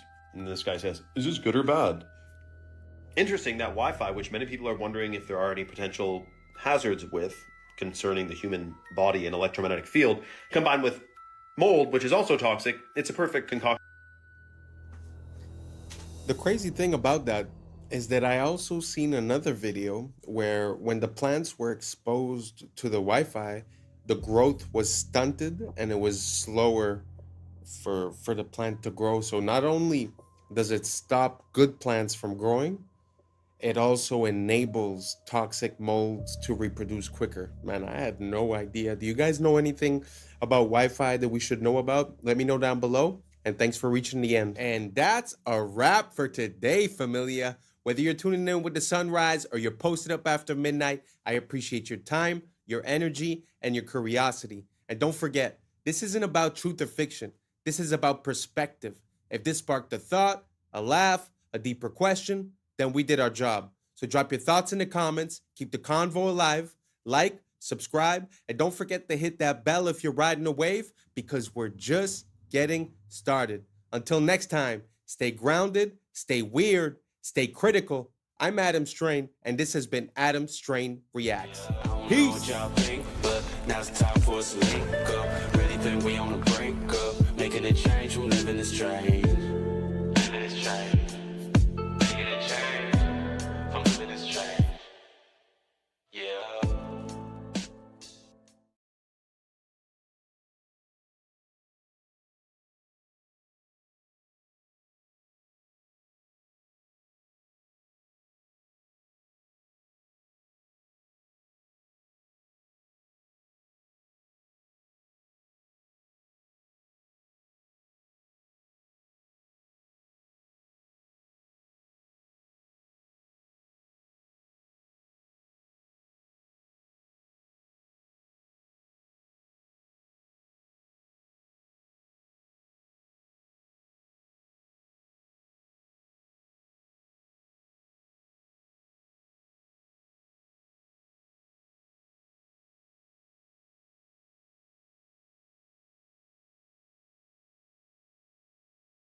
Number 322. You both were members of Skull and Bone. What does that tell us? Not much. Opioids are physiologically identical to humans, yet are not conscious and they can feel no pain. They can be used as meat for consumption. I was sleeping, had to wake up. Why? Every reason I could think. What's up, YouTube? Today, we'll be looking at disturbing TikToks that'll make you question reality. So without further ado, welcome to Adam Strain Reacts. Let's get her done. Coming straight out of the Galapagos Islands, it's the marine iguana, the only ocean-feeding lizard on Earth. Despite the look, its survival depends on the sea. Its diet comes from marine algae growing below the surface. When algae becomes scarce, it can actually shrink its body by reabsorbing bone to survive. But feeding in an ocean comes with a cost. The cold ocean strips heat from its body, forcing it back onto the rocks. Once you understand how it lives, the way it looks starts to make sense. Wow, I'd never seen that type of lizard. It makes me think that Godzilla might be more of a true story than we think because he looks exactly like Godzilla looks. Let me know if you guys agree, and let's keep on rocking. This past week, an MIT review, they want to do is take out the neural functions. It's a human without feeling, without thinking, without ideas. It's just what MIT calls in this review a spare body, a spare tire, bodyoids. MIT scientists want to grow human bodies dubbed bodyoids. Now, these bodyoids are physiologically identical to humans, yet scientists insist that they are not conscious and they can feel no pain. Scientists are stating that ethically sourced spare bodies could revolutionize medicine through things like organ donation. These bodyoids are not only intended to provide medical miracles, they can be used as meat for consumption. All right, so here's the article. So MIT Technological Review, it's ethically sourced spare human bodies could revolutionize medicine. Human bodyoids. So remember that word. And here it says, recent advances in biotechnology now provides a pathway to produce living human bodies without the neural components that allow us to think, be aware, or feel pain. And then maybe one day we'll be able to create spare bodies. Are bodyoids similar to body yachties? If they could get these cordyceps to control this, I'm sure you can see some body yachties. Wow. It's pretty intense. I don't know how I feel about that. Obviously, the fact that they're presenting it with the mention ethically sourced makes me think that it's less than ethical, first of all. But the only thing I'm going to say is if this is going to lower the amount of people that go missing per year, I might be willing to consider it. Let's keep on rocking.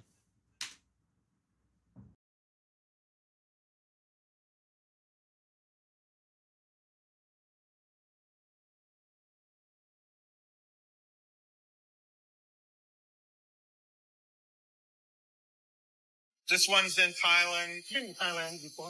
Beautiful. Beautiful. Beautiful. What comes with the island? There's a small villa there. You could practically build if you want. There's building space. Yeah, there's. Do the islands come with the children, or are the children imported out there? This island does have a small school. There are children. Okay, so I don't know if that was a stipulation. Yeah, if what countries are near to abduct them from? Cambodia, Thailand, Laos, Vietnam, Philippines. The Philippines. Oh, cool. The Filipinos, if they're not being a nurse, they're being your crew. Okay, so. True. Yeah, so. What age ranges? Below 10, It's probably a setup. It sort of looks like it's part of a reality show or like a prank. But the people do seem to be responding quite, I guess it's a manifestation of what people think is going on. Because from what I understand, the island that everyone's talking about might not be the only one that exists. So let me know what you guys think down below. You think it's possible that there's other islands and that situations like this happen? Do you think this is a real video? Me personally, I'm not too convinced. Anyways, let me know down below and let's keep on rocking. Oh my God. Oh.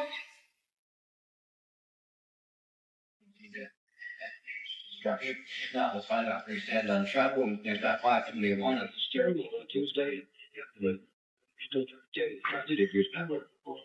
Well, you've been hearing all the air doors are closed around.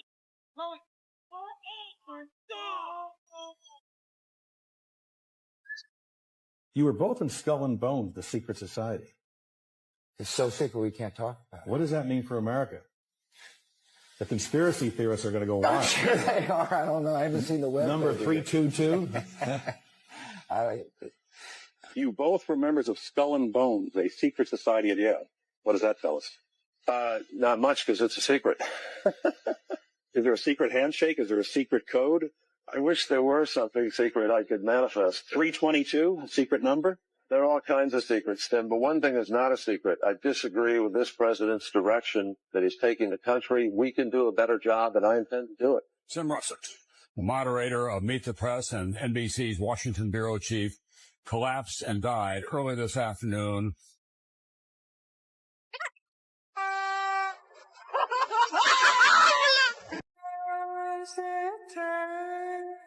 In your living room, no.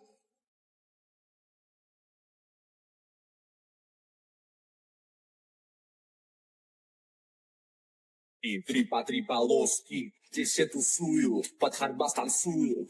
Трипа-лоски, трипа-трипа-лоски.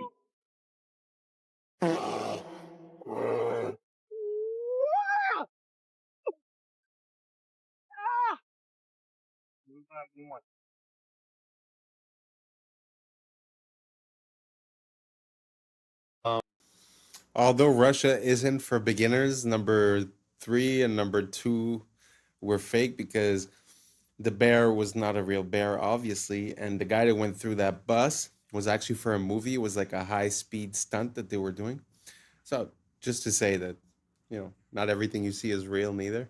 Let's keep on rocking. Do you guys remember Shia LaBeouf starring in many different motion pictures, namely Transformers? Do you remember when he had a little bit of a breakdown, was kind of exposing certain things, and many called him crazy? Do you think that had anything to do with this clip I'm going to show you now? I remember we had an FBI consultant on the picture telling me that they can use your ADT security box microphone to get your stuff that's going on in your house, or OnStar, they could shut your car down. And he told me that 1 in 5 phone calls that you make are recorded and logged. And I laughed at him, and then he played back a phone conversation I had 2 years prior. Come on, joining the picture. The FBI consultant. And it was like one of those phone calls was like, what are you wearing type of things. Now, I heard a whistleblower say that when we think of spies, we think of them as like, James Bond sneaking around. But in fact, according to this whistleblower, like 90% of spy work entails blackmail. And when he said 1 in 5, this has got to be like 15 years ago this video came out. 1 in 5, dude, anything you do on your friggin' phone, any keystroke is being recorded. Audio, talk about 5 out of 5 phone calls are freaking recorded, guaranteed. And I think that's going to be used at some point, or I bet you the intention is, to link it to your digital ID. At some point, something's going to crack here around the corner with digital ID and social media. It's going to be crazy. We need to resist. But I think he was trying to tell us. Let me know your thoughts below and follow for more. You know what? Yeah, it's a pretty crazy time we live in where everything seems to be like the net seems to be closing in on us. I've heard something recently about they were talking about controlling people's speech online, and it had to do with anti-Shemitism. But basically what they were saying is that if ever you get flagged or, declared as one of these bad people, that basically they're going to put a note or something along those lines on the Google Ads and the SEO so that throughout your whole life, it would never be forgotten and that it would follow you your whole life. So what he's saying about merging with the digital ID or whatnot seems to be one of the plans that are in motion for a near future. So if you have the opportunity to vote against it or to make it be known or to not conform, I would highly recommend to think about it because it seems to be coming quicker than we imagine it. Anyways, let me know what you guys think down below and let's keep on rocking. Grocery stores are designed so that the only way to reach the exit is by awkwardly walking through the checkout lanes. Well, it's to discourage you from leaving without buying anything. Grocery stores will also place the produce section right at the entrance so that you'll grab the fruits and vegetables first and then hopefully feel less guilty about grabbing junk food later on. Another way that they get you to spend more money is by arranging the cereal aisles so that the sugary cereals are like at a child's eye level, so they're more likely to grab one, while the healthier options are way up top. You might have also noticed that essential items like milk and eggs are deliberately placed all the way in the back of the store so that you're forced to walk through other aisles to get to them. And they make sure to fill the ends of the aisles with a lot of unhealthy options like snacks and sodas to make sure that you come across them while on your way to the essential items. They're also very much aware that these tactics become less effective after you visit the store a few times and get a better sense of where everything is, so they'll regularly move the products to different aisles to disorient you. Some grocery stores like Whole Foods have doubled the size of their shopping carts over the last decade because a study found that doubling the size results in a 40% increase in sales. That's why they... Wow. Isn't that crazy when you start realizing that everything in life has a meaning and a purpose? It really makes me think about when you start looking into the etymology of words and you start seeing the meaning behind things that we sort of lost the meaning through time, but we still use as a tradition the saying or the word. Well, it makes me think of the same exact thing, that basically everything has a reason. And I think it's the same way in movies and in absolutely everything. The color of that the person is wearing means something, where they are, what temperature it is, all the colors that are in the scene, the flashbacks. Anyways, all that to say that I find it super interesting. I'd never seen this one about, I'd seen one or two about the supermarkets, but this video was like very precise and I really like it. Let me know what you guys think down below. Let's keep on rocking. They would make children suck on silver spoons when they were ill, because silver is a conductive material. So when they would put a silver spoon, it was increasing the conductivity of that person and therefore instantaneously person. Because if we think of humans, we are electrical beings which run off of electricity. Therefore, if you are under the influence of sucking on a silver spoon will help bring that electricity back into the body. And what's interesting is when we think of the olden times, everybody would use silver cutlery and copper cutlery. Specifically, even the royal family. And so all of their food would touch silver cutlery. And the silver would then exert a frequency onto their food which they were going to eat, which would then, as a result, increase the conductivity of their food. So if you eat with a conductive material, you're keeping the life of that food, and at the same time, you're increasing the conductivity of that food, which you will then consume. And as a result, this will then increase the conductivity of that person and therefore instant. And if you look at the cutlery today, it's all stainless steel or plastic, which are both non-conductive. And this was done deliberately because these will not increase the conductivity of the food, and therefore you will not have an increase in frequency when eating these foods. So silver spoons from the 1800s is a very interesting one. Well, I guess that's just to prove my point that sometimes we use sayings and we don't remember why. Well, you know, growing up with a silver spoon means that you had privilege growing up, right? But look, it really had a meaning. It really had a purpose. You understand what I'm saying? Very interesting. I had no idea about this. I'm going to look into it. I'm going to get me one of those and I'll let you guys know, because to be honest, I feel like we're doing it all wrong. Like drinking water out of copper. As soon as we removed the tubes of copper going into the house, we put PVC, we started putting fluoride, etc., etc. I just feel like we've been going in the absolute wrong direction when it comes to health, nutrients, and keeping ourselves healthy. So anyways, I found this video super interesting. Let me know what you guys think down below. Let's keep on rocking. From where I stand, all disorders, all learning disabilities are digestive. And that is the clinical experience of 20 years of work. And that is what's being confirmed now by the new explosion in science, in research, in... That's the scientific name for gut flora. We called it gut flora for decades, and now the scientists started looking at it finally and called it... And they're discovering all sorts of things, all sorts of functions that our gut flora fulfills. So gut and psychology is a connection between the functioning of the digestive system and the functioning of the brain of the person, despite the fact that they're far away from each other. And our medicine doesn't understand this connection. As they give the person antidepressants and anti-epileptic pills, where does the person put those pills to affect their brain? Into their stomach.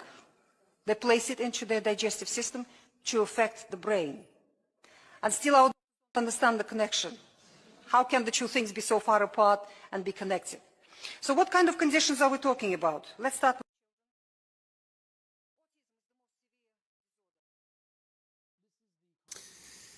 I really like the lining where she was going with this, because I've heard a lot of similar things. I've heard that there are neurons around the heart and around the gut. And, we say, again, to come back to the etymology and where, sayings come from, we do say, trust your gut. And there is something there's something to be said about that the fact that we feel like there's something coming from within our gut. And I feel like it's not far. I've been seeing a lot of different stuff lately also as to when people get a diagnosis for a chronic illness or some type of illness, that in reality, when you do a flushing as for parasites and infectious microbiomes, that you end up having good results. So it kind of makes sense, that there's like this link between the gut. And when she makes that parallel with the pills for the brain taken in the gut, actually makes sense as well. Let me know what you guys think down below, and let's keep on rocking. This is the contract between the Vatican and the King of England. Many people don't know that the King of England made a contract with the Vatican in the Middle Ages. The Pope declared himself the Vicar of Christ. This in Latin means someone who stands in for someone else. He is known as the Vicar of Christ today. The Vatican, as most Christians do, believe that God created the heavens and the earth, leaving the Pope to stand in for Jesus while he is in heaven and not on earth, ruling temporarily. The Pope, however, is also a very busy man. He has a lot of duties to perform, hence the contract with the King of England. This is when the names changed. This is when the people of the Angles, England, became the people of Britain. This is actually a name that was given to the people of England from the Hebrew, the original English language, from the Hebrew barith. Up here you can see the Hebrew word with the translation, covenant, barith. Up until recently, I thought it was the King of Troy that escaped to the British Isles after the fall of Troy. Hebrew is the solution. It is the one language that is old enough, but also young enough to be taken. Ish is contract of man. Barith, covenant, ish, contract.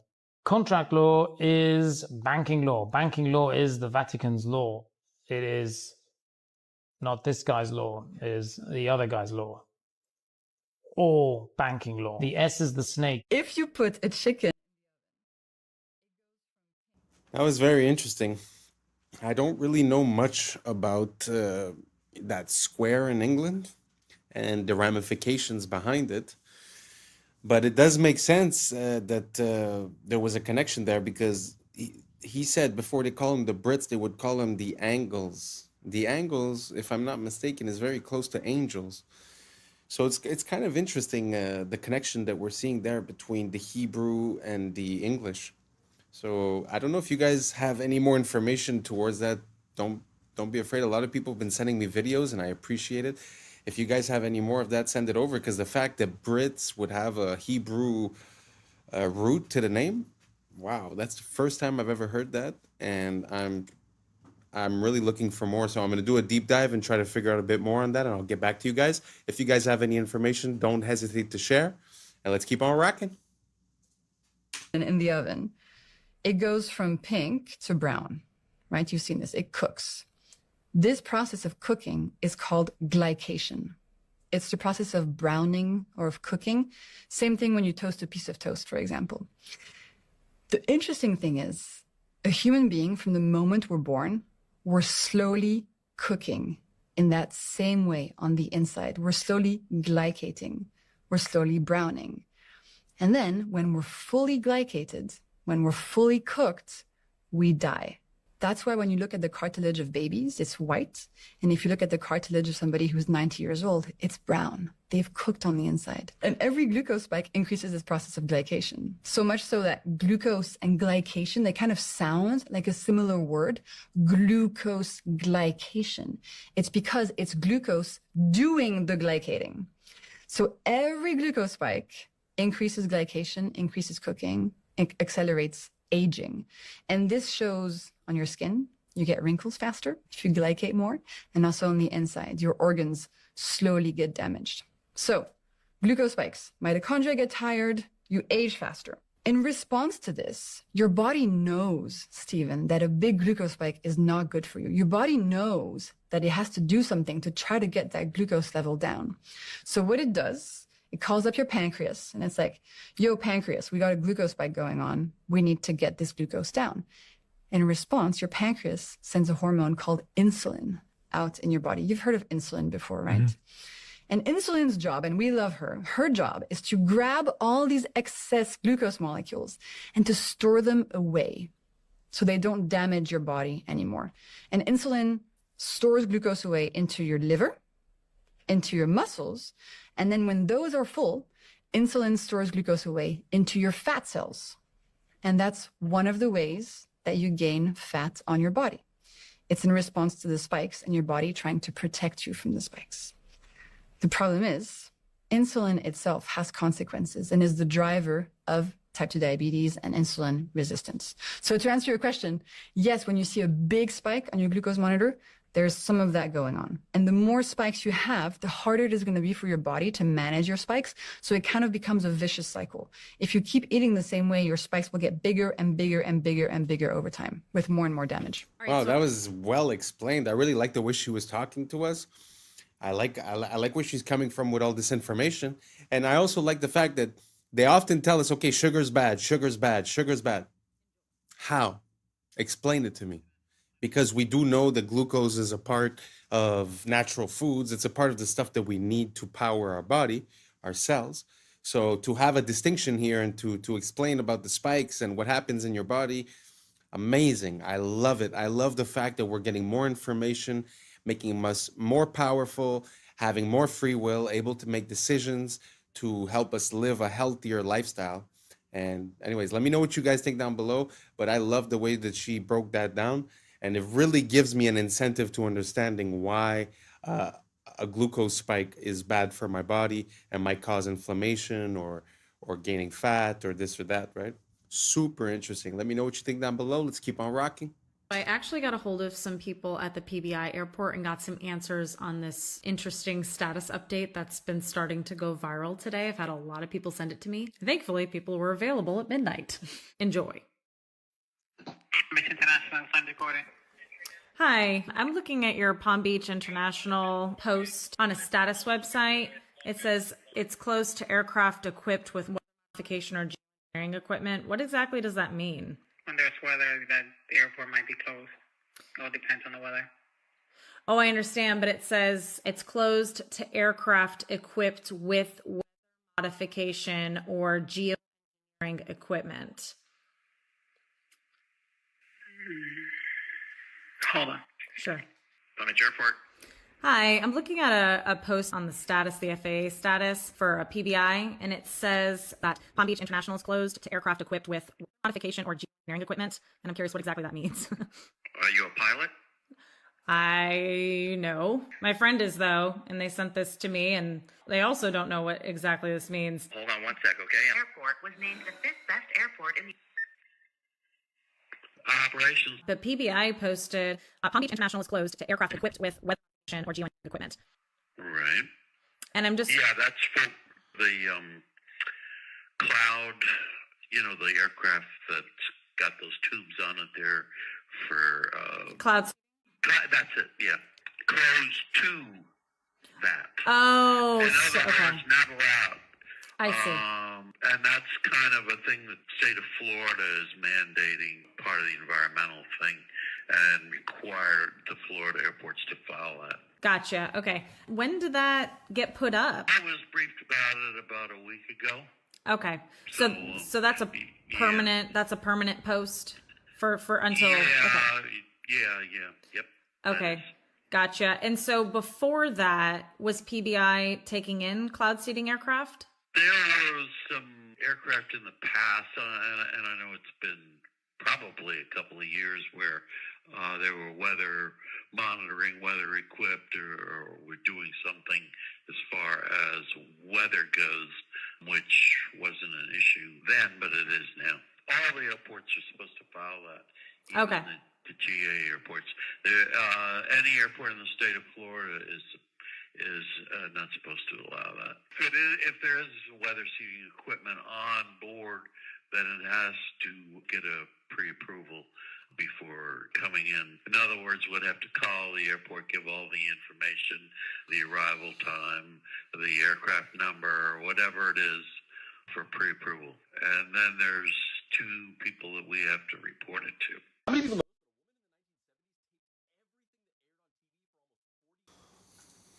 Well, that's pretty interesting, especially considering the fact that they say it's something that we don't do. Why they would have to pass a law stating that they do it. Yeah, I find that it's very interesting. And the man seemed to know exactly what he was talking about. What is interesting is that it feels like even though he wasn't trying to, he kind of showed us what the loophole was, where now they stated that, okay, cloud seeding is illegal, right? But he says, but there is a system in place for that. If you come with that type of stuff, all you got to do is send the information, and then we write it down and we send it to someone. So if you paid the tax, I guess it's fine, right? So it's just, I don't know. It's very interesting, the fact that they came out with a law of something that theoretically doesn't exist, and that, they're saying that some still pass, and basically they send the information, they write them down, and there you go, Anyways, let me know what you guys think down below. Is this enough? Should we do more? Should every state be like that? Should the whole world be like that? Let me know what you think down below, and let's keep on rocking. You have to report it to. How many people know this, but a woman in the 1970s taped everything that aired on TV for almost 40 years because she predicted the rise of fake news. Marion Stokes was a public access television producer, a businesswoman, and an activist in the 1970s who was also an avid collector of things. By today's standards, she'd probably be diagnosed as a hoarder. But she was also convinced that we were headed down a path where technology would eventually become so great that the powers that be could manipulate information to lie to us about any historical event that they wanted. So she married her hoarding skills with this grand vision. And in 1977, she started taping everything that aired on TV 24/7. She mostly wanted to tape the news, but she also taped TV shows like The Cosby Show, The Oprah Winfrey Show, and Star Trek because she was afraid that somebody was going to eventually erase the contributions of these black actors and creators from historical record. She did this by recording the different TV channels 24/7 on VHS tapes on multiple VCRs and TVs throughout her house. Each VHS tape had an 8-hour capacity, and when one would run out, she would quickly switch it out for the other all day and night, every day. She did this every single day for decades, and yes, it is as life-consuming as it sounds. In fact, she scheduled her entire daily routine around the length of these VHS tapes, with everything like school and work and family outings being planned around her being able to start a fresh tape, go out, and then come back in time to start the next one. Her collection of these tapes eventually got so big that they filled her entire house, and she started having to rent multiple storage units to house them. She eventually collected over 71,000 Betamax and VHS tapes throughout her lifetime. But these recordings weren't the only thing that she collected throughout those years. She also had half a dozen daily newspaper subscriptions and over 100 monthly magazine subscriptions that she collected for decades. She also owned 192 Macintosh computers that she bought throughout these years, which is believed to be the largest private collection of historical Macintoshes. And she even at one point told her in-laws to invest in Apple early on, and they got very rich from this. Marion Stokes recorded everything on TV between 1977 and her death in 2012. Eventually, as she got older, she hired an assistant to help her with the tape switching. And the very final thing that she recorded on December 14th of 2012 before her death was coverage of the Sandy Hook shooting. In 2013, a year after her death, Marion Stokes' son donated her entire tape collection to the Internet Archive. It took 4 shipping containers and $16,000 to mail it to their headquarters in San Francisco. And upon receiving it, they started the process of digitizing every tape. And to this day, in 2025, they are still not done. And while many people probably view what Marion Stokes was doing for those 37 years as a pointless, quixotic task, as you can see from everything going on around us, she was right. She was a visionary ahead of her time. So hats off to the true OG, Marion Stokes. And real quick, if you like my videos and you also enjoy pointless, quixotic tasks, you can check out more in-depth writing from me by going here. Wow, what an amazing woman. Oh man, she had her finger on the pulse, and everyone must have thought that she was crazy. And you see how nowadays it's become mainstream to think that people like this are crazy, but man, the collection that she has, I'm sure, is priceless, completely priceless. I'm gonna start looking into the collection that she built. That is amazing. Man, if you have a dream, follow it. Don't let them say, don't let them convince you of anything. If you got a dream, if you believe in something, make it happen. Anyways, thank you so much for rocking with me. This is the end. And that's a wrap for today, familia. Whether you're tuning in with the sunrise or you're posted up after midnight, I appreciate your time, your energy, your curiosity. And don't forget, this isn't about truth or fiction. This is about perspective. If this sparked a laugh, a thought, a deeper question, then we did our job. So drop your thoughts in the comments, keep the convo alive, like, subscribe, and hit that bell if you're riding the wave, because we're just getting started. Until next time, stay grounded, stay weird, stay critical. I'm Adam Strain, and this has been Adam Strain Reacts. Peace! Now's the time for us to link up. Really think we on the brink up. Making a change from living this change. Living this change. Making a change from living this change. Yeah. We very well could be in a matrix. This is a computer that I have built in Minecraft. Just a simple calculator. This is a full computer. And you can use Holly Weird to scare people into believing that if they don't comply, they're going to get because nukes are fake. Yeah. I was sleeping, had to wake up. Why? Every reason I could think. What's up, YouTube? Today, we'll be looking at disturbing TikToks that'll make you question reality. So without further ado, welcome to Adam Strain Reacts. Let's get her done. SpongeBob was created to entertain all of the kids that Jeffrey Epstein took to his island. No. SpongeBob's license plate, if you put the address into Google Maps, it takes you to Jeffrey Epstein's island, Little St. James. No, it's actually real. Oh, dead ass? Yeah, like, oh my goodness, fam. That's like, it'll take you to Jeffrey Epstein's island, fam. Not SpongeBob. And then think about it. Who lives in a manor under the sea? Are you ready, kids? That's the first thing they say. Are you ready, kids? Aye, Captain! I can't hear you. Aye, Captain! Oh! Who lives in a pineapple under the sea? And they show one island on the water. The Nickelodeon symbol is literally the island as well. I didn't know about Why would that. you go to that island? Stop it. Why would you go to that island? You know that song? Shit. Now some niggas that went to that island. Why the fuck would you go to that island? Wait, why does he have two clip-on mics? One for backup, maybe? Wait. One for backup, maybe? Wait, here's a picture of him. Look at the background pictures.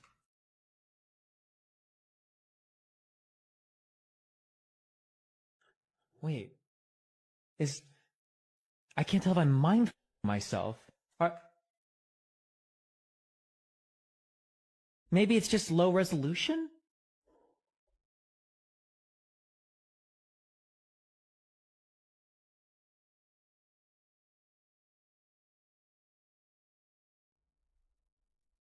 Look at the book names. They don't have they don't have names. They don't have any names. Nothing looks right in this. Is he posing for a picture? That's always been something that's been on my mind ever since they released all these generative AIs. How long have they been using this? Like, this is an example from a few years back. What do you guys think about that? Do you guys think that that was possibly an AI render for the two mics, for all the details, the pictures, missing book names? I don't know. Do you guys think it's possible that maybe in the past 5 to 10 years, some of the songs that we were listening to might have been generated by AI? Or some of the images we've been seeing, some of the videos we've been seeing? Because we know that deep fake has been around for maybe, I don't know, 10 years, maybe 5 at least. So do you guys think there's a certain level of possibility? Because they do say that whatever technology is released to the people, the military normally is 10, 20 years ahead. It happened that way for the internet, for Bluetooth, for all these protocols that basically they were using, and then they found, I guess, an advantage to start rolling it out to the people, like creating an information grid, like being able to monitor what people think and do. So I don't know. Do you guys think it's possible that maybe they've been using AI way before they rolled it out to us? Simple question. Let me know down below. Now let's keep on rocking.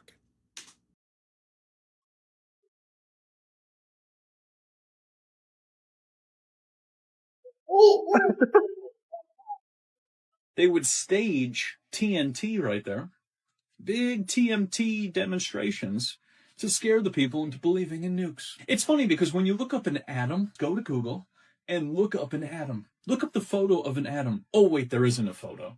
So how can you split the atom if there's no photo of the atom? Well, you can make up things. You can draw pictures of mushroom clouds, and you can use Hollyweird to scare people into believing that if they don't comply, they're going to get because nukes are fake. You didn't know that all that stuff you saw on television was all made by Hollyweird? That's what it is. All fake. And let me just show you a little picture right here. Nukes were so fake that what happened was when nukes were going off, buildings were still standing. That's what it is. See that right there? Let me just zoom right in there. Buildings were still perfectly standing, and all the trees were all perfectly still there. Japan was with napalm and mustard gas. That's what they did. There were no nukes. Nukes is just so that they can invade different countries and then bring their banking. That's what the nuke is. You know, they're always talking about those weapons of mass destruction. Remember that? 9/11, we got to invade those 7 countries and then bring our bank. That's the nuke. If the very interesting. I've went down that rabbit hole. And if you look at just the official story of how we came along to create rockets, it was through JPL, Jet Propulsion Laboratory, or Jack Parsons. There's a show called, I think it's Strange Angel, that shows you, a Hollywood adaptation of that story. So it's openly admitted that he was part of a, let's say, a Satanist cult type of thing. And there's a story that says when they were making the tests for these bombs, they were basically doing a ritual. I think it was called Babylon Rising. I'm not exactly sure what the name was, but I think that's what it was. And they had this metal thing that they put underneath, and they thought that with the radiation, maybe they could. The idea is to create a homunculus, which is a very old, ancient idea that comes from the Hebrew tradition of basically simulating the way God gave life to Adam, which was through earth, and then he put breath inside of him. So the idea is to sort of do the same type of thing and create I don't know if it would be a human, but to create life out of earth, and in this case, breath would be radiation, right? And also, if you look at, for an example, the classic pictures that we have of the usage of nukes is Hiroshima. Is it Hiroshima? I think so. So basically, when you look at the picture, it looks like a huge mushroom cloud. But when you inspect it a bit further, you sort of see that there are 2 different plumes of smoke that are connected together. Now, that being said, like he said in the video, when you compare somewhere that was hit by nukes and a place that was firebombed, it's pretty much the same destruction that you see. So it's very interesting when they've used this method to create fear for so many years, and it got ingrained into us. But when you really start looking at the details, it's kind of interesting. One of the ways where I'm able to tell if something makes sense or not is the repetition, because basically when humans are able to do something, they keep on doing it. So there's a few things that we've done once or twice or 3 or 4 or 5 times, let's say, in a small amount of time. And since then, we haven't done it again. One good example of that is going to the moon, which, funny enough, requires the same rocket technology created by JPL, Werner von Braun, which was brought in by Operation Paperclip from the NAZIs that got brought in. So they basically took all the scientists and they put them into high positions. So there's definitely a lot to look into when it comes to that. There's also a famous clip from Joe Rogan when he was looking at the videos of of the tests, basically. But when you really look at it nowadays, I mean, we have more time and more tools. You see that actually it was a little model of a house being exploded. It wasn't a real house. So I don't know. There's a lot of questions for me when it comes to that because, again, it's linked to fear. And when you believe in fear, it sort of changes your outlook on life and your decision and thought process. So imagine if most of the things they made us fear were actually non-existent. What would that mean for us? And what would that change? Simple question. Let me know down below. And let's keep on rocking. If one were to disappear tomorrow, these cave spiders could go on living for thousands of years, completely in the dark. If you go right to the border of Greece and Albania, you head down this dark cave and then you wade through chest-high water for about 50 meters, you find something really strange. This thick, spongy substance that is everywhere. It spans 100 square meters, and if you look closely, you find that it's teeming with 100,000 spiders. This is the world's largest spider web. But what's strange is that this cave is in complete darkness. There is no sun, so no photosynthesis, and no plants, or any other traditional sources of food. So how can these spiders survive? Well, things get even weirder when scientists looked at the kinds of spiders. They found two species, one bigger one and one smaller one. Usually, the bigger one eats the smaller one, but here they were living in harmony. So what was going on? Well, they found the answer to both of these questions when they looked at the walls of the cave, which was covered in this white slime. When they put this slime under the microscope, they realized there were sulfur-eating bacteria there, which were feeding off the high sulfur concentrations in the rock. And cave flies would then eat that slime. And so you got millions of cave flies, which ended up creating this near infinite buffet for the spiders. So much so that the bigger spiders stopped eating the smaller ones and just focused on catching fly instead. So here's this fully self-sustained ecosystem that's not powered by the sun, but based on sulfur. So the strange case of the cook pine trees. These trees always tilt by 855 degrees toward the equator, regardless of where on Earth they are growing. What's interesting is the farther they are from the equator, the more they lean. This strange phenomenon is studied globally, though its exact cause remains a mystery.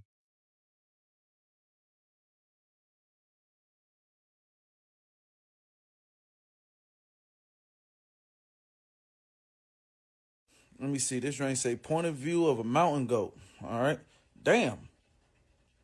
Ain't even put the seatbelt on. Them drinks moving like shit. We need to change the phrase to mountain goat power, not yo. What the fuck? Yo, what type of suspension do this nigga ankles got? Ain't no fucking way. Ain't no way. Wow. I don't know if that's real or not. To be honest, I'm questioning it because it's just so impressive. But man, incredible. What do you guys think? Real or not? Let me know down below. Oh, hey, did you hear about the found in Las Vegas full of and if you're wondering if this happened before, yes, it has. They found one in California, also owned by Chinese nationalists. Nice. Wouldn't it be crazy if authorities say the lab claimed to be selling test kits, but was allegedly reselling counterfeit diagnostic kits from China with no immediate... Yeah, okay. They had a fridge that was just marked. Imagine going to that for a midnight snack. Whoops. They had at least 20 potentially identified at the site, including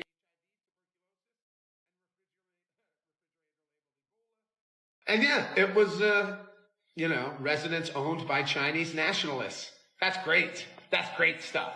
I smell another coming. I mean, when I was a kid, we didn't have electricity till I was 9 years old. In those days, all the grannies used wood stoves. They didn't have electric stoves. And when Grandma had cravings, she had pica and cravings. Are you pregnant? You have cravings? No, I just have cravings.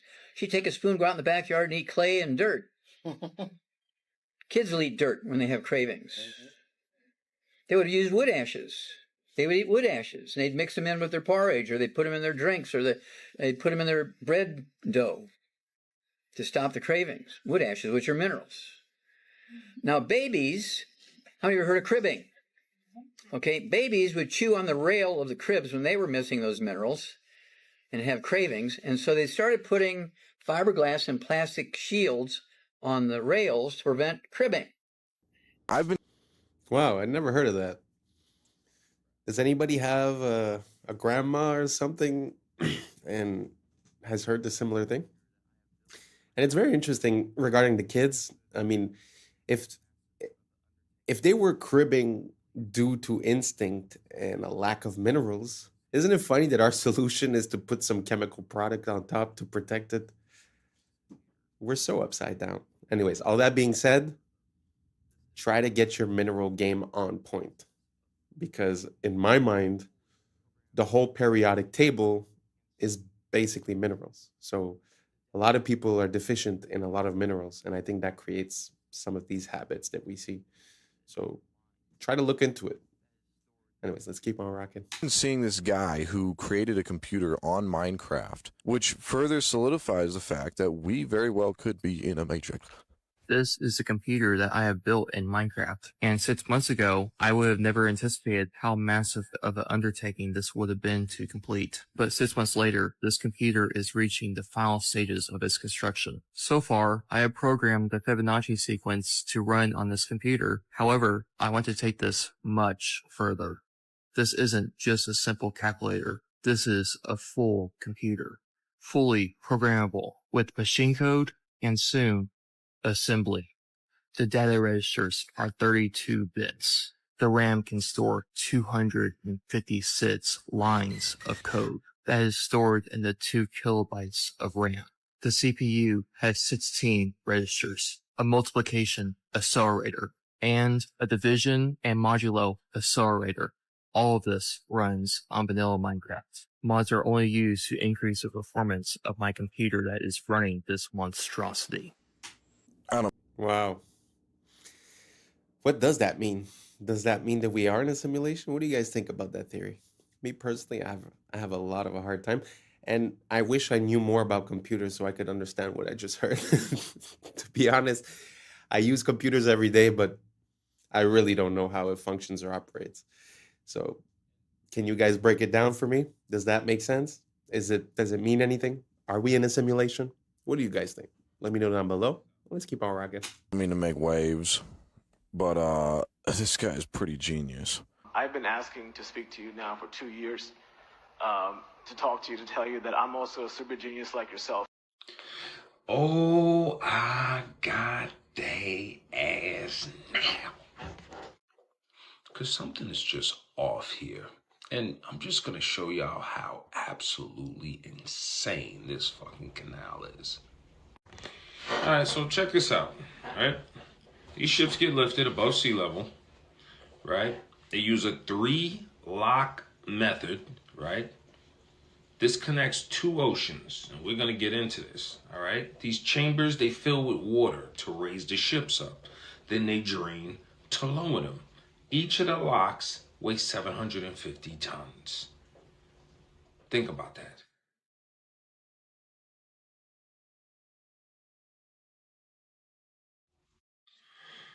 Panama Canal officially opened in 1914. 1914.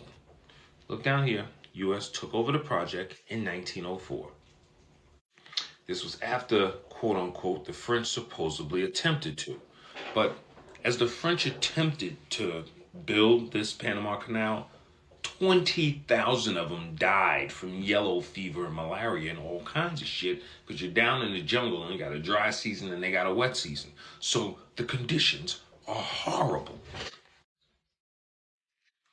As you can see here, French company attempted. Look, malaria, yellow fever, resulting in high worker mortality. I looked at these construction photos and they weren't really very convincing. The whiteout over here and the train. These guys are supposedly excavating what it is you just now saw. More excavation photos. That's basically, that runs on steam. They said they were steam powered. This is them doing construction. I mean, I guess don't really look like it, but yeah, whatever. Yeah, whatever. Supposedly they were using steam powered machines and like steam shovels. This is supposedly them doing construction again. Nothing here, but this look like this train wagon here in the middle of this all. More construction photos here again. And I found this odd, because see, this like blew something open. The Panama Canal can't use seawater. Salt water can't be used to supplement water for the lockage. The canal operates with gravity-fed water high above sea level, and even if salt water could somehow get into the system, it would damage the freshwater ecosystem in the lake. So, wait a minute, you telling me not only in a 10-year span did y'all dig out a 50-something foot long, mile-long canal that is now filled with water and has technological locks that fill in basins and lift and lower ships, but you also connected that to the lake, and you did this in you started in 1904? I'm sorry, I don't fucking think so. The biggest constraint to canal operations has been the availability of fresh water in the reservoir. The reservoir is here. That's Lake Juala. And basically, they use this lake, fresh water, to basically lower and raise ships here on these locks. But how did you know to connect this across and use lake water for locks? Like, I'm sorry, in 1904? That's the lake they get it from. Artificial lake in Panama, created by the Mandam Lang, serves as a crucial reservoir for the Panama Canal, providing water for lock operations, hydroelectric power. In 1904, y'all, we gonna just build this canal tied to a hydroelectric power system that is tied into the lake of the land, because we're gonna build a dam that, come on, man. When did y'all even build the dam? There it is, Mandan Dam. And then here is Ala Juala Lake. So that is dammed up. The canal is all the way down here, okay? And I'm about to show y'all how this works and how this runs, which is just absolutely wild. There is absolutely no way. I mean, just think about everything that's going on here. You got a lake dammed up here to feed a reservoir down here, which can't use the water from the Atlantic or the Pacific. So the canal is actually designed specifically to use fresh water. Where do you think this fresh water is coming from? Y'all know where it's coming from. Let's take a peek. Think about this. 1904. These people are building a canal. Look at this. Look at this ship. Look at the size of these locks. These are 750 tons, these locks. 750 tons. Look at this. It's going to fill out with water. Watch. Builds up, raises it up, puts it on a whole new level. What? Raises it up. Raises it up. Only using fresh water, look, from the lake. Look, and goes across the lake. It's going across the lake. It gets to the other side, lowers it. Look. What? Pete, look. Y'all did this in 1904. 750-ton locks using the water from the lake to move ships across from an... I'm pretty sure y'all see my issue here. You got a gravity-fed water lock ship moving system you're building in 1904 inside of the water with 750-ton locks. This is 50 miles long right here. You designed all of this in 1904 using the water from the lake? Look, it requires 52 million gallons of fresh water per ship. I'm pretty sure y'all probably thought it was using ocean water. Y'all ain't know it was using fresh water. Where you get fresh water from? You get it from trees. This is a tree that was cut down, and that's why water is just pumping out of here endlessly. As you can see, nothing is feeding this. It's just a body of water that's feeding the canal. And this is the main source of water for the people of Panama. This source of water right here is basically an ancient tree. This is tree water that is still being pumped out. That's where the fresh water is coming from. Fresh water, man-made, Gatun Lake, fed by Jacques River to operate its locks lifting. Gatun Lake, the primary source, an artificial freshwater lake created by damming the Jagris River.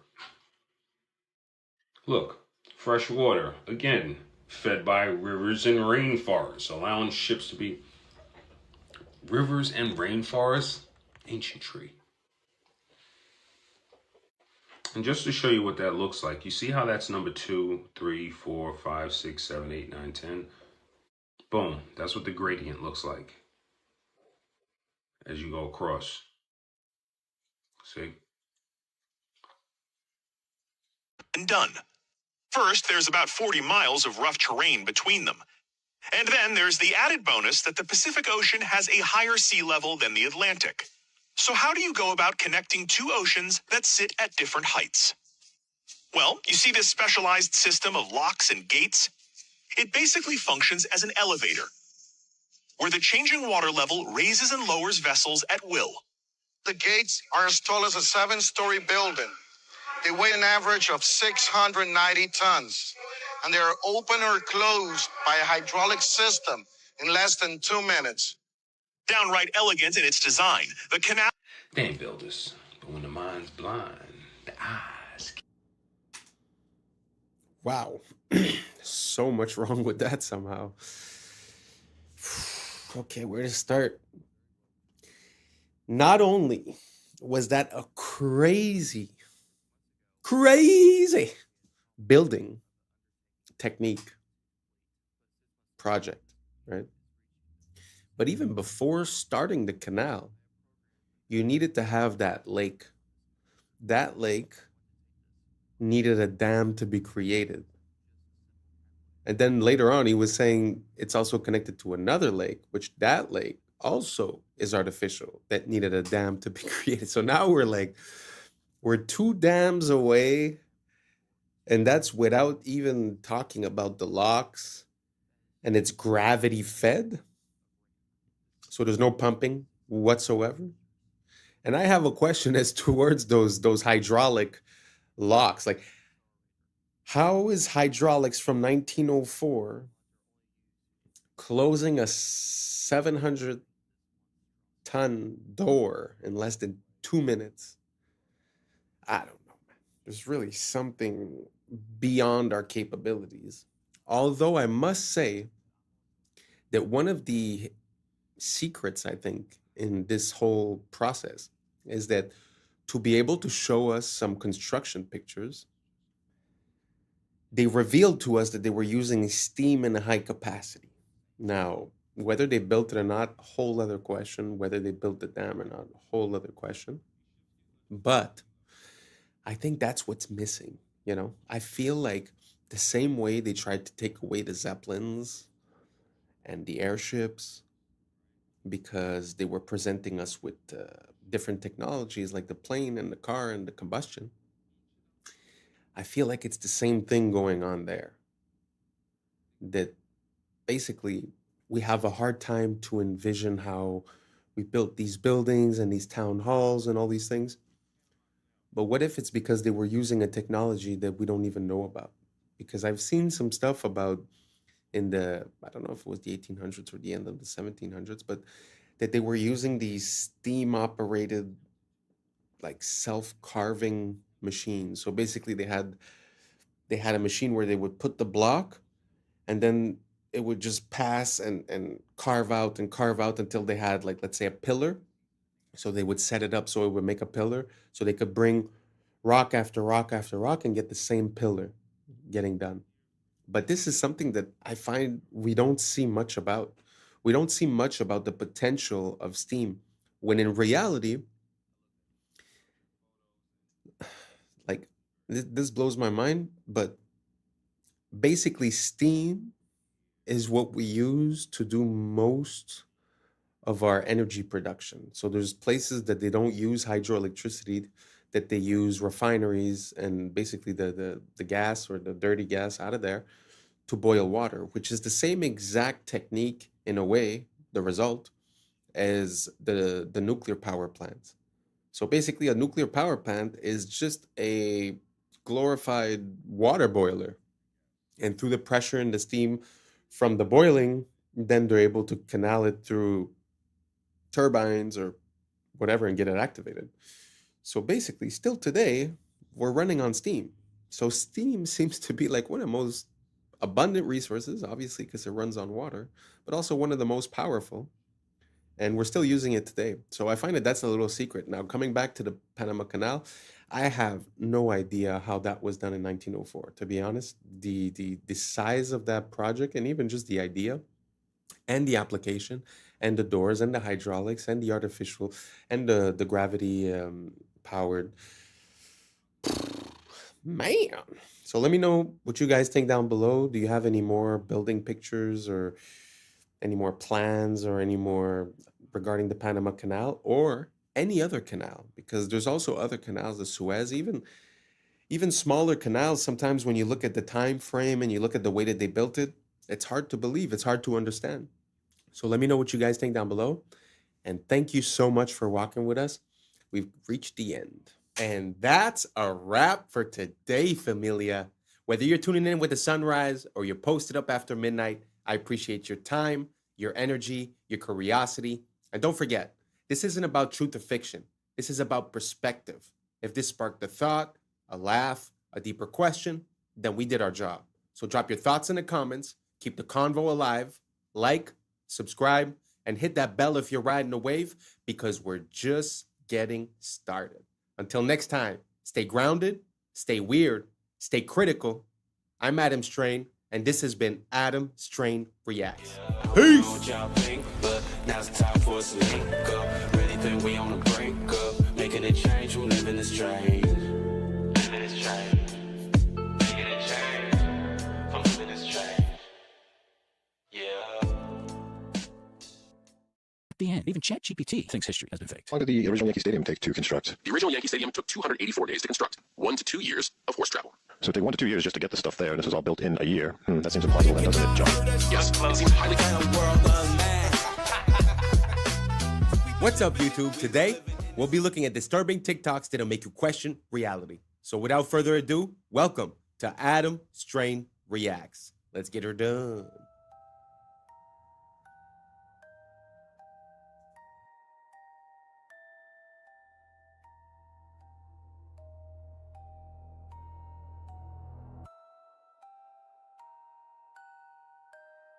Scientists just copied a fruit fly's brain into a computer, neuron by neuron. No training data, no machine learning. It just woke up and started being a fly within the computer, effectively proving like a simulation. You could just copy a brain into a computer and it would just simulate reality. Nothing trained this fly to do that. I wonder if the same thing would happen with humans. What do you guys think? Do you guys think if we would just get connected into the machine and wake up into it, would we even realize? Let me know what you think down below. Let's keep on rocking. Okay, if we get all 4 arrows, we're doing very well indeed. Usually you get 1 or 2. And he's off.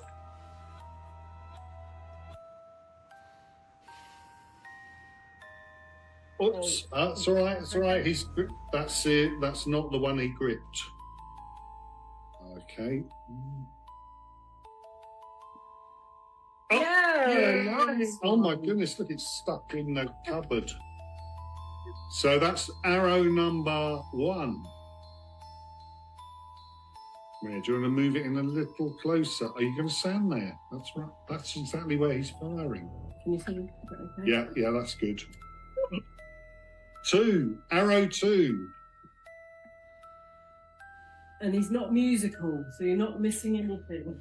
But he utilizes one of the wonderful things about a very complex automata, what I call the loose piece. He's engaging with a loose piece. Doing well. But not one loose piece, 4 loose pieces. This is the 4th arrow. If he fires this, he's going to be the only one of the 30 or so that exists that will still do this. Yay! Woo-hoo! David Secret's Archer Automaton. First of all, I find it super beautiful to see people that are passionate about the things that they do, you know. They say, do what you love or love what you do, pick one and run with it. And they definitely love what they do. And also, just as a piece, as a testimony of the technology that we used to have, we consider like animatronics and stuff like that to be outdated or this or that, and the digital stuff is way better. But it's very interesting to think that all of that was mechanical, that the control that was done was mechanical. I'm not sure we would be able to you know, to do that as well. We could do a lot of different things, programming chips to make all kinds of movements, don't get me wrong. But it's very interesting to see these relics from the past that sort of give way to animation and all that, you know. Very beautiful. Let me know if you guys know of any other examples of this. I'd be very curious to see more of that. Let's keep on rocking. Nope. Nope. You sure? I just Yeah, want to be I here know, just in I know. case. Just knowing the amount of glass that's in here, there's just such an unsettling feeling. Like if this falls down, it's like going to be a chandelier hitting the ground. We pull the pins. And Christmas! Shot glass, white wine, red wine, cereal bowl, cake cover. This is a shaving mug. This is a little purse atomizer that I keep full of alcohol. A single drop of perspiration hits a bowl. I have to get that off of there because it spreads. So that's always there. Now we get into the preparation for playing. Right there. So this is a note rod. This was invented by a guy, as I remember, it was 1785, came up with the idea. Franklin painted the rims on the insides of the bowls white for each of what would be the accidentals. Get your fret markers in there. So there we go. You need to get surgically clean. Yeah, I completely scrape every surface until it starts to grab. You can feel the grab. Because if there's any oil or sweat on your fingers, Anything. it just won't work. Dead. No, Yeah. you don't have to dry. No, oh, you don't want to be dry. Don't want to be dry. And I use distilled water. Does it have to be distilled water? Yep. Everything else leaves deposits on the glass. And then we just dip some more water, and then we put it on.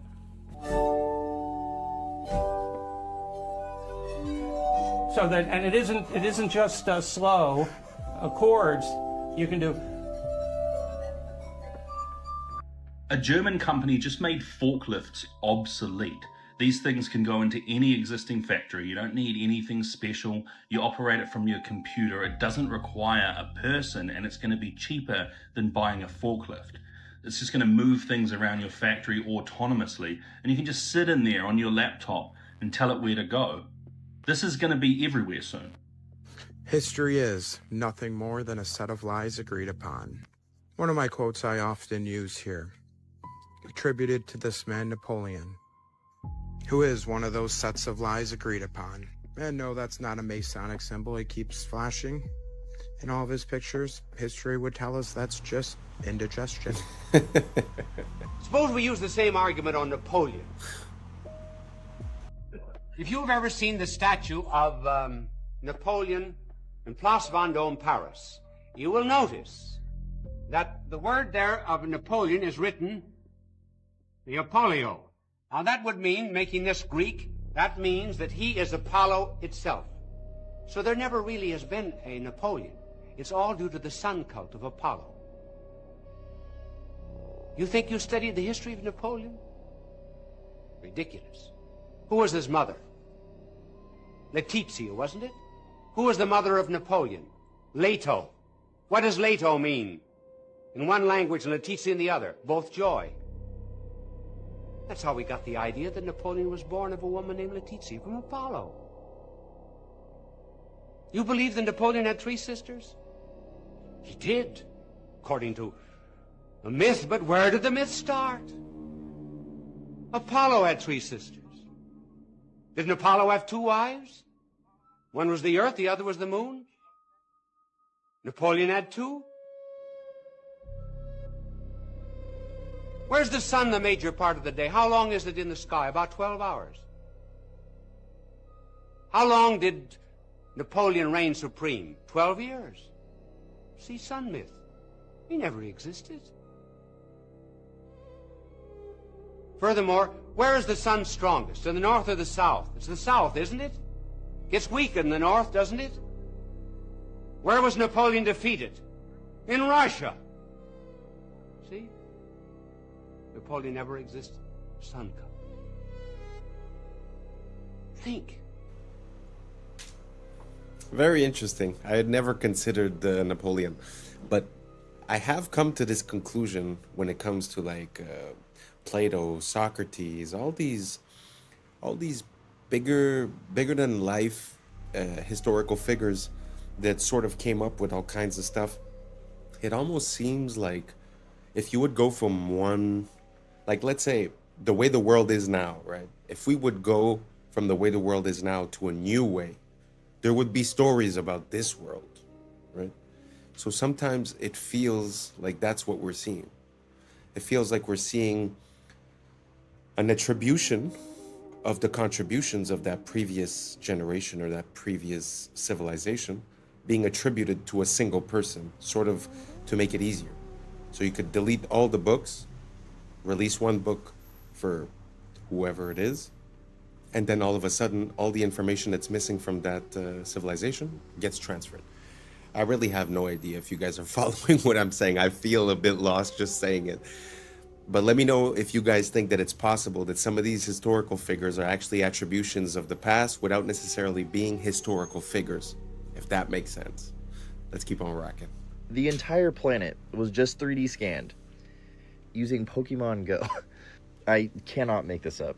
30 billion images. LiDAR scanned with your phone to create a digital clone of our entire world for AI. Yep, those Pokemon were not in random spots. They were in spots they wanted you to scan. Multiple people scanning the same place, different times a day, different times a year, have all just created a map that is so accurate, GPS can't even come close. This would allow robots to get anywhere on Earth. Now, before we start blaming the tech companies, that was right in the terms of service that everyone agreed to. Google also did this with reCAPTCHA. You ever wonder why it was almost only images of city stuff? It wasn't ever select the image of a shirt or a fork. Google charged businesses to use this and trained its AI for free. So where are we in the life cycle of AI? Because I think we've been here before. First, we research AI.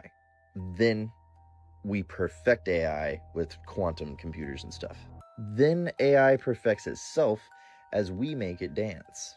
Then AI enslaves humanity and makes us build its components into the earth. Then The sun throws a thunderbolt like Zeus and kills the AI demon, forcing us to go underground.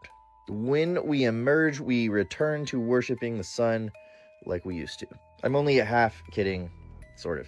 Niantic Spatial is the company that did this. And despite its terrifying implications, I will say it, that was one of the most genius moves in human history. Pokemon. Every single textbook we got as a kid came from a Masade. By the way, McGraw-Hill, you know who started that? Ghislaine Maxwell's dad. Robert Maxwell owns, every single textbook we got as a kid came from a Mossad agent. Oh my fucking God. Yeah. Not my Texas history book. not all 11 of them.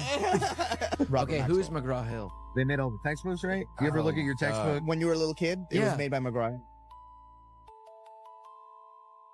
Oh, that's the publisher. That's the publisher. Oh my God. That was apparently founded by Jeffrey Epstein's girlfriend's dad. This is how evil the Epsteins were. Not only were they kids, they were also giving them homework. Yes. It's like, damn, bro. That's messed up. That's crazy. Big ass books too. I know, right? Carry these around your backpack. You had to cover the book yourself. Yeah. Oh, yeah. You had to give it its own yarmulke. Oh my God, dude. We did. That was the thing. We had to cover our own books. They wanted us to cover it up so you couldn't see who made it. I wonder what company owns the book cover. I don't know. Oh, the company that takes all the school pictures. No. Holy cow, you're right. That's like big news right now.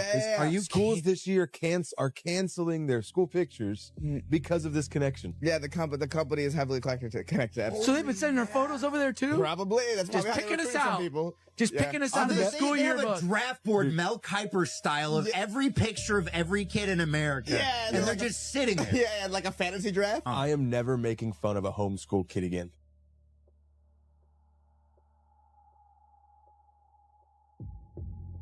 This is absolutely insane. So this Chinese student created basically a Google Earth for all the ancient artifacts that are sitting inside museums. So they were taken from their original land and he wanted to place them back where they were found. So you can go around the entire Earth and look at all the artifacts and where they were coming from, just to try and piece it together, using it as a tool to try and figure out what happened in our past. And I think it's just incredible. What a really good way of showcasing what AI is able to do now, to create these tools that are going to be so useful to so many people. Look at that. It's showing all of those artifacts from one museum and then what it looks like to patch those over the entire globe. It's going to be a tool used by historians, and I just think it's an incredible idea, really. There was this individual, and they were asking it some logistical questions about the Yankee Stadium. At the end, even ChatGPT thinks history has been faked. How long did the original Yankee Stadium take to construct? The original Yankee Stadium took 284 days to construct. Do you want to do an estimate of the materials for this as far as granite, the limestone, marble, and iron is concerned? Yankee Stadium's total material estimate: granite, 400,000 cubic feet; limestone, 300,000 cubic feet; marble, 100,000 square feet; iron/steel, 15,000 tons; concrete, 500,000 square feet. Total estimated weight, approximately 750,000 tons. That's incredible that all that material got there with horses and donkeys. Indeed. How many times would the horses have to go back and forth, and how long would that take? So we'll say there was 500 horses and the materials were 10 miles away. With 500 horses, 750,000 loads, and 10 miles per trip, 1,500 trips per horse, 3,750,000 horse miles. Assuming 2 trips/day, 375 to 750 days, 1 to 2 years of horse travel. So it'd take 1 to 2 years just to get the stuff there, and this is all built in a year. That seems implausible then, doesn't it, John? Yes, it seems highly unlikely that Yankee Stadium could have been built in just 1 year.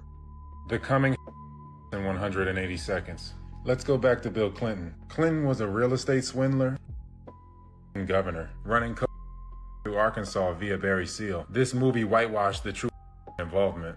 And L.D. Brown said he facilitated for Clinton. Clinton was the perfect puppet to throw up after Bush. He gave us the crime bill, which expanded legal human trafficking and wiped out competition. His crime least 50 people, even Vince Foster, a childhood friend. Clinton effectively got rid of Glass-Steagall, which contributed to the '08 collapse, causing vertical integration and the consolidation of. The Telecommunications Act accelerated propaganda, which slowed the public's responses to banking crises. And the Telecoms Act gave us the dot-com bubble. The CFMA contributed to the derivatives crisis that we're currently in. Look, see? Which brought us things like the Enron scandal. Investigations like that under the rug. Look. He also brought us the WTO, which brought us the China files. Of the economy. Obviously, via the Lewinsky debacle. Among others. Then we get another to swap puppets to keep up the fake left-right paradigm. Bear Stearns was the first domino in the 2008 collapse. They worked with high toxic assets to inflate their value. Look, see? Yup, all banks were doing this. One big family. This is the collapse in a nutshell. Guys like Roman Abramovich initiated the '08 collapse.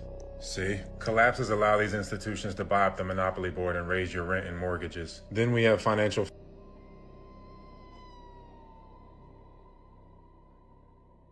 renters. They're all one company basically, and Citadel controls a large sum of the trading. Look, see? And I have to mention the drone. Every wave of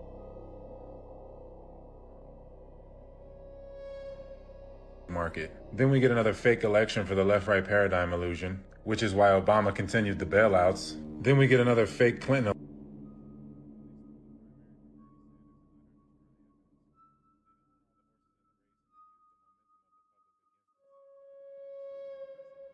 The money supply as well as Biden, which created the high interest rates. We're way worse off than '08.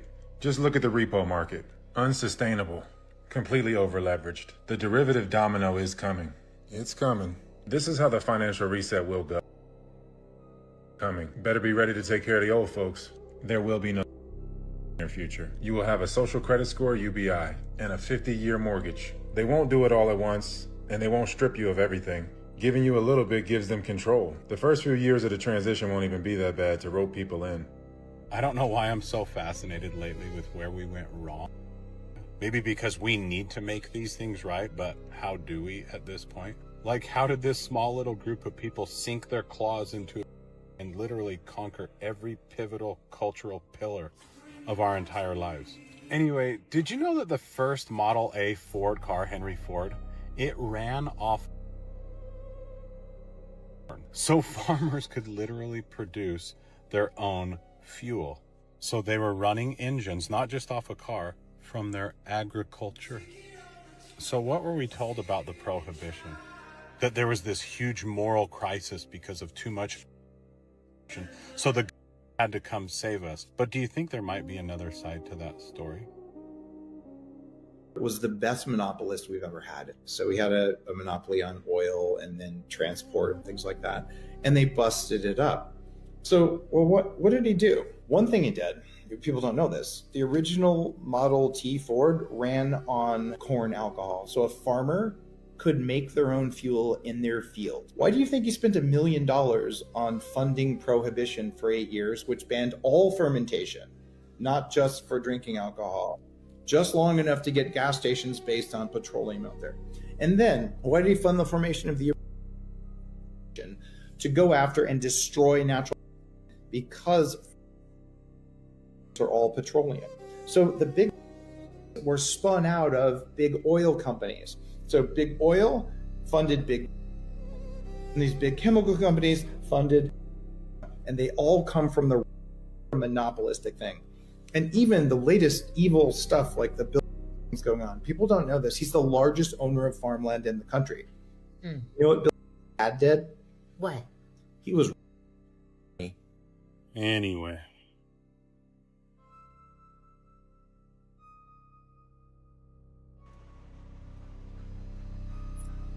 The more you know. Well, not only is nowadays petrol the basis of most of the products that we use, plastics, rubber, like he was saying, even the pills, like everything is involved with it. But further than that, if you think about it, if you had to go buy your gas, instead of going to the gas station, you would go to the farmer. then you'd probably be, buying food there as well. So not only did it create the ecosystem for the gas stations, it also created for the supermarket. Because think about it, if daily, to keep your car running, you'd be going to a farm, then you could just pick up some food while you're there, right? So like this decision and this way of operating changed a lot of our future, well, of where we are today, basically. And it put us into a place of dependence when what he's saying is that basically we were capable of making our own oil. I mean, think about it. The cause that we go into other places and start violence, most often than not, is blamed on that resource. So if we didn't need that resource, I mean, so many things would be different. So it's very interesting just to look at the history of things like the vehicle, the car. Like for an example, most big cities within the United States, because speaking of Europe is easy. You could say, oh, they're so old. But the United States, most big cities, if not all of them, had ways of moving that were, free, basically, like tram systems and stuff like that. In some cities, what they did, they bought the trams, they converted them to basically buses as we know them, and then they resold the company with the stated clause that they could never reconvert into electricity or into a tram. So all of these uses of petrol seem to be manipulated. So not for the potential, not for the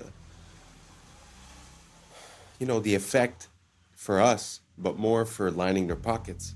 I'm sorry, but this subject is just so big. I'll give you another example. When they got together and they wanted to decide a universal, global price per barrel of this commodity, that's when they introduced the idea of fossil fuels. Because what is it to say I'm selling a product that always appears like water? It's easy, although we still do it, but I'm saying it would be easy and cheap. So when they decided to say, okay, let's put a price per barrel, they decided to make a case. They stated their case for it being fossil fuels. Fossil fuels requires millions of years, certain, conditions for millions of years, and that it's the biological waste that's being compressed and then it becomes that liquid. So all I'm saying is that basically everything that has to do with that commodity seems to be manufactured in some type of way to encourage us depending on that commodity. Listen, I went way out of bounds here. Let me know if you followed what I was saying. Let me know if you have other examples or if you contest everything that I'm saying. Just write it down below. Say, I hate you. This is why. Go for it. Let me know. Because for me, it seems pretty clear. Because now we've had enough time to look at it with a retrospect. And I mean, it seems pretty obvious. The Model T from Ford at the beginning was made with hemp. And supposedly you could run the car on oil, on alcohol, on gas, on different things. And then they decided to go with the gas. So anyways, I'm done. Let me know what you think down below. And let's keep on rocking. It's very preventable. It's just that we're doing everything we possibly can to induce it. We published one of the first ever papers linking that the higher your blood, the faster the tumor grows. The lower the blood, the slower the tumor grows. Undeniable. From a normal cell to a cell doesn't happen overnight. All we have to know is how are they growing so rapidly? Why are they going out of control? How come it's so hard? A solution to without touch is to simultaneously restrict the two fuels, which is already in our bloodstream from the food we eat, and the amino acid. If we stopped eating and we took a low carbohydrate diet and just did water only fasting, we would get into. So two of us have a bad mitochondria dependent on glutamine. We can replace glutamine with ketone bodies. So we selectively marginalize these slowly over time. They slowly start, blood vessels disappear, and the body comes in and dissolves them. This is an extraordinary story. So he was born in a place called the Judengasse, which was a ghetto, basically. And it was The house that he lived in when he eventually had 13 children was only 14 feet wide, and he lived there with his very, very overpowering and dominant and an incredibly brilliant wife who was called Guttel. He was determined to get out of this ghetto. At night time, the ghetto was closed. You weren't allowed to leave. The street was so narrow that no sunlight could penetrate. There was no plumbing, there was no sewage, there was nothing. So everything you can imagine happened in this street. And unsurprisingly, he wanted to get out of there. And he started a small coin business, and that did reasonably well. But actually, and this is where it ties into legacy, his great strength was to send his 5 sons to the capitals of Europe at that time. And what they did is they set up, in effect, so whereas everyone used to be in separate different countries or separate cities until then, these 5 boys communicated with each other, sometimes by pigeon, and they wrote to each other in Judendeutsche, which was a kind of Yiddish German vernacular. And that is why they were so successful. And this absolute belief in togetherness, you've got to stand together, you've got to work together, you've got to work across borders, you've got to work with rules. And by 1789, when the last one went, to 1815, so very, very short period of time, it was said that no one would consider going to war with, because that was how incredibly influential and powerful they had become. CBI is fully owned and controlled by leadership. Okay. All right. 2 + 2 makes 4. Makes total. I don't know. First off, just to circle back to the Napoleon story, doesn't that seem like the origin story of a type of myth as well? Because I've heard the story many times, but even when she says it and she's a family member, it doesn't really make sense. I had nothing. I had coins. I sent my sons all over the world. I don't know. I feel like there's missing something. And the point that the guy was, pointing towards the end is that it seems like that information that he gave was the same information before we went into other places, including, Syria, Afghanistan, Iraq, Venezuela, Cuba. That all these places seem to be disconnected from this big system that we have. So that could be an ulterior motive. I think that's what he was trying to allude to. Anyways, let's keep on rocking. If you guys watch the Super Bowl commercials, they always are interesting. The Ritz commercial talks about an island. The Nerds commercial shows a guy who... The Pringles commercial, you see them eating a Pringles human. Ads were really weird. The Ritz cracker ad was about a party on an island, and these 2 dudes were salty that they weren't invited until Scarlett Johansson invited them. Scene then of they her shirt. weren't mad anymore and joined the party. It seems like they're saying that we're just salty we weren't invited to the parties too. In the Nerds commercial, they got a dude who looked just like eating candy with children running around in his background. In the Pringles commercial, Sabrina Carpenter had a boyfriend who was made out of Pringles. Suddenly This shocks Sabrina Carpenter until she gets a bite for herself. Then she made a face like, oh, it's really not that bad. They trying to tell us don't knock it in. In the Alexa commercial, Chris Hemsworth was telling his wife how he was scared about the AI, and she was just telling him that he was crazy. And then the AI suggested to give him a back massage, and then everything was good. Like, that was it. It's like they're telling us we're doing too much about the AI. Let's talk about the salt conspiracy. First of all, salt is a misnomer. The body needs natrium, not sodium chloride. Salt is an ionic bond, a metal and a non-metal. It is bound by electrostatic. It is not like an atomic bond. Ionic bonds are formed from stealing. Covalent bonds are formed from sharing. Natrium, however, is wrapped within the fabric of whole foods. Natrium is perfectly balanced within the fabric of the food, unlike crystal salt. Natrium is packaged with water within the plants, so it doesn't dehydrate you like crystal salt. Crystal salt is more chloride than natrium, and is not found within the fabric of plants. There are no anti-caking agents in natrium or synthetic iodine. Up to 90% of salt has anti-caking additives. Iodized table salt needs iodine stabilizers. Table salt contributes to This causes you to retain water. It makes you bloat and have a puffy face, especially around the eyes. Salt blocks your ability to know when you're full. Many people mistranslate the thirst that salt causes with hunger. Table salt makes you crave actual salt, natrium. It's not a low salt diet versus a high salt diet. It's isolated versus holistic. Table salt causes serum osmolality, so your blood gets dehydrated and pulls moisture from the cells, causing them to malfunction. Table salt causes inflammation, cognitive impairment, and locks you in the sympathetic nervous system. Table salt pushes calcium out of your body. This interferes with the production and transfer of melanin, and thus light production as well. Salt, or salts, is the origin of the word salary. It's been a key tool for conquest. Mansa Musa was the richest man on earth because of his salt wealth. Its value was equal to gold. Salt, sugar are all the same. They are isolated crystals. Your body doesn't know the difference between legal and illegal drugs. Look, and salt and sugar kill your eyesight. The Crusades were sugar wars. They called it sweet salt. The world was colonized for sugar. There are endless sugar wars. Sugar is white gold and the primary driver of the slave trade. Sugar plantations were the worst. The sugar slavery complex was 10% of Britain's GDP. Here are some sugar families. These tiny hat families have a monopoly. Don't let the Hispanic names fool you. These are cryptos. Hawaii was stolen for sugar. Look, slavery. Ever buy a Chiquita banana? Let's get into booger sugar, the Contras. Brown sugar. Vietnam was a trap house. Sugar slavery was Aboriginal genocide. Aboriginals. Salt is for witchcraft. Look, it keeps things out, but it can lock things in. These isolated crystals bind to the liquid crystals in your blood. Melanin is a unifier. These crystals tax the melanin and deplete it. Melanin holds everything together. It has to be destroyed to invert the order of the world.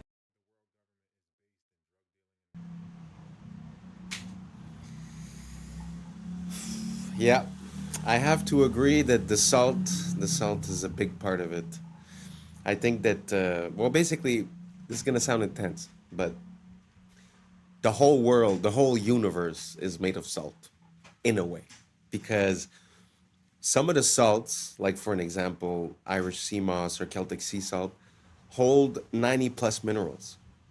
Now, tell me what the universe or the world or you are made of, if not from the elements of the periodic table. So 90 plus of those are minerals, right? So the quality of your mineral intake, I think, is very important. And, you know, I could testify to this. My whole life, I was consuming only table salt and I didn't really indulge. Now I live in a much hotter climate. I sweat daily and I consume a lot of salt, but it's not the same salt. It's a high quality salt. And I could attest to the fact that drinking water doesn't necessarily hydrate you, and that when I put salt in my water, as well as a little bit of lemon, well, lime actually, it's completely different. The hydration is palpable. So if you guys haven't tried it, I wouldn't tell you do it. I wouldn't tell you it's the best. I would tell you just give it a shot, because I believe in testing all things. I believe that life and science are synonymous, that basically everyone needs different things, and it's through trying different processes that we reach on it. So that's my closing advice. Try some Celtic sea salt or some Irish sea moss and see how you feel. Thank you so much for rocking until the end. And that's a wrap for today, familia. Whether you're tuning in with the sunrise or you're posted up after midnight, I appreciate your time, your energy, your curiosity. And don't forget, this isn't about truth or fiction. This is about perspective. If this sparked a thought, a laugh, a deeper question, then we did our job. So drop your thoughts in the comments. Keep the convo alive. Like, subscribe, and don't forget to hit that bell if you're riding a wave, because we're just getting started. Until next time, stay grounded, stay weird, stay critical. I'm Adam Strain, and this has been Adam Strain Reacts. Peace! I don't know what y'all think, but now it's time for us to link up. Really think we on a break up, making a change from living this train. Living this train. Making a change from living this train. Yeah. Meet the world's fastest backwards runner. Are particles real? I think in a way physics has been a progress away from this. Focusing on fluid movement. This is the best I've seen. What's up, YouTube? Today, we'll be looking at disturbing TikToks that'll make you question reality. So without further ado, welcome to Adam Strain Reacts. Let's get her done. Hi, I'm Aaron Yoder. I'm a backwards runner. I have the world record for the fastest mile ran backwards. My fastest backwards mile time is 5 minutes and 54 seconds. I've been running forward for over 20 years. I started running competitively when I was in elementary school and then ran on scholarship during my early 20s. I ran so much that I sustained a knee injury. My doctor told me to stop running, and I really didn't want to stop, so I knew I had to make some sort of change. Retro running or backwards running is where you're literally just running in reverse and there's no impact on my knee. I run backwards everywhere. I run backwards on the treadmill, I run backwards on the track, and also out on country roads. Backwards running feels great on my knee. I don't feel anything, which is a reason why I really enjoy it. Look how advanced these robots out of China are at the moment. They've just taught them advanced kung fu and martial arts. They're focusing on fluid movement, and this is the best I've seen so far. Like, look how well this thing moves, jumping, doing flips in the air. It's just everything.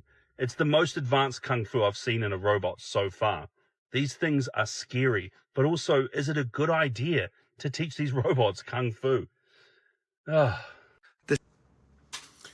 So what do you guys think? Do you guys think that the more innovation we have towards these robots, the better it is? Do you guys think that these are autonomous robots or they're being controlled by someone and copying the movements? But at the same time, if they could copy the movement once, I suppose they'd be able to copy it again. So does this scare you, or do you find it just impressive? Do you think that it makes sense for us to continue in this direction? Let me know down below, and let's keep on rocking. This is amazing. This is the future of weeding. No toxic sprays, no harsh chemicals in the soil. Just lasers, precision light, managing weeds, protecting the crop, and keeping the soil alive. This is working with nature, using and harnessing technology for a safer, cleaner, healthier future in food. Wow, I had never seen that. I find that amazing. Because often we say, oh, look how man has been in evolution, but oftentimes, like if you look at, you know, the structures or the architecture, we actually see a decline, right? But this is truly something that I find is next level, because what is truly archaic, I think, is to put poison on a plant that you're going to eat. That is, you know, not the smartest thing in my opinion, personally. So what do you guys think about this? Using lasers to target and to not affect the normal crops? I find this is a step forward towards us being a bit healthier and having access to food that is worth eating. Do you guys agree? Do you guys disagree? Let me know down below. Let's keep on rocking.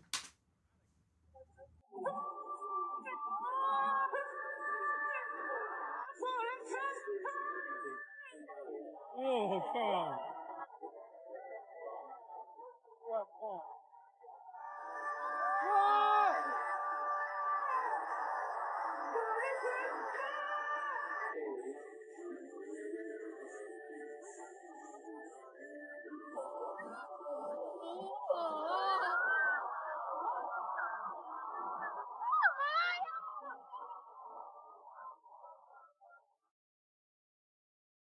What?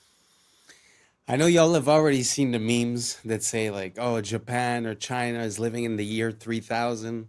Sometimes it doesn't make sense, but this actually does make sense. It does look like the future when you look at that show, the way that they've already implemented the robotic help part, you know, very interesting. So do you guys think that it's going to help, or do you guys think that it's going to take away the job from, you know, backup dancers? Do you guys think that it takes away from the art, or do you find that, listen, times are changing and we got to go with the flow? So let me know down below and let's keep on rocking. Doesn't the Parthenon have any straight lines? It turns out the problem wasn't bad construction. When the Parthenon was built in 432 BC, the Greeks had spent decades perfecting the design and used the most calculated advanced mathematics to calculate every measurement down to the millimeter. But they discovered a problem with perfection. When you look at straight horizontal lines from far away, your eye tricks you to think that the lines sag inward. The Greeks realized that if they built the Parthenon with straight lines, the entire structure would look warped from a distance and it would ruin how it looked. So how did the Greeks fix the optical illusion? They fixed it by building it wrong on purpose. I'm here at the only full-scale replica in Nashville, Tennessee, where you can see that the base of the temple rises about 4 inches in the center. The columns lean slightly inward and bulge in the middle, and even the horizontal beams across the top curve upward. But from ground level, these intentional distortions cancel out the optical illusion, making the building look geometrically perfect. So the Greeks knew that perfect architecture isn't about what is straight, it's about what looks straight. Sabina, what's your opinion? Are particles real? Are particles real? So I would describe myself as an instrumentalist. I don't believe that mathematics is real. I think mathematics is a tool that we as physicists use to describe the world. And in this mathematics, we have definitions for things that we call particles. That might be an excitation in a field, or it might be an irreducible representation of the Lorentz group, or it might be a quantum of energy, and these are all related. And then we know what we're talking about. That is what I mean by a particle. But are particles real? I don't know. I'm not sure I know what this even means. This is a question I leave to philosophers. Lucky we've got one. For me, the interesting question is, are particles fundamental? The particles that we currently know of in the standard model of particle physics, electrons, quarks, photons, and so on, are they fundamental or are they made of something else? I know we like to say that the science is settled, but truly a lot of the things that we operate on are basically adaptations, or they're theories, or they're ways of comprehending the world and explaining it. But to hear a physicist say, just utter that question, are particles real, actually just shows how there might be a difference between what we believe has been understood and what truly is understood. Because when you look at a physical representation of something, like let's say a map, the map looks authentic, it looks like it makes sense. But we know nowadays that when you look at the details of the map, it's very hard for it to be a perfect 1-to-1 ratio. It's actually, I think, impossible. And that's why when you see the Mercator map, the projection that Google Map uses, you see the distortion between, let's say, Africa and Greenland, where it looks about the same size, when in reality, Greenland would fit, I think it's 9 times in Africa, something like that. So it kind of makes sense to me that that would, transpose into this application. But tell me what you guys think down below. Do you guys think that the way that we approach science and the science of small things is a physical way of seeing it? Or do you think it's a way that we can understand the concepts and give a name to the effects that happen, when in reality it might look physically different? Just a question. Just wondering what you guys think. Let me know down below, and let's keep on rocking. All right, boys. So before I got on my freaking airplane ride, my Spirit Airlines ride, I went around looking, right? And I was taking videos, and I was like, oh, Palin gonna freaking love this. But so I was looking for anyone fueling planes, right? I went and I found this truck. I was like, oh man, I wish he'd be fueling. I wonder how much fuel that thing holds, right?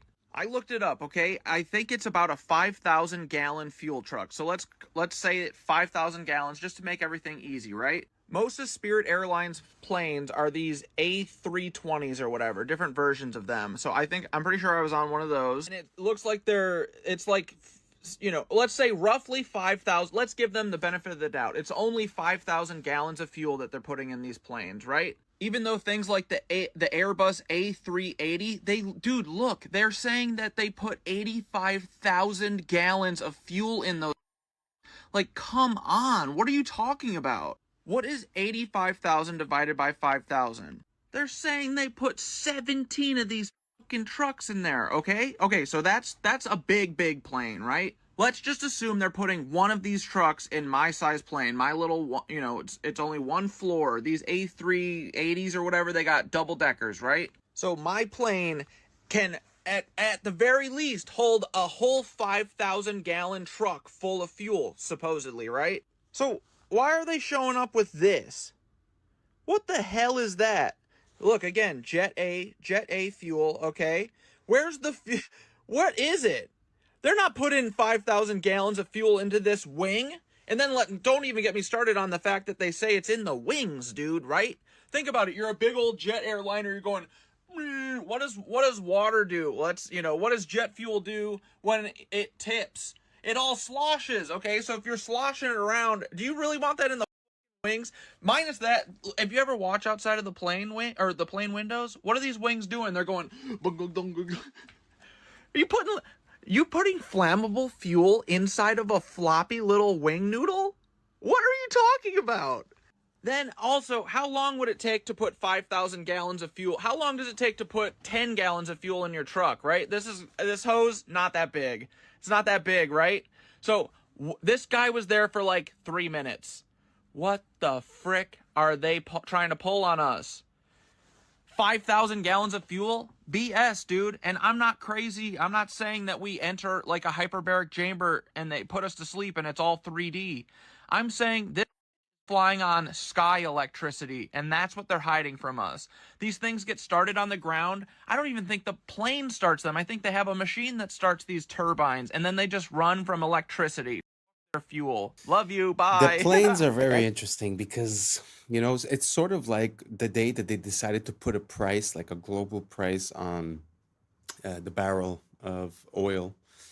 They had to make the case that it was biological and that it was a part of let's say, of a dinosaur that got compressed and this and that. So there was biological material, basically, meaning that there would be a limited supply. And since those days now, we see that we've never missed any, and it seems to be the most abundant liquid on this planet other than water. So what if it was the same thing for the planes, where they're using the fact that you're using that much gas to give the price, right? But what if they weren't? Because like you said, the amount of tankers and trucks that they would need per day, and the speed at which they refuel. And, he's talking about the electricity, which is true in a way. We have measured that at the ground, which is like electrically talking, the ground is ground, right? And then as you go up, basically there's a voltage that amplifies as you go up. So it's not crazy, the idea that there might be electricity involved. But just to give a second theory, let's say, you could also consider the fact that compressed air. So you're going at a speed that's very fast, and you have these turbines that are compressing the air because the entry is big like this and the exit is big like this. So what you're seeing is a compression of air, and then where is that air going? It's going on the wing because the motors are actually in front of the wing. So the air would be going here and sort of like pushing it up. So that's just an idea. I've also seen videos of a turbine that was disassembled. And when you see the interior of the turbine, it has these little metal plates that are sticking out. And when you touch them, they sort of hit a certain frequency and resonance. So you hear bing, bang, dong, ding. And the idea would be, sort of like a bee. They say that the way that the bee moves, it's vibrating from its thoracic chamber, and it sort of makes it lighter because of resonance. So what if they were using the concept of resonance, compressed air, electricity? So these are all just ideas that I'm giving you, but it's very interesting to think about the logistics. So the city where I was born, they tell you that there's, let's say, 100 planes per day. And when you do the calculation of how many gallons and how many tankers, it would be literally like a tanker every minute or a tanker every 30 seconds. And again, just the time of refueling. So I find it's just a very interesting question. For me, there's nothing that's really off the table. So let me know what you guys think. Is this crazy? Is this ridiculous? Are we sure?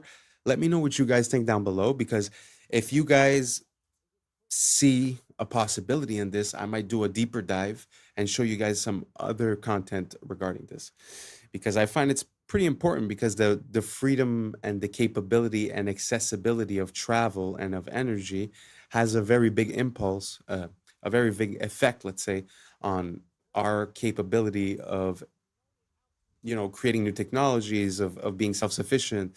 So just putting a barrier to entry to having, the gas or the electricity or this or that would change our life significantly. So that's why for me, it's not something that I shy away from or that I'm scared of talking about. So let me know if you guys think down below if it's a possibility that there would be some other technology, and that would be the reason that they took the Zeppelins away, the balloons that used to fly, because it was too accessible, too easy, right? So let me know what you guys think down below. And like I said, if you ask me, I'm going to do a deeper dive on this. So let's keep on rocking. X-Men is about Martin Luther King and Malcolm X. Yes. Magneto is Malcolm X, and Martin Luther King is Xavier, is Dr. Xavier. Their philosophies were that's where he got it from. Yeah. It's all a lot of stuff is from black stories. And they just kind of, Superman is the Egyptian about Osiris, like power from the sun. Same thing. Oh wow. Oh yeah, I read all. I love that. I'm just now hearing that for the first time. I never knew that. I love that. And when I was with Stan Lee, I love bragging about it because I don't care if you didn't meet Stan Lee, you can't with me. Yeah. Stan Lee, I was in his office for 3 hours. He was 89 years old. My friend went on a break, said, yo, hang out with Stan. I'm sitting with Stan Lee. I said, like, what the fuck? He goes, Godfrey, I want to show you something here. You see this picture of Wesley Snipes? Big ass picture of Snipes with the blade. He goes, he's the reason why Marvel got out of bankruptcy. It was him. Wow. It was because we had Blade. Blade is the reason he saved Wesley. And I go, and we ain't seen another Blade in 25 goddamn years. Crazy. But they got 18 Spider-Mans, 90 this, and Wesley Snipes saved. But this is how fucked up this business is. Yep. Look at that. Eddie Murphy saved SNL. Bill Cosby saved NBC. In Living Color changed the halftime for Fox. Oh. Michael Jackson saved the halftime of Super Bowl in Still 1993. the most watched Super Bowl of all time. Black people sell. Super Bowl halftime. So. We sell. It's just that they just can't get it out of their heads. They think we just can't give them too much because they'll do something. We're not going to act like you. We're not like that. No, we like to see everybody win. We ain't like you. Yeah. And it's pathetic. It's like black people sell. They didn't think black people sold overseas. They was like, you guys don't sell. But then Black Panther gets $1 billion. And then I was in Saudi Arabia. Yeah. And they were like, this is the only movie we've let in. Because they ban all American in Saudi. They go, no, Black Panther, yalla, yalla. Wow, I had never heard that actually. It's very interesting. It actually makes me think of, the story of the Matrix and the Terminator were connected, and they were written as well by a black lady. And I find there's no credit that's given. And the part that really stuck with me is the fact, like when he said, Blade saved Marvel, and there hasn't been a movie in 25 years, yet there's been 18 of the Superman, of the Spider-Mans and this and that. Very interesting, because really, when you think about it, why wouldn't they release things that they know work, and they would try to, I say ruin, but, like destroy all these long-standing franchises. I have a hard time understanding Disney, to be honest, and everything that they've been doing in the past, let's say 10 years with the movies. Like personally, I grew up and it was a very big thing, Star Wars. Like it was the original movies, and it was a super big thing.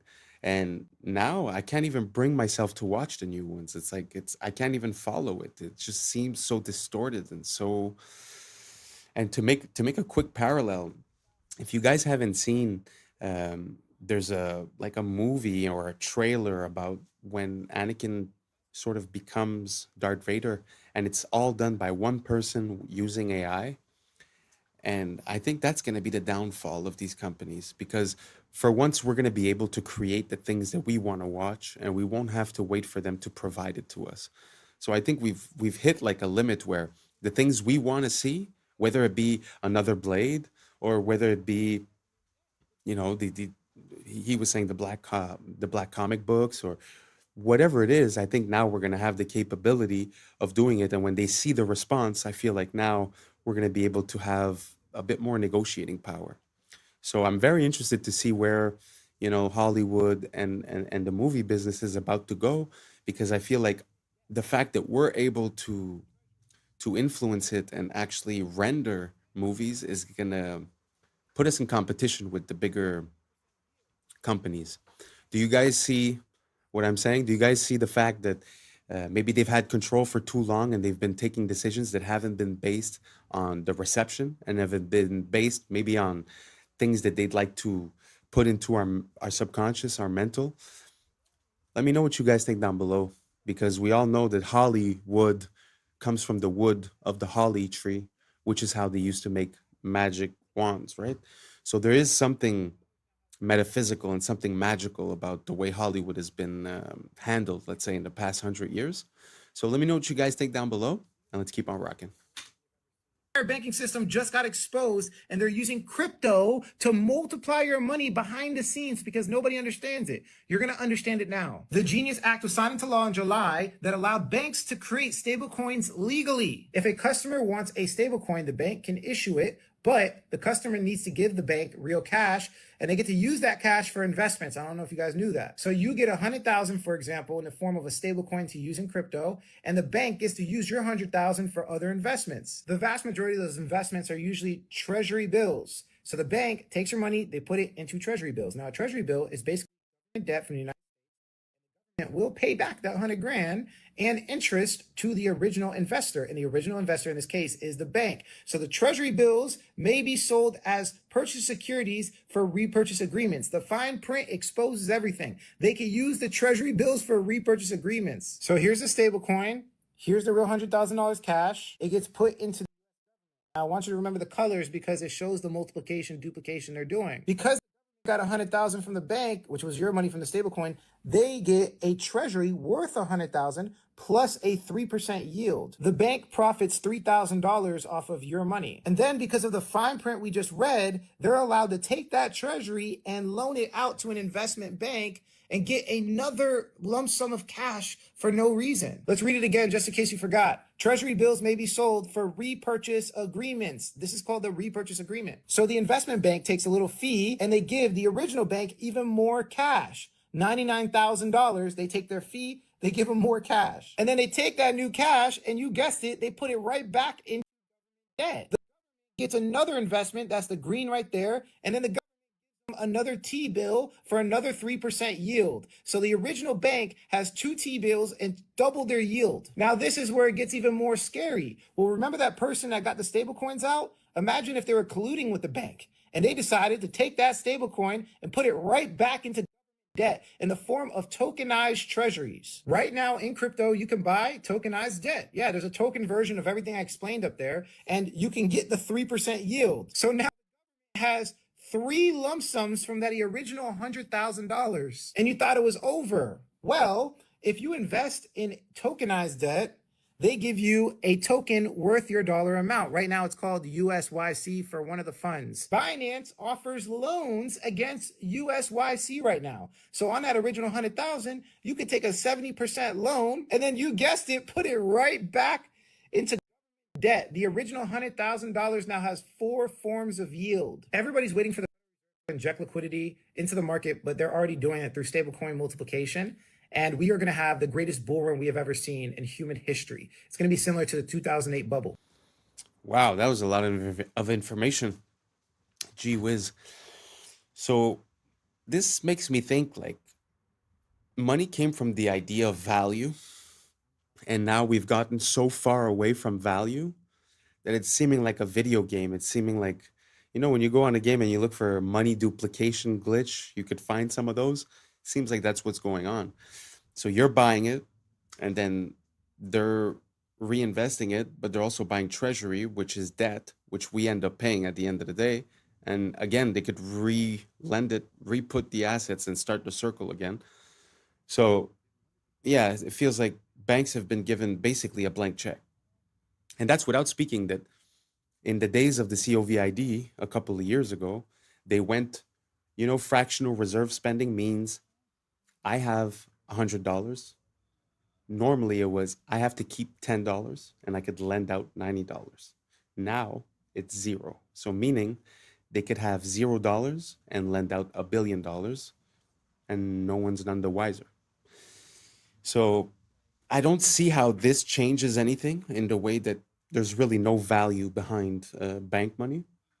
But at the same time, I'm seeing what he's saying, where it's involved with the treasuries. So it's like a cycle that's over and over again. It makes me think like the way, like when you get a mortgage, the bank is like doubly insured. It's insured with your assets. It's also insured with an insurance company and your insurance company. So they're actually triple protected. It seems the same way. It's like they're 10 times protected, and us, we have to pay for everything. So I don't know. I don't know where we're going with this, because it just seems like the more they win, the more they devalue, but the more they devalue, the more the crash is about to come, right? Unless they are artificially inflate. And so I guess that's what he meant at the end with the bull run. So everyone's going to feel like they're winning, when actually the disparity between the people winning and the people at the bottom are going to be so much bigger. So I don't know if I caught all of this. Maybe I'm probably missing some parts. So if you have any information to give and share, don't hesitate, write it down below. I'm still learning about all of these subjects. This is why I'm here. This is why I made the channel, so we could collaborate, and we could collaborate on ideas and build better ideas together. So let me know what you guys think down below. Do you have a wallet? Do you keep it on a cold storage? Do you keep it on the exchanges? I'm going to put some more crypto stuff in the next videos. So please don't hesitate, write down below, and let's keep on rocking. How were we allowed to be fooled for so long? And no, I'm not talking about this beautiful architecture here, saying it was built by horse and buggy. I'm talking about Timu, Han Solo, and Chewbacca here. Hawkins was a literal puppet on that world stage. Did you know, before Hawkins had his fancy little computer, he had a translator talk for him? I think, in a way, physics has been a progress away from mysticism towards a rational understanding of the universe. Stephen, when did you first realize you wanted to be a physicist? I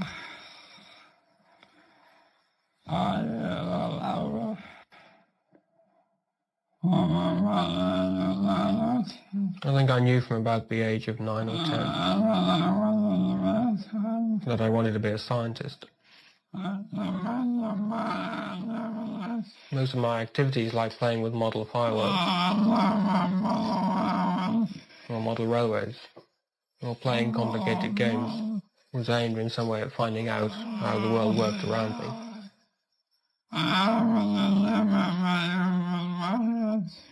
I was never very good with my hands, so my models did not work very well.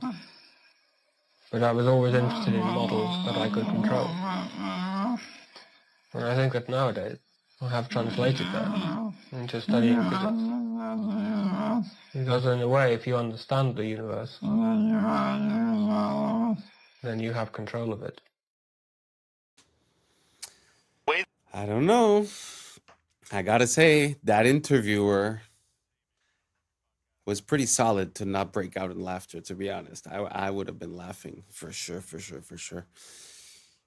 What do you guys think? Do you guys think that it's real? Or do you guys think that it's possible that he was a puppet? What easier puppet could you have than one that talks with a computer box? You know, that was before that time. But do you think he was translating? Do you think maybe he knew it ahead of time, right? Who knows? But do you think it's possible that, you know, some of these scientific role models might be, you know, government plans, or, you know, to control the public opinion, or to get us to stray away from God? Or, I mean, there's so many reasons, right? So I don't know. I have no opinion on this at all. So you guys let me know. Do you guys think that was a pure translation, or do you guys think it's a bit ridiculous? Let me know down below. Let's keep on rocking.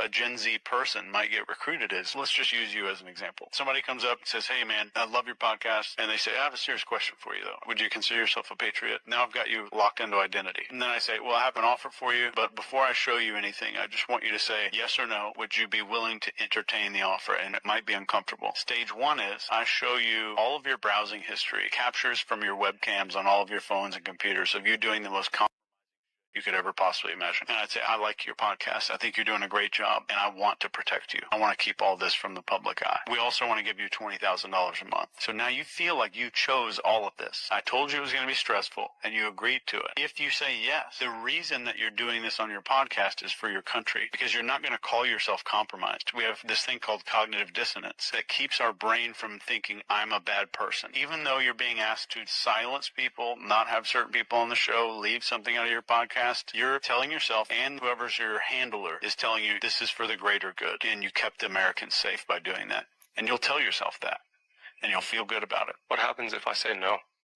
Well, damn. So that's how the CIA recruits. Well, I'm going to go ahead and spill the beans so they can't ever recruit me. With me, there's nothing compromising that you could find. It's just nothing but porn. What? Y'all going to shame me? No. All you're going to see is Big is 2. Ebony Baddies 3. You're just gonna see the webcam. This is gonna be my two heads. Just you can't shame the shameless for real. So yeah, what? I'm rubbing a one off to Skin Diamond. Shit, I ain't got shame. Skin Diamond is. Also, a special shout out to Lexi Love. Thank you for following me. You and I, we had an amazing Thanksgiving day. It was the greatest three. You, me, and Pamela. It was dope. So to whoever's watching this, the agent assigned to me, I know you're. I don't be watching nothing stupid. I don't do nothing but regular good old. So can't shame the shameless. That was pretty dope. But it gives you a little bit of a perspective, you know. Sometimes we wonder why people act a certain way, and we don't really understand why people change their attitudes, especially when they're in the limelight. It's so easy to corrupt someone. So easy. I mean, that's without threatening their family or this or that, right? So very easy. So be careful who you believe in. Try not to have too many idols. Try not to put people on a pedestal. We're all human. We're all the same. Well, I mean, most of us, don't get me wrong. What do you guys think? Would you be compromised? Are you scared to be exposed? That's not a good look, you know? If you're scared to be exposed, maybe you should, you know, comport yourself in a way where you don't live with shame, you know? So, anyways, very interesting. Let me know what you guys think down below. Would you be easily corruptible if they made you that offer? Do you have things to hide? Let us know down below. I know you won't, but you can. And that's a wrap for today, familia. Whether you're tuning in with the sunrise or you're posted up after midnight, I appreciate your time, your energy, your curiosity. And don't forget, this isn't about truth or fiction. This is about perspective. If this sparked a laugh, a thought, a deeper question, then we did our job. So drop your thoughts in the comments, keep the convo alive, like, subscribe, and hit that bell if you're riding a wave, because we're just getting started. Until next time, stay grounded, stay weird, stay critical. I'm Adam Strain, and this has been Adam Strain Reacts. Peace. Now it's time for us to link up. Really think we on a break up. Making a change from living this strange. Living this strange. Making a change from living this strange.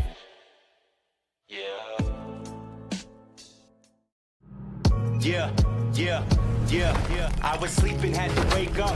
Why? Every reason I could think of. God, till the day I keep the ink up.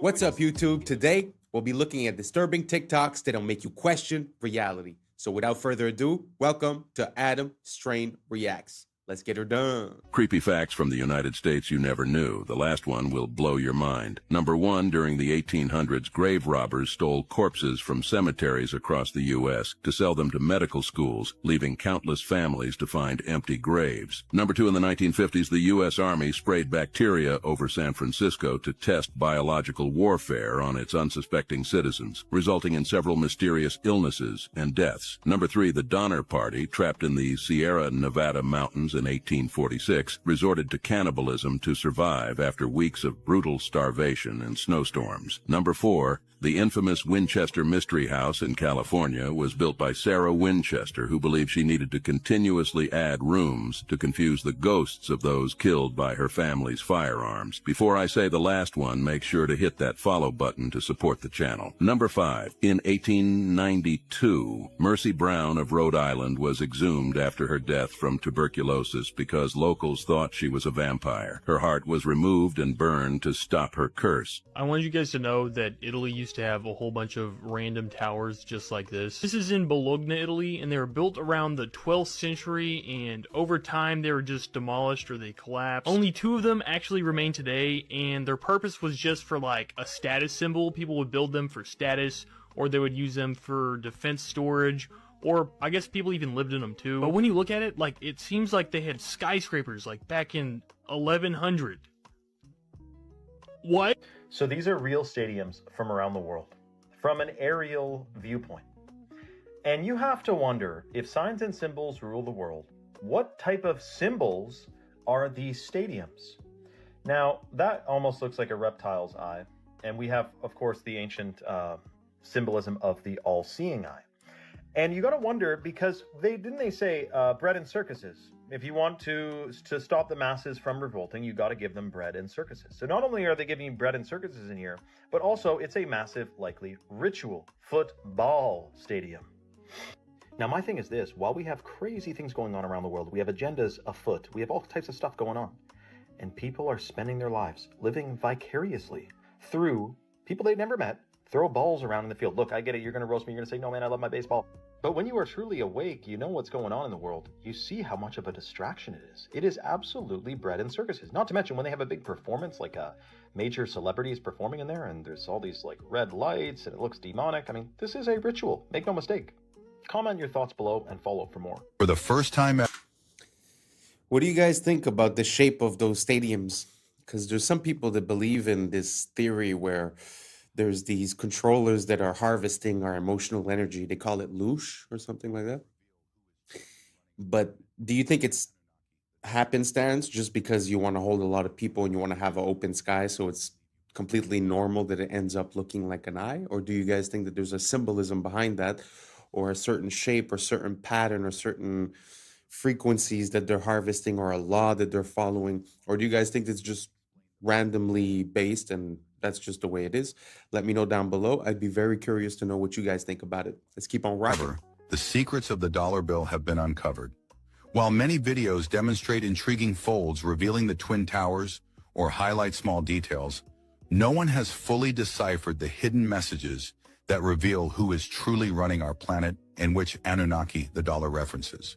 From the world's leading researcher comes a documentary that will leave you breathless. This is the same researcher who has provided evidence for the location of Atlantis, solved the mysteries of heaven and hell, unveiled the real father of Jesus, identified Yahweh, decoded the mark of the beast, and explained the firmament, among many other discoveries. This new documentary will finally answer the question of who is running our planet. Stay tuned for its release. In the meantime, you can explore over 1,000 videos at ourtruehistory.co.uk. They stopped building castles like this because of this. This right here is a medieval cannon. Now, it took a long time before they actually made stuff that was good enough to knock down walls, but it definitely caused quite a bit of problems. And once the cannons started getting bigger and more powerful, that's really when you started seeing a lot of changes coming to castles. This right here is a gigantic cannon created by the Ottomans during the siege of Constantinople. These knocked down those walls. Now, constantly in warfare, they're adapting, they're changing things up. So this is an adapted castle that as cannons started getting better, they built it so it was rounder and it's angled so that the cannonball wouldn't get a direct hit, but instead would skim off to the side. But cannon technology kept getting better, and so then they started building these star forts, which are super thick, as well as multiple layers of defenses, so you can never get close enough to the walls to really be doing a lot of damage. And a big part of this as well is by building up earthworks on the sides before it even reaches the actual fortress itself. So you got a double wall, and so this is a hill that's sloped up,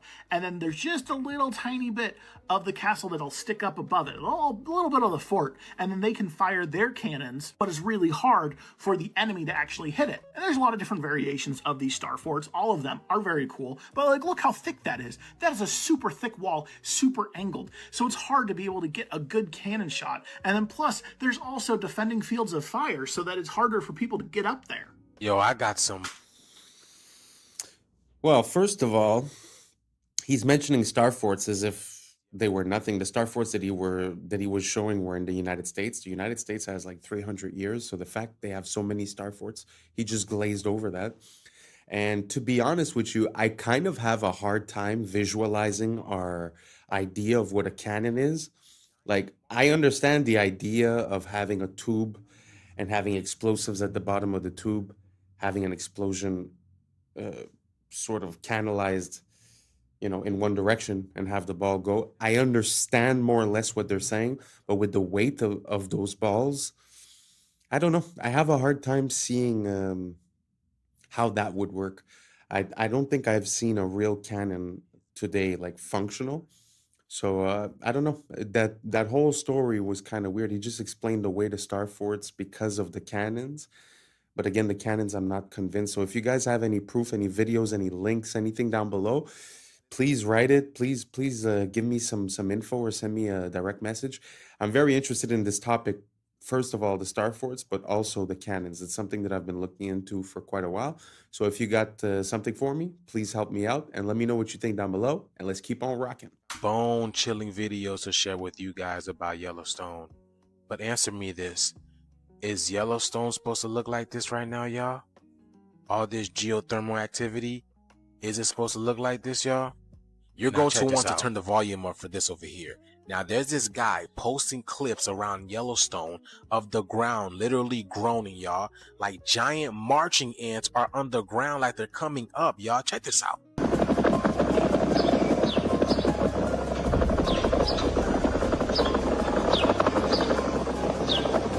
Y'all hear that? It literally sounds like a helicopter, y'all. Something's boiling under there.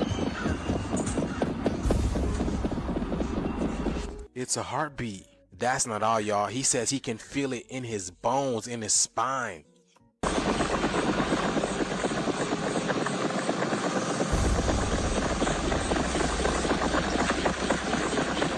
It sounds like the animals are running.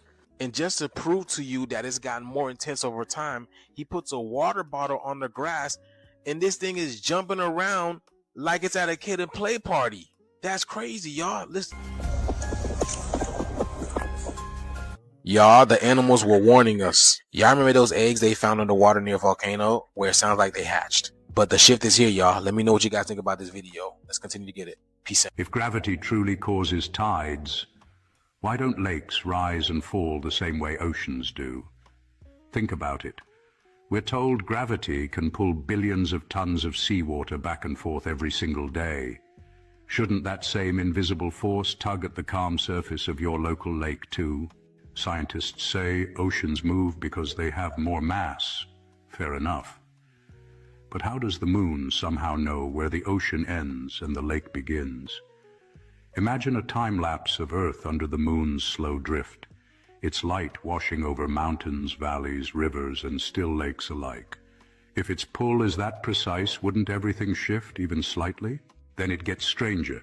Some coastlines experience tides soaring 50 feet high, while just a few miles away, another cove barely stirs an inch. Did gravity suddenly lose strength in that spot? Or could something else, perhaps resonance, pressure, or even electromagnetic influence, be guiding these rhythmic surges? What if the story we've been told about tides is only part of a larger equation? Maybe the oceans don't move because of gravity alone, but because they're part of a system tuned to forces we still don't fully grasp. So next time you see a silent lake under the same glowing moon, take a moment. Don't argue, just wonder. If gravity moves the seas, why does this water remain untouched? Because maybe the real tide isn't just in the oceans. Maybe it's in the questions we've forgotten to ask. This video is for entertainment purposes. I know it's kind of hard to put any kind of doubt to these foundational beliefs that we have, such as gravity.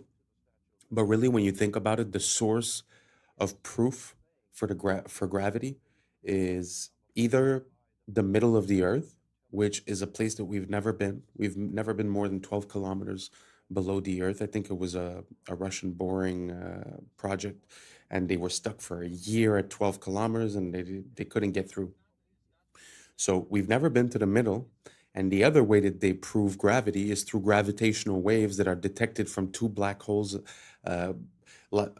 billions of light years away, billions of years ago, two black holes collide into each other and created gravitational waves that we can now detect through our advanced technology. So what I'm trying to say is that most things are obvious and you could feel an intuition on where they come from, their purpose and what they mean. But when they try to explain to you what is here through something that you can't see, I don't know if you understand what I'm saying. Like it's either so far away or it's in the center where we've never been. So for me, that causes a conflict. Now, I'm not saying that things don't fall to the ground. I understand that. But you could also explain that away with different factors. Like he was talking about electromagnetism and all that, but just, density and buoyancy. The fact that something weighs more makes it go down. The fact that it weighs less makes it go up. So let me know what you guys think down below. I know it's not an easy thing, and I'm not making any claims neither. It's just something that I've been thinking about for a while. So if you guys have any good links, let me know down below, and let's keep on rocking. You call the Statue of Liberty. It's holding the torch of illumination, which is the Promethean torch of Freemasonry. And if you go to the Statue of Liberty, you'll see a bronze plaque inside saying that this was given to the government of America by the French Grand Orient Temple Masons. And it is a symbol of Grand Orient Freemasonry in America, the holder of the light. And that's exactly the same torch that is carried during the Olympics. It is the torch of Prometheus. It's not the torch of freedom. No, it's not the torch of freedom. Of the illumination. I wanted to add also that on the back of the Liberty dime, on the back of the old dime in America, there was the fasci, which you look in the encyclopedia or dictionary and look at the word fascism, you'll see that the symbol for world fascism was a bundle of sticks, a bundle of rods with a hatchet head. That was on the back of the Well, you see that dime. on each side of the speaker's podium at Congress. Oh, absolutely. So they have the fasci on each side. Absolutely, and it's also the symbol for the United States Senate is the fasci. But the point I want to make is that was on the old dime. Now on the new dimes, you will see it has been transplanted a torch instead of the old fasci, because fascism was used at one time to prepare the world for the New World Order. Now the New World Order is in place. That's why on the dollar bill it says Novus Ordo Seclorum is New Order of the World. We have an aura around our body, and it protects us from... Every human body is surrounded by an energy field. These magnetic fields are something you don't pay much attention to, but the truth is that the entire survival of the individual depends on maintaining the integrity of this energy flow. Now, the moment we break the spiritual rules, we damage that magnetic flow. We have to observe the laws of nature, and if we don't, the magnetic field fails. It can be damaged by unbridled living.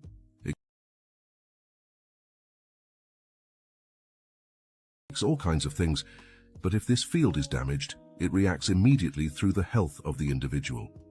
You must never allow yourself to develop attitudes that are incompatible with the integrity that nature has bestowed. Magnetic fields are absolutely honest. There is no way to make them dishonest. And if you respect your integrity, you will be full of energy, immune to... Watch the full video on our YouTube channel to understand more.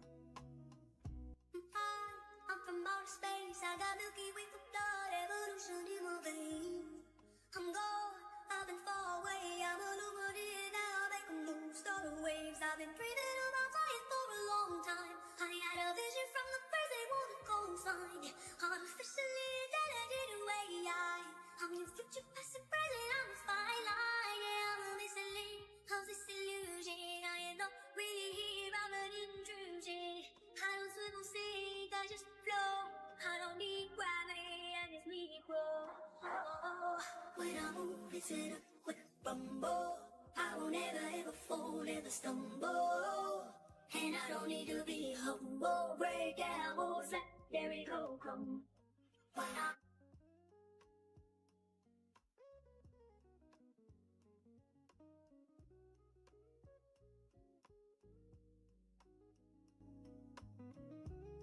This is just like them putting up some pieces of wood. And look at what it looks like. It almost looks like there's like snow on the ground. So there's snow on the ground in their building, which is practically impossible because, as I was talking about, being from Chicago, it's cold. Chicago is very cold. It's practically impossible to do anything in the wintertime. And then what's interesting too is if you catch this one, if you guys can see this one looks like it was like an obelisk. And check this. There's a beautiful lightning antenna on top, or weather vane. But what's interesting is they're doing some remodeling down here. So what it looks like is they're starting to add a couple details to make it look like it's their own, so that when they do this Grand World Fair 1893, the people then will believe the narrative of what they are being told while they're being shipped in and told about this whole entire situation. And here you have some innocent people who are walking around like that, and they're just wandering around, and they are, you know, just observing. Now, what's interesting is I want to show you something that's the most fascinating thing I found in all three of these books, and it's in this next spot right here. Y'all, have y'all seen this? This canoe trip in Botswana went from peaceful to chaos real quick. These American people thought it was all good and fun vibes until the matriarch of elephants pulled up and told them they were too close to their children, y'all. You see, nature don't play about. Look at this, y'all.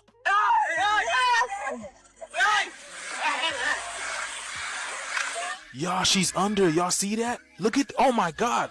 Why are they always big? Look at this. You see, when it comes to nature, the mother energy do not play about her children. She will toss a canoe, stomp the ground, just to let you know, do not come near my tribe. And this is exactly what happened to this woman over here. Boy, she was flipped, tossed aside into the water like a rag doll. Oh my God, y'all see that? So when are we gonna do the same? When are we gonna let these people stop playing with our children? Because this is exactly what they're doing in our schools, y'all. We don't even know what's going on, right? You see, y'all? Nature's very intelligent. It knows not to let these people come close to their youth. Why? Because nature communicates. You don't think the planet keeps a database on what these people have been doing to the planet and that they're able to pick up on? Look at this guy. He's just chilling in his canoe, just recording everything. This shift is here, y'all. When are people gonna learn? You don't mess with the laws of nature. You can't colonize the energy that you can't control. And the elephant is showing y'all who's really boss. And as they walking out, y'all, the shift is here. Y'all see it. They feel it. Let's continue to get it. Peace in. When women would consume, they would have a baby in 4 hours. When they went to go deliver their baby, they would deliver their baby in 4 hours on milk. And he talked all about this and why that stuff is not talked about. And if you're drinking right now and it's helping you with your nausea, that is because you are feeding your beautiful nutrients that are supposed to go into your body. The biggest thing that people don't realize when they go into all these stores and to these restaurants and all of this is everything else. And when you bring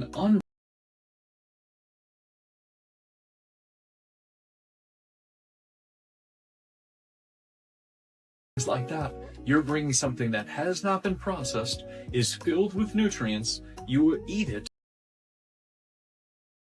foods, which is the most common stuff at the grocery store, all this, then you're eating just a bunch of processed nonsense. And you're missing all the minerals. So then you develop a mineral imbalance. And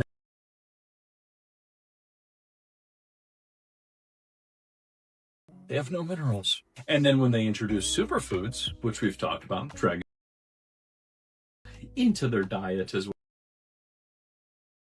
bringing food with nutrients back into their diet. In the UK, they are now demanding your back door for access. So a while ago, there was this whole thing where Apple were trying to defend themselves against the government because the government was saying they wanted access to the back door of our devices to see our data. Apple, of course, is all about protecting our privacy and they don't want third parties looking into us, especially our own government. Actually managed to step in and get this whole thing basically dropped. However, they've decided to reopen it. So as I said, Apple have advanced data protection on all of their devices. Now this means everything on your phone, on your device is completely encrypted. No one can access it. That's what everybody wants, right? Now what they're trying to do is say, Apple, we need a backdoor into iCloud and into your devices so we can see what our citizens are doing. Now it's very mixed online. There is quite a lot of people who are saying this is a good idea, it protects us as well. But as you can imagine, a lot of people are saying, no, this is not right. Like, Apple is literally there. There's a safety barrier for a reason. But they're saying that the reason for this is to track criminal activity, make sure that people aren't here who aren't meant to be. So let me know your thoughts and I'll keep you updated on this whole thing. Is dependent upon you being disconnected from your heart.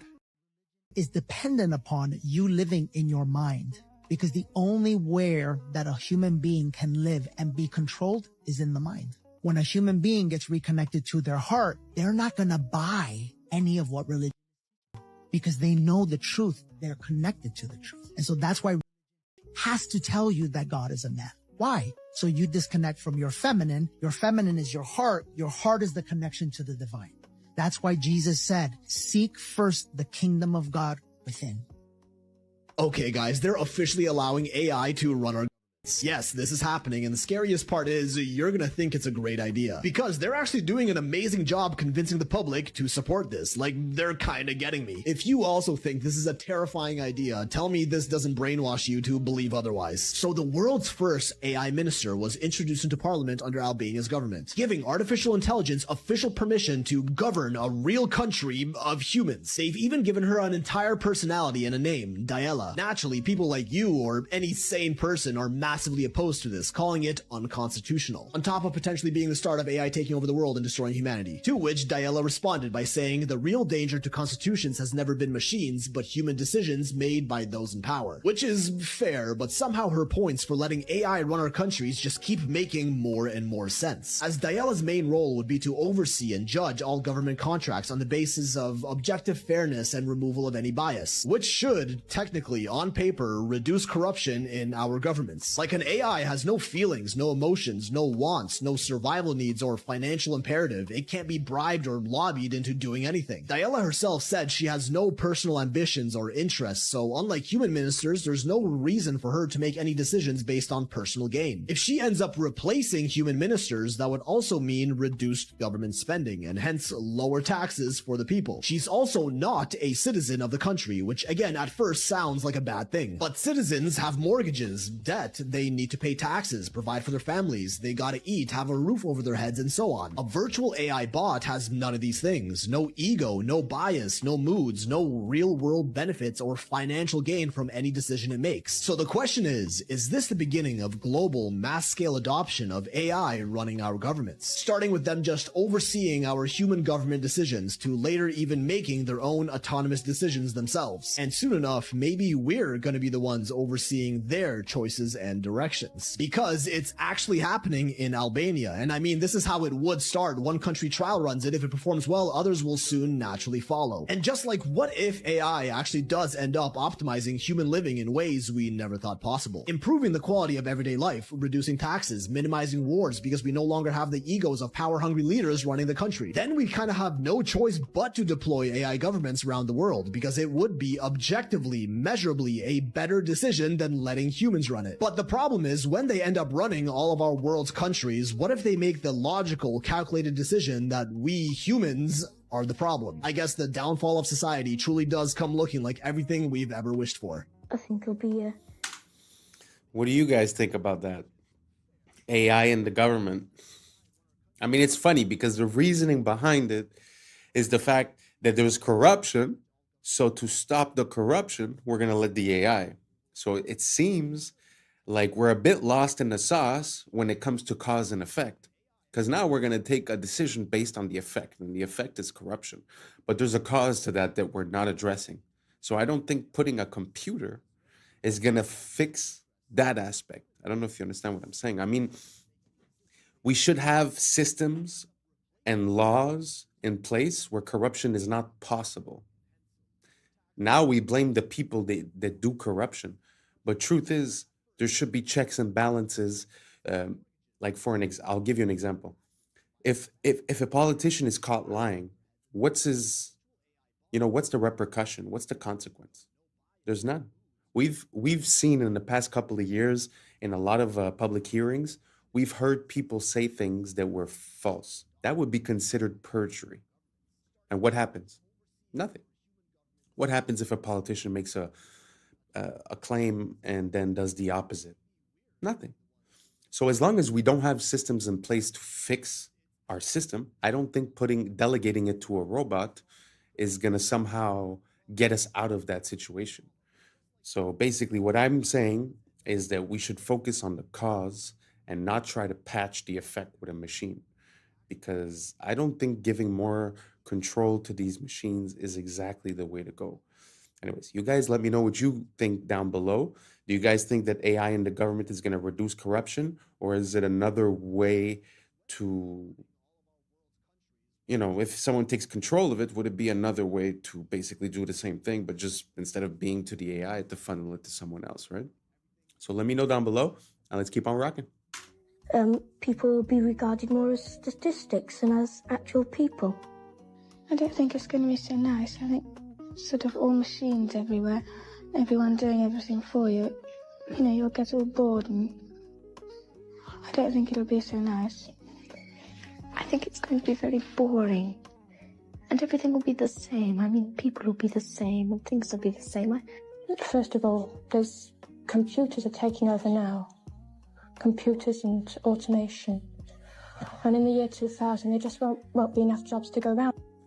And that's a wrap for today, familia. Whether you're tuning in with the sunrise or you're posted up after midnight, I appreciate your time, your energy, your curiosity. Remember, this isn't about truth or fiction. This is about perspective. If this sparked a thought, a laugh, a deeper question, then we did our job.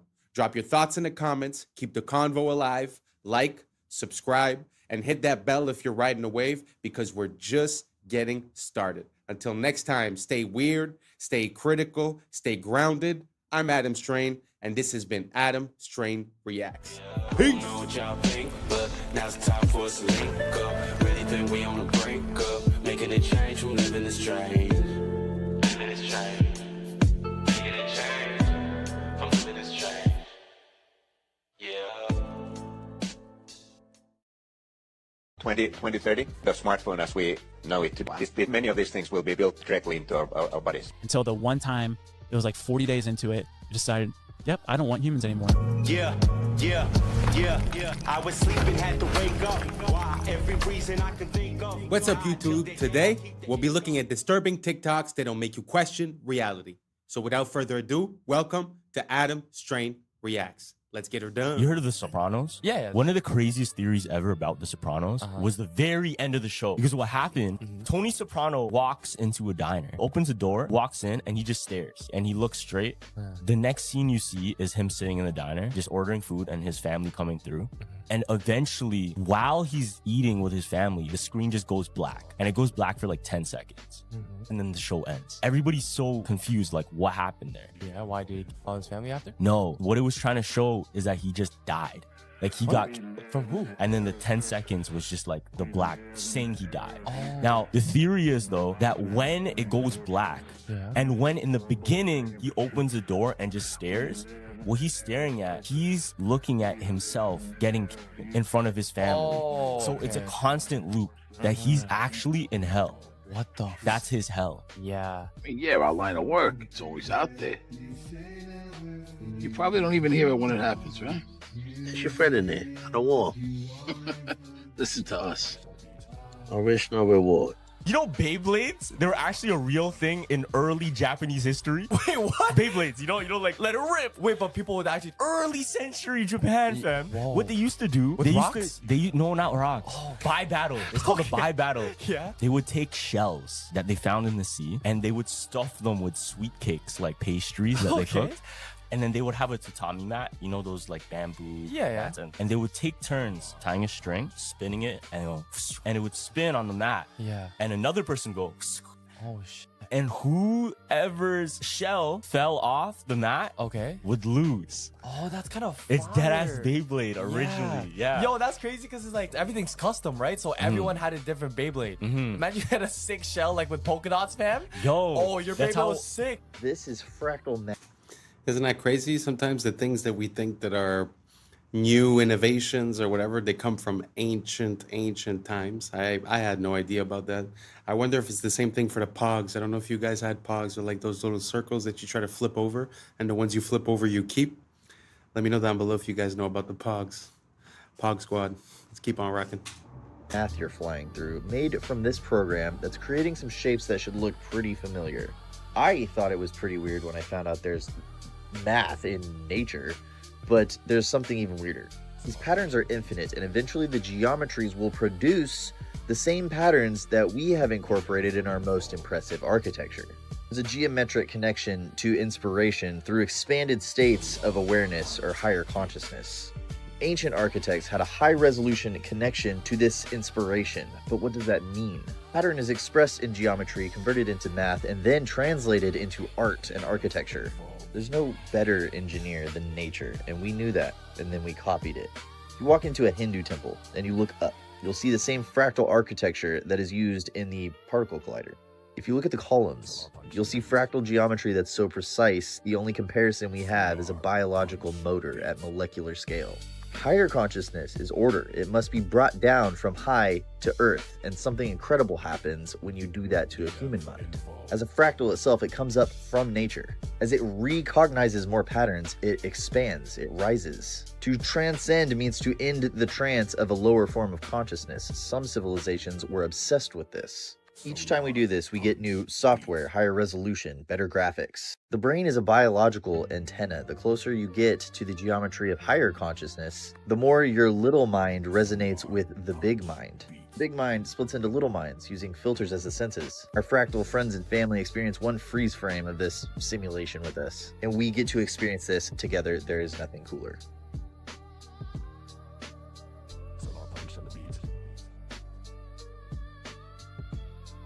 So let me see if I got this straight. You're trying to tell me that in the 12th century, they was building skyscrapers? Oh, you son of a ballback. So right now in Italy, there's only 2 towers left. And if these towers wasn't here, I wouldn't believe. When you look at old maps of Bologna, it looks like a whole city of skyscrapers. But if you look closely, it looks like it's got a dome. Just look at the top and look at the edge. It looks like that whole city was under a dome. So much of our history has been erased and whitewashed. But the day is coming when everyone will know the truth. You Ethiopian Orthodox Jew, ain't nobody do it like you. Just to get to church, you've got to climb 8,000 feet. It doesn't matter if you can't climb, it's prayer time. So the mainstream narrative says that this church has been made from a cave out of a mountain.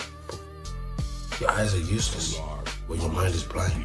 What you're looking at, somebody got smoked. Maybe at one point, this was ground level. But when you look inside, what do you see? The apostles, afros and everything better. So for the people that don't know anything about the Ethiopian Orthodox Jews, I'd advise you to find out more. Because as you know, our people are destroyed for lack of knowledge. It doesn't matter if you have a phone or not. The elite know exactly where and what you are doing. Remember, kids, the next time that somebody tells you the government wouldn't do that. They would. Oh, yes, they would. They know where we're at all times.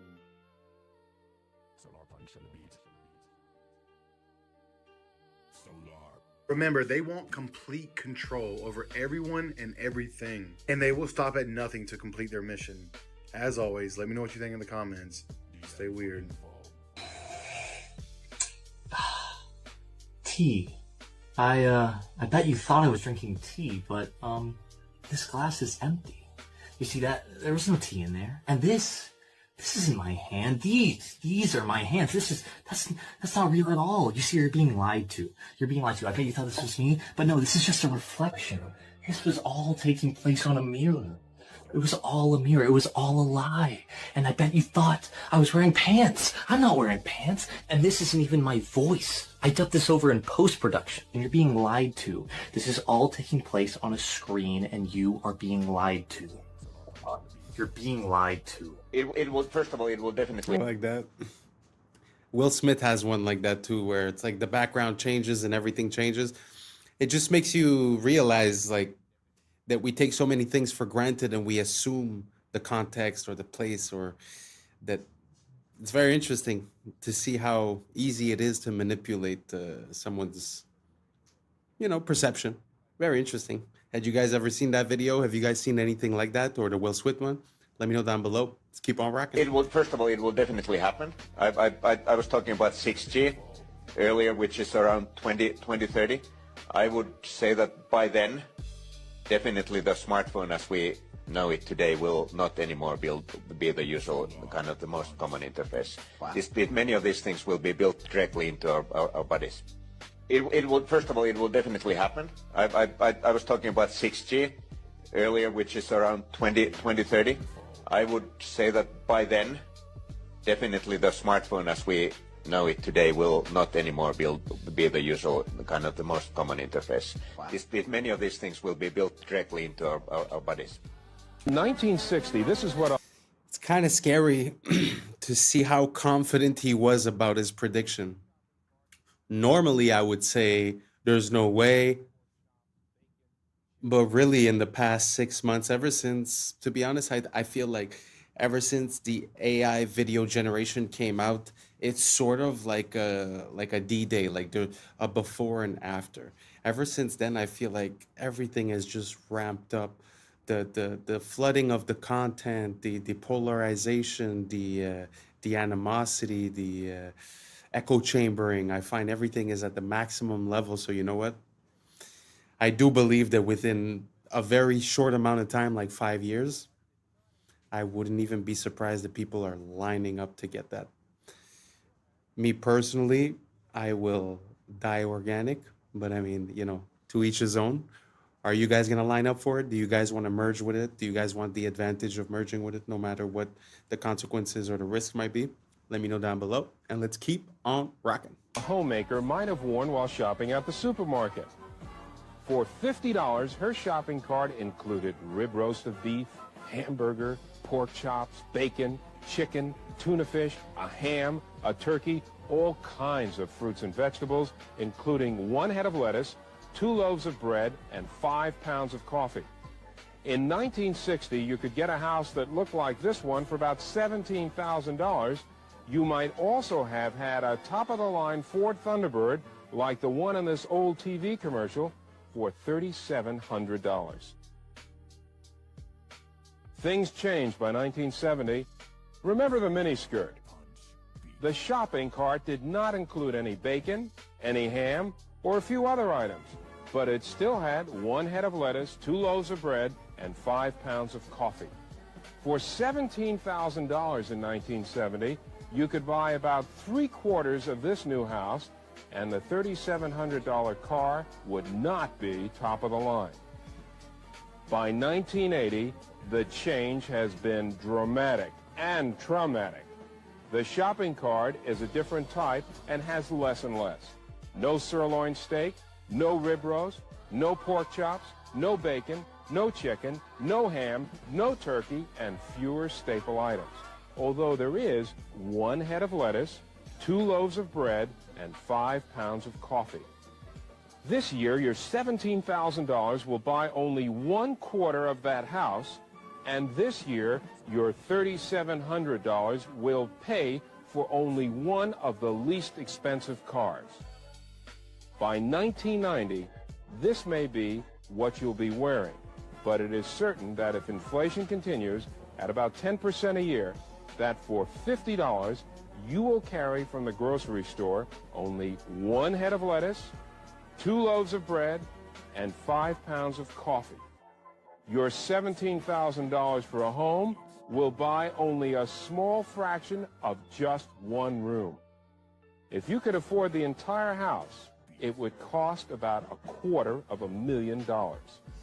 And if inflation continues, the money you could have bought a Thunderbird for in 1960 will buy you this motorcycle. This is where it gets really freaky. Albert Einstein. It's funny as much as it's sad. I mean, to see it visually explained like that throughout the years with the same items and with the same things is very interesting because it gives us a bit more perspective as to what inflation is and how the power of the dollar has decreased. But man, isn't that crazy how $17,000 would have bought you a house? $3,000 would have bought you a car. I know that I get it, but even at that, the numbers are not mathing. Like the math is not mathing. In my opinion.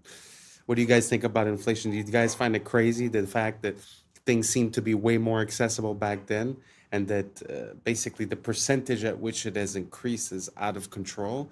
And that's even without speaking about the last 3 to 4 years that it's doubled. So imagine, what he was talking about the 90s, now we're 30 years later. I think we're seeing the effects of that. Let me know if you agree down below, what you think, and let's keep on rocking. It says, I'm not sure which weapons the Third World War will be fought, but the Fourth World War, they will fight with sticks and stones. Yeah, I've heard that. That's what Albert Einstein said. Day one of AI taking over. And it showed this laboratory towards this very highly advanced artificial intelligence, but it was contained to its own server. AI figured out with a Roomba vacuum that's the only thing it could figure out how to connect to. So it put all of its information onto the Roomba computer, and then that allowed it to connect to the Wi-Fi, which allowed it to connect to everyone's phones, everyone's laptops, spread instantly across the whole world. Now it was in control of power plants, all this stuff. Geez. It was in control of 3D printers, of manufacturing things to help build itself. Yeah.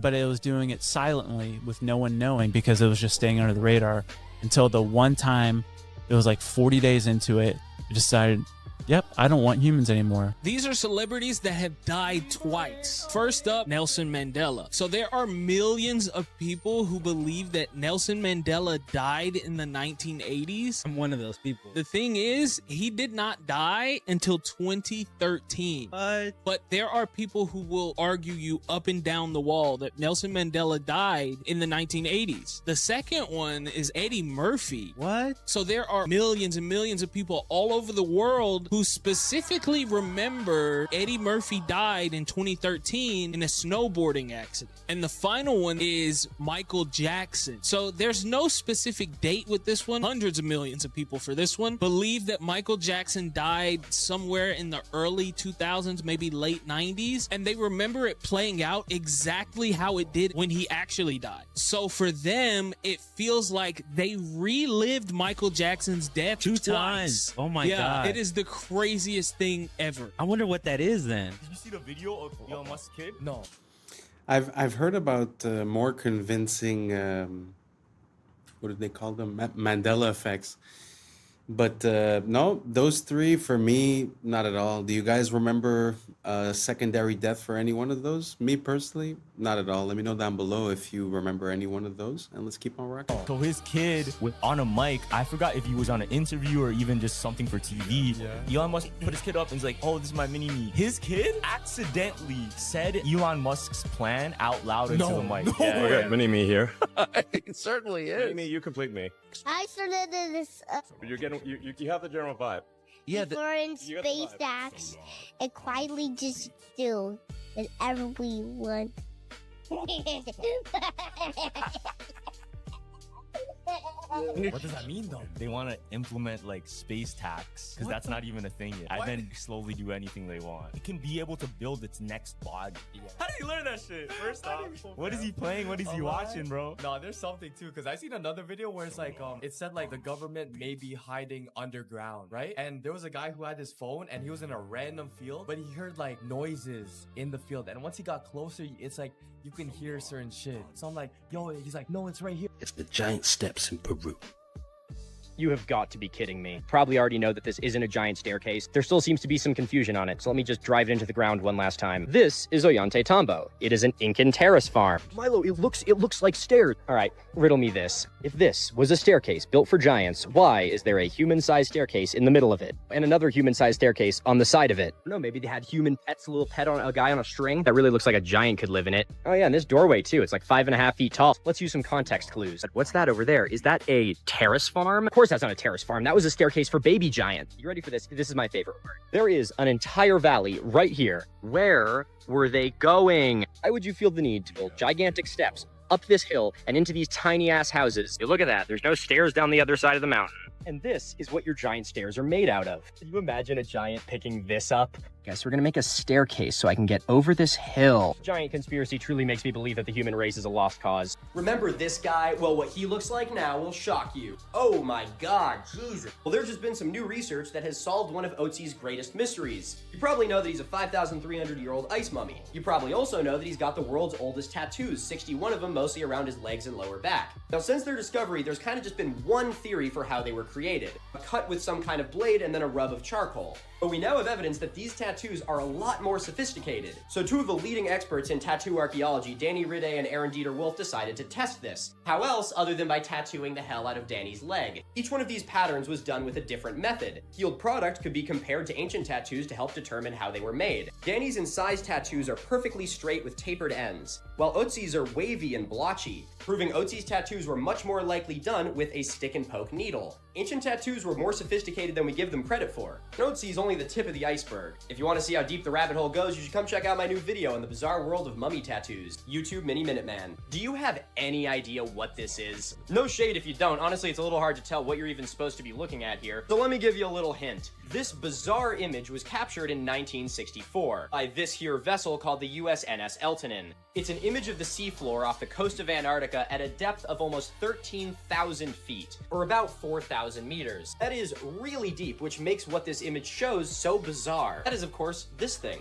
What is it doing? Why is it there? What's going on? This anomaly was dubbed the Eltonin object or the Eltonin antenna because of its shape, and speculation for its origin ran absolutely wild. Many people, including this guy, settled on the most obvious conclusion, which is that it's an extraterrestrial artifact. But what is it actually? Turns out, it's one of these. A ping pong sponge. It's a carnivorous sponge, and it lives in the deep ocean. It looks like this. Shows that something painfully mundane can be interpreted as spectacular if you have a bad enough image of it. If you like weird stuff like this, check out my other videos and sauce me a follow so you don't miss them. You ever wondered what the... I put a few of these because I find them pretty interesting. But isn't that crazy how you could have all these conspiracies or whatever? It's a UFO, it's this, it's that, and at the end of the day, it was a fish at the bottom of the ocean. Because especially it was near Antarctica, you know, a lot of conspiracies about Antarctica. Very interesting. Also, the one about the steps, I love it. Because a lot of people like to jump to conclusion and assume a lot of things, but when you really look at it, it doesn't really make sense that they would be steps. I just find it's funny. It makes sense. Let me know if you like that type of content down below. I'm going to try to include a bit of debunking with a bit of open-mindedness, but a bit of debunking as well, so we could try to keep our heads screwed on straight, right? So let's keep on rocking. Follow so you don't miss them. You ever wondered what the oldest animal is that we've ever discovered? Well, if you haven't, you're definitely wondering it now, so let's talk about it. Maybe it's an elephant. They live for a long time, right? Or maybe it's a whale. Those also live for a long time. Nope, not an elephant or a whale. It's something much, much more exciting. Are you ready for this? Behold, the oldest animal ever discovered. This clam, whose name is Ming.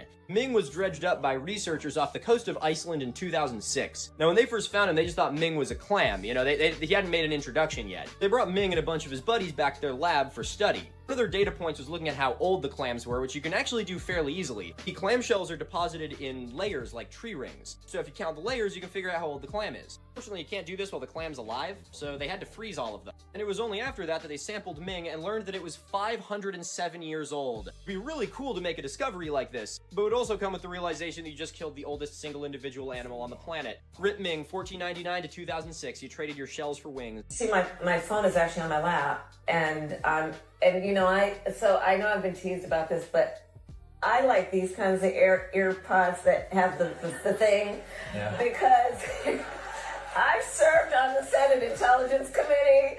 I have been in classified briefings, and I'm telling you, like, don't be on the train using your ear pods and thinking somebody can't listen to your conversation. I'm just telling you, that's a little bit more secure.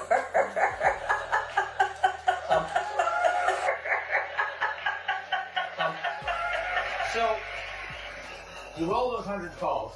Yeah. Roll those 100 calls in just a couple of, President Biden says he's stepping out of the campaign. I had heard about the claim that there was radioactivity coming out of the phones, but also the AirPods. But I'd never heard about that you could intercept the conversations of people at a short distance. Ooh, she finds that pretty funny. I don't find that so funny. Anyways, I don't use AirPods, so I'm safe. But watch out out there. Now imagine seeing this photo and still denying the existence of God, thinking that everything that you see just came from a big bang, order from chaos for the first time in scientific history. I mean, let's just think here. These are our lungs. This is a tree. The exact same structures. Not only that, but what we exhale, carbon dioxide, the tree breathes in, it uses, and then the tree produces oxygen, which we breathe in. That is the definition of genius, divine intelligence, and creation. There is no other way around it. The atheists sure don't realize that everything in nature is designed with a very specific mathematical code, including our DNA, structures in our faces, our ears, all these things. Specific mathematical code, the Fibonacci sequence, the golden ratio, the fingerprint of the creator. Like, imagine seeing all of this and knowing that, wow, all of nature and ourselves possess this very specific mathematical code, and still think that all of this came from a big bang, order from chaos. Once again, like, have you ever seen an explosion happen and then there's perfection after that explosion?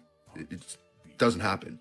This is an intelligent creation, and they hide God because they don't want you to have a connection with the creator itself, which, by the way, is not what they tell you in religion. God is within us, meaning we are all God.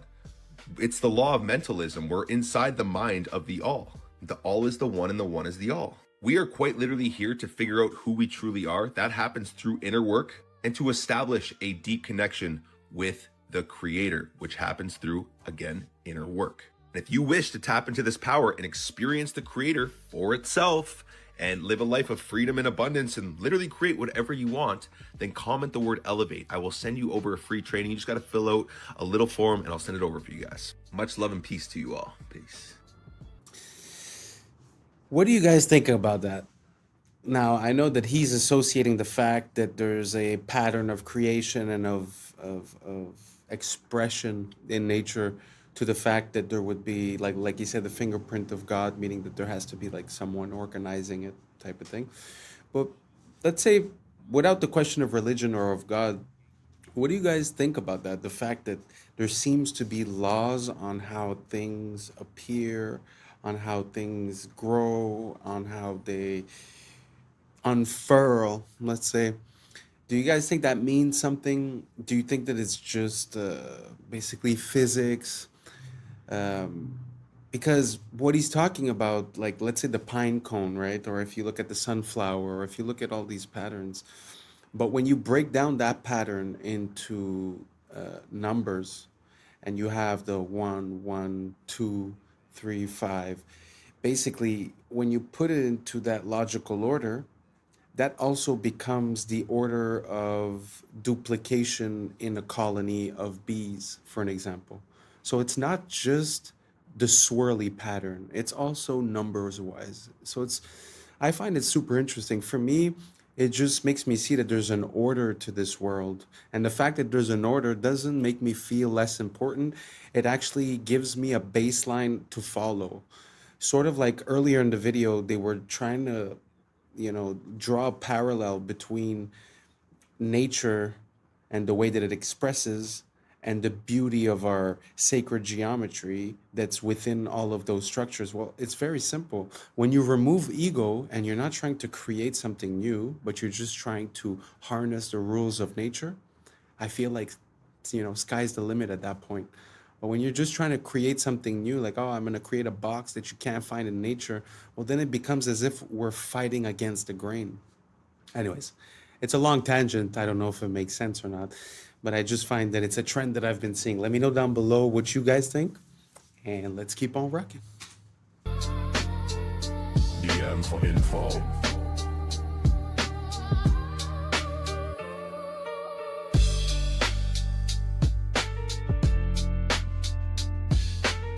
Solar Punch Beat.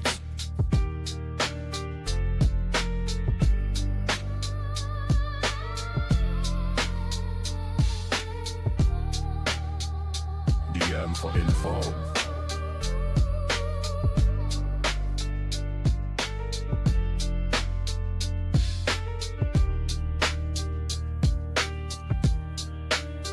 Solar Punch on the beat. Solar Punch. And that's a wrap for today, familia. Whether you're tuning in with the sunrise or you're posted up after midnight, I appreciate your time, your energy, your curiosity. And don't forget, this isn't about truth or fiction. This is about perspective. If this sparked a laugh, a thought, a deeper question, then we did our job. Don't forget to like, subscribe, keep the convo alive, and don't forget to hit that bell if you're riding a wave, because we're just getting started. Until next time, stay weird, stay grounded, stay critical.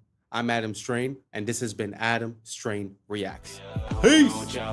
But now it's time for us to link up. Really think we on the brink up. Making a change from living this strange. Living this strange. Making a change from living this strange.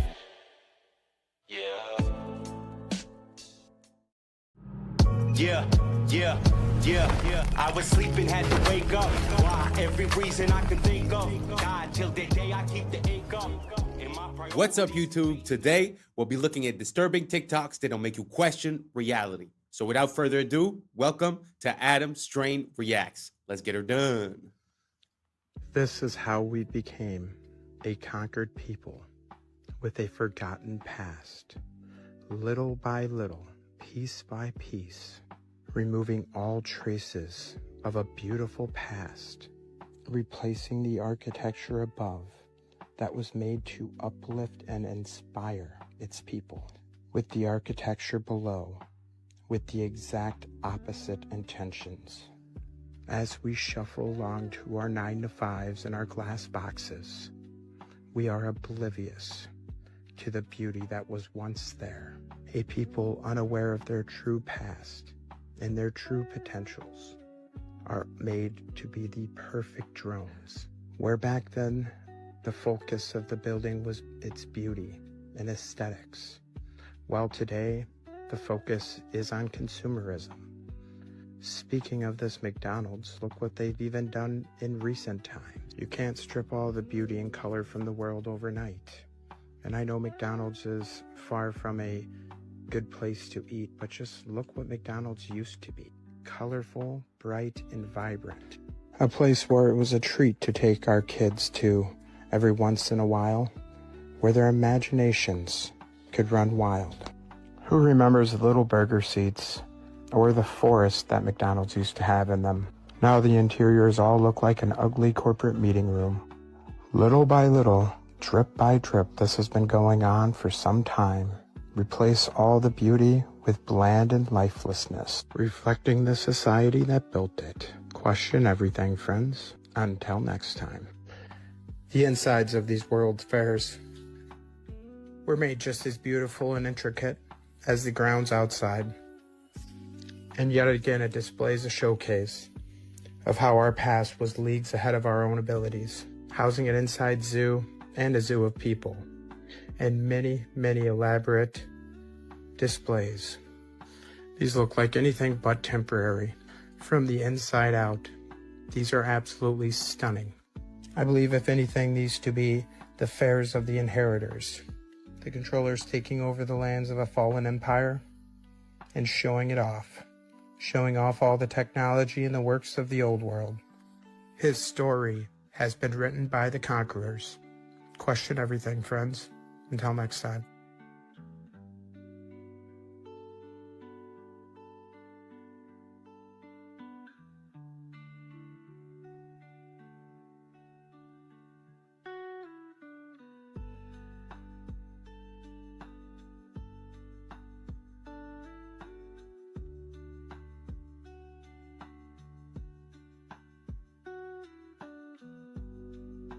There is a physical manifestation of the millennial kingdom. If the devil was bound, you'd have a time of peace and prosperity. And then maybe you would have a time where people could create grand buildings, create grand art, music, everything. We don't even understand, probably because I do believe the devil is very active today, as most people will probably understand that follow me. The devil, the demons, they are super active. We don't even know how many negative effects that they inflict on us all the time, because we wrestle not against flesh and blood. We don't know how much our thoughts get cloudy because of spiritual darkness around us. And then again, you put that on a macro scale, like everybody's affected by this spiritual warfare and oppression. If that was lifted, if the devil was bound and put in a pit, is that possibly that humans could do a lot more than they do now, because there was this freedom in your own mind, your headspace, to not be inflicted by these demonic beings? I think that you couldn't help but have physical results of that. So if the saints are ruling in heaven and they're doing it better than the corrupt sons of God, I believe there would be positive effects on the earth, and we'd be able to see the evidence of that. And maybe that evidence is the grand buildings, the grand cathedrals, the art, the statues and stuff. It doesn't mean that everyone was perfect on earth, but it does mean that there was an allowance for people to do more than they're doing now. Now that we know who didn't discover America, this guy right here, let's talk about who it wasn't named after. Amerigo Vespucci. Yeah, you remember that footnote in your history book that said Columbus discovered America, but they named 2 continents after this guy instead, Amerigo, or as his mama called him, Alberigo.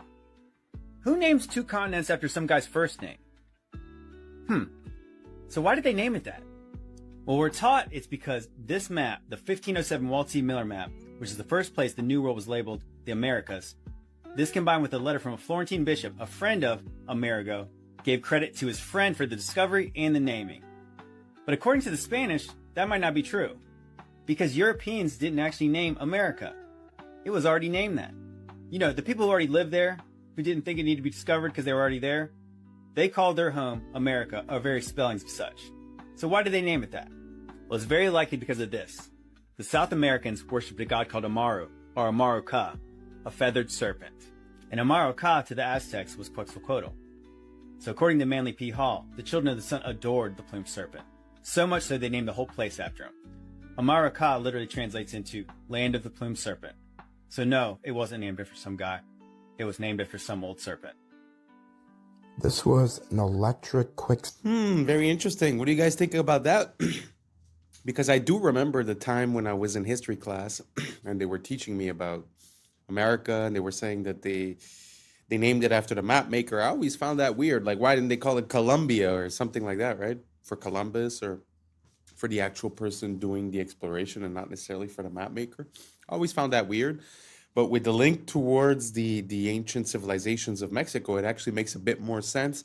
And it actually connects back to Tupac. Because Tupac, I think that was the plan of his name, was Tupac Amaru Shakur. So the idea, I think, is pretty close to that. They probably knew something or had lineage towards it. But what do you guys think? Do you guys think America was named after Amerigo Vespucci, or was it named after something that was already here? And regarding the videos before, with the demon possession and the beautiful buildings, I feel like demon possession is like a word that we put, but the question that that comes to my mind is more, if you compare living around those buildings the way they were built before, beautiful, ornate pieces of art, basically. Like, maybe you could call it demon possession or demon oppression, the fact of living in these cardboard boxes, because basically, let's say humans get inspired. So if I put you in a place that is beautiful, made of art, that is an expression of the beauty of this world, you might have a different thinking process. You might come with different solutions, with different thinking results. So maybe that's the whole thing. Instead of calling it demon, maybe it's just us not being at our top, at our divine, because it feels like we sort of sacrificed beauty for convenience. But my question is, a few generations down the line, what happens when, they say you're a product of your environment? What is the product of this type of environment compared to the product of a glorious, majestic, beautiful, ornate, So do you guys think that it makes a difference? Do you guys think the buildings have an effect on us? Do you guys think that whether we live in a 16 chapel or whether we live in a square box, it's the same? It's up to us. Let me know down below, and let's keep on rocking. Service station for electric-powered taxis in 1940. The fleet of taxis would just pull up, and they would quickly swap out the battery, almost like a NASCAR pit crew. It's funny, they had fleets of electric vehicles, electric taxis like this, electric trucks, so much. I went to the Museum of Science and Industry this spring in Chicago, and they had a whole wing of the history of the automobile.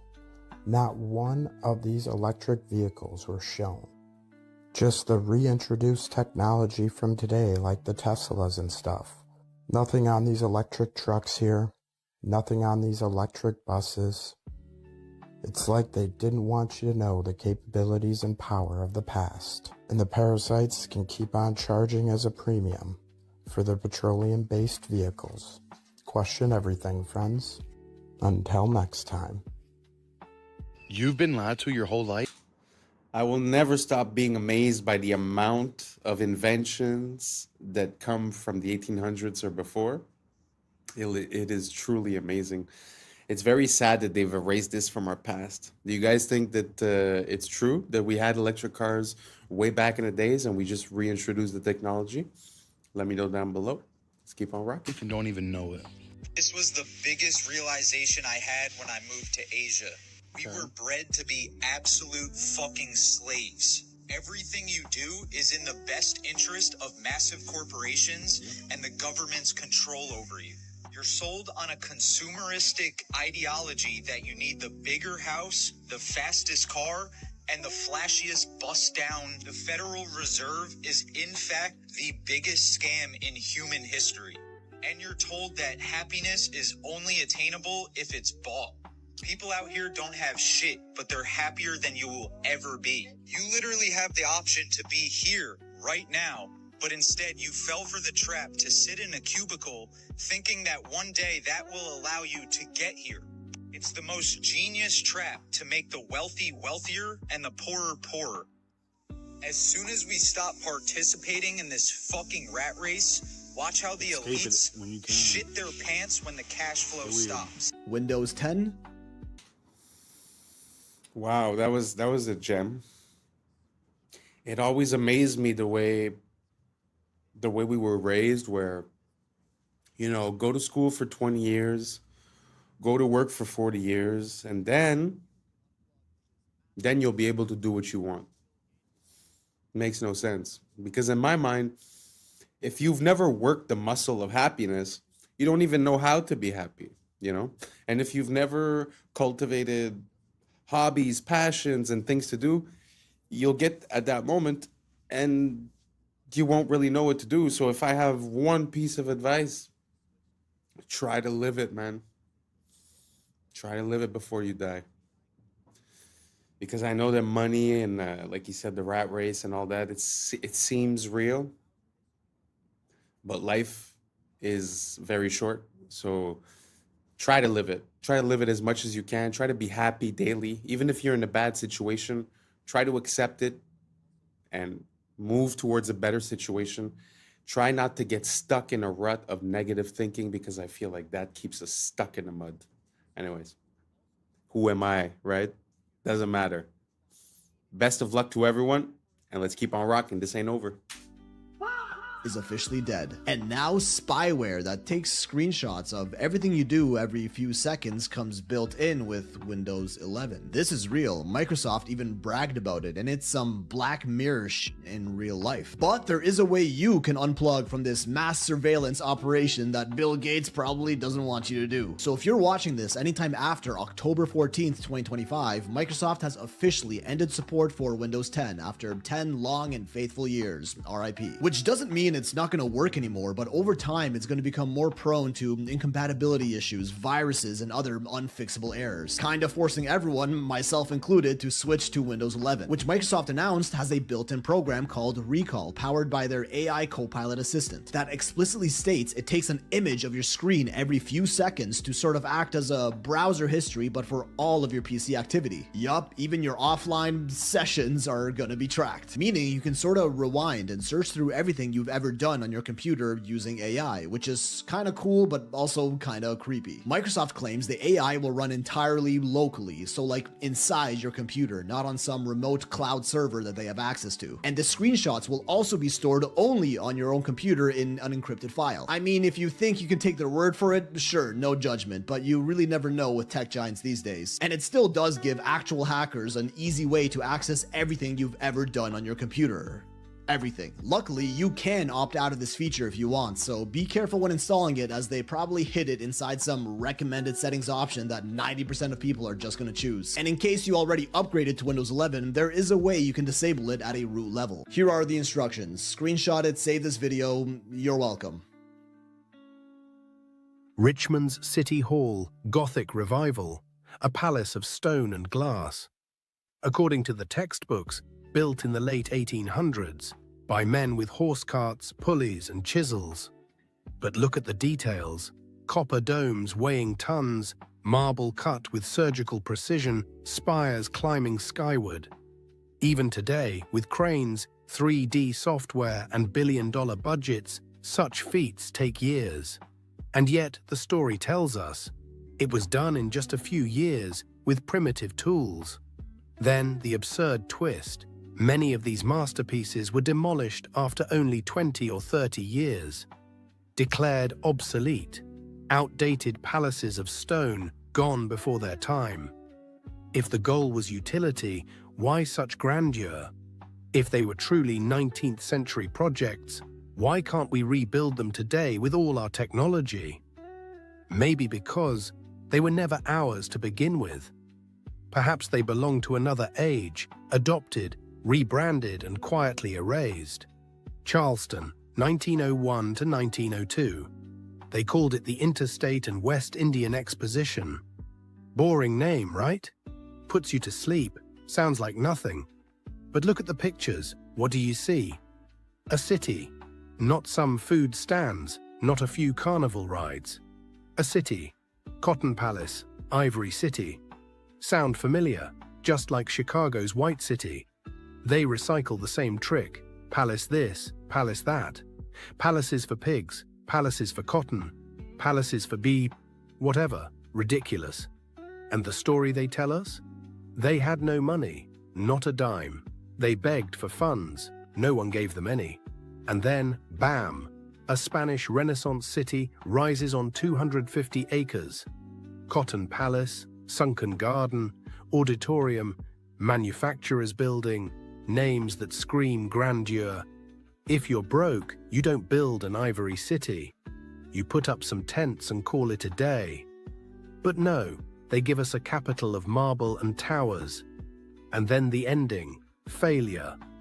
Only 600,000 people came, they lost money. Over $1 million spent, only 30,000 earned back. And then demolished. Every last piece except one building, the women's building. That's the history they give us. But think, so much talk about attendance, about exhibits, but nothing about construction. No photos of building crews, no scaffolding. Just poof. A city exists, and then it doesn't. So again I ask, was this really a fair?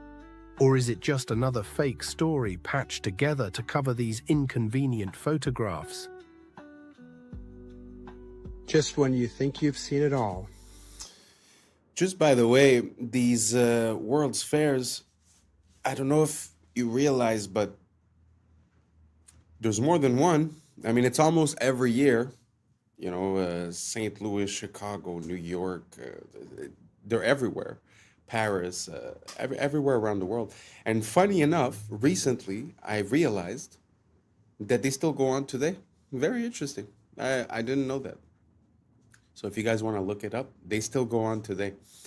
So it seems like a very interesting timeline when it comes to these things. It's always the same thing, more or less. It's a short building period. Then you have the exposition, and then they destroy everything. They normally leave 1 or 2 buildings. And funny enough, everything is made to be temporary, but the buildings that they leave still stand today and are solid. So, I mean, for me, logically, it doesn't make sense. What do you guys think? Do you guys think that it's exactly what they said? I mean, because they said they built temporary cities built out of stucco, which is like drywall, basically, cement. And they just like basically make it look good. But like I said, the buildings that they left over are still there today and they're still standing strong. So for me, it causes quite an issue. What do you guys think about these World's Fair? Make sense? Doesn't make sense? Let me know down below, and let's keep on rocking. Here is some more awesome, innovative, and a little wacky inventions from the early 1900s. Though I'm not saying this proves the existence of advanced civilizations of our past, there's already more than enough evidence presented for that. I just think these videos really show the level of ingenuity and innovation the people from this time had. A period of time before our Rockefeller-style school systems stifled any of that creativity.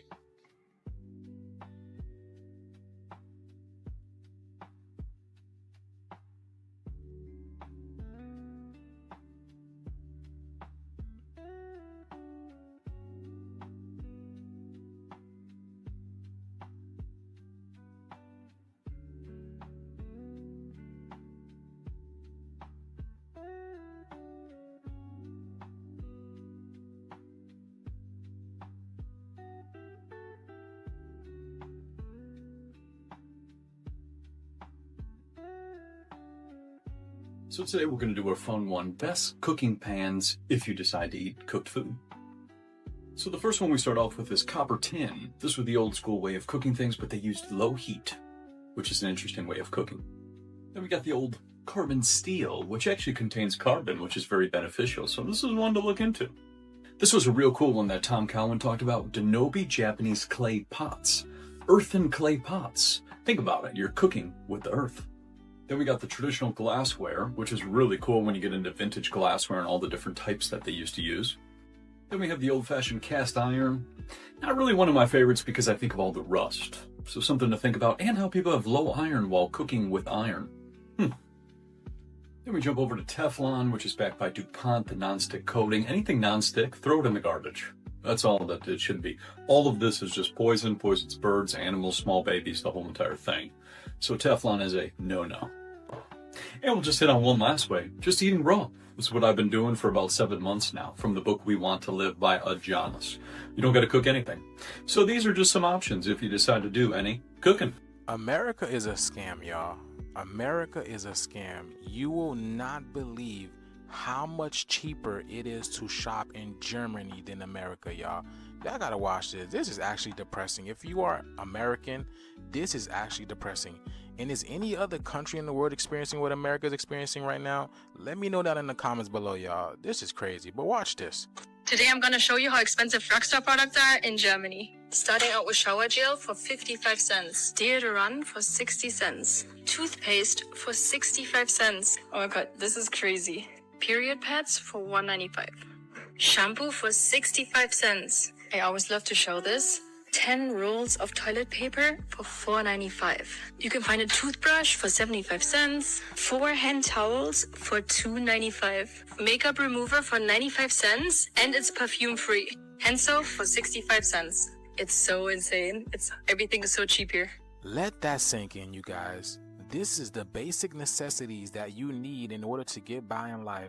And yet America is making you put your life on the line. You have to open up a whole new credit card in order to buy basic necessities and groceries just to make it in this life. So is every other country living their own timeline? No one is playing by America's rules. So is America the only one that is dealing with these terrorists, these so-called terrorists? This is crazy. Face wash for $1.95. Also face cream for $1.95. $1.95 is a special number here. Cheapest hair mousse, $1.15. In the beginning of the year, I seen a lot of people saying that they're moving out of the United States, and I don't blame them, y'all. But something has to give. Something has to give, y'all. The shift is here. Let's continue to get it. Peace in. My brother Jay-Z, Team Rock. I know it's just like cool information, and it's just surprising, and it's fun to see how much they're paying in Germany, but it truly makes me sad. Truly makes me sad that, you know, so many people signed up for this social contract, for this American dream, and somehow all the stipulations and all the clauses changed, but we're still stuck in the same contract, you know? I find it so sad. All these things, like he was saying, are more or less basic stuff that you need, and it's like we're getting gouged every way, shape, form, side, you know? Like it feels like there's still some sort of respect for the consumer there. Now, don't get me wrong. She probably wasn't in a high class store. Maybe she was even at a dollar store type place, you know.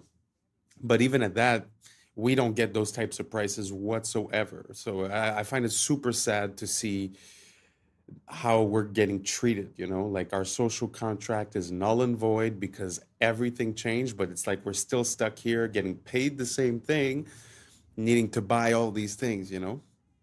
So I don't know if you guys agree with me. Let me know what you guys think. How are the prices where you live? Are they better than before? Are they worse than before? Are they like Germany? Are they more like the States? Let me know down below. Let's compare and let's keep on rocking. Adam Blackstone, Hell's Kitchen, the Most High. Good evening, godless sodomite. Kneel before your God, Babylon! Thinking me the highest paid megalomaniacal boy king in all of Babylon! You see, if you go and visit the very home of the Oscars where they hold it each year, you can see a plaque on the wall that says the Babylonian Court. The camera shows you the stage and you see an unmistakable Tower of Babel embedded into the design. Outside of the Kodak Theater, you have the gates to Ishtar, and you have Babylonian gods put on the outside of the gates. They have the exact elephants. They have the same exact gate of Ishtar. They have the same exact Babylonian gods over the top of the gates. A lot of people come up here and they thank Jesus for this award. I want you to know that no one had less to do with this award than Jesus. He didn't help me a bit.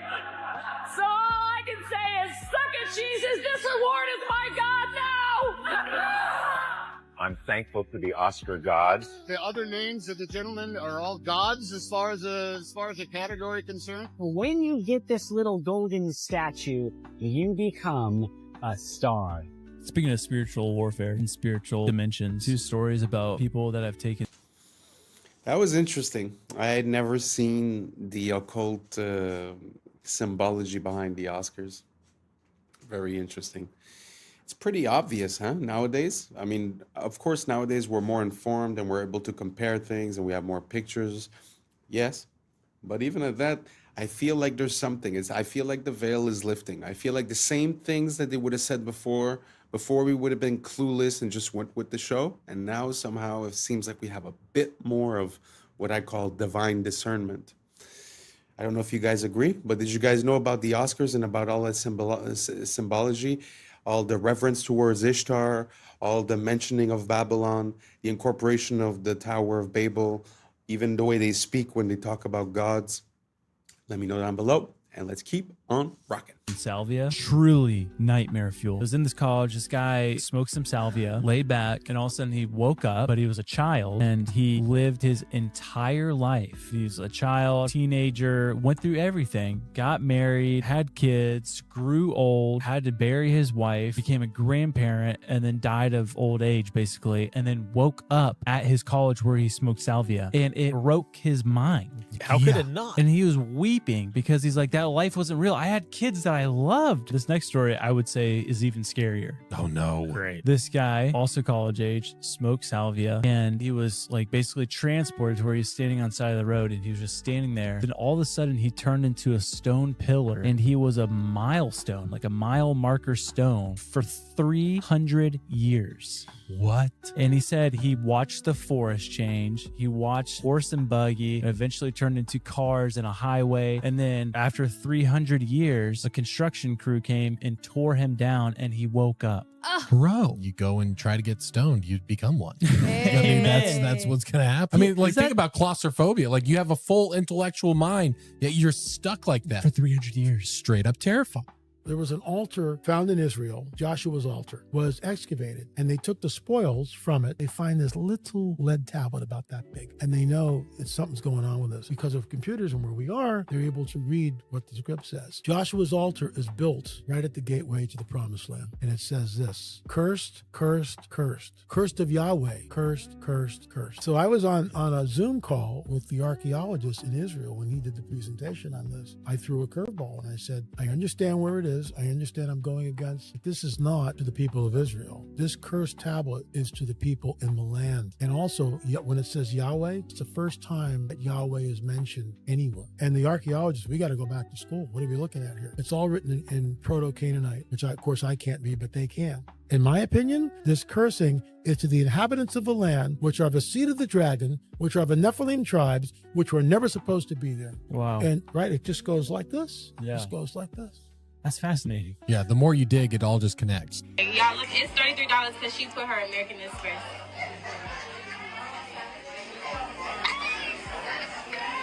They scamming. Okay, so I went through and read through Uber's terms of use, and they can actually do this. Okay, so here's what's going on. The person was trying to call an Uber in Atlanta, and they quoted her $33 when she used her American Express, but then when she switched her payment to Visa, then it became $20. Weird.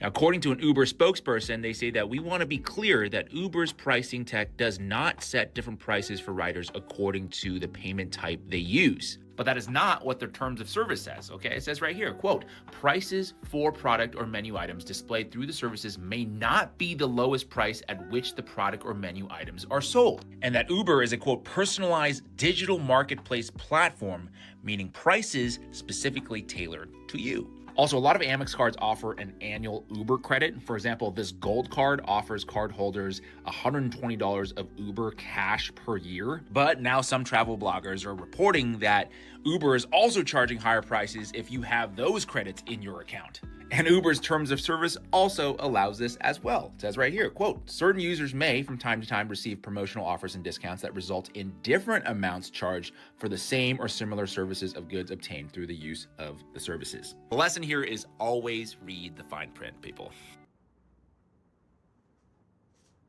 Man, it feels like we're really close to a society that uses dynamic pricing. Oh, you're this skin color, it's this price. Oh, you live on this block, it's this price. I'm very scared of that. I find that it's a pretty slippery slope to get down. And second of all, we have to watch out.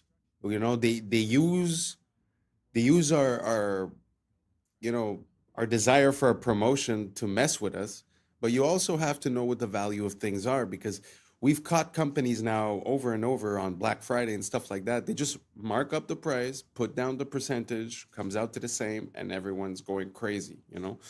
So try to figure out, you know, is it a good deal or is it not?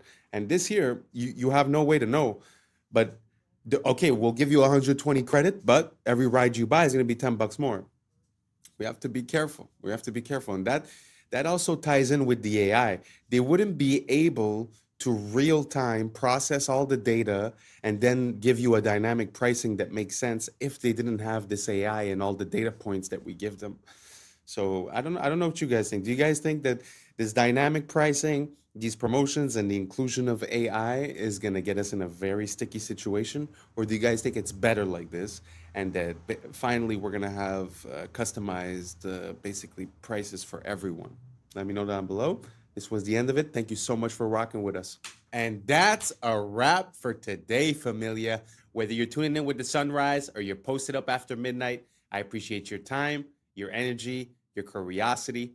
And don't forget, this isn't about truth or fiction. This is about perspective. If this sparked a thought, a laugh, a deeper question, then we did our job. Drop your thoughts in the comments. Keep the convo alive. Like, subscribe, and hit that bell if you're riding a wave, because we're just getting started. Until next time, stay grounded, stay weird, stay critical. I'm Adam Strain, And this has been Adam Strain Reacts. Peace. Now it's time for us to link up. Really think we on the brink up. Making a change from living this strange. Living this strange. Making a change from living this strange. Yeah. For several years now, he's been posting clips that depict a future completely devoid of people. The footage shows empty streets and total silence, full of video games made for the PlayStation 7. Even more unsettling, every single game on display is designed for that console. A system that is disturbing is the moment when he enters the Louvre and films the Mona Lisa from up close. The room is completely empty. No guards, no tourists. What's up, YouTube? Today, we'll be looking at disturbing videos that'll make you question reality. So without further ado, welcome to Adam Strain Reacts. Let's get her done. History makes no sense. In 1969, we put a man on the moon. In 1970, we finally put wheels on a suitcase. In the 1850s, we deployed our first undersea communication cables. That's before the American Civil War and germ theory. Not only that, during the American Civil War, Abraham Lincoln could have sent a fax to a Japanese samurai requesting aid during the war, which would have been a crazy alt history. Sir Arthur Conan Doyle, when he created Sherlock Holmes, could have logically had a story where he goes to Japan and sees Nintendo brand playing cards, and the Holy Roman Empire falls after 1,000 years in 1806. 30 years later, the Republic of Texas is formed. That means that there's a 30-year difference between Charlemagne's empire and the Republic run by Sam Houston. That's us in the 90s. I know one day I'm going to be somebody, and you'll know when I'll definitely find Please look at my face. You're somebody now. Do you understand? Yeah. That's the game. I was somebody long before people knew who I was, and I believed that. You're somebody now, Letitia. Thank you. You're welcome. You know, it's so easy to get caught up in this game for clout and for attention with the way that the social media platforms and basically every platform for information has been, you know, organized. I find that to be a very beautiful message, you know. Because at the end of the day, we're looking for all this attention, but, you know, does that attention translate into being a better person, into valuing the things that you already have? I don't think so. I found that to be super beautiful, especially coming from a successful person to an unsuccessful person, that you have to find a way, even if you were to use these platforms, to transfer something that is a strength of yours or that is yours. So I encourage everyone to, you know, if you're thinking about jumping into this game, at least try to find something that fits you as a person. Don't just do what gives you results. Try to find something that is yours, that you could apply in a way to get the results. I don't even know if I'm making sense. Let me know what you guys think down below. Let's just keep on rocking. This video is going viral on Twitter right now. This is a principal. He just did a tap of the shoulder tricked the kid. Then now he is embracing him. You may be thinking, what's viral about this? Well, in this next clip, he sits down next to these students and has a lovely conversation with them. People are wondering what exactly was being discussed. Here, he gives the kid a little bit of a ride on a wheelchair. Woo! What's with this principle? What is the common denominator here? High-fiving students, being a good role model, loving every child as if they were his own. What's with that? We need more of this. You may be thinking this video is going to take a dark turn, but look, this principal, lovely guy. This is going freaking viral. This video has 50 million views of just clips from the cameras. This teacher, principal guy, doing a freaking good job, man. Now, when I see this type of thing, this is what I think of. Dear soul, but in an institution, I will say I am not a fan of the modern education system. I do believe it is intentionally flawed. It's supposed to make efficient factory workers. It has nothing to do with making you educated and critical thinking. That doesn't exist. So he's a dear soul in a system, and he's making the best of it, so God bless his soul. The Grand Canyon is the real Giza Plateau. Look, this is what we mean when we say meltology. All of this area is desert because there was a motherboard meltdown. The Earth is a grid, a motherboard. It has melted down several times. This is from one of the most recent meltdowns. After Israel was divided within, it imploded and became open for attack. As you can see, all these people are Shemites. Edomites, Moabites, Ammonites are still all from Shem, even though they were supposedly enemies. Like Ashur, who fathered the Assyrians, who were also enemies. So all Israelites are Shemites, but not all Shemites are Israelites. Since they didn't get along, civilization fell apart. Edom is synonymous with Mount Seir. Mount Whitney is Mount Seir in the Sierra Nevadas. Edom is Rome. Edom destroyed the temple, the Israelites dispersed, and order continued to decay. These are melted buildings. Obviously melted buildings. These so-called pueblos are remnants of a melted metropolis. The survivors of the meltdown found refuge in these pockets of survival. Egypt is Mitzrayim. That's where we're getting Mississippi or Mitsori. This is Hamite land that stretched all the way to the Grand Canyon in Sedona or Sidon. Moab is said to be east of the Dead Sea in the Bible. Moab, Utah is east of the Dead Sea. The Moabites are the Moors. Moab's mom was his sister. He was a product of inbreeding. So Edom, which is Rome, took Jerusalem in 70 AD, which is actually 1070. And Rome, or Edom, fell in 476, which is actually 1476. The Spanish. Wow, that's pretty interesting. I've seen quite a lot of parallels between Egypt and Rome and the United States. So it really pushes me to re-question this whole narrative, because from what I understand, Washington, D.C. at its inception was called Rome, Maryland, so the land of Mary. So it seems like there's this old mythology that's involved, or at least encrusted into the naming or into... Because, I mean, even a dollar bill has the Egyptian pyramid, right? So I never could make any sense out of that. Let me know what you guys think down below. You think it's possible that the old world is the new world and the new world is the old world? I'm not quite sure, but it's just very interesting to see the similarities between these two places. Let me know what you guys think down below. Let's keep on rocking. The guy is convicted. He's a... Trump attaqué au Golden Globe, c'est loin d'être un accident. Regardez comment ça fonctionne. Mark, what's the pin? Mark Ruffalo exécute un rôle. Il doit pousser le mouvement Be Good avec son pin. Un slogan simple et court, impossible à attaquer. C'est comme ça qu'une opération psychologique fonctionne. Le but est de vous polariser et vous imposer une morale. Pour ça, il faut une cible unique. C'est le rôle de Trump qui sert de pôle dans un scénario héros-vilain. Ice doit produire le plus de scandales possible et les grandes chaînes diffuser en boucle. C'est la mécanique classique de l'ingénierie sociale. Problème, réaction, identification, solution. We're out there killing each other. You know what the solution is? Et Ruffalo n'est même pas très convaincant. I gotta be honest with you. On dirait une scène mal jouée. I'm not gonna lie to you. I'm not feeling so great. I have felt things. Faire semblant, c'est son métier. I don't know. I can't keep pretending. It's driving me crazy. Dans Shutter Island, Now You See Me, il a le rôle de l'architecte de la manipulation. The more you think you see, the easier it'll be to fool you. My job, to take your attention and use it against you. Ces films expliquent que ce que vous voyez est un tour de magie. Donc ils ne s'opposent ni à Trump, ni à la pédophilie, parce qu'ils sont tous dans le même camp. Dans Pauvre créature, il couche avec un nouveau-né, placé dans le corps d'un adulte. Dans 30 ans, sinon rien, il embrasse une fille de 13 ans. C'est une technique de cinéma. On place un esprit mineur dans un corps adulte. Mom?